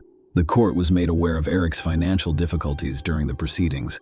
Justine's father, Steve Swartz, testified in court and revealed that his daughter was the couple's primary credit holder, and at the time of her death, they owed $85,000. The insurance claims adjuster has testified about several policies with Eric as the beneficiary. Less than a fortnight after Justine's death, Eric filed an uninsured motorist claim that, if approved, would have awarded him $100,000, with the possibility of an additional $1.05 million if the commercial aspect was approved. Notably, Justine's name appeared on the insurance for one of the dumpster trucks. In 2009, Eric filed for bankruptcy and received $330,000 to pay off his outstanding debts. This financial backdrop enriched the court's understanding of the case. During the trial, some evidence was presented in the absence of the jury, including allegations about an affair Eric allegedly had a month before his wedding and 3 days after Justine's death. Furthermore, it was suggested that he had explicit photos of a woman, but destroyed them to avoid negative perceptions. The prosecution claimed that Eric's cell phone records contradicted his claim of being at Martha Jefferson Hospital, claiming that he was actually at home during critical periods. This, according to the prosecution, gave him enough time to commit the crime. They told the jury that 2 periods late in the evening and into the following morning were particularly important, beginning at 10:04 p.m. until 11:20, 3 p.m., until 11:20, 3 p.m., and from 12:08 a.m. When a call came in from Justine's phone at 1:19 a.m., the cell phone records showed that he was at home, not in the hospital. The prosecution emphasized to the jury that Eric used his phone 157 times on the day of the incident, making his claim of only realizing it was in his pocket after discovering Justine's body highly implausible. Furthermore, the prosecution highlighted Eric's background as a Marine with key PR and first aid training, claiming that despite this training, he made no attempt to assist Justine. The prosecution revealed a compelling and unsettling detail. Eric had a derogatory nickname for Justine, calling her Thing. The defense maintained that Justine's death was the result of a hit-and-run accident. They maintained that Eric's alibi was credible, claiming that he was at Martha Jefferson Hospital until 11:30 p.m., visiting his mother, and then went to a storage unit to get his motorcycle. The defense argued that the prosecution's timeline did not allow Eric enough time to kill Justine and stage a hit and run in support of their claim of a happy marriage. The defense presented Eric's brother as a witness who had lived with the couple for some time. He testified to the genuine happiness in Eric and Justine's relationship, emphasizing his positive interactions with Justine to refute the prosecution's claim. The defense challenges the credibility of witness Cecil.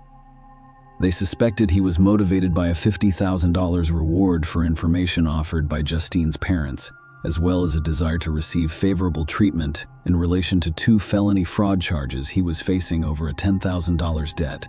The defense sought to undermine Cecil's credibility as a witness, questioning his motives and potential bias. Despite the defense's efforts to challenge the case, including claims about the medical examiner's alleged failure to perform a specific procedure, the jury ultimately found Eric guilty of first-degree murder. The decision was made using the evidence presented at trial, which included the prosecution's arguments about the nature of Justine's injuries, the timeline of events, and Eric's actions. Eric was sentenced to life in prison after being found guilty of the charges. During Eric's sentencing hearing, the court heard moving victim impact statements, including one from Justine's sister, Lauren.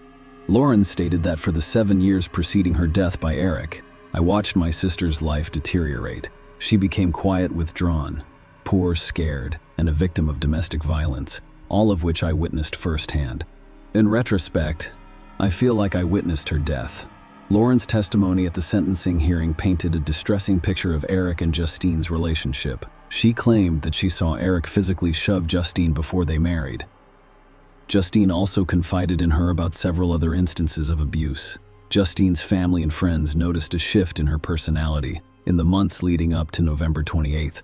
Justine had always been kind, loving, and friendly, and while she retained those qualities, she stopped meeting with friends and colleagues for social occasions. She was withdrawn and silent, a shell of her former self.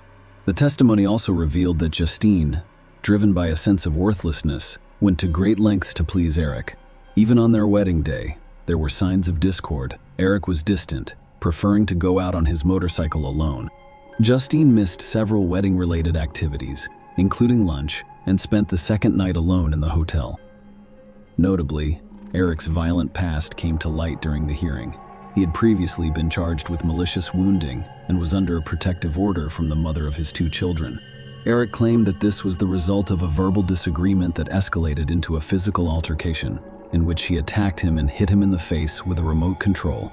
Through self-defense, he claimed to have grabbed her shirt and throat. Throughout the 4 years that police investigated the case, Justine's family fought tirelessly to ensure that justice was served. Her father, Steve Swartz, stated that in addition to wanting Justine's case resolved, he sincerely hopes that no one else is hurt before that occurs. Share your opinion with us in the comments and subscribe to the channel for more.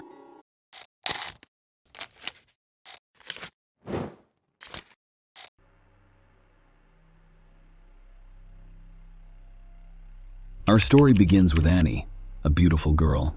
Annie's family and friends described her as a bright, beautiful, and sociable girl. Vinod Hindosha, Annie's father and the son of a successful merchant, left the Indian state of Gujarat as a young man for Europe. The family settled in Mariestad, a small town in Sweden. Vinod started his own business, and the family became wealthy. After graduating from college, Annie moved to Stockholm and worked in the marketing department of Ericsson's, a mobile phone manufacturer. Annie's father gave her a new car and an apartment in a prestigious neighborhood of the city. After 25 years, Annie started looking for a husband. She frequently flew to London and stayed at the homes of wealthy relatives. Her maternal uncles owned the British pharmacy chain, and she spent her weekends communicating with her extended family. She decided that her husband would be Hindu. One of Annie's relatives met Shireen Dewaney at a party in London and admired his background, social standing, upbringing, and manners. She then set up an informal meeting between Sherwin and Annie at a cafe. The young people liked each other, so they went on their first date in September 2009 with Syed Dewaney. His family, like Annie's, were Gujarati and had moved to Europe and England. Syed's father established a pharmacy in Bristol as well as a nursing home. Syed graduated from an elite school in Bristol, studied accounting at Manchester University, and then relocated to London to work for the accounting firm De La Suite. After a year, he left his job to help run the family business. At the age of 33, he was already a millionaire. Following their dating, they decided to move in together and share a home in Bristol, United Kingdom. Sheen elaborated on the instant allure he felt for Annie, emphasizing her ambitions while mirroring his own, fostering eager anticipation for the collaborative construction of their future life together. Their relationship was not without challenges, necessitating collaborative efforts to overcome obstacles that occasionally led to disagreements. Sheeran revealed that he had abnormally low hormone levels, which reduced his chances of having children and prompted his decision to undergo testosterone replacement therapy. Despite the difficult challenges they faced during this time, Sheen believes their bond grew stronger, culminating in his decision to propose to Annie a little more than a year after their first meeting. Shane arranged for Annie to travel to the romantic city of Paris via private aircraft, where he proposed marriage. Following her affirmative response, he planned an elaborate stag party in the vibrant city of Las Vegas, located in the United States. The matrimonial union was celebrated in the opulent city of Mumbai, India, with an extravagant wedding costing an estimated $250,000. As a result, the newlyweds planned and postponed their honeymoon, instead choosing to spend several weeks in the picturesque setting of Cape Town, South Africa, indulging in the luxury and opulence of a 5-star resort. Sheeran and Annie went out to dinner on November 13th at a hotel in Cape Town. Others noticed them posing for pictures at their hotel. They seemed like any other couple on their honeymoon. They held hands, kissed, and laughed. But their joy would not last. They waited for their cab at their hotel and then used Google Maps to navigate through a township near Cape Town. At midnight that night, a distressed shepherd requested assistance. He was apprehended in Harare, and he told police that the taxi they were riding in had been hijacked. The driver was removed from the vehicle, and 2 men entered Sri Lanka. An army was detained at gunpoint. The men were released on treason charges, but they still had Annie, and he had no idea where they were during the police interrogation. Soren recounted his encounter with Zola Tongo, a taxi driver. Zola allegedly claimed to be an executive tour guide, prompting Sharon to seek his assistance with currency exchange and the arrangement of a private helicopter flight. Sherwin also requested Zola's services as a local tour guide. According to the Sharon statement, the trio decided to take an impromptu tour of the area after dinner with Annie, with no firm plans for the rest of the evening, expressing a desire to discover what Africa is truly like. According to Sharon's account, the pivotal moment occurred when they deviated from a motorway. The next thing I remember is banging noises coming from the front and right sides of the car. There was a cacophony of shouting in a language I was unfamiliar with. As a result, I recall the presence of someone next to me instructing me to lie down. This person wielded a firearm. However, the specific hand that held the weapon escapes my memory. The gun was raised in the air, accompanied by fervent shouts, "Look down, lie down." I was overcome with terror. Annie and I promptly followed these instructions. Annie, I found myself partially reclined at the top, while another person took control behind the wheel. Sheeran told authorities that one of the individuals confiscated his mobile device and brandished a firearm near his head. The assailant sternly warned him against falsehoods and threatened to use the weapon. Simultaneously, pedestrians continued their journey in the car, coming to a halt at a narrow thoroughfare. The perpetrators instructed me to exit the vehicle. Shane requested that Annie also be allowed to leave. However, the response indicated that they intended to accompany her to a law enforcement facility. Shane was clearly warned that non-compliance would result in gunshots, forcing him to disembark. He described the incident to the police as follows: "I attempted to open the door, but it would not open. Keep track of when the window opens."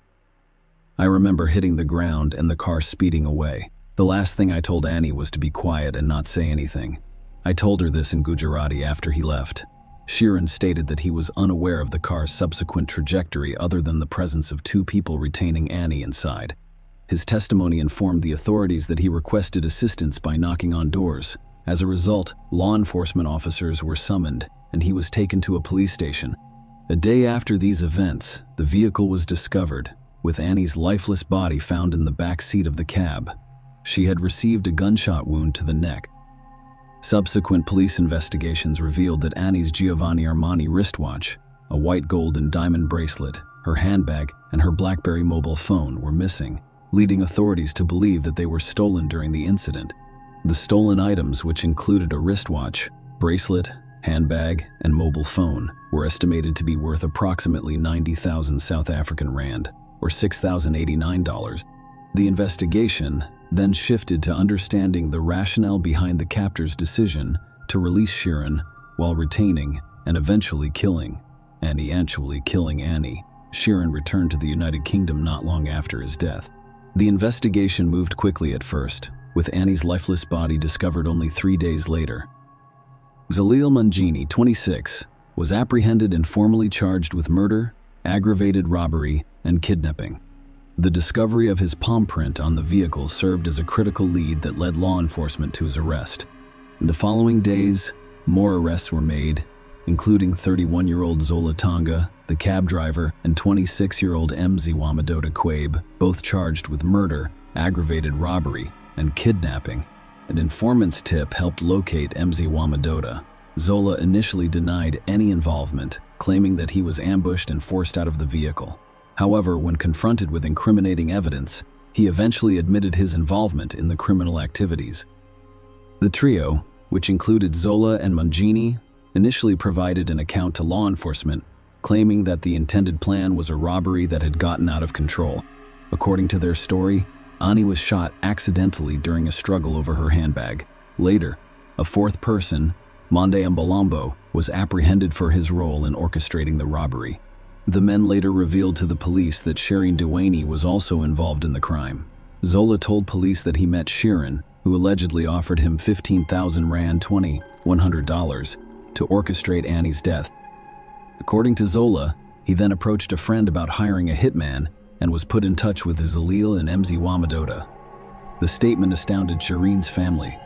However, further investigation revealed that, while the couple appeared to be happy on their honeymoon, this was not the whole story. Annie's emails to Shane revealed frequent disagreements with her, expressing her dissatisfaction and desire to end the relationship.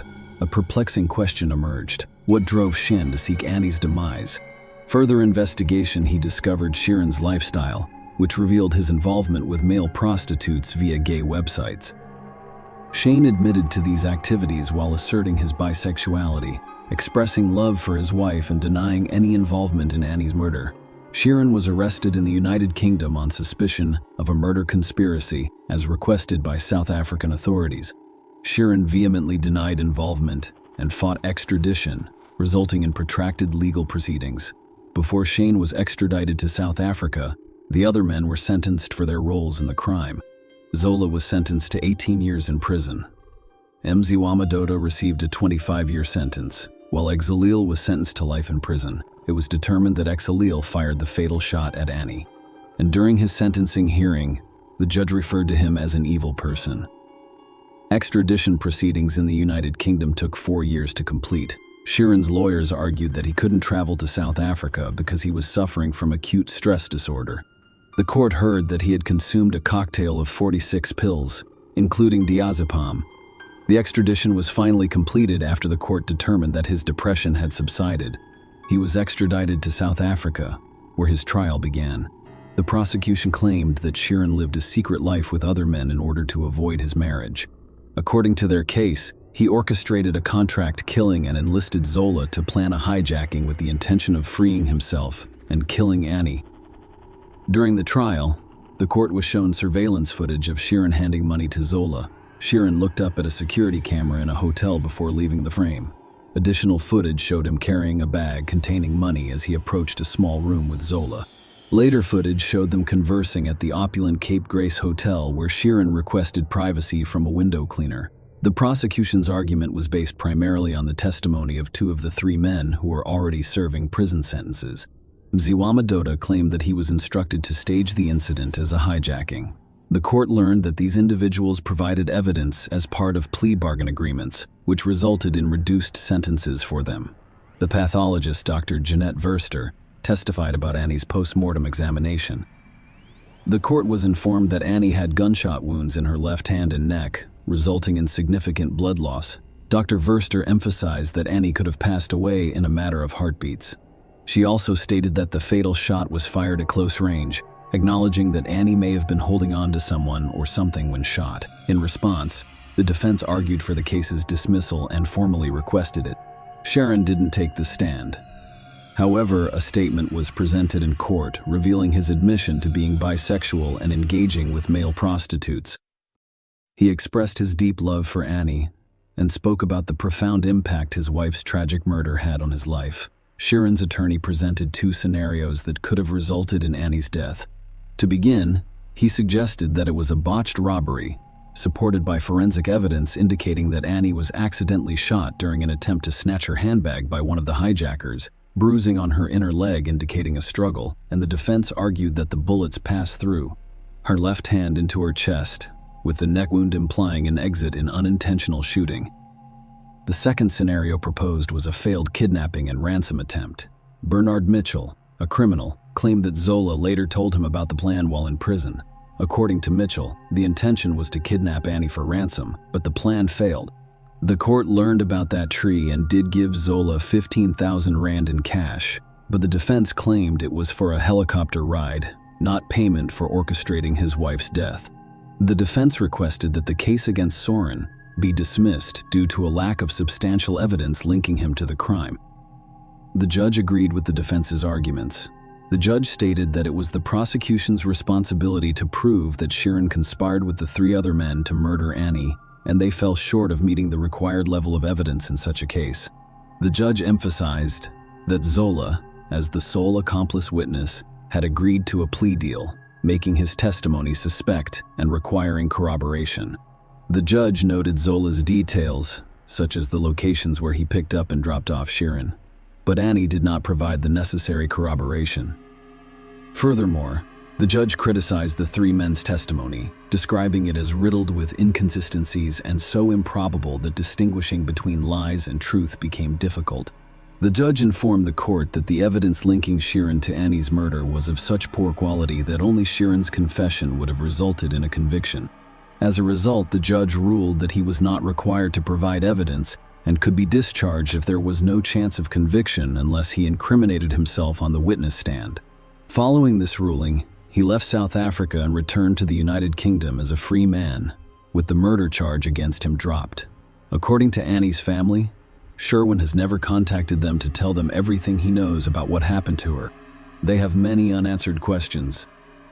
And his father said, "We still don't know the whole story of how it happened. We wanted Soren to tell the court, in his own words, that he was her husband and was present." His lawyers repeated the words, "My client will tell the court during his trial," like a mantra, but the judge dismissed the case without Shirin testifying. "We never had the opportunity to hear what he had to say.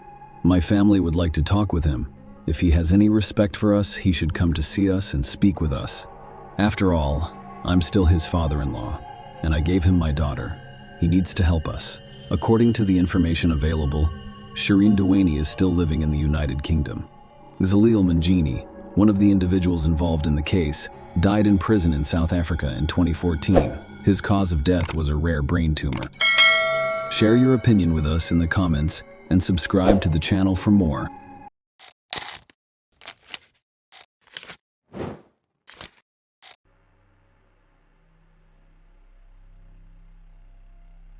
On Wednesday, September 14, 2016, a fire broke out early in the morning at a cornwoods near Grapevine Lake in Texas, United States.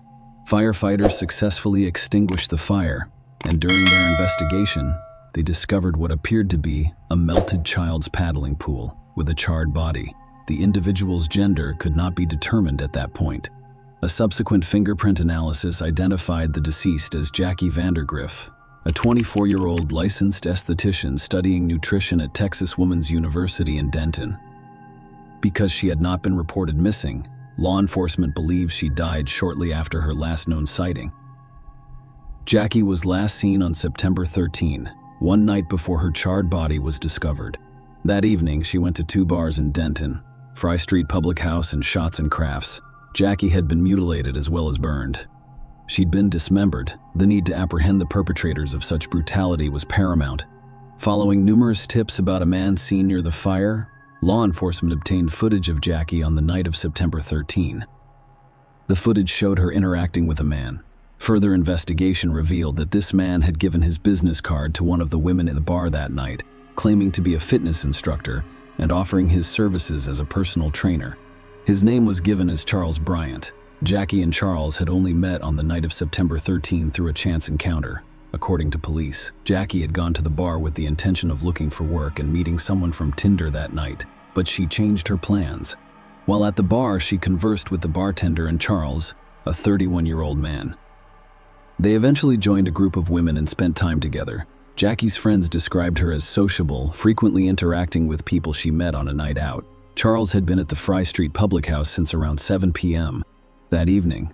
He had been with friends earlier, but he was alone in the bar when Jackie arrived around 8 p.m. She asked the bartender about job opportunities and lingered for a while, speaking with both him and Charles. The footage obtained by the police from inside the bar suggested that Jackie was having a good time. Surprisingly, just 45 minutes after her arrival, she tweeted, "I'm glad I decided to leave Tinder and walk to a bar." Jackie, the bartender, and Charles left the original bar around 9 p.m. and went to another nearby establishment. At the next bar, they met a group of women who stayed for about 45 minutes. As inclement weather, including heavy rain, set in, the patrons began making their way home. Jackie then left the bar with Charles and went to the store. This was Jackie's final appearance alive. Charles Bryant had a troubled past, which Jackie was unaware of on that fateful night. In the weeks before their meeting, Charles had been arrested 3 times. His only reason for being in the Denton area was Caitlin Mathis, his ex-girlfriend. Despite living 20 miles away in Hazlet, Charles's ex, Caitlin, had recently moved to Denton to attend the University of North Texas and was living on campus. Caitlin had taken legal action, filing a restraining order against him. Caitlin ended the toxic relationship in August 2016, just a few months before the tragic events unfolded, citing Charles' manipulative behavior and narcissism. Even after Caitlin ended their relationship and relocated to Denton, Charles continued to disrupt her life. Police stopped him on campus, resulting in a ban. After yielding, he kept attempting to communicate with Caitlin. Despite the campus ban, he showed up at the restaurant where she worked on August 31 and at Caitlin's door on September 6. Caitlin refrained from answering, fearing for her safety, and immediately contacted the police. Charles left flowers and a letter on her doorstep, prompting authorities to arrest him for trespassing. Charles posted a bond shortly after being arrested, which secured his release. Almost immediately, he contacted Caitlin via a newly created email address, writing, "Here I am, heartbroken, and with a criminal record for bringing the girl I love flowers." In response to these concerning developments, Caitlin obtained an emergency protective order to protect herself from further harassment and potential harm. Despite previous stalking arrests, Charles continued to attempt to contact Caitlin after another stalking arrest. He was released on bond 2 days later. On September 13th, a week after his most recent release, Charles returned to Denton, specifically to the Frey Street public house, which Caitlin frequented. Although law enforcement was aware of Charles and Caitlin's troubled history, there was insufficient evidence linking him to Jackie's murder. While it was determined that he was with Jackie on the night of her death, more evidence was required. The opportunity to question him arose shortly after Jackie's body was discovered, when Charles attempted to contact Caitlin again, violating the restraining order. He was brought in for questioning on September 18, 2016. In the case of Jackie's death, the police had already gathered surveillance footage, interviewed people who were present at the bars, and tracked Charles' movements. Their investigation revealed that on September 14 at 4:41 a.m., Charles went to Walmart and bought a shovel. In addition, a children's paddling pool was discovered missing from his backyard, adding to the concerns surrounding the investigation. When questioned by the police, Charles initially claimed that he had only seen Jackie at the bar. However, as the detective presented a comprehensive and chronological overview of the evidence, it became clear that Charles understood he couldn't deny being with Jackie that night. Eventually, he admitted that Jackie died accidentally while they were together during a consensual but unconventional sexual encounter. Charles told the detective that after they left the bar, Jackie asked him to choke his car with a zip tie. Despite having a zip tie in his vehicle, the police questioned his story, leading to charges of murder and tampering with or fabricating physical evidence against him. The prosecution claimed that Charles and Jackie met that night, went to a second bar, and then returned to his home. During the trial, the medical examiner informed the jury that tests on Jackie's remains found no evidence of sexual assault. The prosecution claimed Jackie's death was not the result of a sexual encounter, but rather of a brutal assault that included strangulation with a zip tie, dismemberment with a knife, and subsequent incineration.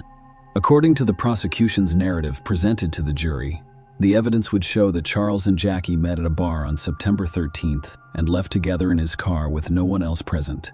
The prosecution emphasized that various pieces of evidence, such as items discovered in DNA testing, would confirm Jackie's presence inside Charles' home. The jury was shown surveillance footage from the bars, and testimonies from bar patrons and employees corroborated the claim that Charles and Jackie were together.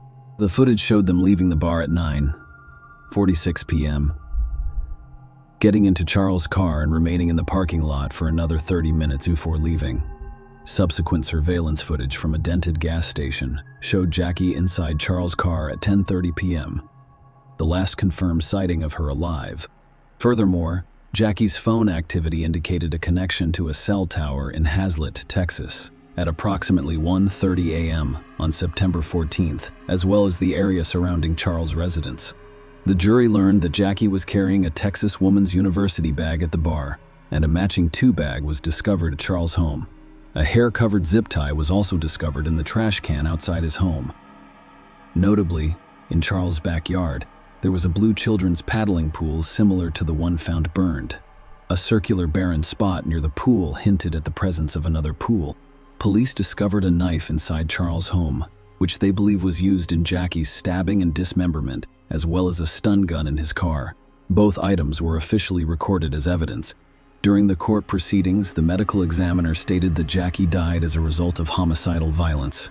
It was noted that there was no soot in her airways, indicating that she had died, ceased before her body was set ablaze. The medical examiner also testified that Jackie's hyoid bone had fractures as a result of upper neck force. A forensic anthropologist explained to the court that the hyoid bone is a U-shaped bone deep in the throat that acts as an anchor for the tongue.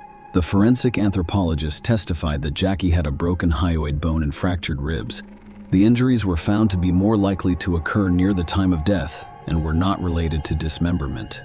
The anthropologist determined that the hyoid bone injury was consistent with strangulation, as it required direct pressure, which is typically caused by manual strangulation or the use of ligatures. However, because Jackie's soft tissue burned during the fire, it was impossible to say definitively whether the fracture was caused manually or by a ligature. The expert agreed that a zip tie could result in such an injury. Furthermore, Jackie sustained a head injury from blunt force trauma that was ruled unlikely to be post-mortem due to significant hemorrhaging stab wounds on her body that appeared unrelated to the dismemberment procedure. And the state's expert claimed that the wounds appeared to have been inflicted while Jackie was still alive, the expert explained. The fact that there was some bleeding around those stab wounds indicates that she was alive when they were received, so they could have bled. The jury discovered that Jackie's body sustained injuries after her death, including the opening of her chest and the removal of her heart, as well as multiple rib fractures. A DNA profile extracted from the zip tie, stun gun, and knife made it nearly impossible that the sample came from anyone other than Jackie. The DNA analyst testified that DNA was found on the stun gun, recovered from his car, and Jackie could not be ruled out as a major contributor. The defense presented its case, arguing that there was no evidence to support the claim that Jackie's death was caused by Charles' violent actions. Instead, they claimed Jackie died during a consensual sexual act. According to the defense, Charles, in a panic, attempted to dispose of Jackie's body. During the trial, defense witnesses discussed the concept of erotica asphyxiation, claiming that those who engage in such activities derive pleasure from depriving their brains of oxygen. The defense argued that a zip tie was used around Jackie's throat as part of a consensual sexual act, which led to her death. According to their account, Jackie's body went limp, which caused Charles to freak out. The defense argued that the subsequent dismemberment and burning of the body were impulsive and chaotic actions motivated by panic and intoxication. Joette Keene, Charles's attorney, acknowledged in her closing arguments that Charles made a terrible mistake, stating that he is guilty of making a horrible mistake when something goes wrong. There was no reason for a good-looking guy to kill that good-looking girl. In contrast, the prosecution's closing statements called into question the defense's narrative, claiming that there was no evidence to support the claim that Charles and Jackie engaged in sexual activity. They dismissed the defense's argument that Charles' panic is illogical, emphasizing the gravity of his actions. The defense claims he freaked out, but their own experts determined it was homicidal violence. Why cut out the heart? What is the significance of body disposal? He slashed her heart out. I want that image to sink in. The jury had to decide whether Jackie was murdered, killed on purpose, or died as a result of a consensual sexual act. They convicted Charles of murder and tampering with evidence. He was sentenced to life in prison for murder and 20 years for tampering. The sentences will be served concurrently. Prior to the trial, there was much speculation as to the possible motive. Prosecutors are concerned if there is no clear motive, as jurors prefer to hear a complete story and explanation of what occurred. They must be certain of their verdict before being convicted. And, in many cases, a motive strengthens the prosecution's case. In this case, the prosecution had no motivation. But does it matter? When does the evidence become clear? Do we require a motive? In cases like this, the motivation is usually sexual. However, the prosecution argued that there was no evidence of sexual activity. We don't need to know what went through Charles Bryant's mind that night. Did he want to do it? And he did. Jackie's parents have partnered with Texas Women's University to establish an endowment in her memory. Share your opinion with us in the comments and subscribe to the channel for more.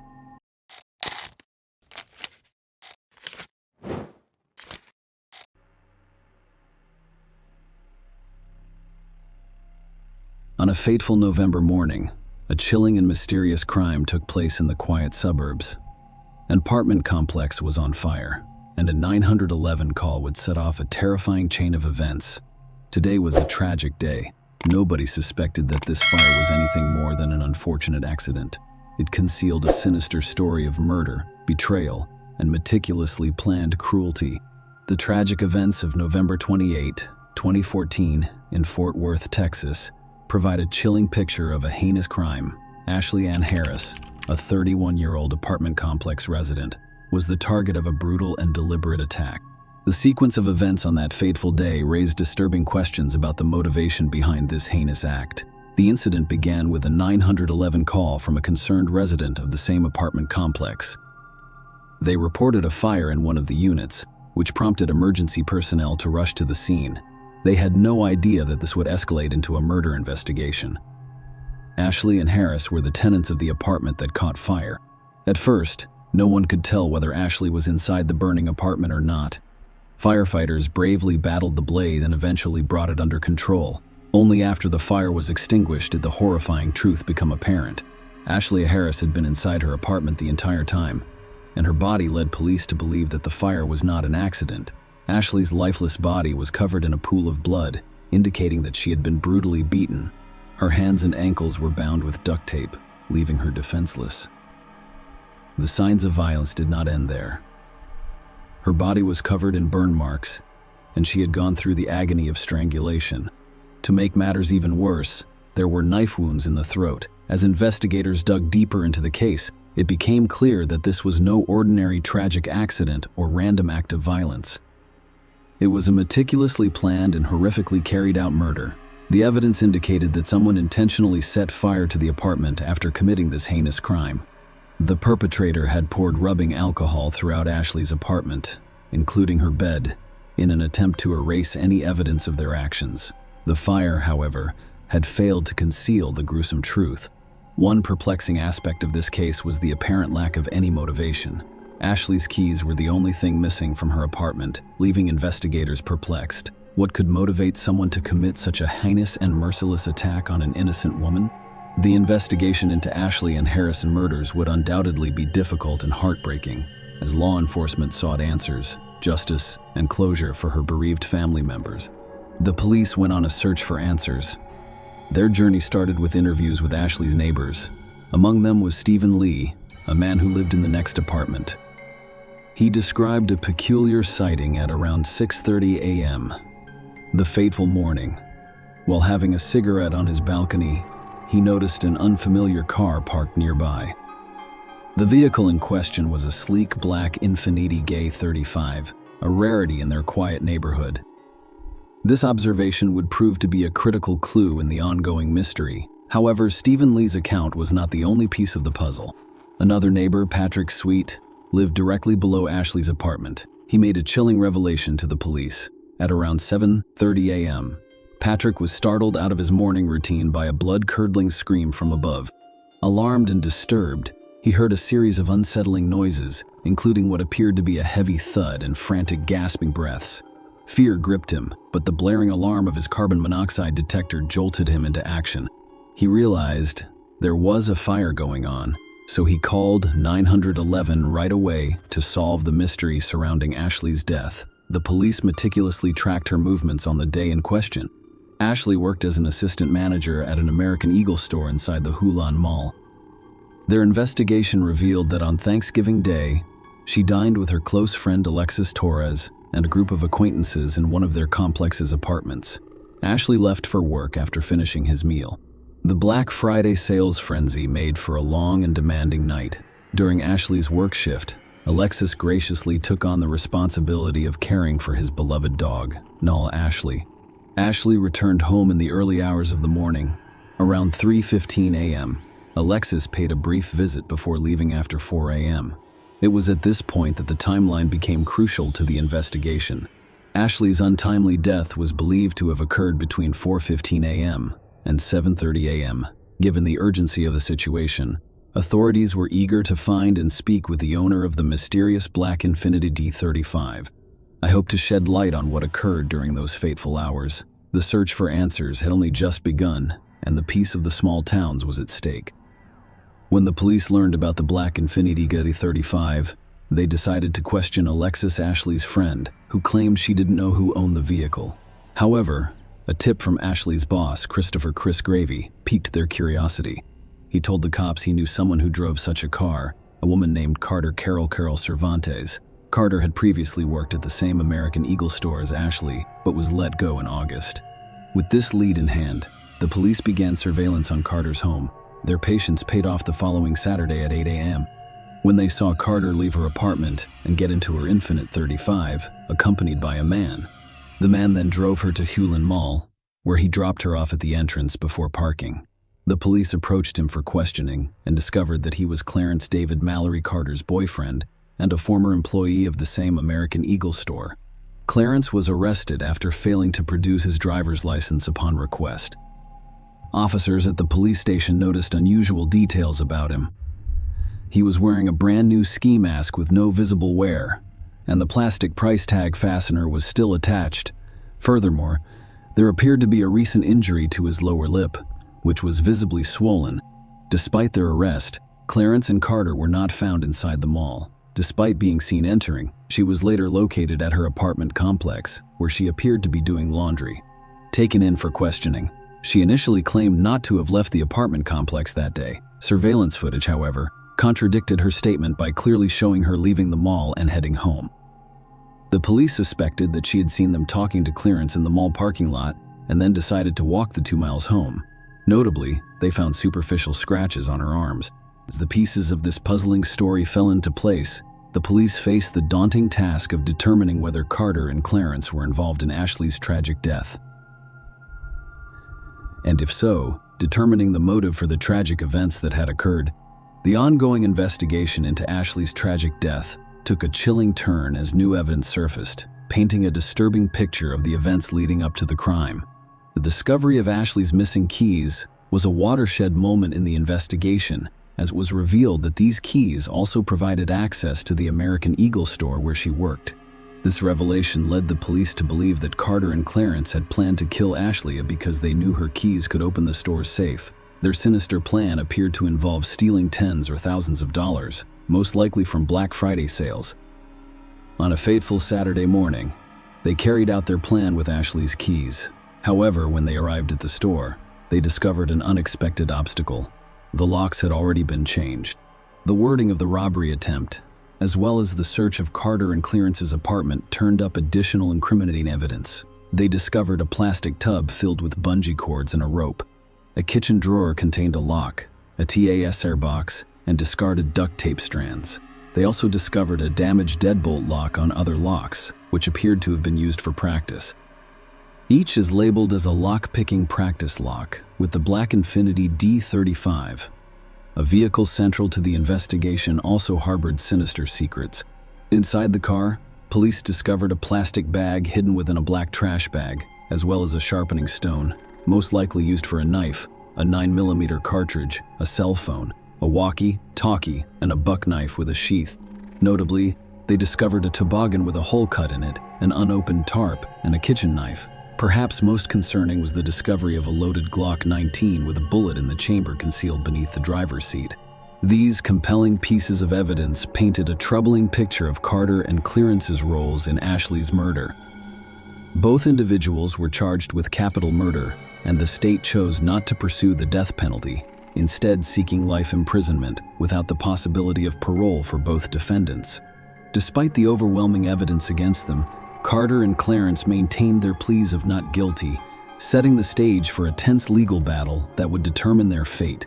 The legal proceedings in the cases of Carter Cervantes and David Mallory were conducted separately, but the prosecution presented a largely consistent narrative for each defendant. However, since Carter's case was heard first, the emphasis was on establishing her as the alleged mastermind behind the crime. In the eyes of the prosecution, Carter and Clarence had multiple reasons for wanting to harm Ashley. For starters, they assumed the pair wanted Ashley's keys, which would grant them access to the store safe and the large sum of money they assumed was inside, especially after the lucrative Black Friday sales. Furthermore, the prosecution claimed that Carter and Clarence sought vengeance on Ashley. They blamed her for their job terminations, adding to the personal animosity in the situation. The court proceedings delved into the backgrounds of the parties involved.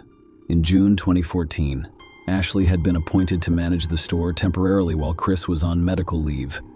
Her supervisor, Carter, and the store's assistant manager had all played important roles in the operation. Significantly, she had also hired her boyfriend to work with her at the same establishment. On August 24, 2014, a sum of $18,000 mysteriously vanished from the safe at the American Eagle store.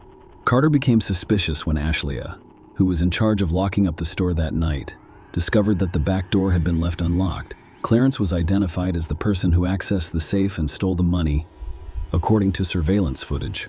This discovery sparked a series of events that would eventually lead to a tragic outcome. Chris, Ashley's supervisor, found out after the theft that Carter had hired Clarence. Surprisingly, Clarence had previous experience with the American Eagle brand, having worked at an Amarillo location.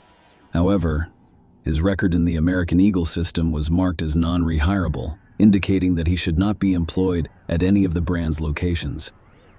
Chris made a startling discovery. Carter had manipulated the clearance personnel file by changing his social security number and name in the system to avoid detection and red flags. This revelation indicated a disturbing level of collusion between Carter and Clarence. As tensions rose, it became clear that Carter and Clarence had planned to kidnap Ashley and take her keys. Their cell phones held incriminating evidence, including photos of Ashley's apartment door, and vehicle. Furthermore, police found latitude and longitude coordinates on their cell phones. Detective Cedillo's testimony added to the chilling story. He revealed that one of the clearance text messages contained coordinates that, when entered into Google Earth, led to a location near Louders, Texas. Detective Cedillo made a chilling discovery at this location: a 6-foot-long, 2.5-foot-wide, 3-foot-deep hole. The prosecution claimed that the initial plan was to kidnap Ashley, threaten her with a pistol, and then kill her in a different location. However, their intentions changed when Ashley refused to allow them into her apartment, resulting in her tragic death on the premises. More unsettling evidence emerged. When police searched Clarence's and Cadillac, they discovered 2 shovels, a box of plastic sheeting, and a box of Craftsman sockets, indicating a sinister and premeditated intent. These revelations painted a disturbing picture of a well-planned crime, with Carter and Clarence allegedly motivated by both financial gain and vengeance. The prosecution called witnesses to shed more light on the tragic events leading up to Ashley's death. One such witness was Jeff Kaiser, Ashley's close neighbor and friend. Jeff described the terrifying morning when he was jolted awake by the blaring sound of fire alarms. When he realized Ashley's apartment was in danger and saw her car still parked outside, he sprang into action. He rushed upstairs without hesitation and bravely kicked down Ashley's apartment door. When Jeff entered, he was met with a scene of chaos. The apartment was filled with smoke, and water poured from the sprinkler system, creating a dangerous and disorienting environment. Despite the perilous conditions, Jeff attempted to crawl toward the kitchen to reach Ashley. However, the thick smoke quickly overwhelmed him, forcing him to retreat for some fresh air. Undeterred, he made 2 more valiant attempts, but the smoke was too dense to navigate. Fortunately, firefighters had arrived on the scene to take over the rescue efforts, and an arson investigator provided crucial information about the cause of the fire. He testified that he identified several points of origin for the fire, including the bed, Ashley's body, and the closet. A particularly disturbing discovery was that the smoke detector had been purposefully removed and was hidden beneath the mattress. These findings suggested a sinister and deliberate act aimed at concealing the fire and complicating Ashley's chances of survival. The courtroom drama continues with a string of compelling events and testimonies. The prosecution presented surveillance footage from the front of the American Eagle store, which showed a mysterious figure attempting to manipulate the gate lock around 2 a.m. On November 29, the person's face was concealed, but the prosecution claimed it was Carter. It was clear they were attempting to unlock and raise the gate, but their efforts were futile because the locks had been changed. This suggested that Carter's intentions were related to the store or the crime. The court heard that Carter and Clarence returned to the mall at 8 a.m. On the same day, they were unknowingly under police surveillance.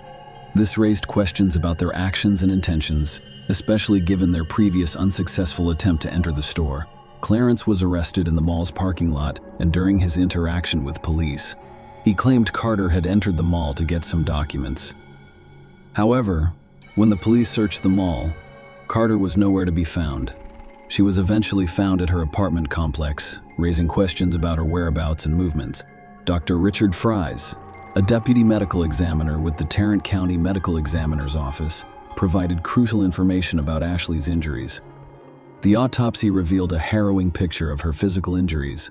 Ashley suffered numerous injuries, including lacerations to her scalp, cheeks, and the left side of her face. Her right side was marked by a patterned bruise, and there were other bruises between her eyes and around her left eye. She had scrapes and laceration marks on her lip, as well as a chin scrape. Perhaps most disturbingly, there was a star-shaped laceration with a bruise behind her left ear, which the medical examiner determined was caused by a pistol blow. The testimony painted a bleak picture of Ashley's ordeal, implying that she had been brutally beaten. Ashley sustained several injuries, including a knife wound to her neck, as well as bruises and abrasions on her neck, chest, and right arm. Dr. Fries, a witness in the case, testified that Ashley's facial injuries were caused by multiple blows. He also mentioned the presence of paddock A in Ashley's eyes, implying asphyxia or strangulation. He concluded that Ashley died from asphyxiation and blunt force trauma to the head and neck, ruling her death a homicide. The courtroom drama surrounding Carter's trial was both captivating and heartbreaking. Her defense strategy was based on the claim that she had no role in Ashley's tragic death. In a courageous move, she took the stand to testify in her own defense, revealing the layers of fear and manipulation that had shrouded her life. Carter's testimony painted a disturbing picture of her relationship with Clarence, describing him as controlling and menacing. She revealed that he had chilling control over her daily life, even dictating when she could eat and drink. The courtroom hung on her every word, as she admitted to attempting to rob the American Eagle store, but she insisted that the crime was coerced by clearances and menacing threats. She described a terrifying moment in which he brandished a gun and ordered her to commit the theft. To add to her anguish, he claimed that there was a lurking danger outside her parents' house, threatening their lives if she refused to steal the money. Carter's story became darker when she described a horrific incident in which she claimed to have been raped by two unknown men. Clarence, she claimed, allowed these assailants into her apartment, and she was subjected to unspeakable brutality. Carter maintained her innocence on the night Ashley was murdered. She testified that she was in her bed, sound asleep, and had no knowledge of Clarence's whereabouts at the time. She vehemently denied any involvement in Ashley's death and insisted that she had no role in the tragic event. Despite Carter's compelling testimony, the jury remained skeptical in a remarkably swift decision. They arrived at a guilty verdict after only 2 hours. Carter was sentenced to life without parole. The case did not end there. Clarence will appear in court, maintaining his innocence in Ashley's murder. His claims, however, were met with similar silence. The jury, clearly unconvinced by his claims, found him guilty as charged. Like Carter, he was sentenced to life in prison with no possibility of parole. Share your opinion with us in the comments and subscribe to the channel for more.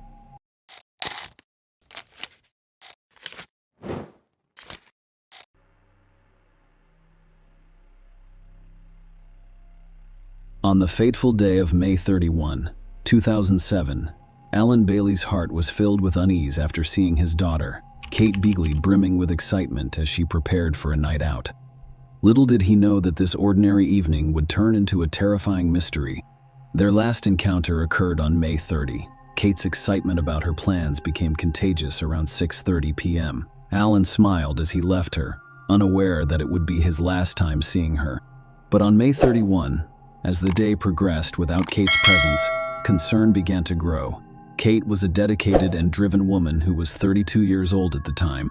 She had a degree in sports administration and had spent a decade climbing the ranks at British Gas, demonstrating her dedication and ambition. Her strong work ethic and vibrant personality made her a popular figure at her workplace. What set Kate apart was her unwavering bond with her loved ones. She was the type of person who stayed in touch, providing a reassuring presence in the lives of her friends and family. When she did not show up for appointments or work on May 31, her father became concerned. Alan felt uneasy about his daughter's character. It had been less than 24 hours since they had last seen each other, But something felt off. Kate's absence was out of character, and the silence in her Walton-on-Thames apartment spoke louder than words. Unable to ignore his instincts, Alan took the step that no parent wants to take. He reported his daughter missing to the authorities, setting off a chain of events that would eventually solve the mystery surrounding Kate's sudden disappearance. The story takes a chilling turn when Kate's friends reveal crucial information to the police. They told the police that on that fateful night of May 30, she agreed to a first date with a man she had met a few weeks before. This man was Carl Taylor, a 27-year-old fitness trainer. Kate Carl's paths crossed in central London on May 18. When they met at a club, Carl approached her with charm and charisma, and Kate gave him her contact information. In the days that followed, they exchanged text messages and eventually agreed on a date of May 30. Kate was open with her friends about her plans, including her upcoming date with Carl. They were going to meet at the Roebuck Bar, which had a beautiful view of the Thames. The night went as planned, and Kate texted several of her friends throughout their date. But, as the evening progressed, those messages would be her last known communication. After that, silence enveloped her, and her whereabouts remained a haunting mystery. The police naturally questioned Carl Taylor about Kate's disappearance. Initially, he claimed ignorance of her whereabouts or what had happened following their date. However, his account quickly began to shift and fluctuate. He claimed that Kate had dropped him off at Twickenham after their date. However, his story kept changing, and he remained uncooperative, refusing to answer some questions, leading to his arrest on suspicion of kidnapping. As the investigation progressed, Carl Taylor eventually dashed any remaining hope that Kate was still alive. He admitted to a heinous crime, stabbing Kate to death while they were sitting on a bench on Richmond Hill. He then revealed that he had taken her lifeless body to a nature reserve in Hertfordshire, where it was partially concealed near a car park. Following his confession, Carl led the police to the grim location where he had disposed of Kate's and their bodies among the nettles. They discovered a tragic truth. Despite his confessions to police, Carl Taylor shockingly entered a not guilty plea when charged with murder, setting the stage for a tumultuous legal battle and a search for justice in a case.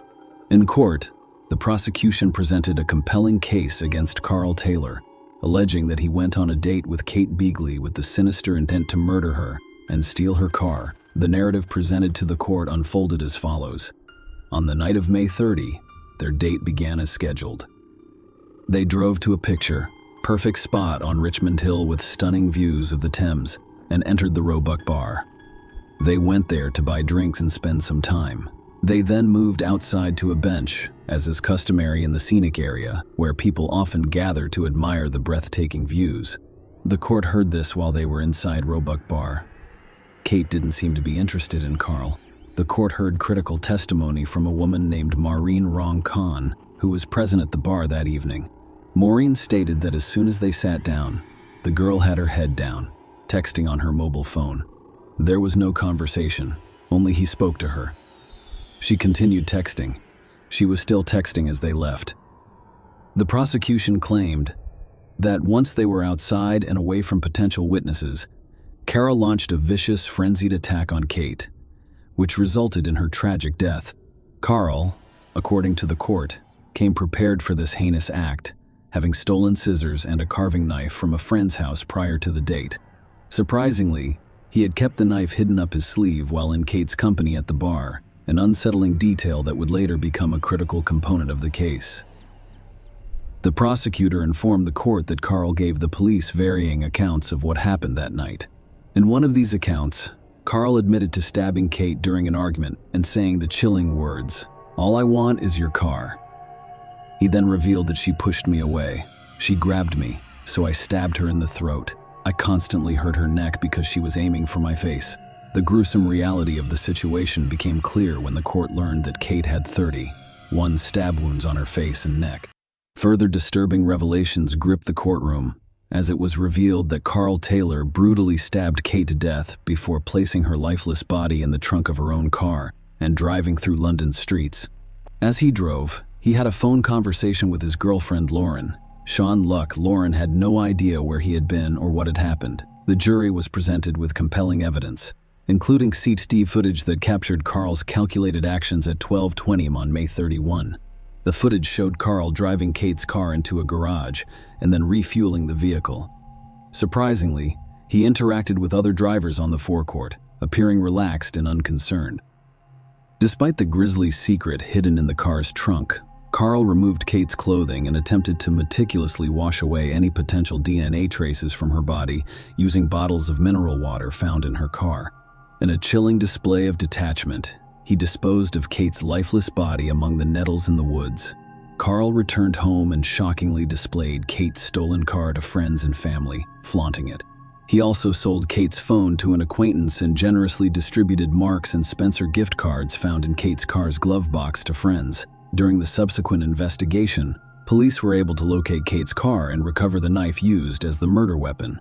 They also recovered Kate's clothing and personal belongings, which added to the evidence of a cold-blooded crime. The courtroom drama surrounding Kate Beagley's tragic death took an unexpected turn when the defense presented a vastly different view of the case. Despite Carl Taylor's conflicting statements to the police, the defense claimed he was not responsible for Kate's death.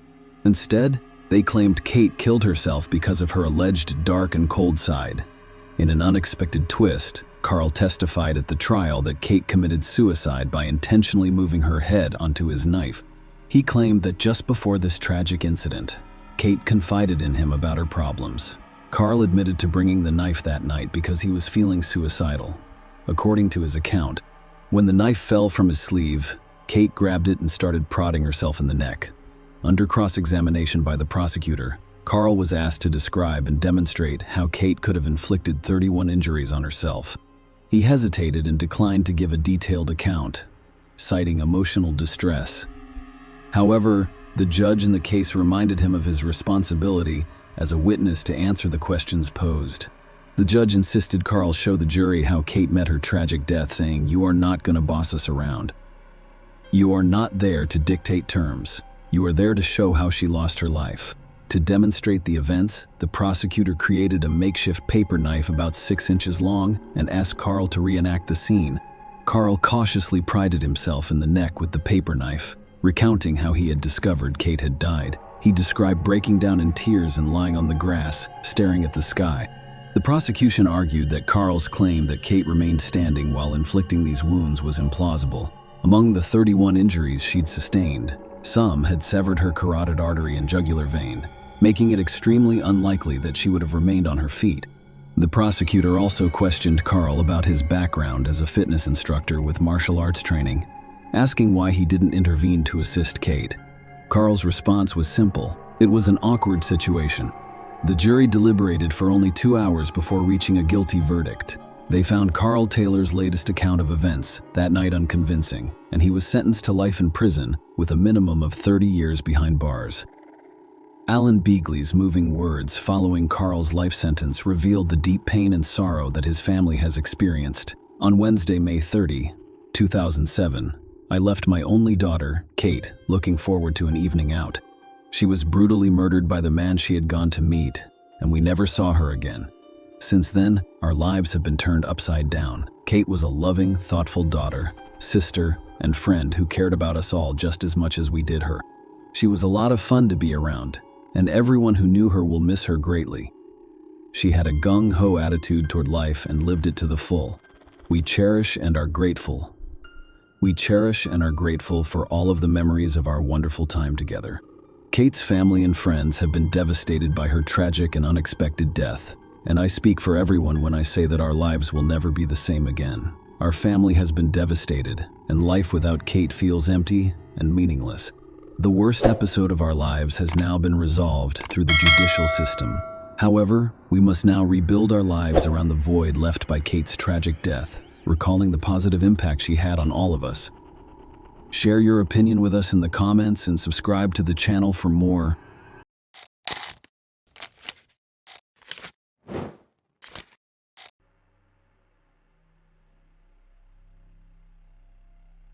Domestic violence was not uncommon at all times, and victims frequently choose to silently tolerate this attitude toward themselves and the domestic tyrant, believing his impunity allows him to cross any boundaries. The worst thing about such situations is that children may become victims. The case of young Tiale Palmer made headlines across Australia a few years ago, due to its extraordinary cruelty and monstrous coincidence of circumstances. When a child from one dysfunctional family moved to another, the situation became even more terrible and cruel. The girl's birth mother, in an effort to protect her only daughter from her tyrant husband, gave her to another family with the best intentions. However, as it turned out, she placed Tiale in the hands of death itself. The case in question is quite complex and ambiguous. There were several criminals, all from the same family. At the same time, the investigation determined that nearly all of them were victims of domestic tyranny. And now I'll tell you everything in order. Tiale Alyssa Rose Palmer, a girl from a dysfunctional family, was born in a small Australian town, Logan City, Queensland, in April 2003. Unfortunately, the girl grew up in less than ideal conditions. The family's head abused hot drinks, and the man was hot-tempered and aggressive. He repeatedly beat his wife in front of the child and, on occasion, the daughter herself. The girl was constantly stressed and lived in a state of fear and depression. It is not surprising that she began to flee from home on a regular basis in order to avoid hearing the endless scandals of her parents and coming under the hot hand of the father. We can only speculate as to why the girl's mother, Cynthia Palmer, did not leave the man who abused her and her daughter. However, the young woman decided to give her only child to another family, believing that this would be better. Cynthia later stated that it was a forced measure and that she was deeply sorry for it. However, she was unable to do so at the time because she was held hostage by the circumstances. However, the dysfunctional family's neighbors have a different story. According to some reports, Cynthia is an alcoholic. She attempted treatment, but overcoming addiction was not easy, and after another escape from home, when she was discovered wandering the streets on the other side of the city, the Palmer family became very interested in child protection services. Representatives from the service came to the family home and offered assistance, and Cynthia did not refuse to have her daughter temporarily placed in a foster home, given the environment in which the girl was raised. It's no surprise that she grew up to be a difficult teenager with a difficult personality. As a result, finding her a foster family proved difficult. She was always running away, loitering and begging on the streets.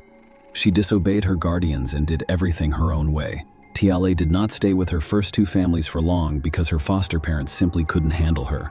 She didn't commit any serious crimes, but she was frequently accused of lying. The girl desired the comfort of home, but had no idea what it should be, and any disagreement with the household inevitably resulted in the child's escape from the Thorburn family in early 2015. Kylie appeared to have found her ideal foster family, who were eager to welcome her. Rick and Julia Thorburn, along with their spouses, made up the Thorburn family. We were raising two sons, Josh, who was 19 years old at the time, and Trent, who was barely 18. The family lived in a spacious two-story home with a swimming pool, located in a small country town in Brisbane suburbs.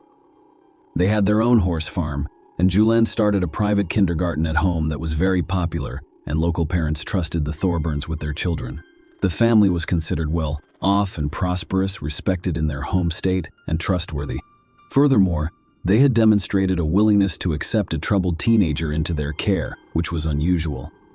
Tiale was placed in a new home in January after Child Protective Services determined that this was the best option for her. At first, everything went as usual.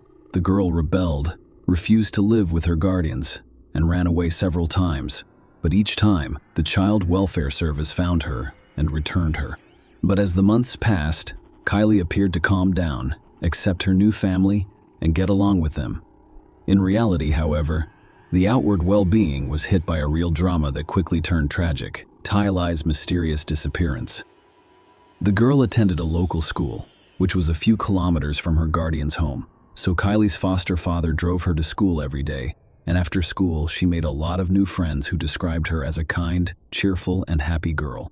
She continued to dream of returning home and maintained contact with her biological mother and grandmother. Tiale occasionally complained of discomfort and even fear without specifying what she was afraid of. On October 30, 2015, Rick drove to school as usual and then returned home to do chores. But he soon received a phone call informing him that his adopted daughter had not shown up for class. No one was particularly concerned because the girl had previously run away, but she usually returned in the evening or the next day. The Guardians reported the incident to the police, and the search for TLI began almost immediately. All members of the family willingly cooperated with the investigation and claimed that there had been no conflicts between them that could have resulted in a runaway for a long time. Instead, the girl was in good spirits and appeared to be quite happy. According to the family's head, he drove his daughter to school as usual, then returned home and cared for the horses until he received a call from a teacher reporting the girl's disappearance. His wife and sons confirmed these statements. The next day, the Dorburns set up a social media page dedicated to the search for TLA.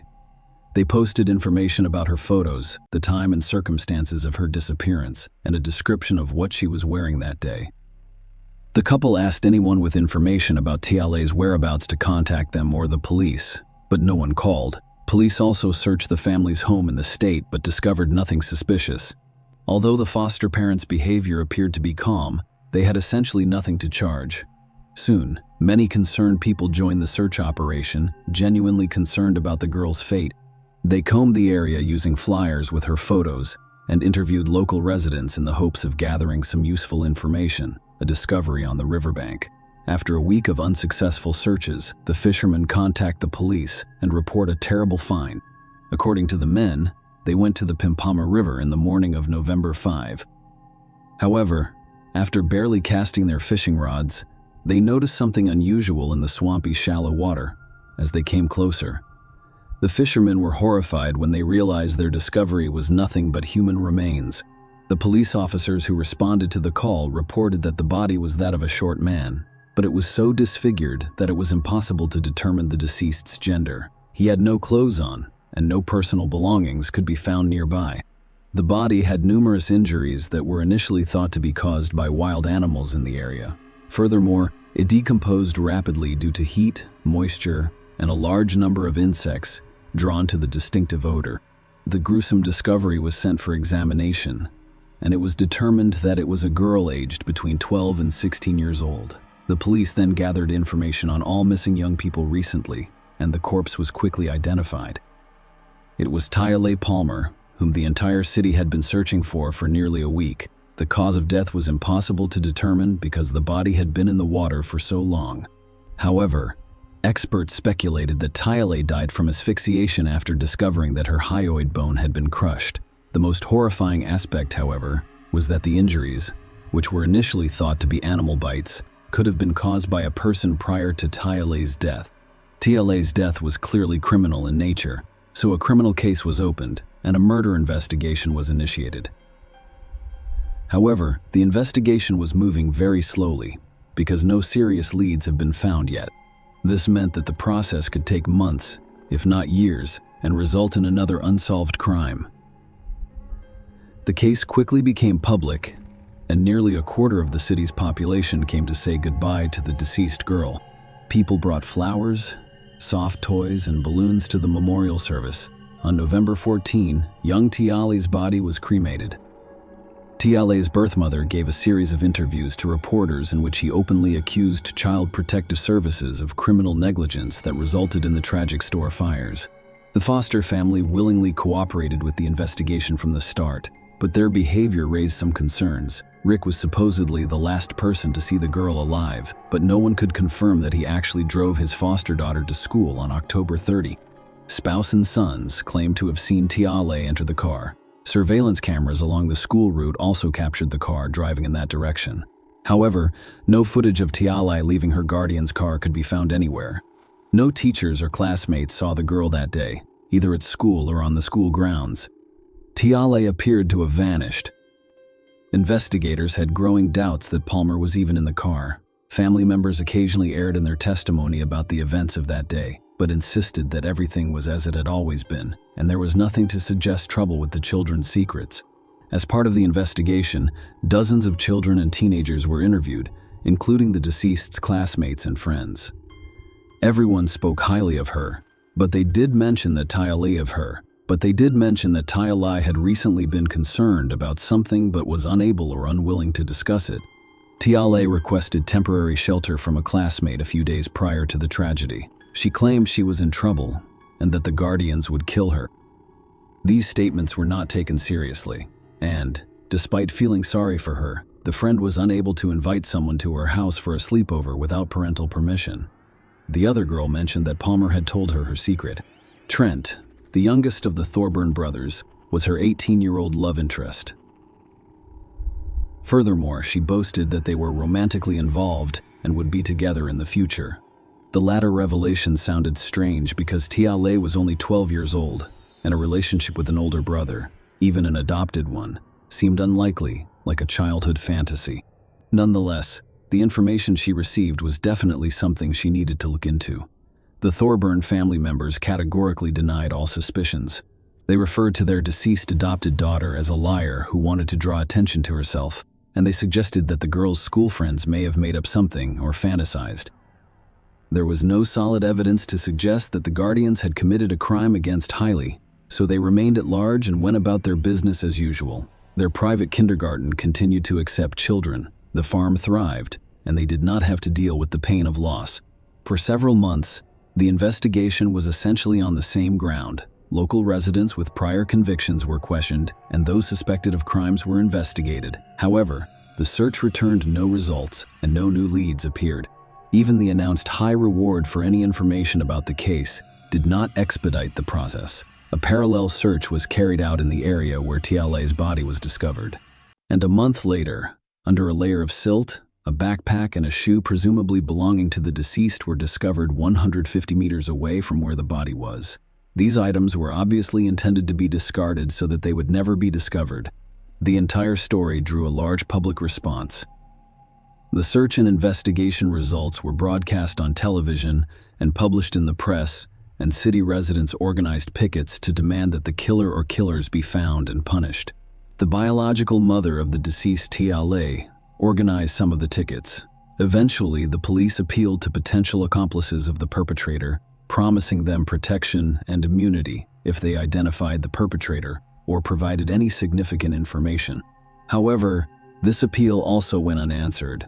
In 6 months, no new clues or avenues of investigation have emerged, despite an anonymous call and a wiretap at the Thorburn residence. It wasn't until the summer of 2016 that police received an anonymous call that altered the course of the investigation. The anonymous caller claimed that the Thorburns were looking for a troubled teen for a reason. They were motivated by a mercantilist interest, as custody of troubled children is compensated with increased allowance.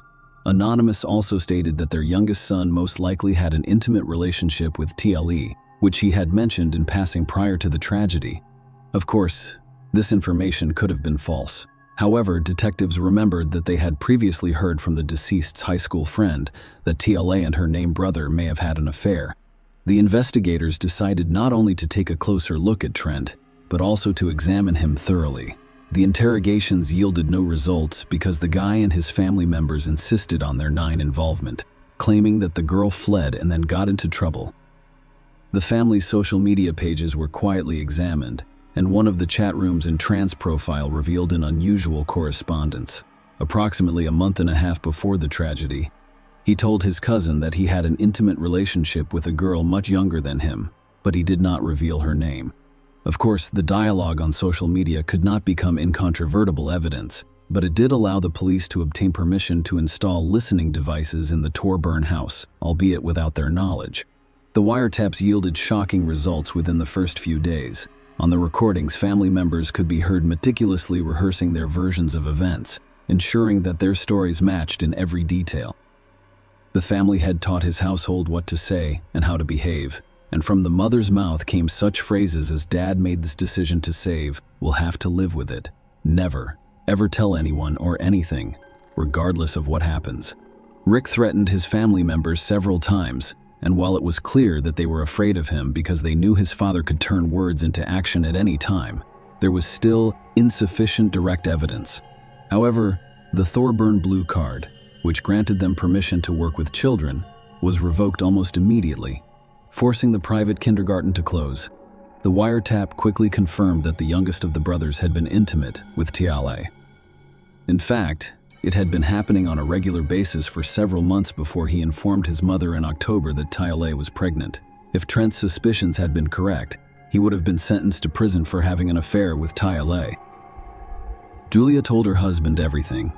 and Rick decided to take action. Julia and her sons arrived in Brisbane early on the day of the tragedy, ostensibly for business. It was supposed to serve as an alibi for them, so Rick stayed at home with his adopted daughter. When the mother and heirs returned home in the evening, it was already known that the girl had gone missing, and the family's head claimed to have solved the problem without providing any details, including arrest and investigation. Based on the information obtained, all members of the family decided to re-interview, and the police decided to search Rick's car, in which he allegedly drove his adopted daughter to school on the day she vanished. And it turned out that the car was sold almost immediately following the tragedy. The vehicle was located, and a thorough inspection revealed old washed-out traces of blood in the trunk. DNA analysis revealed that the blood belonged to Tialai, who had been murdered. After that, any remaining doubts were dispelled, and the Thorburns were taken into custody. They were questioned separately, with Trent being the first to speak. It turned out that he had duped Tialai into seducing him by telling her about his feelings and promising that they would always be together. She fell completely in love with him, believed him, and even boasted to her school friends that she was in a real relationship. However, when she became suspicious of the pregnancy, she realized that the foster father could literally kill her and began to ask her classmates to take her in.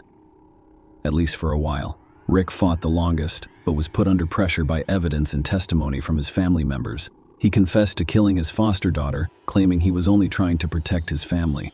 He had strangled her severely and disfigured her body in the hopes that no one would ever identify him. Rick didn't consider the possibility of DNA testing when the head of the family was formally charged with first-degree murder. He collapsed and was rushed to the hospital with a heart attack. Their doctors concluded that he had caused the attack himself by taking a large dose of powerful drugs. They fought for his life for several days so that the perpetrator could face trial and receive a just punishment. The entire country followed each family member's trial and sentencing, as well as the investigation and trial, because the Tialai Palmer case became one of the most publicized and cruel in the last decade.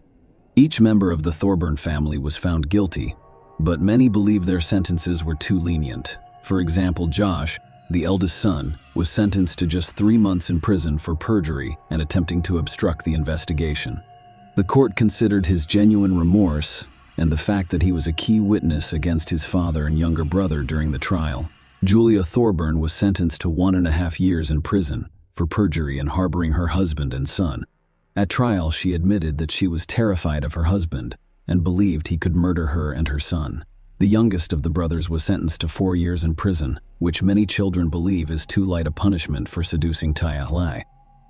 Perjury and obstruction of the investigation. In fact, the young man served just over a year before being released early. The head of the family who treated Tialai the most brutally was sentenced to life in prison. He pleaded guilty to all counts and expressed deep regret for his actions. Rick repeatedly stated that he was motivated by the desire to protect his family, but he does not understand how he could commit such a crime. Following the final verdict, Tialai's birth mother gave an interview in which she stated that none of the punishments for her daughter's killers were harsh enough. However, the day of the verdict signals the end of her quest for justice. Share your opinion with us in the comments and subscribe to the channel for more.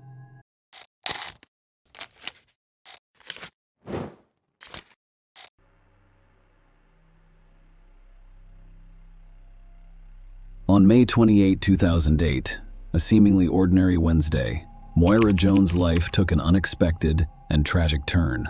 Moira, a vibrant 40-year-old woman, went out on the town that evening with her boyfriend of 4 years, Paul Thompson.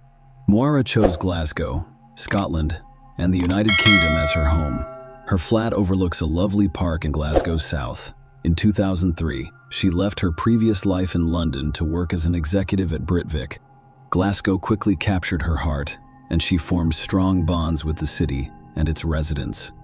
Moira's fondness for Glasgow stemmed from the residents' warmth and friendliness, as well as their infectious sense of humor. The city, with its abundance of outdoor opportunities, proved to be an ideal place for someone who cherished the open air, trails, hills, glens, and beaches of Moira, providing her with numerous opportunities to explore and enjoy her love of the outdoors. Moira had intended to stay at Paul's house that fateful evening. She arrived with an overnight bag ready for a shared night. However, their argument changed her mind. Determined to sleep in her own flat, Determined to sleep in her own flat, she set out for home, not realizing it would be a journey she would never complete. On the morning of May 29, 2008, a grim discovery was made in Glasgow's Queen's Park. A park ranger discovered a lifeless woman's body concealed behind a privet hedge. The tragic scene was nothing short of terrifying.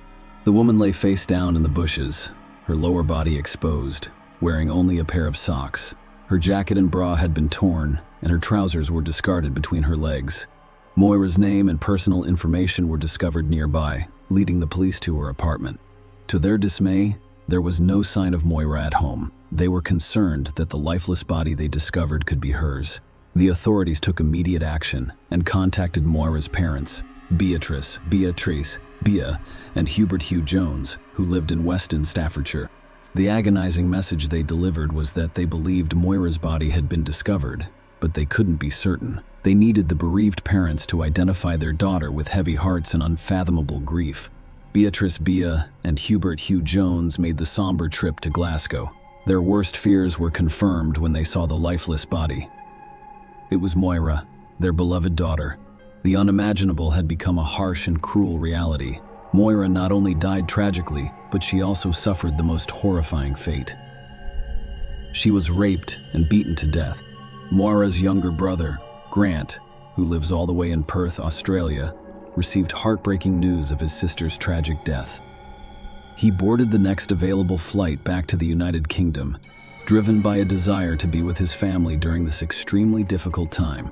As the investigation into Moira Jones's murder continued, the police faced a perplexing challenge. They had positively identified Moira, but her assailant remained unknown, elusive and unidentified.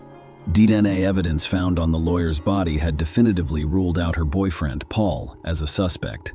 Nonetheless, the DNA profile obtained from the crime scene did not match anyone in the United Kingdom's extensive database.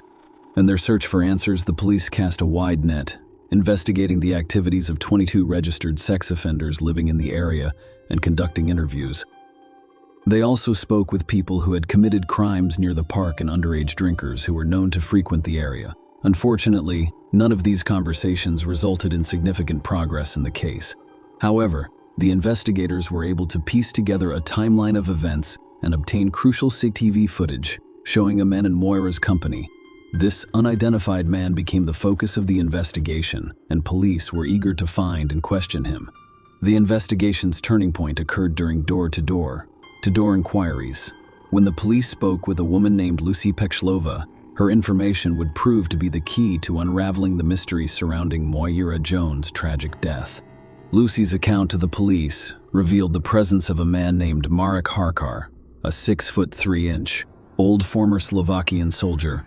Lucy and Marek previously worked together in Liverpool in 2007. Marek arrived in Glasgow on May 18, 2008. When he needed a place to stay, Lucy offered him her bed on Queen's Drive. Marek's visit to Lucy's house, however, was not productive. Although he was supposed to be job hunting, he instead drank heavily and watched explicit videos. Marek left the bedside around 10 p.m. On May 28, allegedly drunk, and informed Lucy that he was going out to find a lady of easy virtue. Marek returned to the bedside around 3:15 a.m. According to Lucy, he looked different the next morning and appeared to be afraid of something. Surprisingly, Marek left the bedside on June 1, abandoning all of his belongings without warning. Later investigations revealed that Marek flew to the Czech Republic and then traveled by bus to Slovakia. Lucy handed over Marek's possessions to the police, who conducted DNA testing and discovered a crucial link to the crime, marking a significant breakthrough in the case.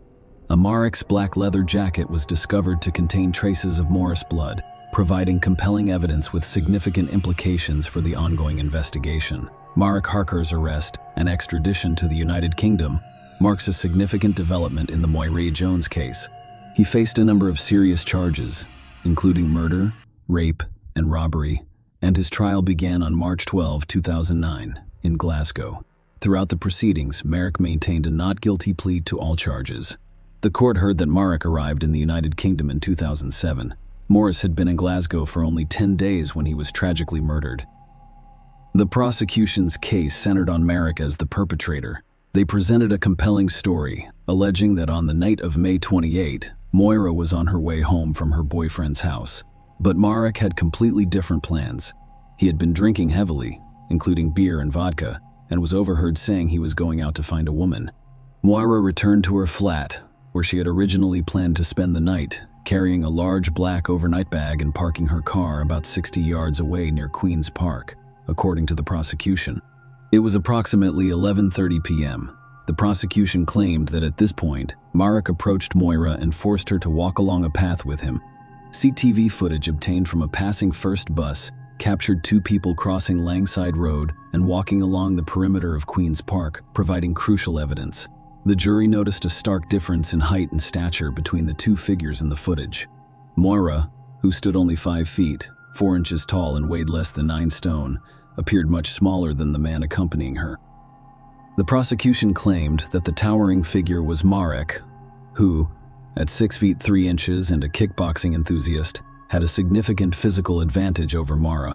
The prosecution also outlined the written Marek allegedly forced Moirato to accompany a witness who reported seeing a man and a woman near a holly bush near the tennis courts, where 6 buttons from the wire top and a cigarette buttock bearing Marek's DNA were found. Furthermore, CCTV footage captured a man exiting the park near Queen's Park Baptist Church on Ballvicker Drive at 2:15 a.m. The prosecution claimed that this individual was Marek, who had been alone at the time. The prosecution's case painted a bleak and distressing picture of the events at Queen's Park. According to their account, Mark Harker forced Moira into the park, assaulted her violently and sexually, and stole some of her belongings.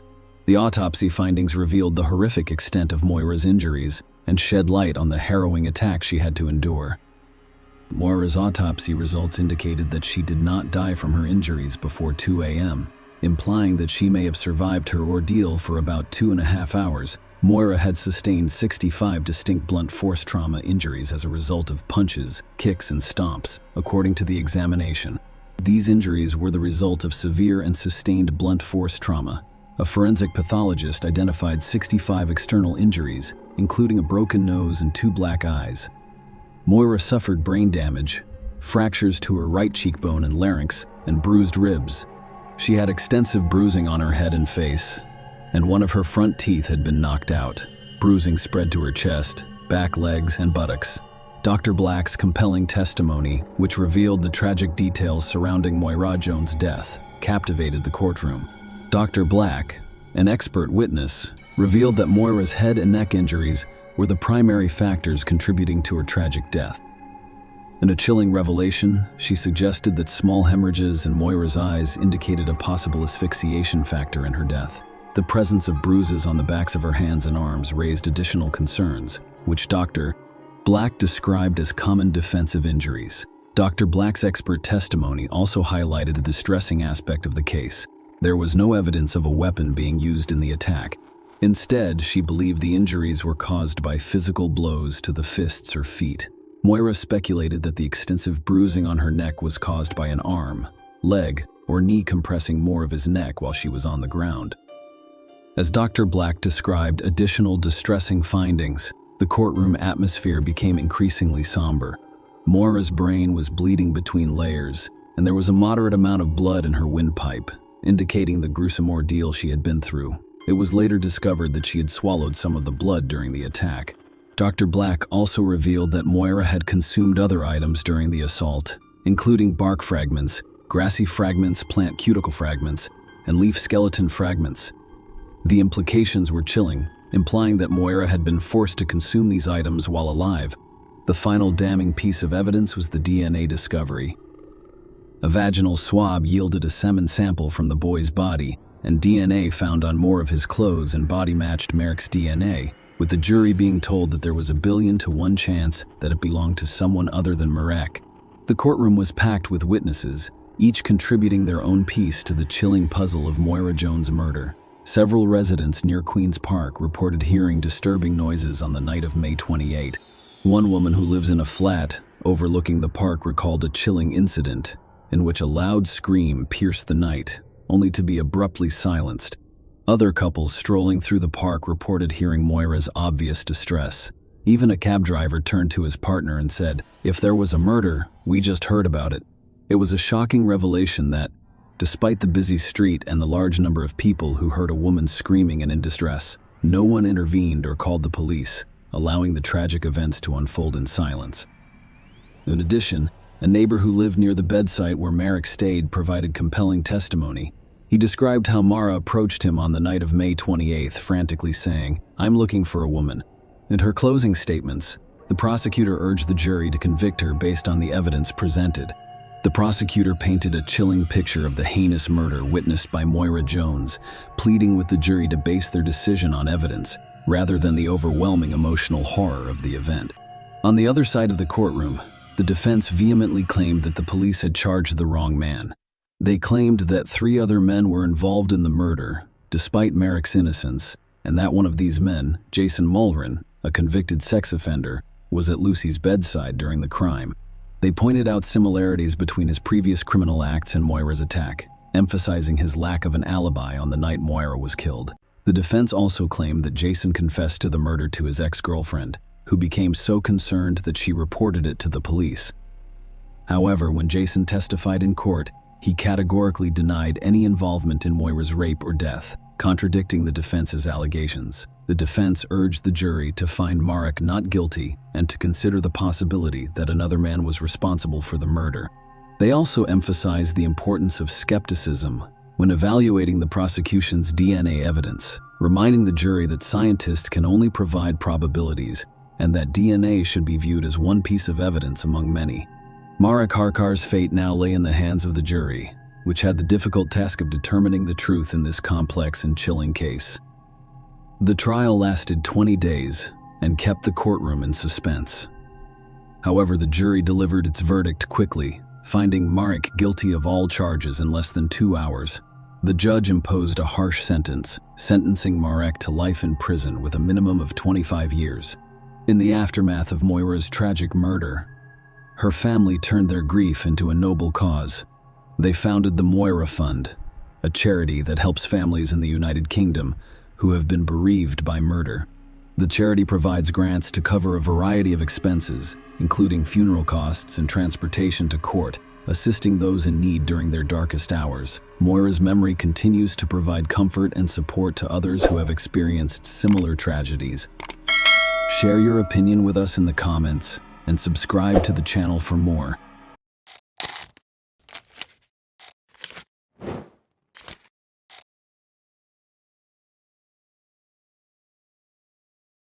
Beautiful, wealthy, famous, and successful women can be deeply unhappy in their personal lives.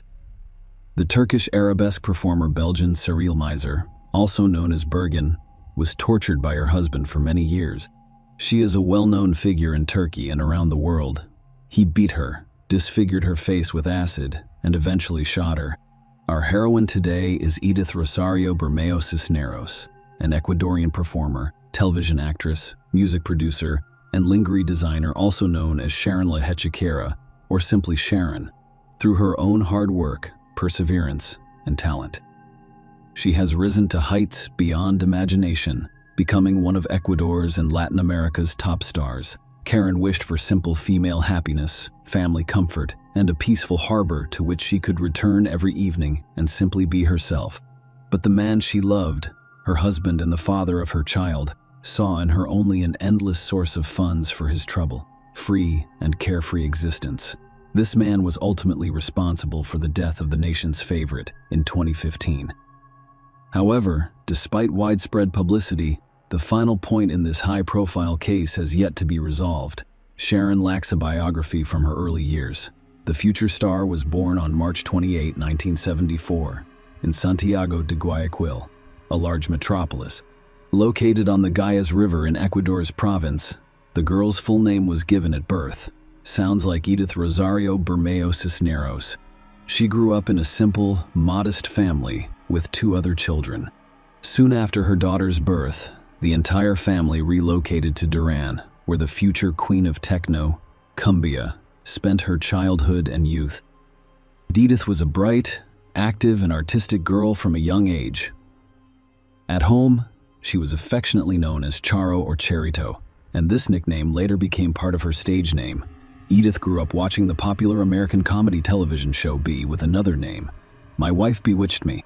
Her idol and object of imitation was the show's main star, cult actress Elizabeth Montgomery. Then the same girl changed her name to Charo, Enchantress, and aspired to replicate her favorite actress's success. She has always been interested in music and enjoys singing. She had a good musical ear and decent vocal data, but calling them outstanding was difficult. Nonetheless, the girl won over everyone with her natural charm, artistry, and ability to reincarnate. At the age of 8, she won the City Children's Festival by performing Foxing Taiko compositions in Los Angeles. By the time she graduated from high school, she had won numerous awards in local and regional music competitions. She aspired to be a famous singer and perform on stage, but her parents were skeptical. They believed that the heiress lacked the talent to become a star, and that because their family had no connections in the entertainment industry, a career as a performer was not worth pursuing. Edith, following the advice of her family, decided to attend university, pursuing a more practical and down-to-earth career as a public relations specialist at the State University of Guayaquil's Faculty of Communication Sciences. Her dream of becoming a singer, however, remained unfulfilled. He believes that everything has a time and that she should wait a little before pursuing the most appropriate path to fame. While attending university, Edith worked as an assistant teacher and kindergarten teacher, a seller of sweets and maroca, a traditional Ecuadorian drink, and a dancer in the local creative team, performing as a warm-up act for visiting popular artists and musical groups. But all of this was just to save money, which he later used to record her debut music album, Braveheart, which was released in 1998. In 2005, the singer released her third studio album and received the prestigious award for being the first solo techno-cumbia artist in the country to top the music charts. In 2010, she released her fourth album, Poco a Poco. 2 years later, her fifth album was released, which unfortunately became the last in her life and career from the early 2000s until her untimely death in 2015. Sharon was the author, host, and co-host of numerous entertainment programs and TV shows broadcast on TV channels in Ecuador and other Latin American countries. She has appeared in several television series and has worked as a public relations specialist for Canela TV. In addition to a successful career in music and television, he has decided to try her hand as a fashion designer, creating seductive lingerie from her own sketches. And in this case, she waited for success, and the brand she created quickly gained popularity among women across America. Sharon was not interested in doing whatever business. She was successful in every way, reaching new heights and receiving recognition. Personal life of the performer. Despite her dizzying success on stage, television, and in the fashion industry, one of Ecuador's most prominent stars had a less than idyllic personal life. She disliked discussing this topic with the press and avoided answering such questions from journalists at all costs. However, Sharon Law Haxera was constantly in the crosshairs of numerous photo and video cameras, making hiding anything from prying eyes impossible. It is known that in the mid-1990s, the aspiring performer was romantically involved with Eduardo Gray, an entrepreneur and music producer.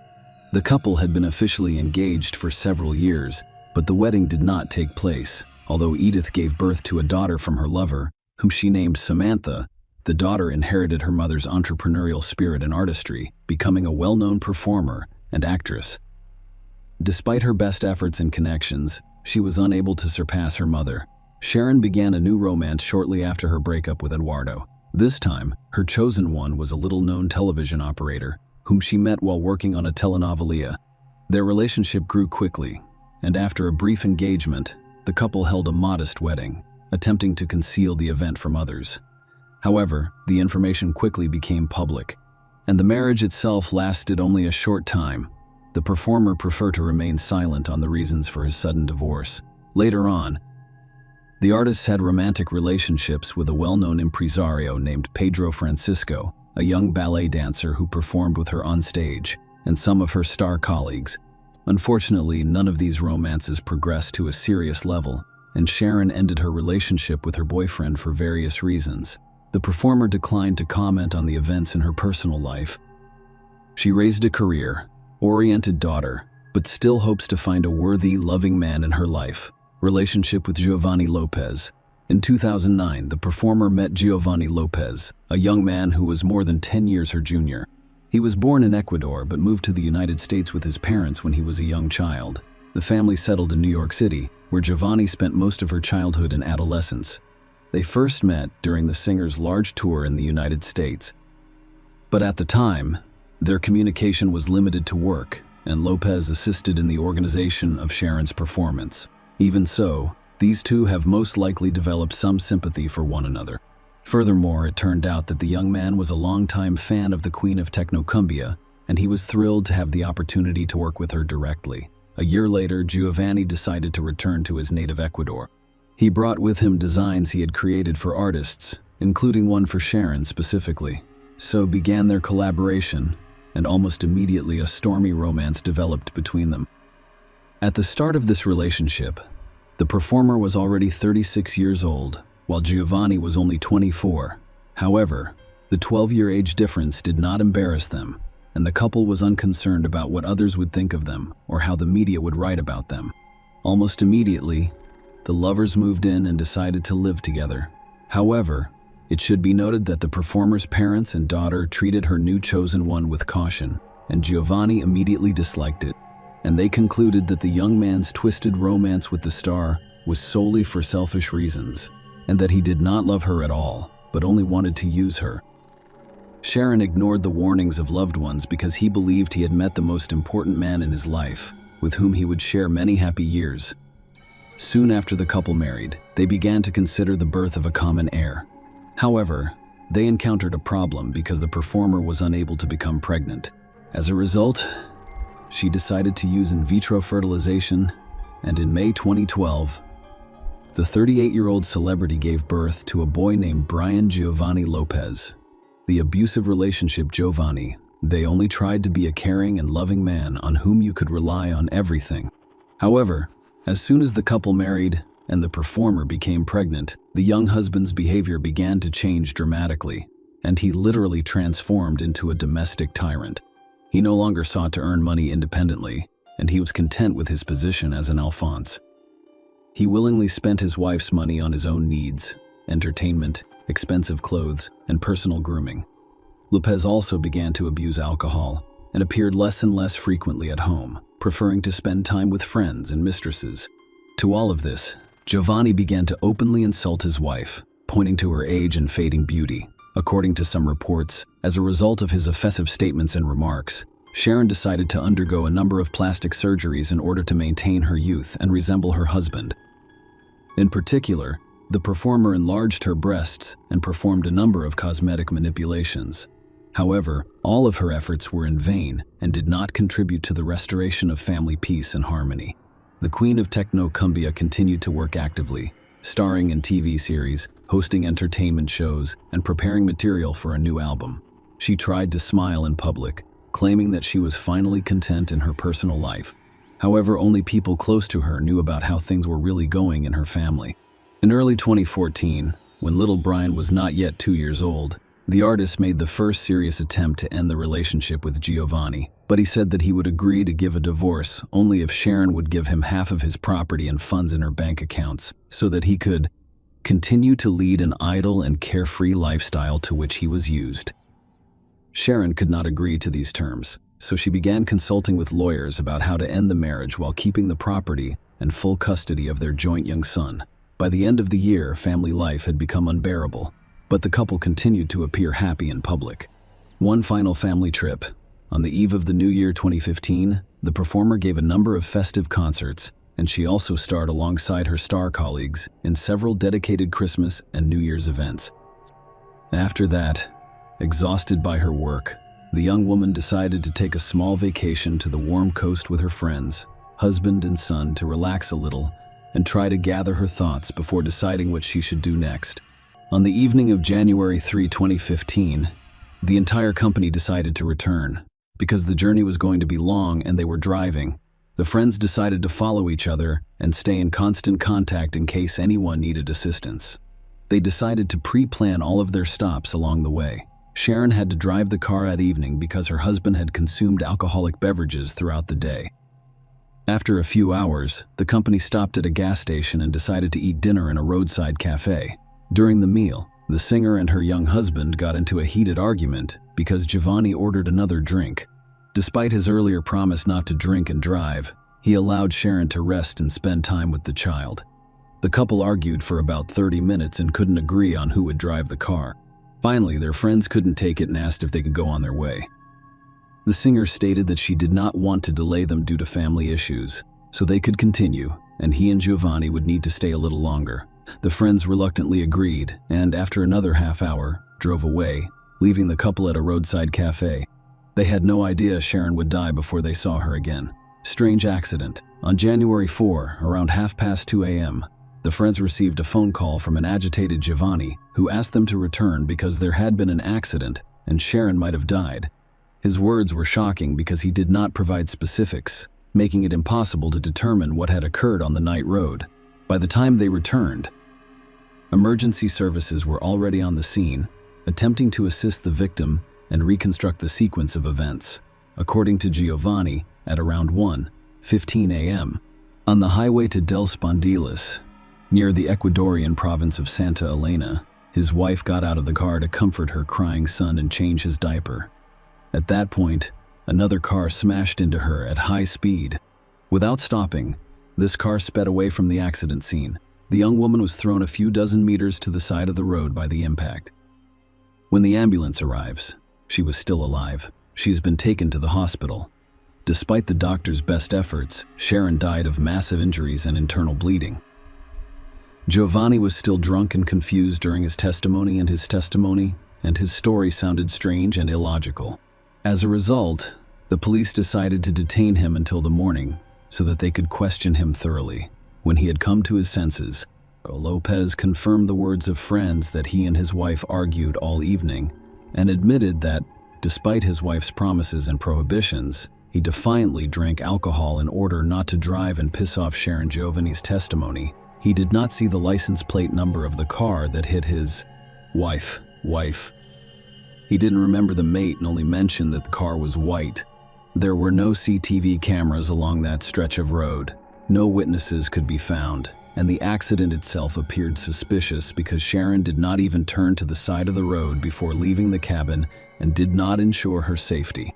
Although any vehicle on a straight, deserted road can be seen and heard from afar even at night, the longer the police tried to correlate all of the facts with Lopez's story, the more it resembled a premeditated murder. Giovanni was confused about the timing and chronology of events and could not recall details. Most interestingly, he couldn't explain why their car was facing the opposite direction of the road they were on. Following another interrogation, the deceased singer's husband was arrested as the primary suspect in her death, the autopsy results, and Sharon's funeral. The autopsy revealed that the deceased woman's body had numerous injuries consistent with a traffic accident. However, experts discovered a clear and fairly deep mark on Sharon's chest that could have been caused by a seatbelt. This fact raised additional questions and suspicions. Samantha, who spent the New Year's holidays with her boyfriend, was stunned when she learned about the tragedy from singer Sonia Ramos, a close friend and colleague of her mother. She called her father, Eduardo Gray, and asked him to come to her as soon as possible so that they could go to Sharon's house together and start planning the funeral. After making all the necessary preparations, the celebrity's body was transported to the Coliseum Voltaire Paladins Polo in the province of Guayaquil. Thousands of Ecuadorian friends, colleagues, and fans gathered to say goodbye to one of the brightest stars. Furthermore, this sad event was covered in all of the country's leading publications, and it was even announced on television one morning. Samantha, overcome with grief, sobbed on her father's shoulder, surrounded by her grandmother, grandfather, uncle, and aunt. The deceased celebrity's family refused to comment on what had occurred. None of them directly accused Giovanni of what happened, but they all demonstrated their disapproval of him through an investigation and a surprising court decision. The case was among the most high-profile in Ecuador's history. It received extensive media coverage and jeopardized the reputation of the country's judicial system. The initial verdict literally shocked the celebrity's relatives and fans, and the case's revision was so delayed that the final point in this matter has yet to be resolved. So the white car, which presumably hit the artist, was discovered a few days later. The car had characteristic damage, which experts have determined could have resulted from an accident. If you hit someone at high speed, the owner of the vehicle is a young woman named Tatiana Chavez, who has categorically denied any involvement in the accident.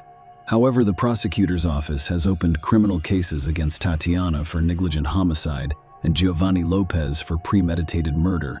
His story sounded extremely unconvincing. He was confused and contradicted himself before recognizing the car and even claiming to have seen the driver, only to doubt his own words by referring to alcohol intoxication.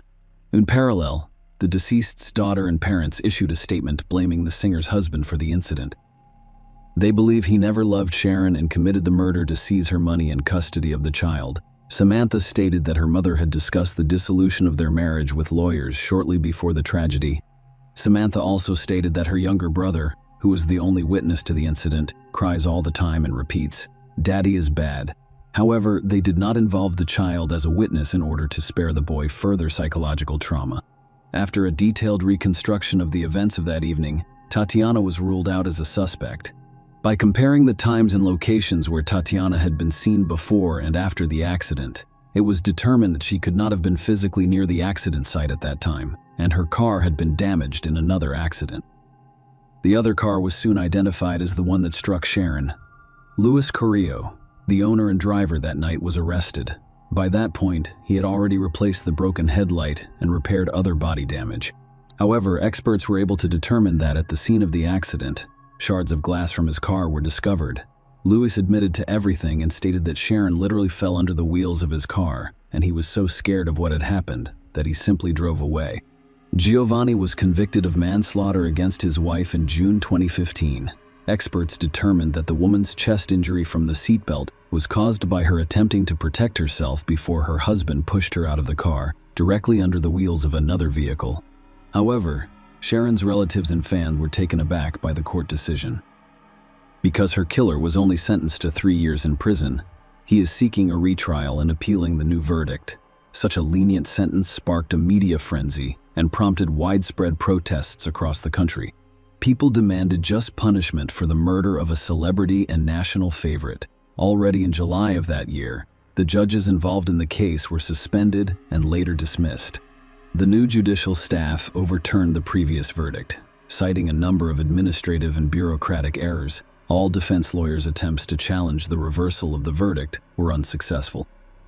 Luis Carrillo was cleared of any responsibility for the singer's death, but he was charged with fleeing the scene and attempting to conceal evidence. But Giovanni Lopez was brought to every court session under heavy security to avoid attacks on him by Sharon fans. In October 2015, the singer's husband was found guilty of her death and sentenced to 26 years in prison. The court also considered Samantha's evidence of Giovanni's cruel treatment of her mother, as well as the fact that he blackmailed his wife by demanding a large sum of money in exchange for her consent to divorce. A few months later, 2 appeals were filed simultaneously. The prosecution demanded that the sentence be increased to the maximum of 35 years, while the lawyers argued that the new sentence was legal. However, both complaints were dismissed. In 2021, Lopez attempted to appeal the court's decision. In addition, he claimed that he was mistreated in prison and that his rights were violated severely. The prisoner even went on hunger strike to persuade the court to release him. He claimed that he was wrongfully convicted, while the primary perpetrator of the tragedy, Luis Guerrero, remained free. Giovanni appealed again in 2023, this time with a new lawyer, in the hopes of securing his release. It is worth noting that in this difficult case, the judge's composition was changed once more due to the revealed abuse of power. As a result, Lopez's defense team hopes to not only challenge the verdict, but also seek compensation for the years he spent in prison.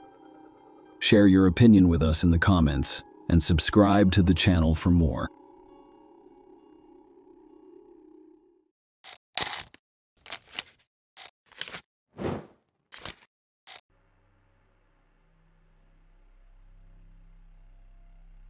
Nolan Buchanan, 16, remembers Monday, September 14, 2015 as the best day of his life. The day before, he had spent Sunday with his girlfriend, doing traditional morning math with her family, followed by a social gathering with friends and a wonderfully romantic evening. When the teenager awoke on Monday morning next to his favorite girl, he felt like a free, successful, and influential businessman with the entire world in front of him. After all, he now owned Buchanan Construction, The young man was about to inherit cars, a house, land, and monetary assets, and he planned to manage the family business on his own, and certainly better than his father, who had brought the company to bankruptcy. It appears that what could go wrong?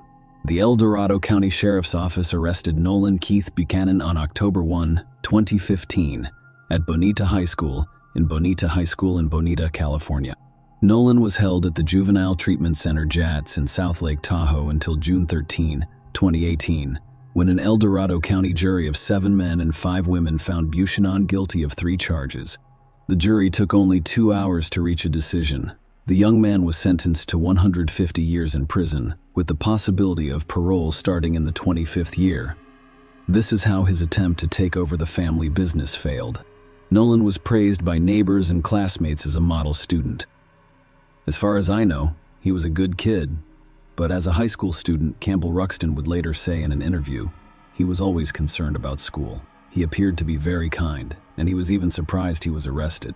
But what exactly happened in the Buchanan family? Let's go over this horrific case in detail. Molly first met Adam when she applied for a position as an office manager at his firm. By the time they met, Adam was already divorced and raising his son Nolan from a previous marriage by himself. The cheerful, sociable, and cheerful blonde immediately caught the attention of the company's owner. The interest was mutual. Molly fell in love, began a romance that evolved into a serious relationship, and moved to Adam. Molly wished for a loving, friendly family and worked hard to foster a positive relationship with her stepson. She soon became pregnant. Gavin was born. People who knew the Buchanans said they were a close-knit family of 4. The family's head, who owned a construction company, made enough money to live comfortably. The family also purchased vacation property in El Dorado County, California. A small cabin sat on 19 acres in Greenwood with no electricity, water, sewer, or gas. Adam, who worked in construction, took an active role in remodeling the house, and the family began visiting their office on September 13, 2015. At 10 a.m., members of the Garden Valley Fire Department responded to a wildfire in Greenwood Township, western El Dorado County, on Highway 193 between Cool and Georgetown. Upon arrival, they discovered that the fire had destroyed 10 acres of the property. A cabin on the property was still smoldering, but had burned down. The fire department personnel discovered charred remains among the assets. The fire scene remained intact. At 11 a.m., firefighters called the El Dorado County Sheriff's Office. Nobody had realized what was going on. Firefighters were almost certain that the wildfire killed a pet trapped inside the house. The arriving coroner faced a daunting task. The remains of the house were still smoldering, and there was no way to examine the inside of the house without waiting for the flame to die down and the temperature to drop slightly. As the coroner examined the house, he detected the sweet odor of burnt flesh and discovered a human skull and a burned chest. It appeared that the tragedy had taken someone's life. The officer requested backup, and officers from the sheriff's office arrived to conduct a thorough investigation of the scene. The conclusion was obvious. The small, secluded, and remote cabin was not the owner's primary residence. It was more likely a country cabin where people came to vacation. A Dodge truck and trailer were discovered on the property next to the cabin. It was possible to run the license plates and determine who owned the car. The owner may have been a victim of the wildfire. It didn't take long to discover that the vehicle and trailer belonged to Buchanan Construction, which is owned by Adam Buchanan.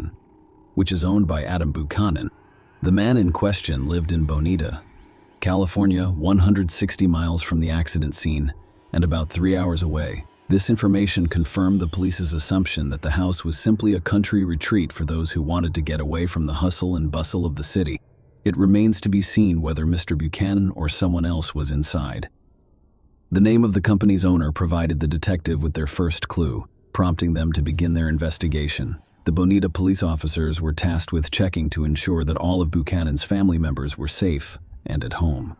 They went to the correct address and soon arrived in the Buchanan's driveway, where they noticed a white Ford pickup truck and a knock on the door. Adam's 16-year-old son from his first marriage has come out. He greeted the uniformed officers with surprise and inquired as to why they had come to him. To avoid frightening the family, the officer decided to first determine who was present in the house. Perhaps the company car was taken by someone from the company rather than the owner. Nolan Buchanan stated that his father Adam had gone away for the weekend to his country estate 160 miles away with Molly and their 8-year-old son Gavin, and that they were expected back in the evening. According to him, his father had left him to care for the house. Investigators did not have enough evidence to believe the remains in the cabin belonged to the Buchanans, but the information they received and the discovery of the remains led them to believe they belonged to two people. By the evening of September 13, it was sufficient to report the family missing in the El Dorado County fire. The following day, September 14, El Dorado County Police went to Nolan's house to speak with him further and determine who had died in the fire. Howard and Susan Buchanan, Adam's parents, met with the officers. They stated that their son, the owner of the burned-out cabin, performs his own home repairs and thus travels there frequently. The parents were extremely concerned because they had been unable to contact their son or daughter-in-law until now. The officers learned from the story that the house is powered by generators. However, there was no electricity at the time of the tragedy. There were gas cylinders inside this Cave 2 series, so the fire could have been accidental or intentional. By September 15, the fire had subsided, allowing investigators to collect evidence, including debris from a nearby fire pit. According to Denton James Peterson of the El Dorado County Sheriff's Office, new remains were discovered, which changed the course of the investigation. Police discovered a piece of skull with a bullet hole. At that point, we all realized there had been a homicide. According to the sheriff, the fire was not an accident. The remains were collected and sent for forensic DNA analysis. In the first set of remains, the bullet was lodged in the victim's thigh. The skull with the bullet hole, based on its size, belonged to a child. The version of a fatal accident dropped on its own. Murder became the dominant narrative. No one doubted that the fire was intended to destroy the evidence of the crime. It remained to determine under what circumstances the crime had occurred. Was this a botched burglary? Or did the family deliberately end their lives? But who committed the crime and why? Could it be related to Buchanan Construction, where Adam Buchanan was president and chief operating officer, and someone held a grudge against him because of a working relationship? Initially, investigators focused solely on the latter theory. They also investigated Molly's life to see if she had any enemies capable of the crime. When those lines of inquiry stalled, officers turned their attention to issues in Molly and Adam's marriage. There were plenty of them. Investigators discovered that Molly and Adam's relationship deteriorated over time, and at the time of the crime, they had been sleeping separately for quite some time. Molly's diary was discovered, in which she described abuse from Adam. Witnesses interviewed reported rough treatment and abuse. They claim Adam was rude not only to Molly, but also to the children. Molly's mother, Susie Flankers, admitted to investigators that there were times when she was afraid they'd kill each other during an argument. Molly did not end her relationship with Adam, but would occasionally take her son and leave to go to her parents' house, returning a few days later until their next fight. It also turned out that the couple enjoyed hunting in the area surrounding their country house. Since everyone was armed, the investigators assumed that during another argument, one of the spouses grabbed a gun and shot, and when he realized what he had done, he committed suicide. However, there was an inconsistency. If the tragedy occurred as a result of a conflict between husband and wife, the instrument of crime must have been near the remains of one of them, which it was not.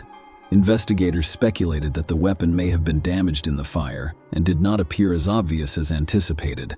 Over the course of 5 days, the forensic team members took turns removing assets from the house. The search was conducted with surgical precision, but the results were not as expected. There were no weapons found in the house. By this time, the forensic examination data had arrived. The DNA found in the bodies belonged to Adam Buchanan, Molly McAfee, and their 8-year-old son. All 3 victims had suffered gunshot wounds prior to the fire, and the angle of the bullet wounds ruled out the possibility that someone committed suicide. The lack of firearms indicated that there was another person in the house. A 4th person was found to have shot the Buchanans, and the investigation had to restart. Police had no choice but to turn to the deceased's 16-year-old son. Nolan told officers that the family left in an old Dodge truck. According to the son, his father chose to use the company vehicle over his personal Ford, which was parked in the driveway because he had loaded the truck and trailer with rocks to decorate the area near his country cabin. Police discovered this truck near the burned structure. When asked why Nolan did not take a vacation with his relatives, As in the first interview, the young man stated that he was responsible for the house and garden while his father and stepmother were away. Nolan also stated that they had a neighbor growing forbidden grass on the Buchanan property, which caused his father to have frequent disagreements with his neighbor, demanding that he stop planting the grass and threatening to call the police. When discussing the family business, Nolan stated that things were not going well. The company was downsizing, and the number of employees was reduced to 5. According to his father, the number of deaths associated with the business was rapidly increasing. So now the investigation had a wealth of useful information, and the detectives had a suspect, a neighbor, which was especially important given that violent crime in that area was frequently associated with illegal herb cultivation. Detectives believed that the threat of going to the police could have resulted in the murder of Buchanan and his family. The problem was that no one knew which neighbor they were talking about. Investigators canvassed the neighborhood, interviewing all of the homeowners in succession. The tactic was successful. They discovered a man who confirmed the story of a fight with Adam over growing a forbidden crop. However, he stated that the conflict had been resolved following a heated discussion. The neighbor had an alibi, and another version proved to be untenable. What remained to be addressed was the financial crisis that had affected the family's business. On September 18, police officers went to Adam's company and interviewed the employees. Nolan's words were correct. The company was in a sorry state. It was threatened with bankruptcy because the debt exceeded $30,000. As a result, several employees were fired. It turned out that some of the former employees were extremely dissatisfied with the reduction and thus could have been involved in the crime. And that's where the investigators got lucky. Over the weekend, the local high school organized a community cleanup day, with students clearing debris from a business park less than a mile from Adam's construction company. It was present on September 19. A small purse containing a wallet and identification cards belonging to Molly McAfee and Adam Buchanan was discovered under one of the bushes.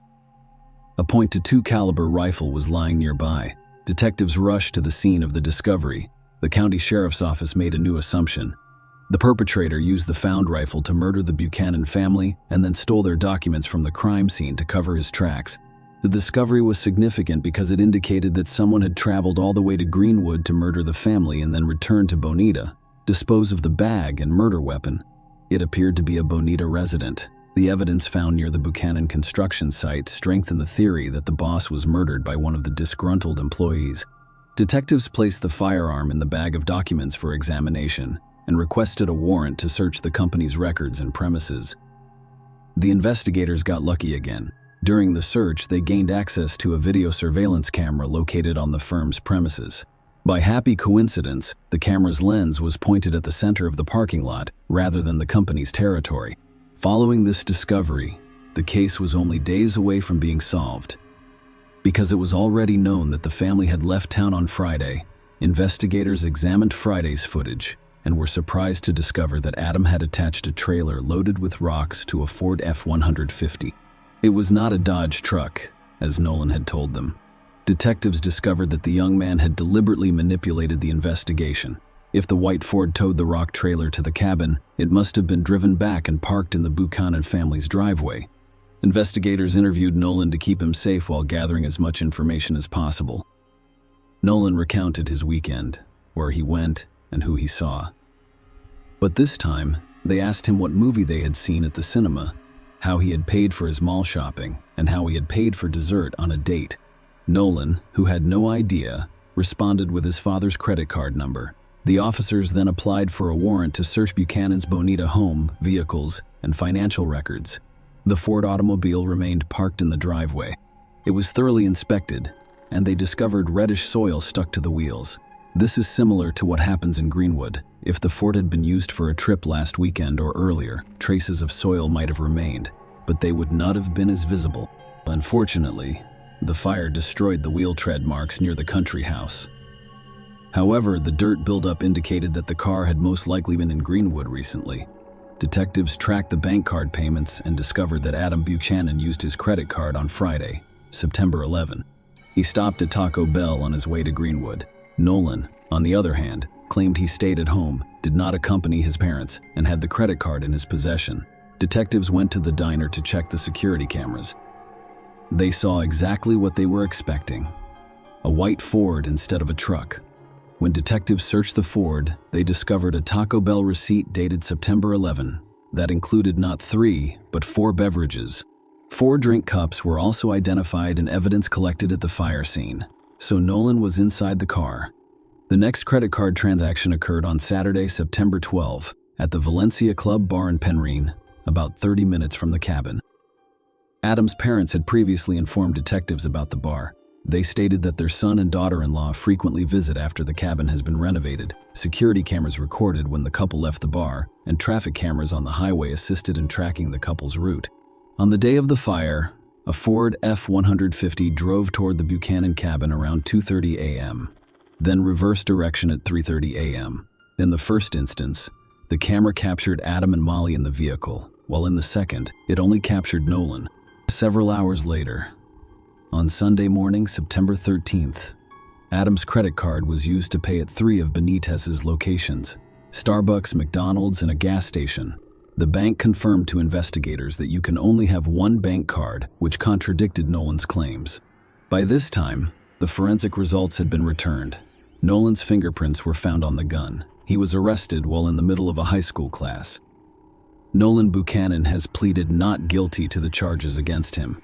He attempted to distort the story by claiming that his father shot the family, after which he pointed a rifle at him and, in self-defense, took away the weapon.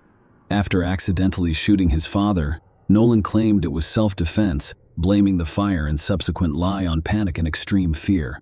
That's why he used gasoline to set fire to the house, making it appear as if nothing had happened.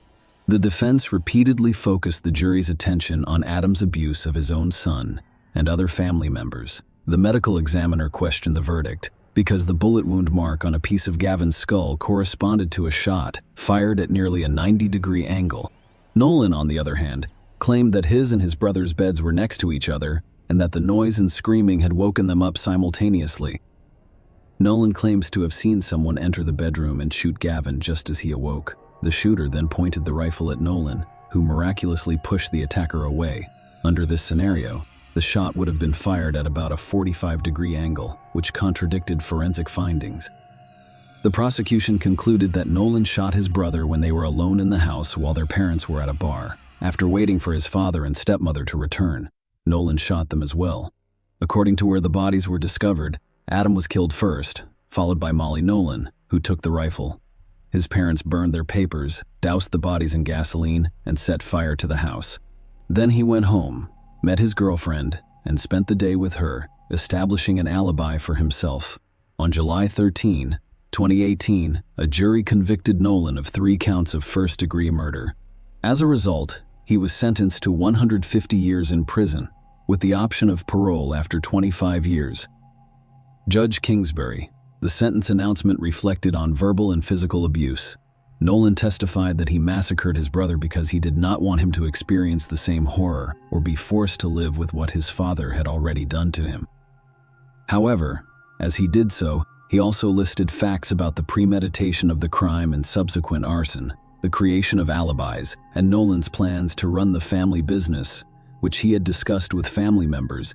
The judge cited Nolan's failure to follow rules and deviant behavior as observed by staff at the South Lake Tahoe Juvenile Treatment Center, where he went after being arrested. Everyone has the ability to change. Judge Kingsbury told Nolan, "I hope he will do everything in his power to do so, if you behave properly. According to the Senate bill and Supreme Court rulings, you will be eligible for parole after 25 years in prison. You decide whether or not to take that chance." Nolan continues to insist that he is innocent. If he is ever released on parole, he will be required to pay significant compensation to the victims. The payout amount is currently unknown. Share your opinion with us in the comments, and subscribe to the channel for more.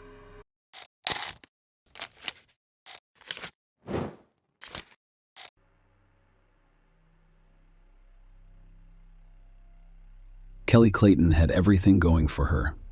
First and foremost, she was very intelligent and bright. Since high school, she has been a role model for other students who are active in school, excel at tests, and pass exams. At the same time, she never appeared to be a girl who spent days and nights sitting over textbooks, cramming lessons and writing down something from extra reading. No, her appearance was considered model-like, and if her grades had been subpar, She could have pursued a modeling career. She could have, but she did not. After high school, she attended teacher training university to become a chemistry teacher. Her parents' insane pride lasted only for the first few years of university. It is unknown what triggered her decision, but one day Kelly took her documents from the institution and called her parents, telling them that she no longer wanted to study and that she was too young to spend the rest of her life checking notebooks and raising ungrateful children.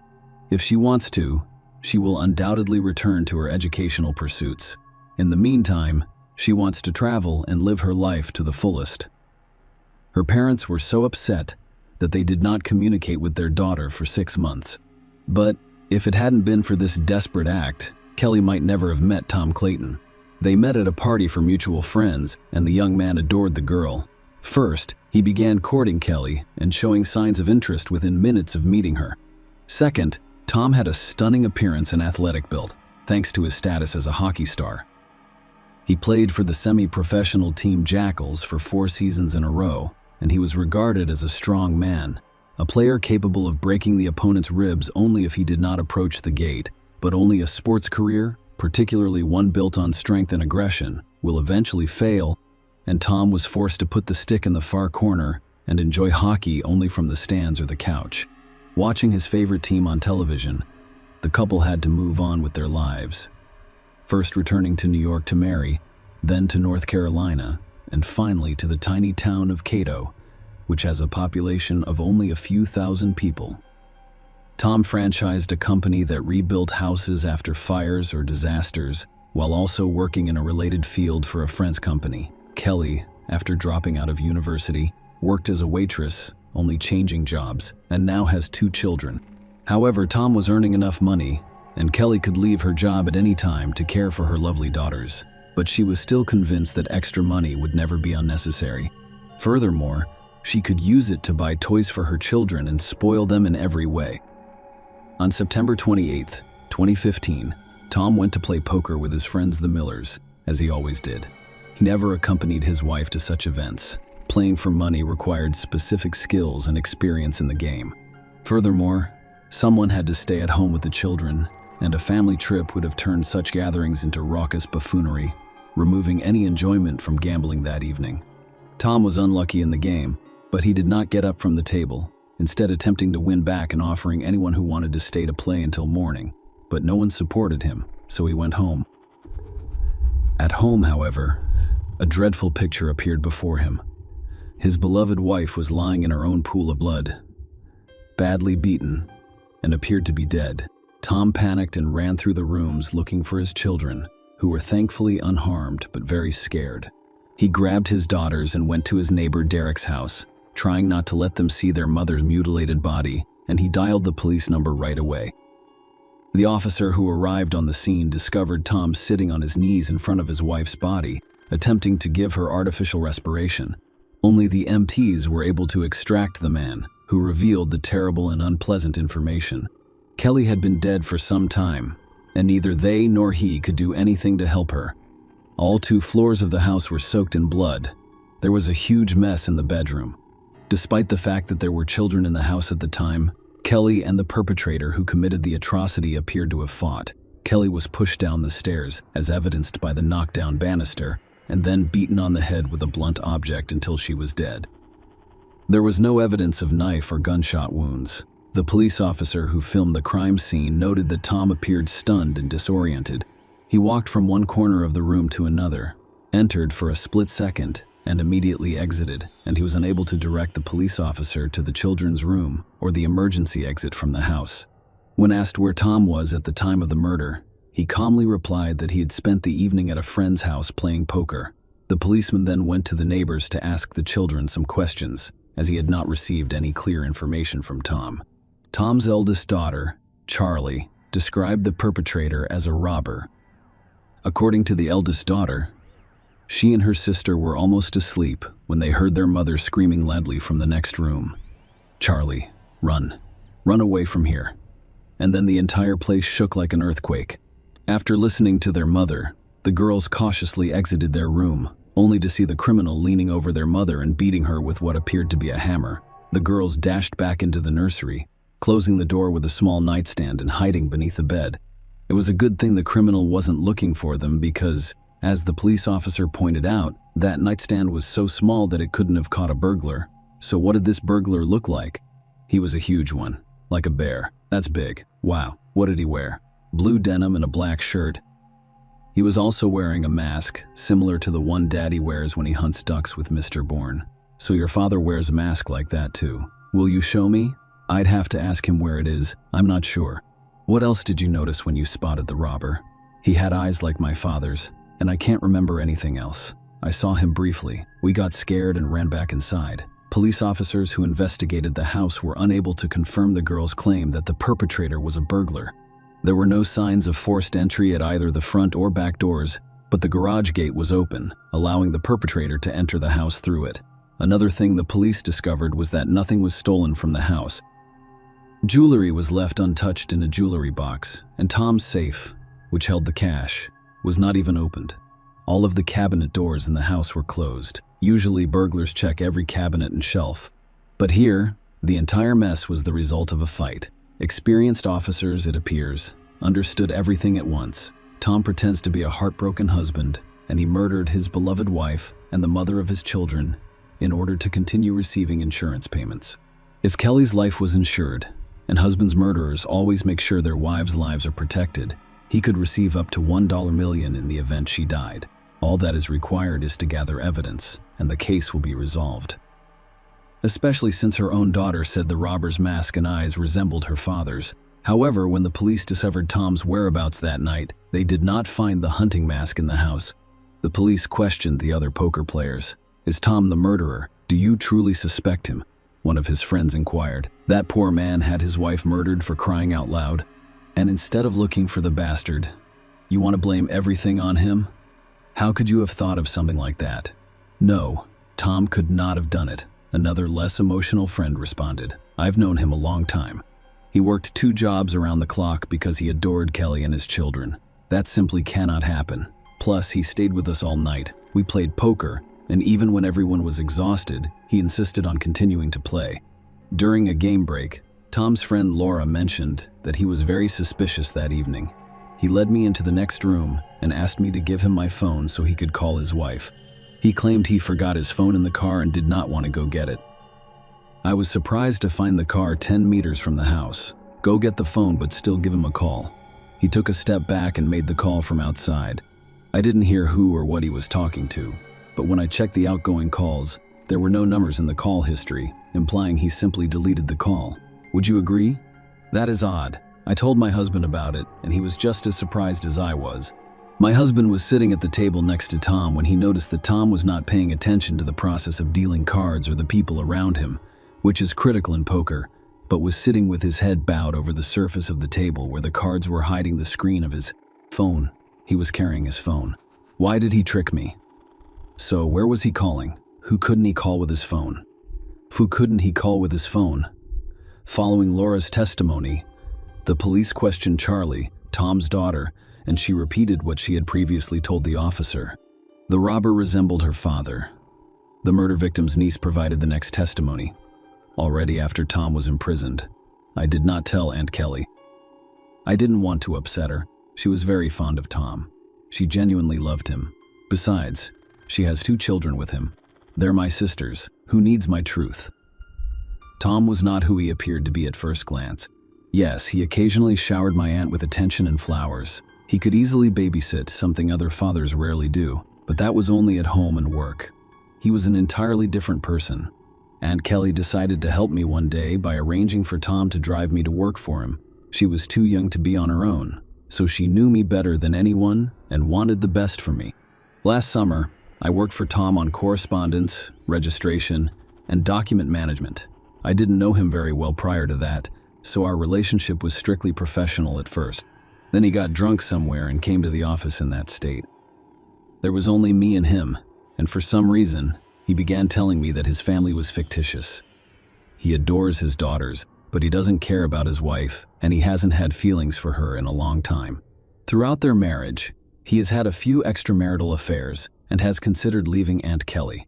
But he didn't, because he was afraid of losing his home and money as a result of the divorce. Looking ahead, it is important to note that some of the interviewed female poker players confirmed Kelly's niece's claim that Tom was not a faithful husband and had a sexual relationship with 2 other women who were playing poker that night. In addition to information about Tom's promiscuous life, Kelly's 16-year-old niece mentioned another employee of Tom's firm, Michael Beard. Michael was doing a good job repairing houses after the fires. But there was one time when Bird worked in those houses and kept missing things, and Tom didn't believe his customers the first few times, referring to the possibility that the owners would lose something during the fire. Then, when the theft accusations were repeated for the 3rd and 4th time, it was clear that Michael Bird not only restores the floor and walls, but also steals. In addition to stealing, there were complaints that Michael allowed himself to arrive at work drunk.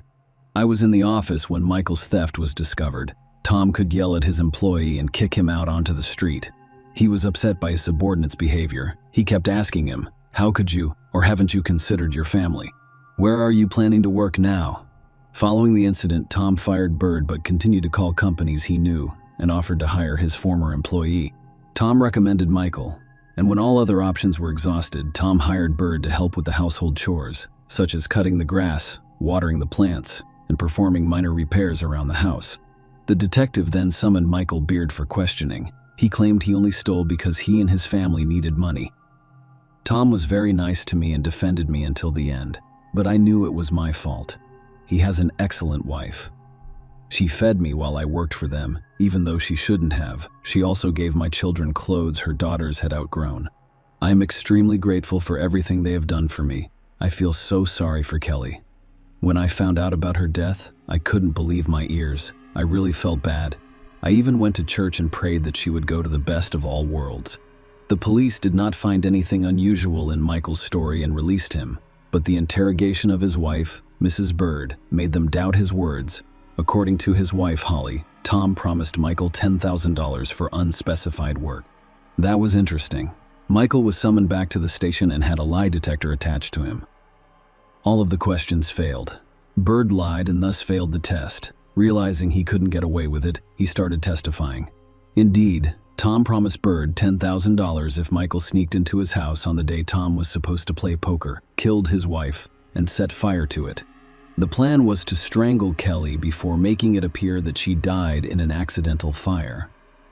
Furthermore, the family home was insured for a significant sum of money. The police confirmed that it was true. Kelly's home and life were insured at the highest level. 2 cans of gasoline awaited Michael in the garage, through which he would enter the house. Everything was fine here. Bird entered the house while everyone was already asleep. He began quietly climbing the stairs to the bedroom where Kelly was supposed to be sleeping, but the young woman was either awake or awakened by the sound of the open door, and when she saw a strange man in the doorway, she screamed in terror. Michael was just as terrified and pounced on Kelly, attempting to wrap his massive hands around her neck. But it wasn't so simple. Kelly started to fight back. Michael is surprised that Kelly, who appears to be fragile, has such strength. A fierce fight broke out, spilling over from the second-floor bedroom to the first-floor kitchen. Michael, in shock and panic, was unable to concentrate on the fight, and instead waved his arms in all directions or grabbed Kelly's clothes, while Kelly, defending her life, aimed very accurately at Michael's face. And if the cops had arrived earlier, they would have noticed the bruises from the beatings on Bird. But everything ended up as it did.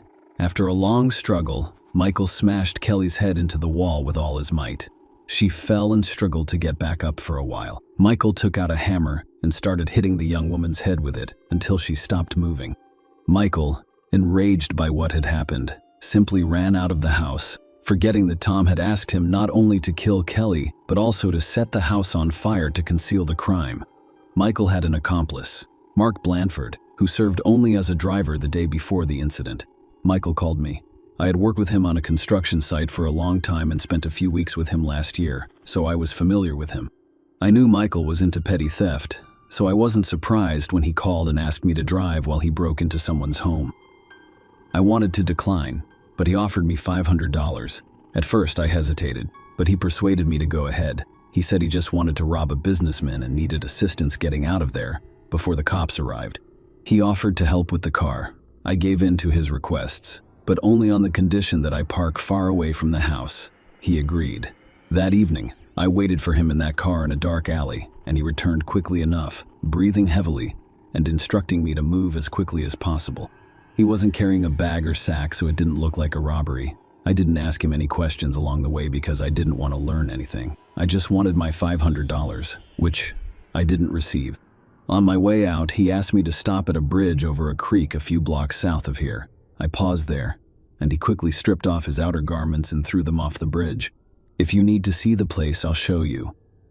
Police officers who arrived on the scene at Mark's request discovered pieces of Michael's outer clothing near the creek, as well as the hammer used to kill Kelly. Michael, who was already in custody on suspicion of first-degree murder, began to change his testimony. According to him, he was hired by Tom for $10,000 to commit arson at the house and nothing else. There was no question of murder when he entered the house, but Kelly had already died. And who killed her? The detective inquired. I believe it was Tom. He initially offered me money for murder and arson, but I declined. I am not willing to kill a man for money, he stated. I had nothing to fear, but he could never persuade me. You may not believe me, but I nearly passed out when I saw Kelly's body. I knew right away that he was setting me up, so I ran out of the house. Michael insisted, he's the killer. Michael spent a long time assuring the police of his innocence, all because he was unaware that Mark had shown the location where Beard had thrown out his belongings, and that his clothes, as well as the murder weapon, had already been examined by experts who discovered Kelly Clayton's blood on both his clothes and the hammer, and that was the most direct proof that he, not someone else, had killed Kelly. In turn, Tom refused to admit that he ordered the murder of his wife from a former problem employee at his company. According to him, Michael knew he had money. He knew he wasn't poor, and he decided to rob Beard's house because he had lost his job and was resentful of the dismissal. But Kelly was at home that night, and he paid with his life. It would have been more difficult to prove Tom's guilt in conspiracy with Michael if Laura, the woman who had been playing poker that night, had not told the cops that Tom had called from her cell phone. The detective requested a transcript of her calls, and her expectations were met. Then, on the night of September 28, Tom Clayton called Michael Beard. Michael was the first to go on trial. He continued to claim that he had been hired to set fire to the house in order to collect the insurance money. He did not kill Kelly, and the blood on his clothes was simply from touching a dead and mutilated body. That is why he became dirty. He had thrown away his belongings so that no one would suspect he had been at Clayton's house that night. His speech seemed convincing. The jury had deliberated for 7 hours. In the end, they concluded that Michael Beard was guilty of all charges. He faced life in prison. Tom's lawyers were able to obtain records of conversations and correspondence between him and Michael, and none of them specifically discussed their devious plan. The prosecutor. Questions. Requests for billing transcripts of his movements produced no concrete results either. All evidence was circumstantial. If it weren't for one detail, the car in which Mark had given Michael a ride was registered to Tom's company, and Tom, arriving at the office in his personal Toyota, left it in the parking lot, where it was moved to the company pickup truck, which later drove to Michael's house and left there, before being taken back the day after the tragedy. In fact, he gave Michael the car in which he and Mark drove to the crime. The jury testified to this fact during the trial. The trial lasted 6 days, and the jury ultimately determined that Tom had hired Michael to commit this heinous crime. Michael, in turn, made an appeal. In his defense, he quoted little Charlie, who stated that the eyes and slit of the mask belonged to her father. However, the court denied the appeal because the description of the clothes matched the one discovered beneath the bridge. As a result, Tom Clayton and Michael Beard were given life sentences. Mark was charged with manslaughter and received 4 years in prison. Kim, Kelly's sister, received custody of Tom and Kelly's children. Charlie has finally moved on from the tragedy. She occasionally remembers her mother, but she refuses to talk about her father, whom she will never see again. Share your opinion with us in the comments, and subscribe to the channel for more.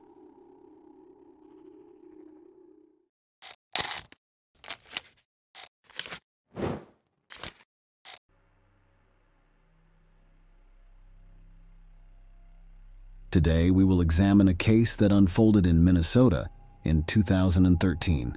Kira Steger, a 30-year-old store clerk at a clothing store in the Mall of America, was known for her dedication to her job.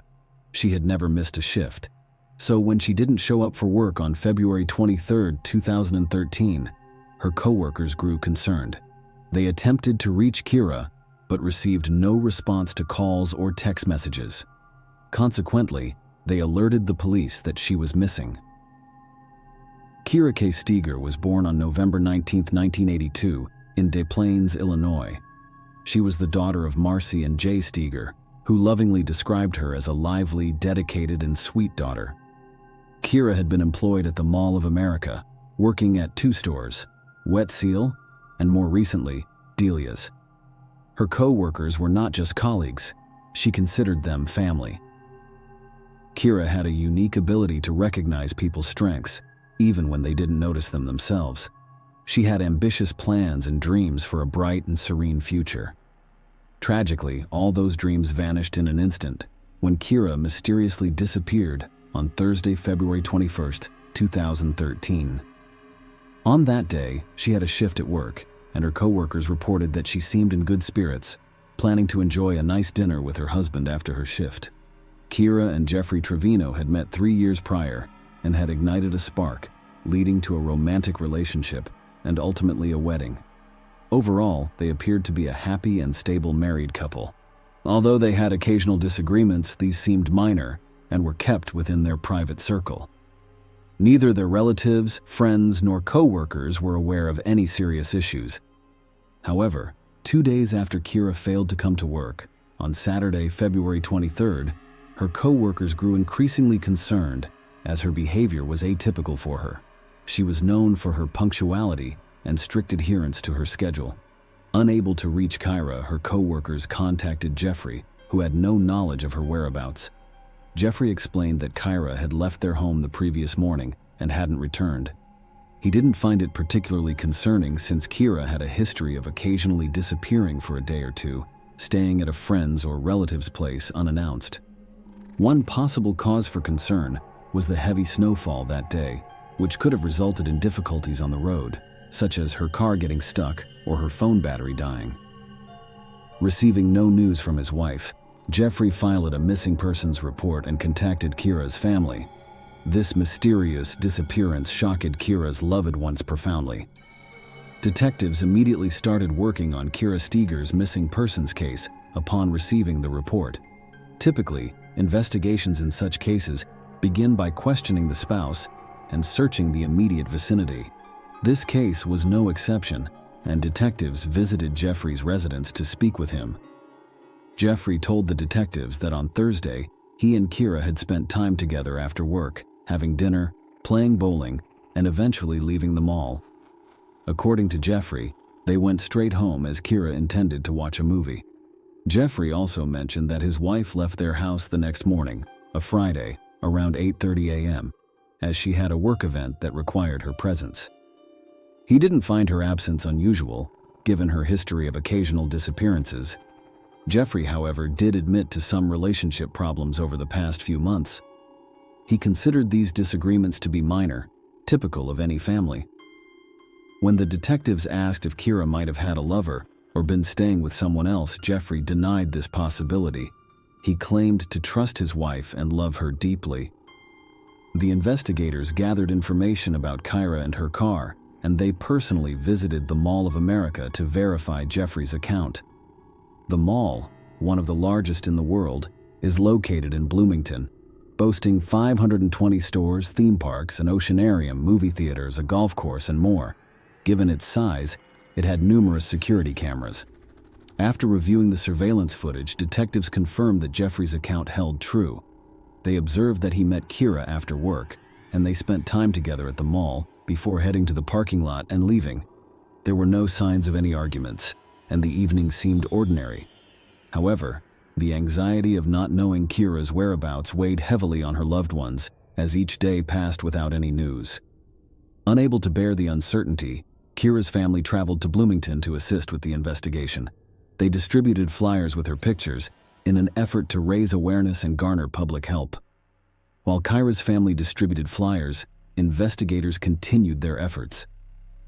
During interviews with neighbors, officers noticed a surveillance camera at one neighbor's house, which partially captured the area around Kira and Jeffrey's home. They asked the homeowner to provide them with the camera footage in hopes of finding clues. Meanwhile, cell phone records provided a new lead. Kira had another man in her life besides Jeffrey, Ryan Wendt, who managed one of the stores she worked at. They had a significant and ongoing romantic relationship, as evidenced by frequent correspondence. Ryan was out of state at the time of Kira's disappearance, traveling towards Colorado. This raised questions for investigators. Was it a mere coincidence, or was there more to Ryan's sudden move? They had to find the answer, but they eventually cleared him of suspicion, as the timing of their text messages indicated he was not involved in her disappearance. Examining the video footage from the neighbor's surveillance camera became crucial for investigators. The camera's rapid rotation made it challenging to observe anything carefully. Still, they managed to capture a few seconds of Kira and Jeffrey's house. Jeffrey's account of their evening appeared to align with the footage. However, upon closer examination, they noticed Kira's car reversing into their yard shortly after 2 a.m., although the poor quality of the footage and the camera's constant motion made it hard to discern details. Nonetheless, the car soon left the property. Jeffrey explained that he drove to a gas station because Kira had asked him to fill up her car before her morning commute. Surveillance footage confirmed his trip to the gas station around 3:30 a.m. Surprisingly, after leaving the gas station, Jeffrey didn't return home but instead headed towards the highway. The neighbor's camera didn't capture his return, but this could have been due to the camera's constant rotation. Investigators considered the possibility that Jeffrey might have returned home later when the camera was facing another direction. Further analysis of the footage showed Kira's Chevrolet leaving at 9:21 a.m., but it was impossible to determine the driver. A missing persons report had been filed on Saturday, February 23rd. On Monday, February 25th, the police received a call about a suspicious vehicle near the shopping center where Kira worked. Security guards at the multi-story parking lots had noticed a car parked there for several days and called a tow truck. Upon closer inspection, the tow truck driver found red smudges on the trunk lid and reported it to the police. It turned out to be Kira's white Chevy, containing a few small bloodstains.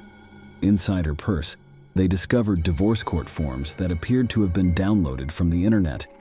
Additionally, a rolled-up trunk mat found in the snow behind the car was stained with Kira's blood, confirmed through DNA testing.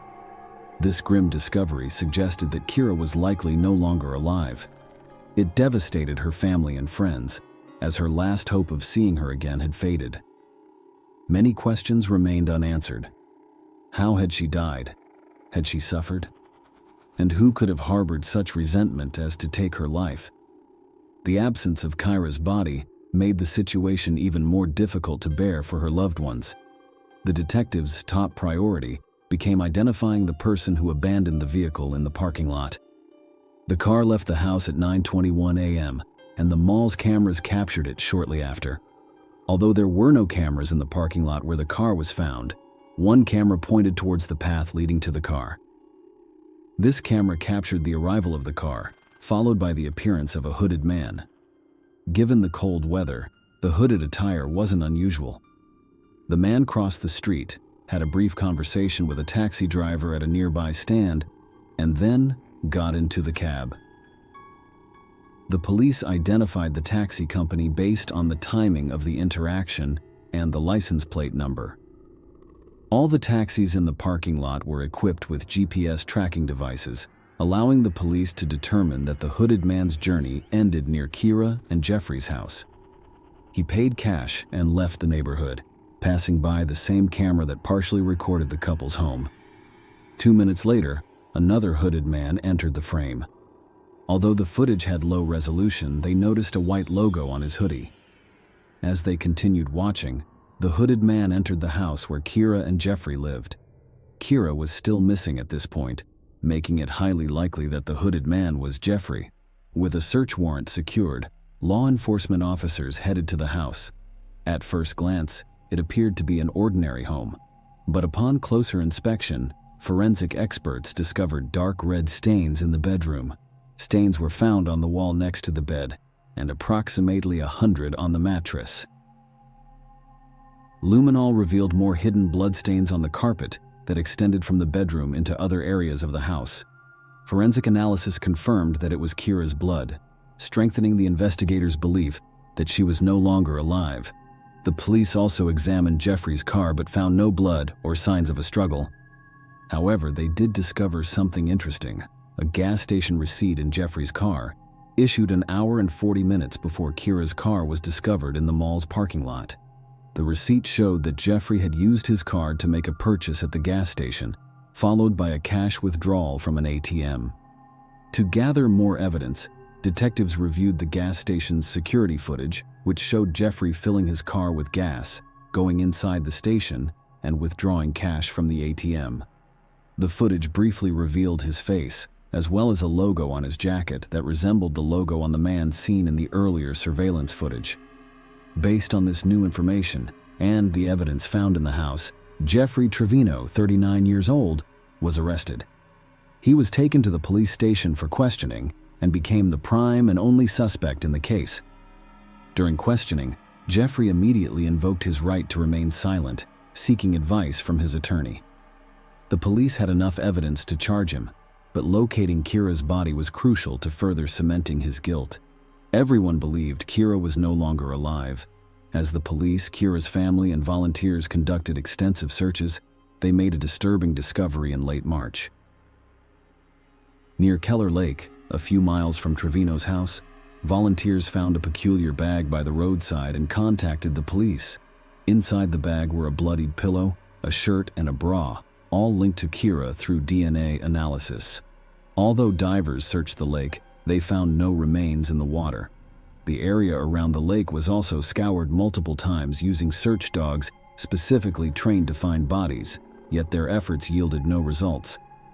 After 2.5 months, on May 8, 2013, the St. Paul Police Department received a troubling call. A caller reported seeing what appeared to be a dead body in the Mississippi River. Police retrieved the body, and dental records confirmed it was Kira Steger. Kira had suffered severe blunt force trauma to her forehead and a fractured index finger on her left hand. Due to the advanced state of decomposition, the exact cause of death could not be determined. With this new evidence, investigators sought to reconstruct the timeline of events leading to Kira's death and its aftermath. It was speculated that upon returning home and discovering Kira's romantic correspondence with someone else, Jeffrey grew increasingly angry. When Kira refused to show him the messages, he forcibly took her phone, resulting in a broken finger.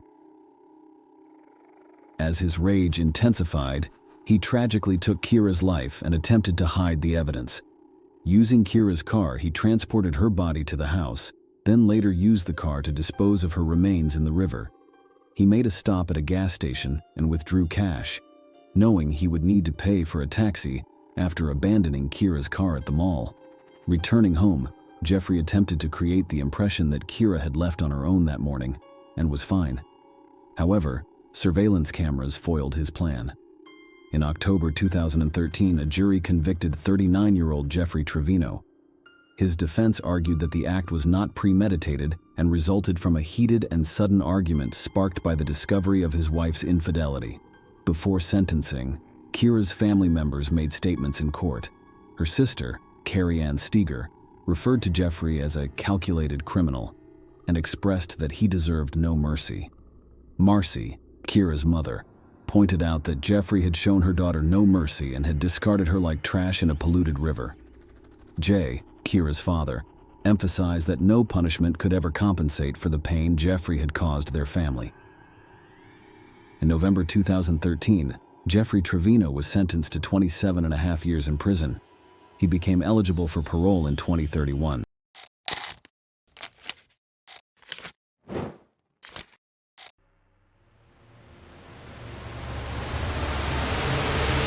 Family members and loved ones come together to celebrate the holidays together.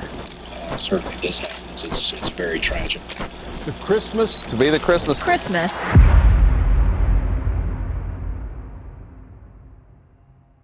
From the decorations on each storefront along its historic Main Street to its endless list of holiday events and programs. There's over 1,500 activities from the start November 22nd all the way to January 10th. The city of Grapevine takes Christmas to a whole new level. To be the Christmas capital of Texas, you can't buy it out of a catalog and have the same thing the next city has or the next state or county.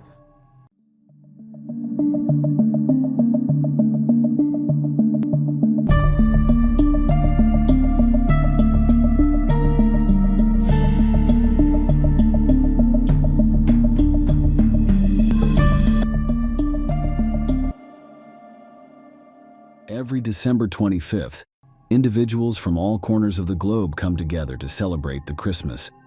Anticipation fills the air as people eagerly await the sumptuous feasts, the exchange of heartfelt gifts, and the delightful tradition of watching Christmas movies. In the midst of this festive season lies Grapevine, Texas, a charming suburban town spanning 16 square miles and boasting a population of approximately 50,000 residents. It's an understatement to say that the residents of Grapevine hold a deep affection for Christmas. Their devotion to the holiday even earned the town the prestigious title of Christmas Capital of Texas. The Christmas Day of 2011 in Grapevine unfolded as a tranquil and peaceful day. Families gathered, sharing cherished moments, and all appeared to be in its usual state of harmony. However, at precisely 11:34 a.m., an unexpected turn of events would disrupt this idyllic serenity.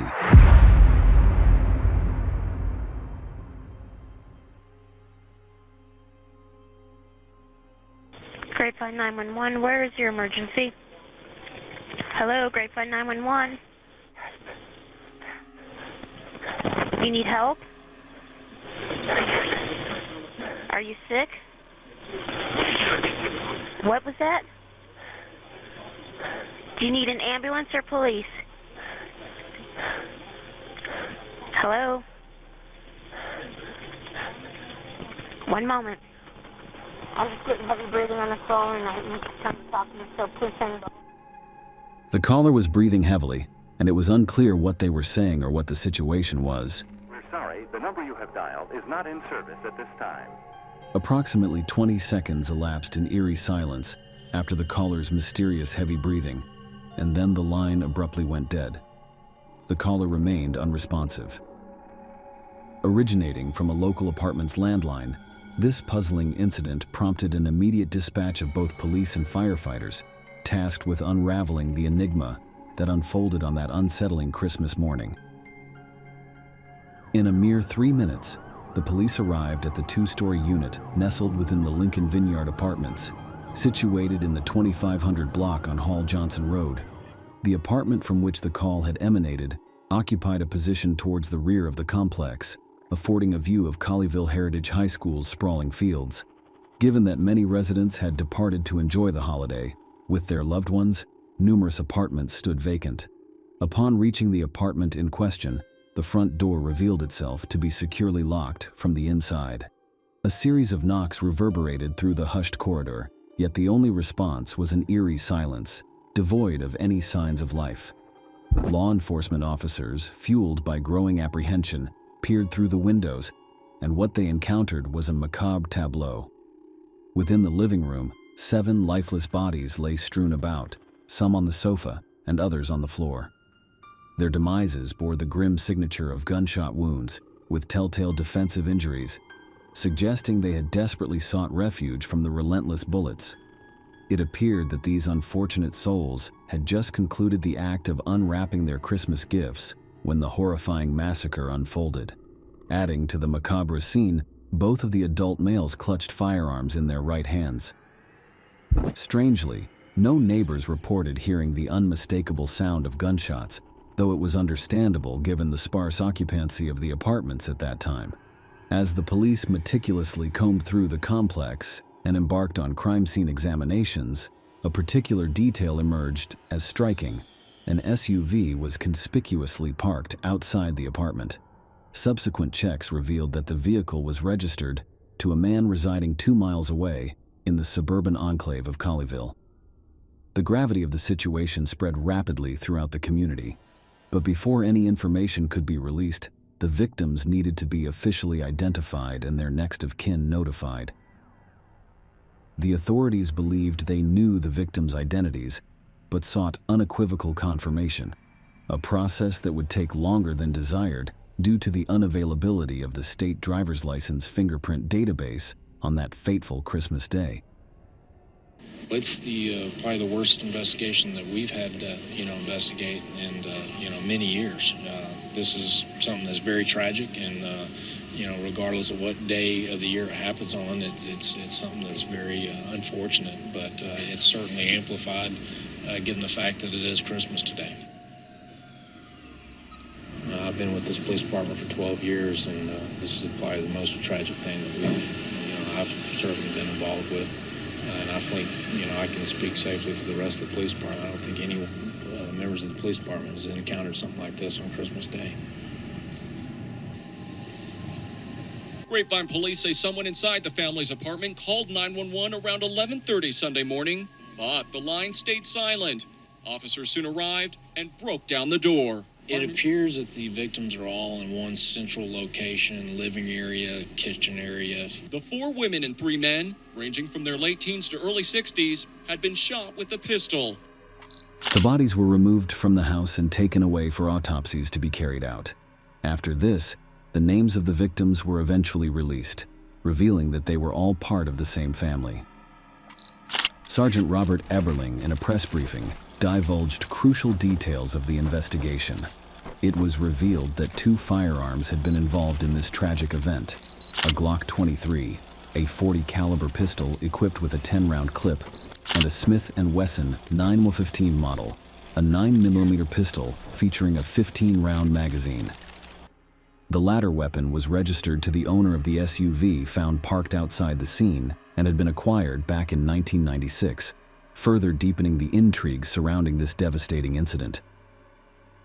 It's still early in this investigation, obviously, though this did play out some almost 24 hours ago. No, there is no known motive, at least as one that police are telling us about. There is also no outward sign of the horrible tragedy that unplayed right through this sliding glass and door frame here of this apartment complex. Here is what we do know at this point. No one heard any of the gunshots that were fired inside of this home. Someone from inside of the home called 911 around 11:30 yesterday morning, but that person did not speak into the phone. An operator then sent police, Grapevine, Texas police, here to this scene to go and investigate, and they found the scene that we've been talking about. Their bodies were found in what was otherwise the evidence of a normal Christmas morning. There were Christmas presents that had been unwrapped, and there was paper strewn about the room, but obviously, no doubt, a very sad situation in this town on Christmas morning, which calls itself the Christmas capital of Texas. As far as what neighbors are saying, I can show you a bit here, Richard. This is a sort of tight-knit, very packed together apartment complex. We have spoken to several neighbors who are waking up this day after Christmas morning. They're all asking us what happened. They're speaking about a tragedy, something like this they would not otherwise expect. On the other side of this apartment complex, there is a brown fence, and beyond that is a high school here, Colleyville Heritage High School, which is noted to be one of the best high schools in the entire North Texas region. People move here because this is a safe community, and they're saying, obviously, they have to question that given what happened yesterday. On the 26th of December, the owner of a local spa became concerned when one of her employees, who had worked for her for 4 years, failed to show up for work. She tried calling her employee but got no answer. For someone who's always early to work and who never misses a day, we expected the worst, she said. Residents were terrified. This was the worst gun violence that the community had ever seen, and the police needed to address their fears, Sergeant Eberling said. We are pretty confident that the shooter is among the deceased victims inside the apartment. We are not actively looking for a shooter that we believe is at large. As they began to piece together what they knew, the truth about who these people were and what had happened would eventually come out. Colleyville, Texas, a wealthy suburb of the Dallas-Fort Worth area, just a few miles away from Grapevine, was home to the Yazdan Panah family. The parents, 56-year-old Aziz and 55-year-old Nisreen, had both been born in Iran. They married in 1987 and moved to the United States, where they later welcomed 2 children, Nona and her younger brother Ali.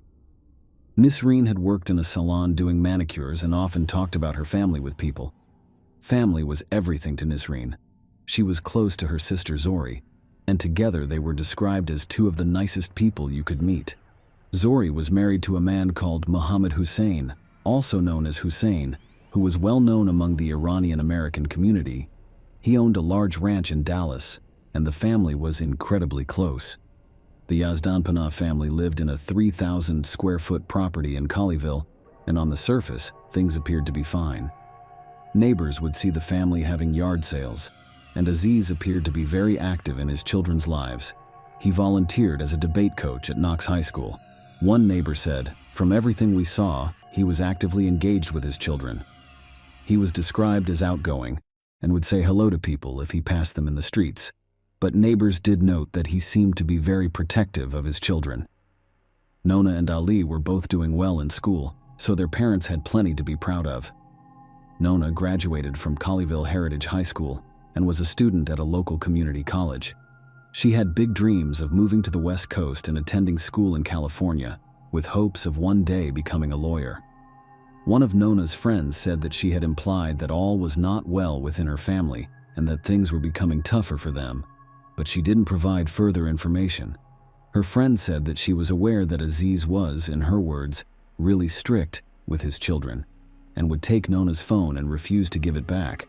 She added that Nisreen was far more understanding than Aziz was. Nisreen's brother, Ali, said he had been supporting the family financially, as Aziz had not been employed for a number of years, having previously worked in the mortgage and real estate business. His financial problems had been ongoing for years.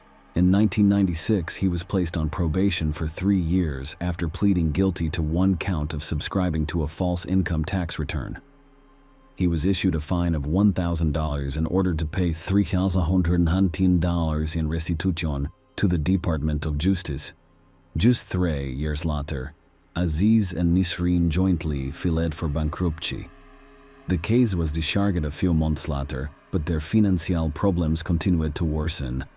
In August 2010, Nisreen filed for bankruptcy, hoping it would help them keep their family home. However, the house was foreclosed on. Aziz initially attended meetings with Nisreen during the proceedings, but this would soon change. During the proceedings, she separated from her husband and moved with their 2 children to an apartment in Grapevine, 2 miles away.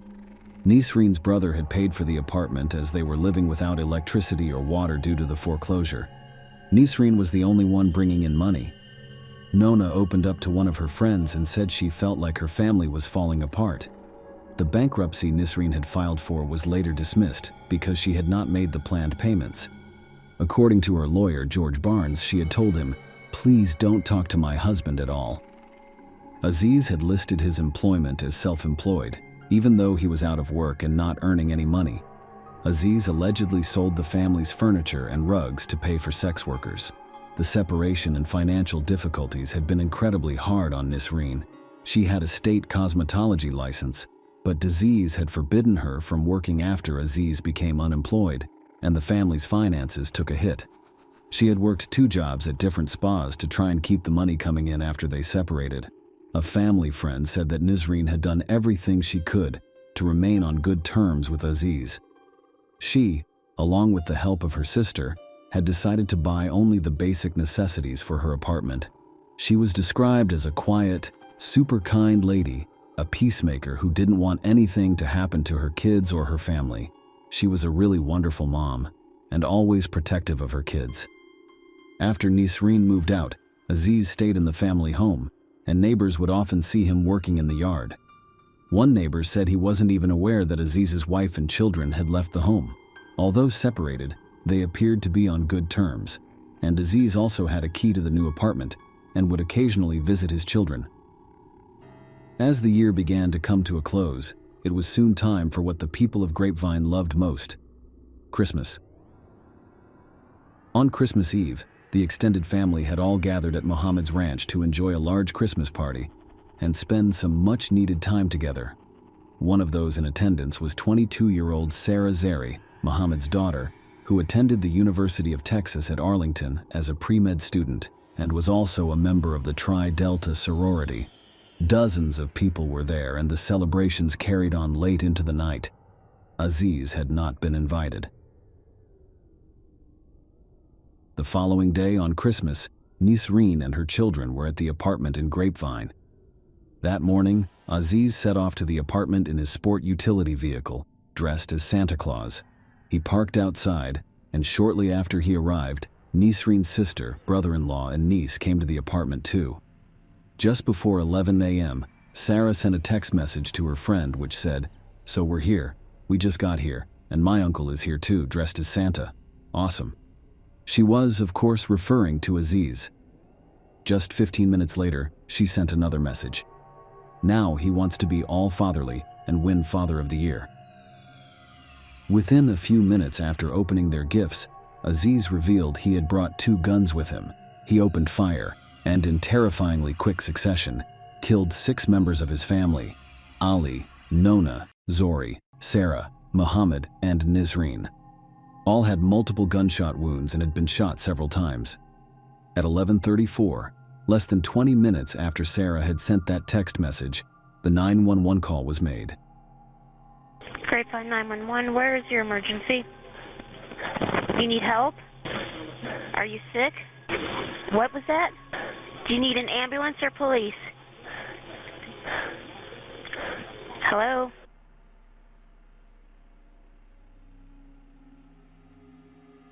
Although the dispatcher couldn't initially discern the contents of the call, the police opted to process it through specialized software to enhance the audio and extract more information about what had transpired.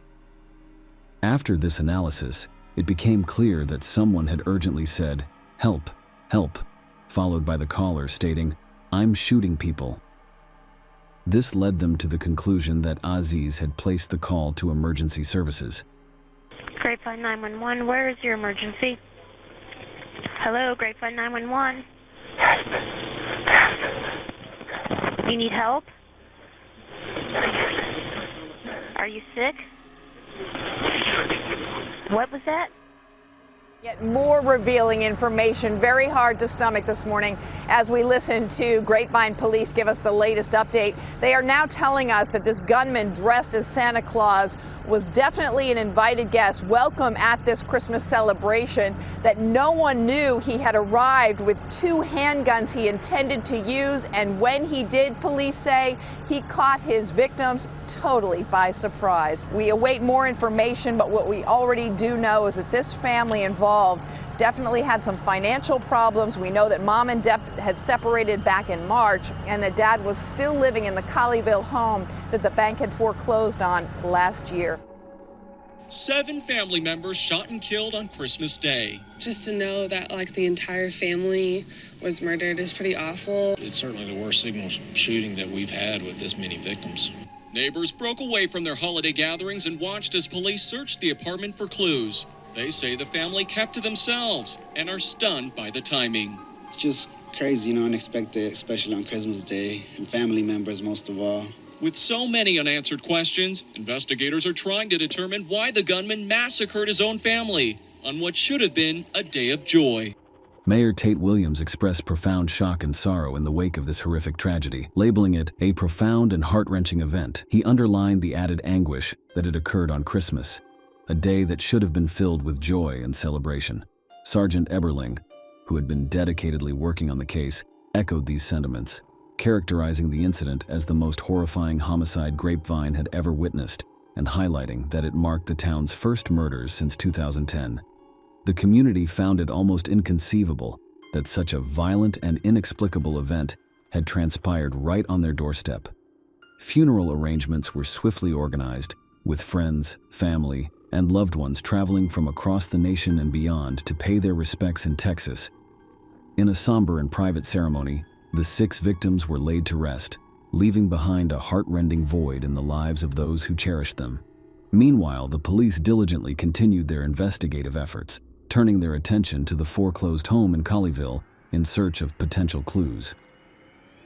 The hope was that Aziz's computer might yield information shedding light on a possible motive, but their inquiries hit a stumbling block when they discovered that the property's electricity had been disconnected, rendering the computer inaccessible. The perplexity surrounding the motivations behind such a violent attack persisted. As investigators conversed with friends and family members, a portrait emerged of a man profoundly discontented with his wife's apparent success without him. Amidst unemployment and the looming eviction from the house he called home, his situation appeared dire, with the bank scheduled to reclaim the property as early as the following March. The prospect of homelessness, coupled with his wife's flourishing life, could have conceivably fueled his actions.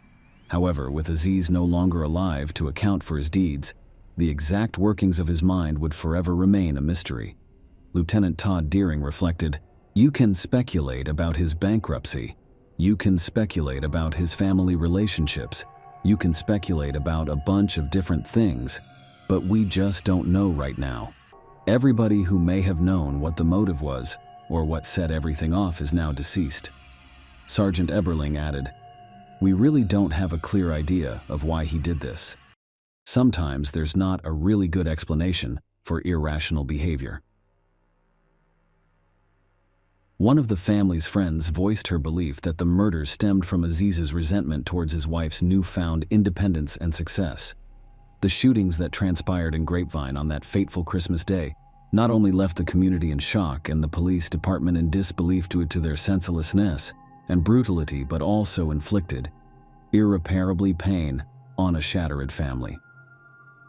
Nona, Ali, and Sarah, with their lives just beginning, had limitless opportunities and potential ahead of them.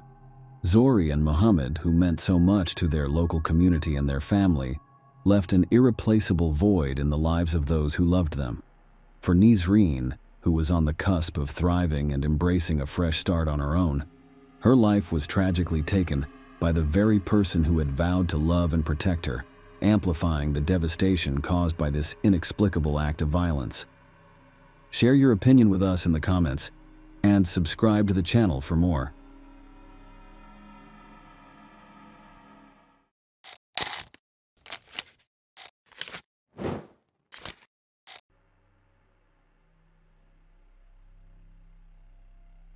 The Vaughn family case. What happened on a deserted road on June 14, 2007? Kimberly Vaughn, 34, and her 3 children, 12-year-old Abigail, 11-year-old Sandra, and 8-year-old Blake, were found dead on a highway near Bluff Road.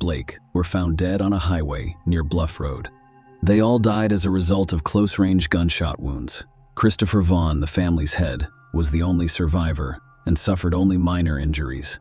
He claimed he was shot by his wife, who he believes killed their children to settle the score.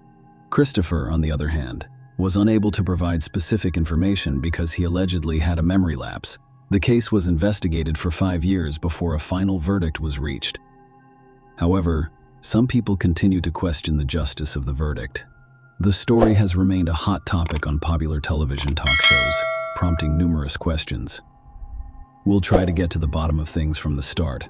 Kimberly Phillips and Christopher Vaughn have been together for over a decade, have 3 children, and appear to be a happy and friendly family on the outside. Kimberly Vaughn, real name Phillips, was born in the small town of St. Charles, Missouri in December 1972. She grew up in a relatively affluent family with 2 daughters, Jennifer and Elizabeth. By the way, Jennifer was our heroine's twin sister. The Phillips did not take shortcuts when it came to their daughter's education and development. Kimberly, like her sisters, attended a prestigious school and participated in sports.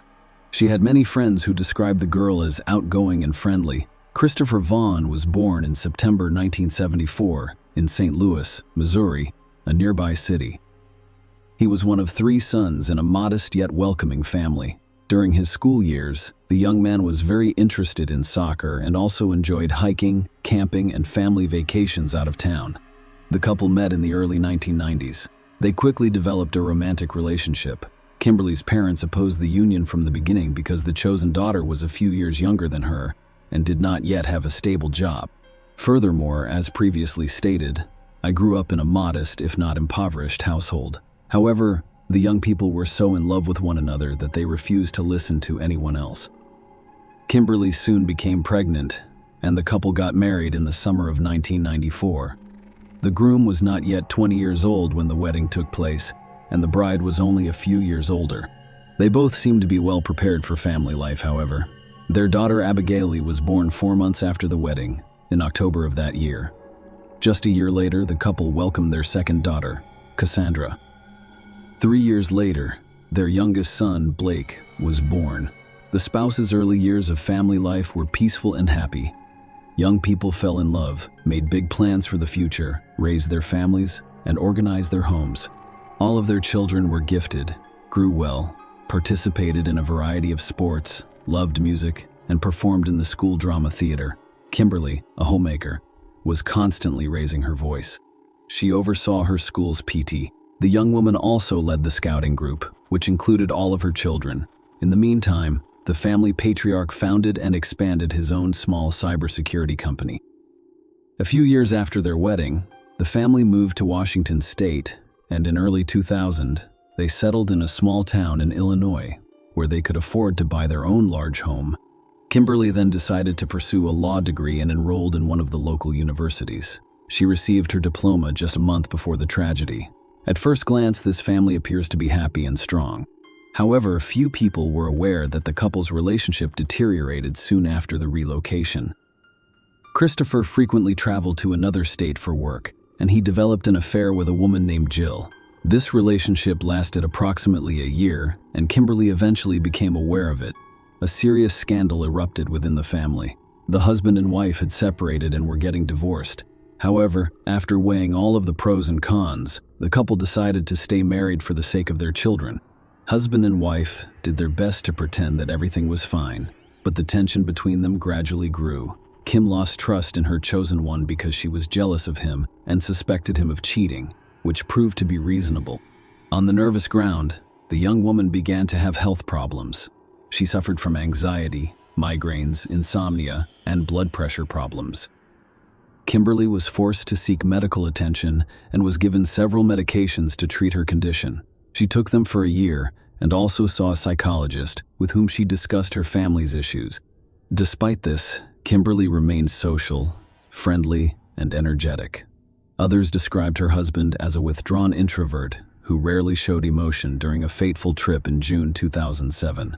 On the eve of their 13th wedding anniversary, the couple planned a family trip to an amusement park in Springfield, Illinois. Christopher selected the location, and the rest of the family supported his decision. So, in the early hours of June 14, after settling into their SUV, the entire family set out. A few hours later, a passing vehicle picked up the Vaughn family's bloodied head as it drove down the highway. Christopher was wounded in the leg. He calmly reported that he had been shot by his wife, but he couldn't go any further because he allegedly had a sudden memory loss. The victim stated that he and his family were driving to an amusement park when his wife became carsick and asked him to pull over. He pulled over to the side of the road and exited the passenger seat to inspect the roof rack. Then he heard a gunshot. Following that, everything unfolded like a horror film. Christopher realized his wife had fired, saw blood running down his leg and fled, unconscious and unaware of the children in the cabin, only to be picked up by a random car. Christopher was unable to locate his SUV, but police discovered it almost immediately. They found 4 bodies in the car with gunshot wounds. Except for Kimberly, who was killed with a single shot to the head. Everyone had been shot twice previously. Christopher admitted that he had a gun at home, which was probably loaded and carried by his wife. Christopher believes she murdered their children, shot him, and then took her own life. While telling this, he did not show much emotion, and even when the police showed him pictures of the deceased family members' bodies during the station interrogation, Bond remained remarkably calm, which could only raise suspicions. Kimberly's parents learned of their daughter and grandchildren's deaths from an impolite reporter who called them at home to inquire about their son-in-law and whether he had harmed their loved ones. During the initial interrogation, everyone insisted that Christopher could not have killed his own family and that the crime was most likely committed by someone else on the road. However, the police officers who witnessed the crime scene had a different perspective from the beginning. They stated that the crime was entirely domestic in nature, with only family members suspected of involvement. Initially, no specific suspect names were given. In subsequent interrogations, the family's surviving head could not recall any new information, but he was confident that his wife could have done it all, killing the children, wounding him, and then shooting herself. Christopher blamed the pills she'd been taking for a year as well as the crisis in their relationship caused by his infidelity, which they couldn't overcome. Vaughn dismissed the loss of memory caused by being shot, and for the same reason, he did not immediately contact the police or emergency services, instead rushing away, oblivious to the pain in his injured leg. His words sounded unconvincing, but they were insufficient to get Christopher arrested. The family's home was searched, and a couple of laptop computers were taken for inspection. While the preliminary investigation was underway, Christopher remained at large, busy planning his wife's and children's funerals. The funeral was scheduled for June 23 and would take place at one of the city's funeral homes. A large crowd gathered to pay their final respects, and nearly everyone noticed the conflict between the Vaughn and Phillips families. Soon, a police car approached the building. Christopher was arrested shortly before the funeral service began, accused of murdering his family. He remained calm and walked silently with the police. However, his parents were furious about what was going on. They expressed disappointment that their son was not even allowed to say goodbye to his wife and children. While his guilt had yet to be proven, this difficult case had already received widespread media attention. Members of the Vaughn family speculated that Christopher's arrest at the funeral was intended to draw even more public attention.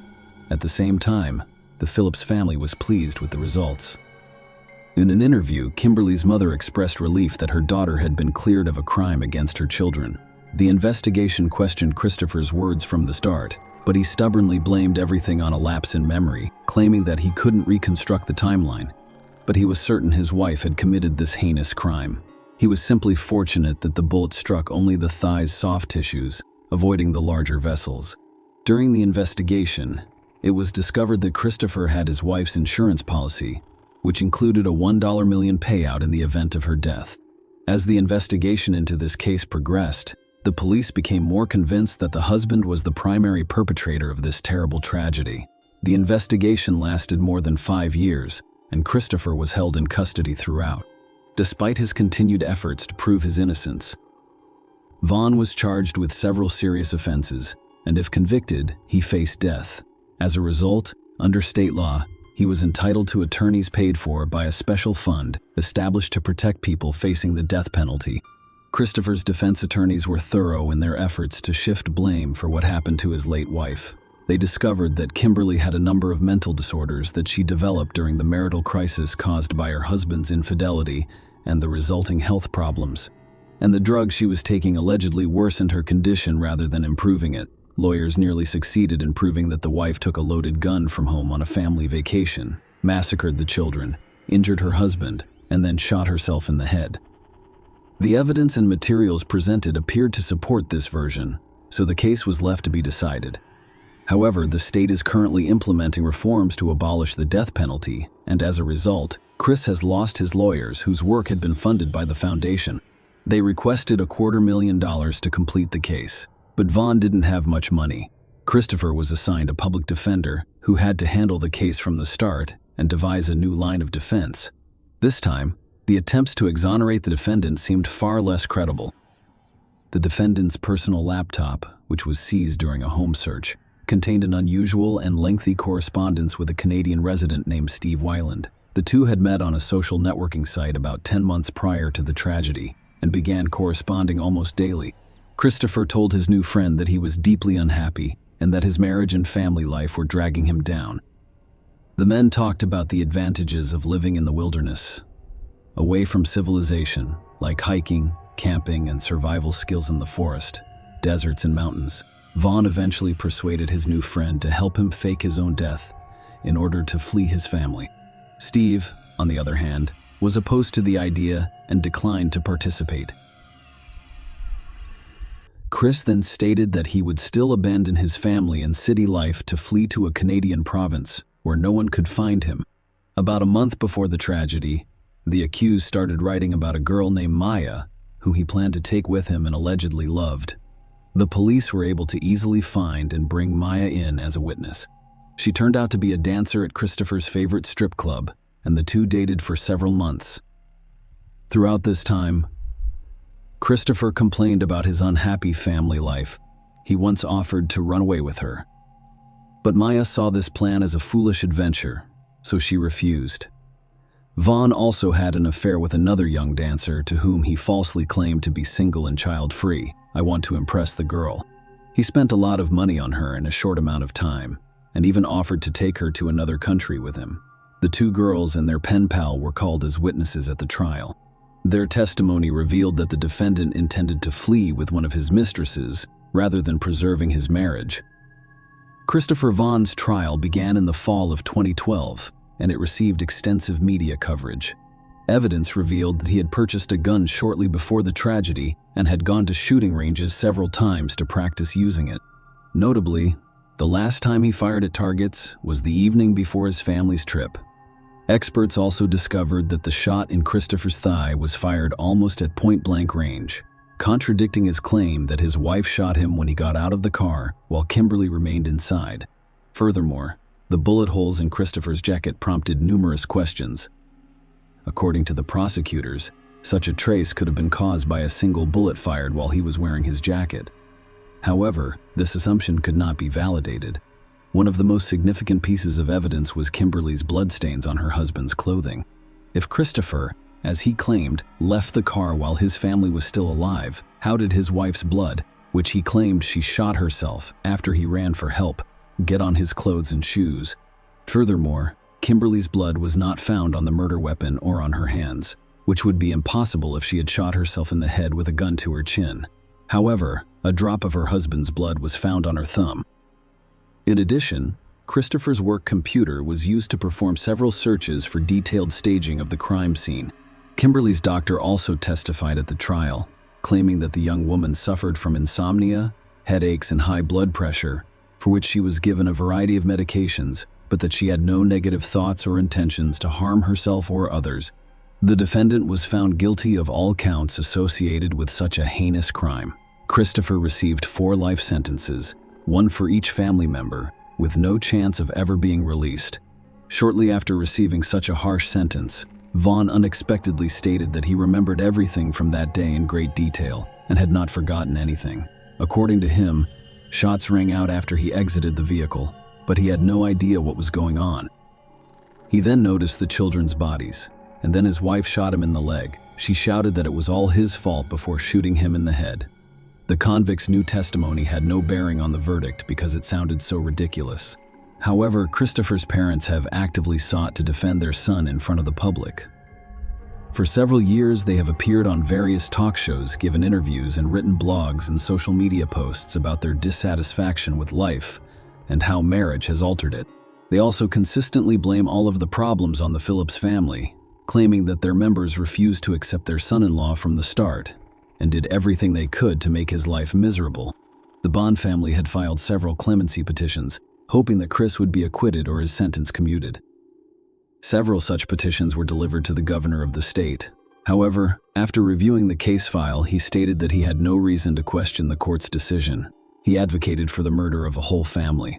Furthermore, he committed the most heinous crime imaginable, leaving no room for leniency or justification in this case. Share your opinion with us in the comments and subscribe to the channel for more.